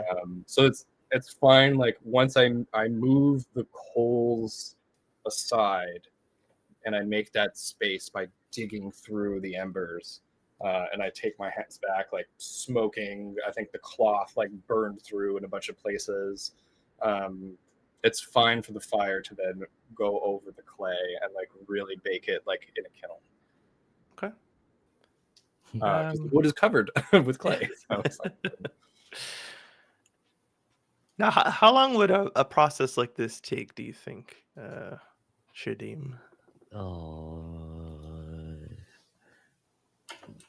You can Check right now. Yeah, when you right. bake stuff in a kiln, I believe it's Probably something a like few 8 hours. hours or something. Yeah. Yeah, depending on heat too. And I think this is like a bonfire outside is like not too hot.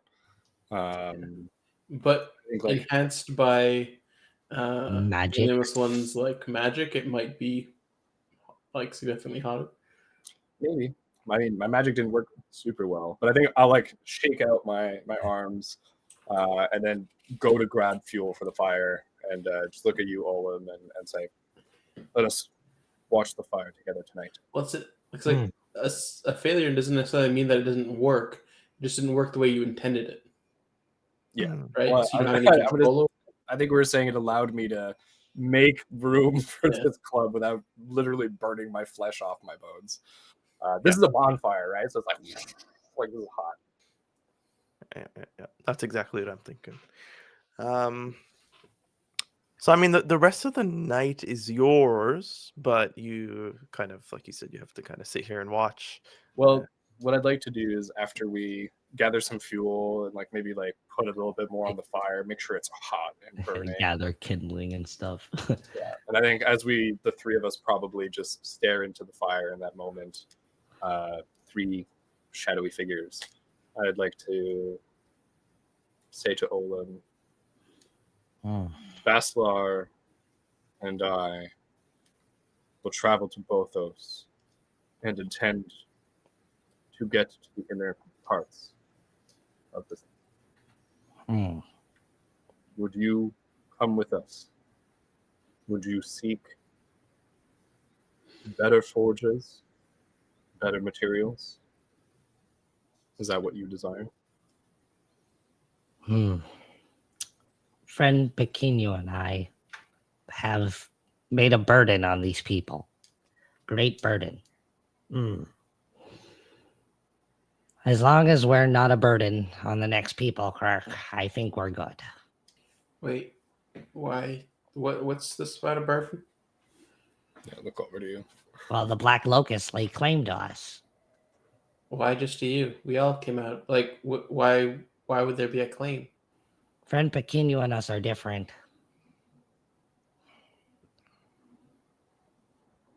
If they take us. Like, because you came out of the lake? We came out of the lake too. No, something different. You are not part of the deal. Well, you guys are part of the deal. We're not, or something. Ah, I just know that if we stay here, the longer we are, correct, the more we could get these people in trouble. But apparently, the Black Locusts own us. Okay. Out of character last time, wasn't it any one of us that had come out? They would take one of us? Not including those who are actually from the land.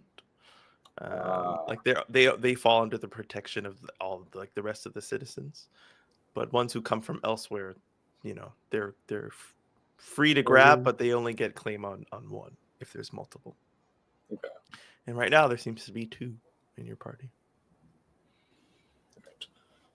So, yeah, in response to that, I nod. Well, you are one of us. You're both one of us. So let us move on to the next place.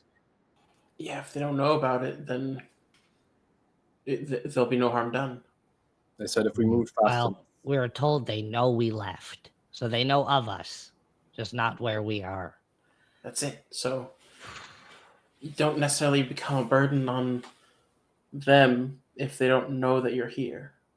And the sooner we leave, the more likely it is they don't know that you're here. Sound. As long as we're not a burden on the next place we go. Friend Pequeno and I think we want to get stronger.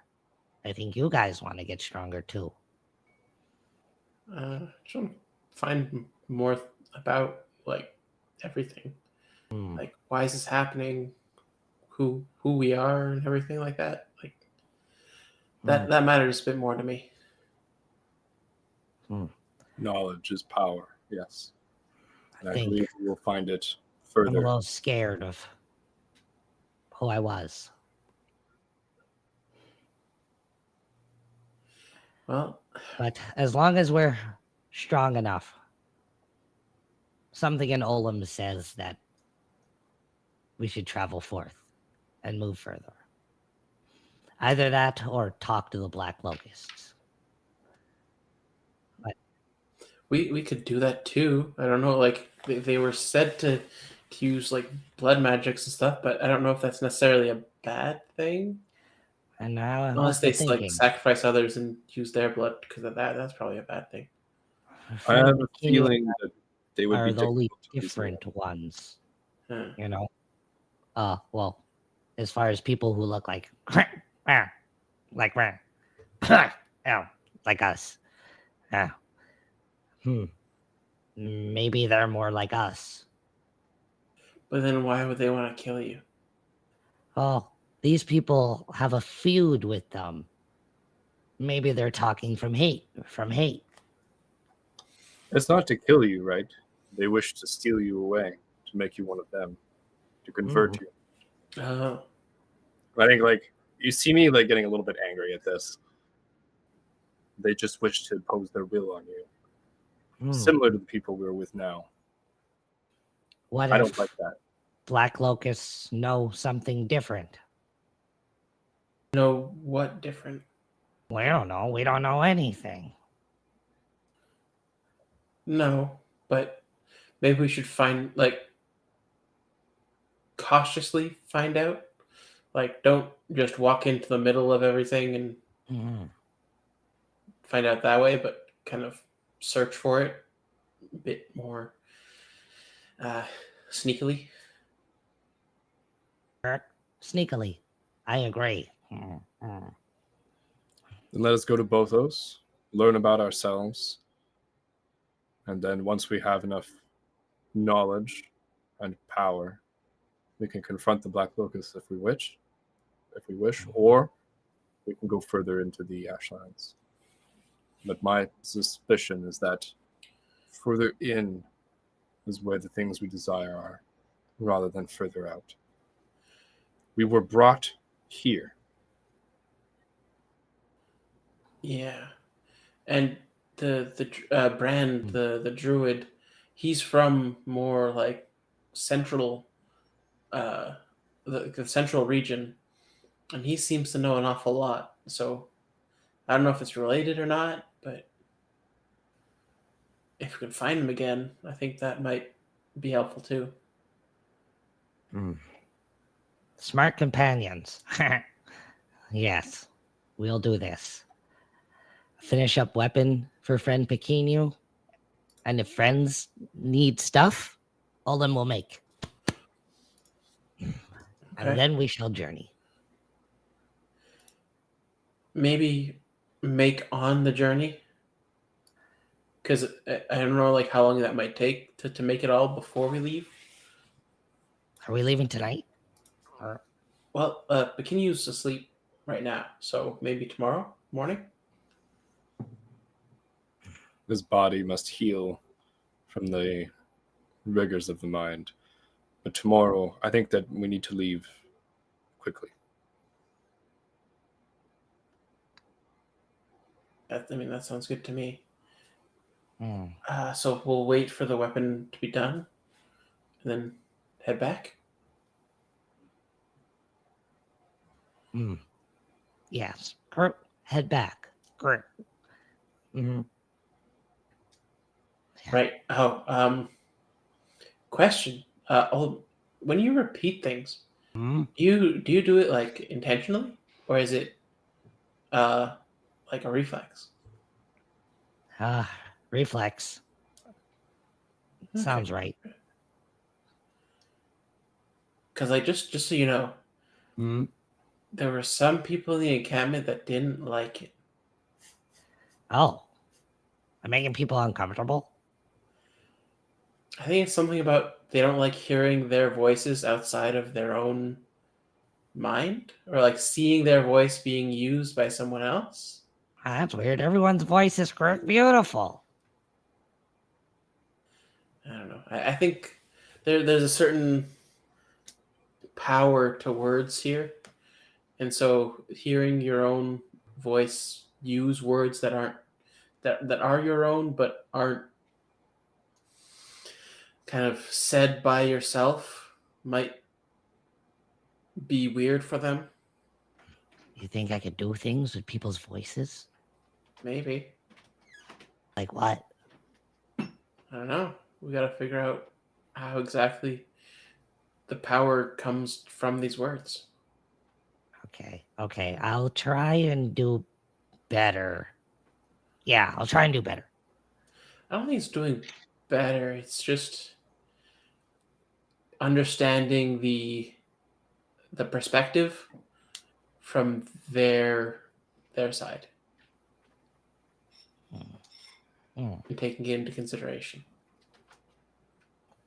Yeah, I do feel weird when people like crawl back at me. That kind of hurts. I kind of get it. I get it. But yeah, I mean, so yeah. They don't even know what they're saying. Are they saying anything really? Yes. I think. I don't know. Something in me tells me that it's wrong. Maybe you can translate it sometime. Maybe. Maybe I could talk to animals. I'll like look around for an animal.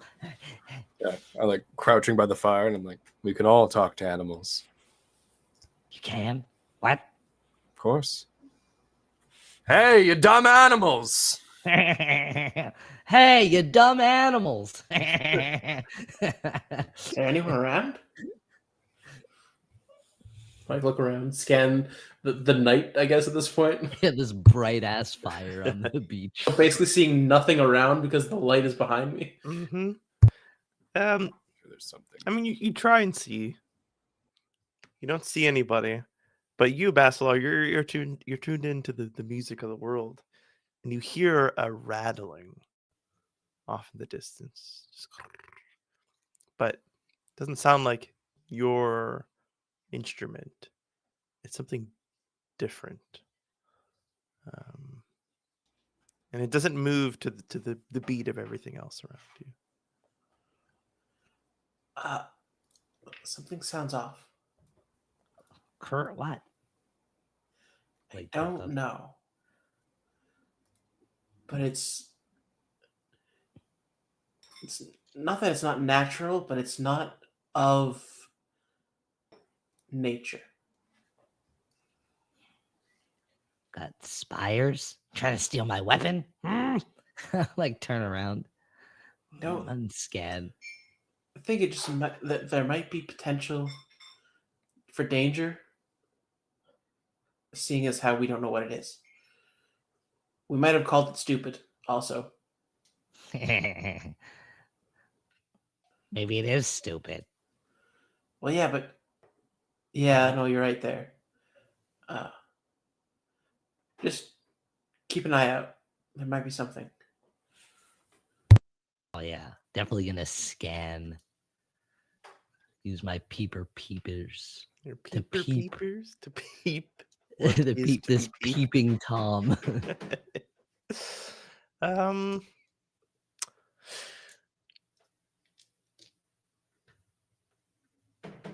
You think from your vantage point, we'll call it, there's not much to be gained.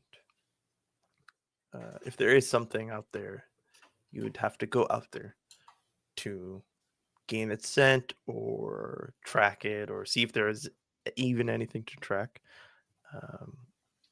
Another moment of silence kind of passes as you're listening and looking, and you hear that rattling again.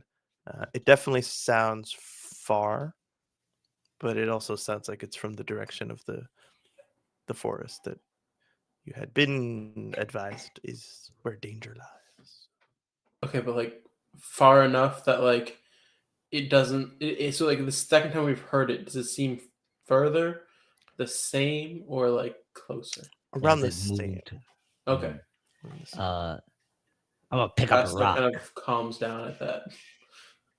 Do I throw it at it? Try I and think scare it would be out. too far for anything to be thrown at it. It's in the forest, and I don't think the forest is close to the beach, is it? No, very far. It's more over towards the forest. I think we're okay. Hasn't gotten any closer, anyways. Well,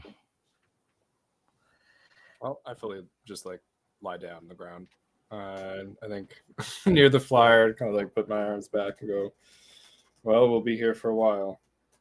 Yeah, Keep your ears open. I'll take first watch if you guys want to sleep. Oh, that's a good idea. Wake me in a few hours. I can watch after. Wake me up before you go.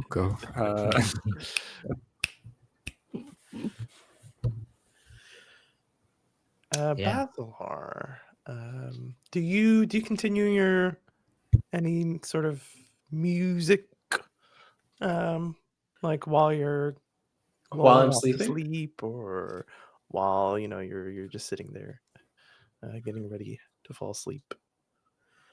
I think because he's trying to kind of still feel out this kind of natural rhythm to like this new experience, this new existence. Mhm. When he doesn't consciously think of the music itself, like his hand might start kind of like just naturally kind of just going at like the rhythm that he hears around himself. So it's that unconscious, like how like some people actually like shake their legs, or like it's that kind of like unconscious like tick that he starts like developing. Very nice. But it's not like something that he's consciously like doing at this point. It's kind of been developed into this unconscious tick that if it's in his hand, he's going to start just take like going at a certain like rhythm, a certain beat. Beautiful. So on first watch, Olim, nothing particular happens. You do feel that warmth still slowly filling you up, the emptiness that's inside of you. Yeah. Nothing Huh. seems to trigger it to go faster or slower. It's just Watch. and you watch. The rattling stops after a certain point. Doesn't seem to get any slower. In fact, maybe the last time you hear it, it sounds like it's going off further than you can hear. Who took second watch? Basilar would have. Basilar. On your watch, I'll say like near the end of your watch, sparks start to fly out of the bonfire. Just like slowly at first, maybe just like one, then a couple of minutes later, another one, and then two. There's like something in the fire that like the flames are just like creating these sparks, and they go out and they hit the ground and they stay hot and then they kind of die out. But Do it's I picking notice up. like where it's coming from? Like, is it coming from like the weapon, for example, or? Yeah, coming from like in that area, I'll say. Okay. Wake me up, damn it. Yeah, Ah. seeing as how that's like Yeah. it's Olam's like he's been like working so hard on this. It's like shit, he just went to sleep, but like I don't want anything that's like to happen to ruin this. So he's gonna go and like shake Olam awake. Sorry. All right. I think there's like sparks Eggs? coming from the weapon or something. Like I don't know what's happening. Eggs? What? Fire eggs maybe. Oh shit! I can look at them. I'd be like, can I inspect the fire? Yeah. Is there a way? Go ahead and discern realities.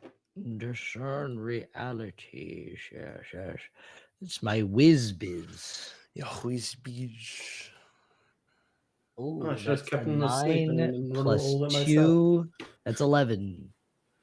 Ooh. Yo, getting rid of your cursed ass box out of my house has been a godsend. Nobody accept this from Peter. He immediately took the box and his dice from my house. Immediately got sick. Cursed. My plan is working. And now look who's sick in bed. Oh, Pandora's box. So you get to ask a total of 3 questions. Sweet. I keep going to the dock thinking the questions are in there, but they're not. The dock? Oh, that dock. Yeah. 3 questions, eh? Yes. What is here? Oh no, what is about to happen? Give me that first one. Sorry, yeah, give me what is about to happen and what here is not what it appears to be. Give me those 2, and I'll hold on to the third one. What is about to happen? There is a white, hot shape inside of the fire. And that seems to be where all those sparks are flying off of. They're picking up pace quicker and quicker. Something's gonna like blow in that fire, unless whatever is in there is either like taken out or cooled off completely.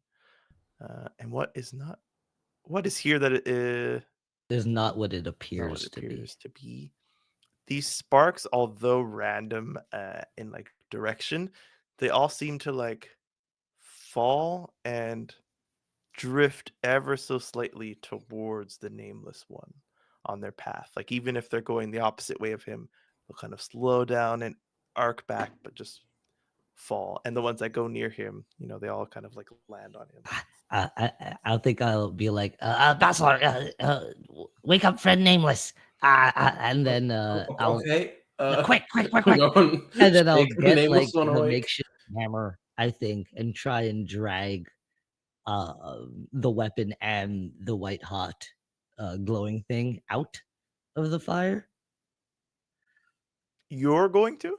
I was gonna take like the makeshift hammer that I had to kind of like drag it out, kind of like a pick, basically, when you have a fireplace. It goes through the white hot thing as if it's not even there, and it like hits the clay weapon that you have underneath it. Oh yeah, I'll take the weapon out, but I'll keep yelling the Basilar. Yeah, wake him up! Correct. I'm shaking. What? What's going on? Dude, I don't know that the fire loves you. Fire. You're doing something. Like trying to drag the weapon out with my hammer. Doing something? And I look There's over a at white thing fire. in the bonfire, dude. Yeah, I take It off my loves you. hood, look over in the fire. What's going on? Look at all Yeah. the sparks. They're all around you. Exactly that white hot something in there, like like bright white, shedding light, and they're not all hitting you, but they're all kind of like coming towards you. You don't know Do I- what it is. Do I feel anything from this? Not right away. Like the fire kind of hits you, and it doesn't hurt. It doesn't burn your skin. Hmm. I probably get up and start walking towards it as it's sparking. Be careful. Then I- Fire hurts. Fire hurts. Not everyone. And I reach in. Oh, crap. As you reach, like the sparks now, they're all just coming towards you, and they're enveloping your hand and your arm. And those of you who are like looking from the outside, you see like that white bright light start to diminish more quickly now as the sparks are coming out, and it's forming something around your hand. Um, I want you to describe what weapon of pure flame you pull back out from this fire. Ooh, a weapon of pure flame.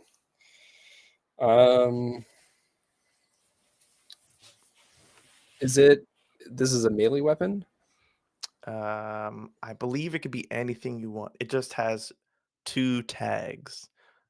I don't think we have to be married to any specific tags, but it could be like ranged and messy, or accurate, or just kind of like any. So it could be melee, it could be ranged, it could be area of effect, perhaps, if you can think of a weapon that would do that. I the reason I'm asking is I had something immediately in mind, which was essentially like a grenade, but I don't know if you want to give me some sort of reusable grenade of some sort. So If you choose 2 tags that work for a grenade, then that's your weapon. Ranged and messy. Kind of sound what like it. is there a list of tags I have to choose from? I don't. There might be. We can take a second to. Because reusable and grenade are probably not the 2 tags. I don't think grenade could be a tag. It could, like, if it's ranged and. Yeah, or like yeah. Well, I wouldn't even say reusable has to be a tag, because like it's a move that you can just like conjure this weapon of pure flame. Oh, really? It's Then, just yeah, like a fireball. it would be ranged explosive, I think, is what I would want it to be. Okay.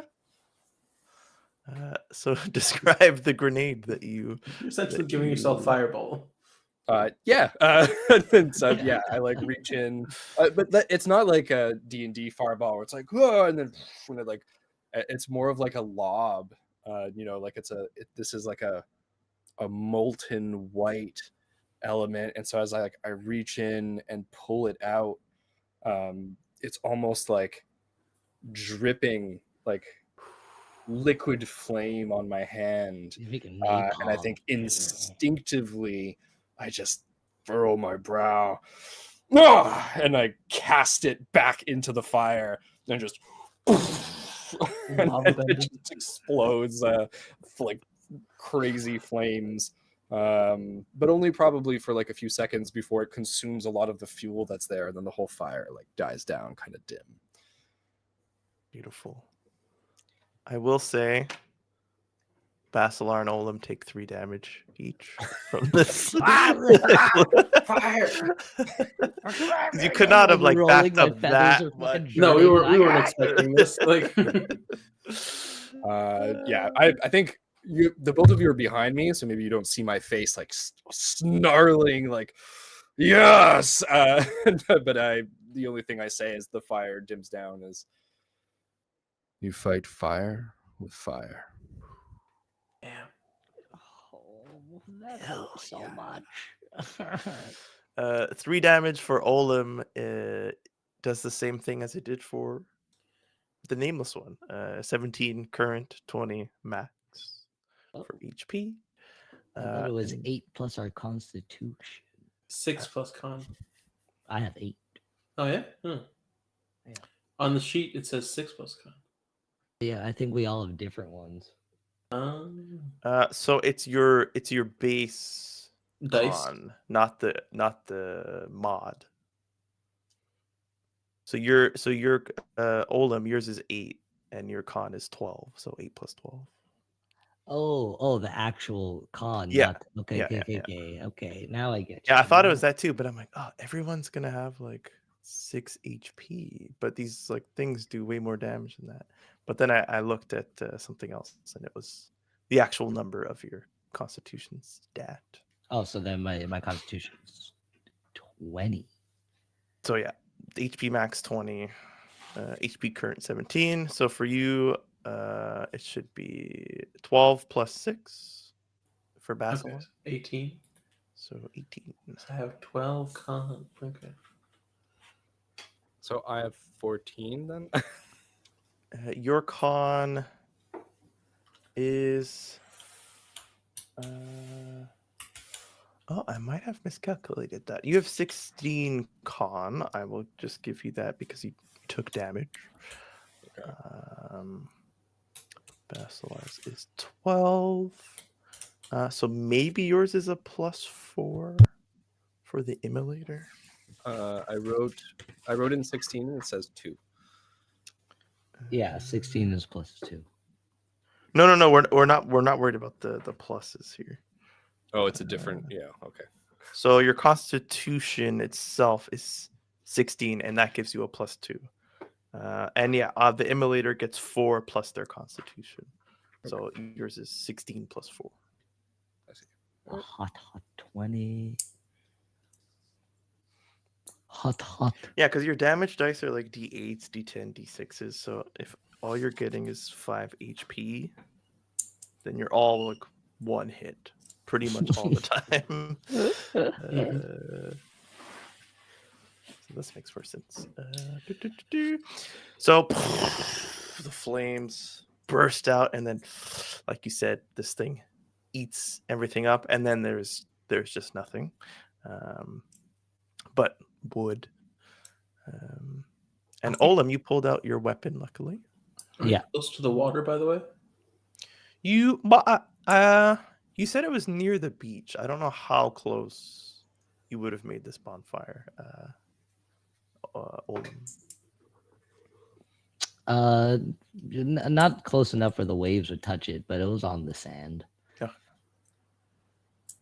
Because like I feel like the first instinct of Basilar from that like fire would be like to go and like dunk whatever like either it was his hand or whatnot, and put it into the water to like cool it.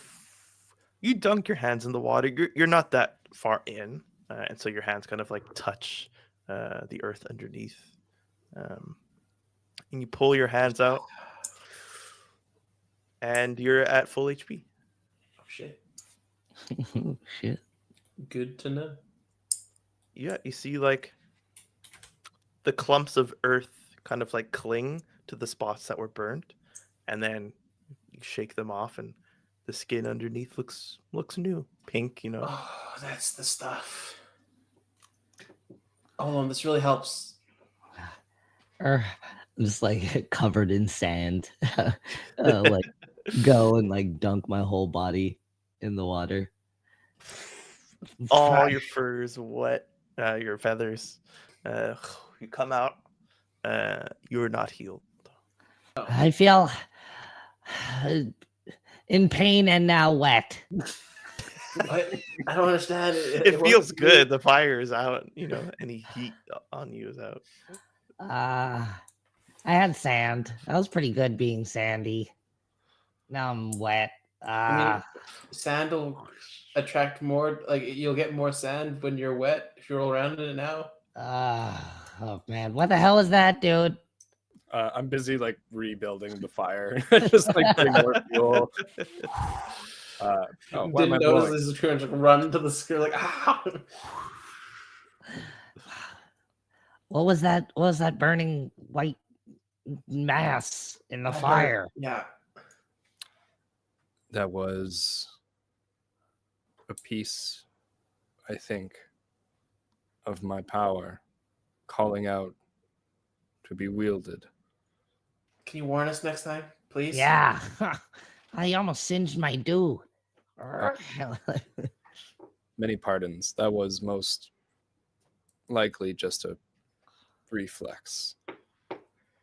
I felt that it needed to be used, but I know better than to throw that in front of us in the future. Yes, Yeah, or at least like throw it further. it's pretty amazing though. Dang. Yeah, that had quite a range of effect and area of effect, if you will. Is the weapon okay? Oh, the weapon. The friendship maker. Yeah. Like hold it up. It's still kind of hot. Get some water. You Pour it should have over it. some kind of gloves, to take those things out. You should have some sort of gloves. Your Yeah. next item. Maybe I'll find some in the closet. No, not gloves. Yeah. I'll wrap my fingers. I guess that's No. a sort of glove. Take a glance at the weapon. How's she look? She looks beautiful. She's actually like she's not emanating this light as if it's like a holy weapon, but it's like you put a maybe a candle inside of a lantern, and then like you painted the windows black, but you did a really shoddy job. So like in some of like the streaks, the light kind of comes through. Like there's something within it. It's like a faint glow. So yeah, not always apparent, not burning too brightly, but it's there. But otherwise, it swings nicely. The rocks feel sharp and durable. I'm like a little bit too weak to like pick it up. Friend nameless. Balance. And I'll like put it in his hands. I could try. I attempted to lift the club. Am I strong? I'm Yeah. pretty sure you were strong. You're pretty strong. Yeah, that's right with the 15. So I just hold it aloft, give it a few swings. Feels You're like the very good. whoosh, whoosh. I'm like, yeah, that sounds balanced. How's the weight? As far as I can tell, it's quite good. Oh, I think if it was doused in some sort of flammable liquid and lit flame, it would make a fearsome weapon. Yeah, I was thinking the Quite same thing. enamored with flame. I find that to be true myself. I hand you the club back. God, like, thanks. Whoa. Friend Pequeno's gonna love this. We actually I'm gonna look up at the sky. Like, is it like dawn? Like what time is it? Yeah, this was just before the last watch, so the sun is likely rising very soon. We might want to go back if it's done. Like,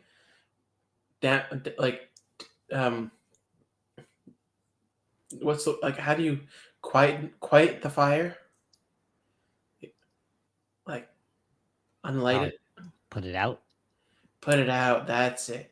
I was searching for it. I should put out the fire, and because Pequeno might wake up at any point now. And if he wakes up and no one's there, it might. I don't know. I say That'd be leave great. it. It's pretty contained. We'll come back. I'll stay here a while and wait. I'll meet you at the camp in just a little bit. Oh, if you're sure.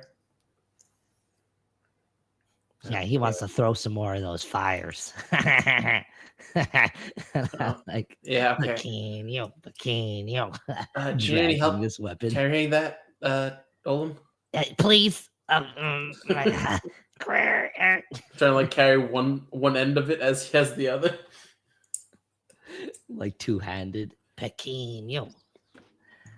And I'm like, and I've been thinking about your weapon too. I have some ideas.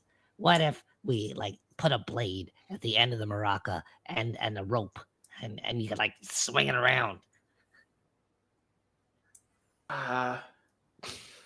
Wouldn't that break the instrument? Well, we'll find a way to make it better. Like a metal one, or that's the least of our worries. But Well, it's pretty primary on my list of worries, to be honest. I don't want it to break. If it's high on your list of worries, it's high on my list of worries. Correct. I'd rather throw rocks if it prevents the instrument from breaking. Fair enough. Maybe some sort of sling that lets you throw rocks better. Yeah, That could work. Yeah. We'll have this. Yeah, no, I don't. Especially like I don't have anything else, right? So like, just to keep this, not have it break. I respect that. You're a good man. That's good to hear. Hope I was. Help me lift this thing. You guys, you pulled me out of a dark place. Yeah, it was getting kind of dark. It was. We had a bonfire, so that helped. It did. And as you complete the walk towards the compound, you're each left with some specific feelings. Basilar, you feel more in tune with the music that's inside you and all around you, but maybe that just opens up your dessert stomach for more. You've quenched a little bit, but now you've got the taste. And Olem, you've created, thanks to your friend, but there's still something empty within you, and it was starting to fill up when you were around the fire, and it continued even more when Basilar, when Basilar was helping you, but the Nameless One as well. And you might think, that shouldn't be the last time that you do that. There was something about that scenario that was starting to really fill in that gap, that hole inside of you. But today it just didn't happen. And the Nameless One, well, other than the obvious, your name not being known, there's still so many questions for you. But for the first time since you've been reborn, you feel confidence that you can find the answers, or at least get them out of those who might have them and hide them from you. And we'll pull away on the sun beginning to shine on another day in the Ashlands. And that's where we'll end. Yeah. We will not forget to do the end. XP. That was a rest, so anybody who could have leveled up after today's EXP could have done so during how much EXP is it to level up? 7 plus your level, so you'd have to have 8 to level up. I can level up, Nice. but I don't know what class I am, so, or I guess the immolator, which is it's one of these. Yeah, because like in the fiction of the world, the emulator can mean multiple things, so that is still unclear. But in the world of the game, you are the emulator. So we can go over that at another time. Yeah, we'll have to. What you There's wanna also do. not the immolator as an option here, so Wait, on Roll20? on Roll20, yeah. Oh, That's why Bard, cleric, oh, druid, fighter, paladin, ranger, thief, wizard. that's why I've been having to do it manually for. Here it is, Very Zuko style. I can also just send you the PDF of this. Other than that, we'll Oh, answer you got a few handcrafted too? questions. Yo, it's fucking sick. Yo, this class is sick. No, but if you look into the Dungeon World playbooks, it's there. For sure. End of session.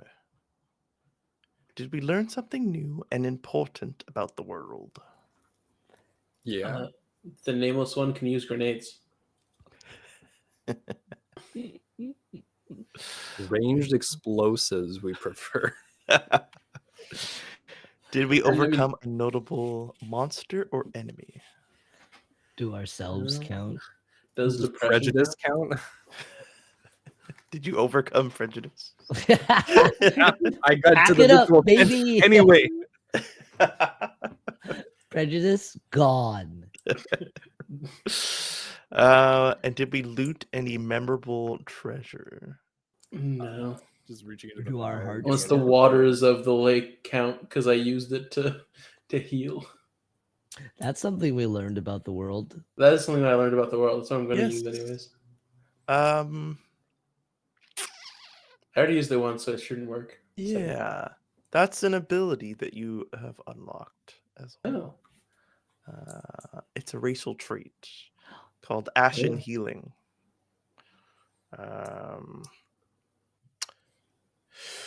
Once a day, you may use Ashen Soil as a salve to gain 1d4 healing. Damn, son. Got it. Which is why it didn't work on good old Olem. That was feathery prejudice. Memorable treasure, just because the nature of this season, there's not going to be many monsters to overcome. Enemies, maybe, but treasure is going to be a looser term. And I will give it to you from the weapon that you have crafted yourself.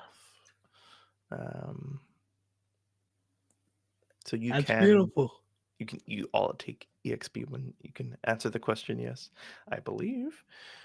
Ask the player of the character you have. Oh yeah, the bonds. Oh, did we realize a bond today? I believe we did the assist in a creation of an item for Olem and I. Yep. So that is another EXP. Okay, so that's one from the bond, one from treasure, one from new stuff about the world. Mm-hmm. Wait, we all get treasure? You all get treasure. Yeah, Okay. that one is a group question. So if one of you looted memorable treasure, then you all get the EXP. I'm on my way to the next level up. Are there any more bonds that we feel have formed, if not been completed? I think formed, like the bonds are like us like going to start like traveling together. It's been like solidified that like that is the now the plan, and we will be like traveling to aid each other in accomplishing our goals. Yeah, I feel like I filled one of mine before, but I didn't really mark it down, which was pretty easy. It's like one is a friend of nature, so I'll be their friend as well. I kind of feel like Pequeno and I did that. Yeah. I think even today you showcased it. Out of everyone in the group, your connection was not lost upon anybody with Pequeno. You know, you made sure he was included in the conversation. And the nameless one too. I mean, yeah. Saved me twice now. This time from myself. Mm-hmm. So anyone who wants to mark down a bond related to traveling together, the bond would kind of go like we had made the promise to depart from here together. I was going to say Basilar and I specifically said to get to the next layer. So maybe Yeah, the Bothos. So see that through together. Yeah, I think would the bond to be to get to both those, or would the bond be to get into the next layer? That's depends on like what we, because like we said, like we need to like start on actually getting permission to get to the next layer, right? Yeah. And that means both of us would be our destination to then get into, like, that'd be like our first step. Yeah. Depends on like if we're talking about like steps in the process, or if that would be our first goal and then we'd have like a subsequent goal afterwards. Like if another way shows up to get through Mhm. the layer.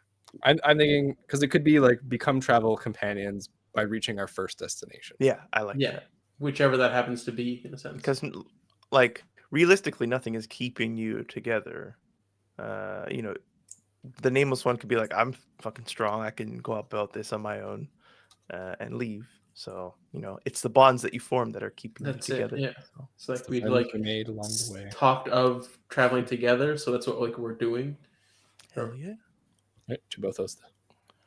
To both us. To Hopefully, purpose. next session. I think we're moving at the pace that I wanted to. We're going through like a day every couple sessions, if not every session.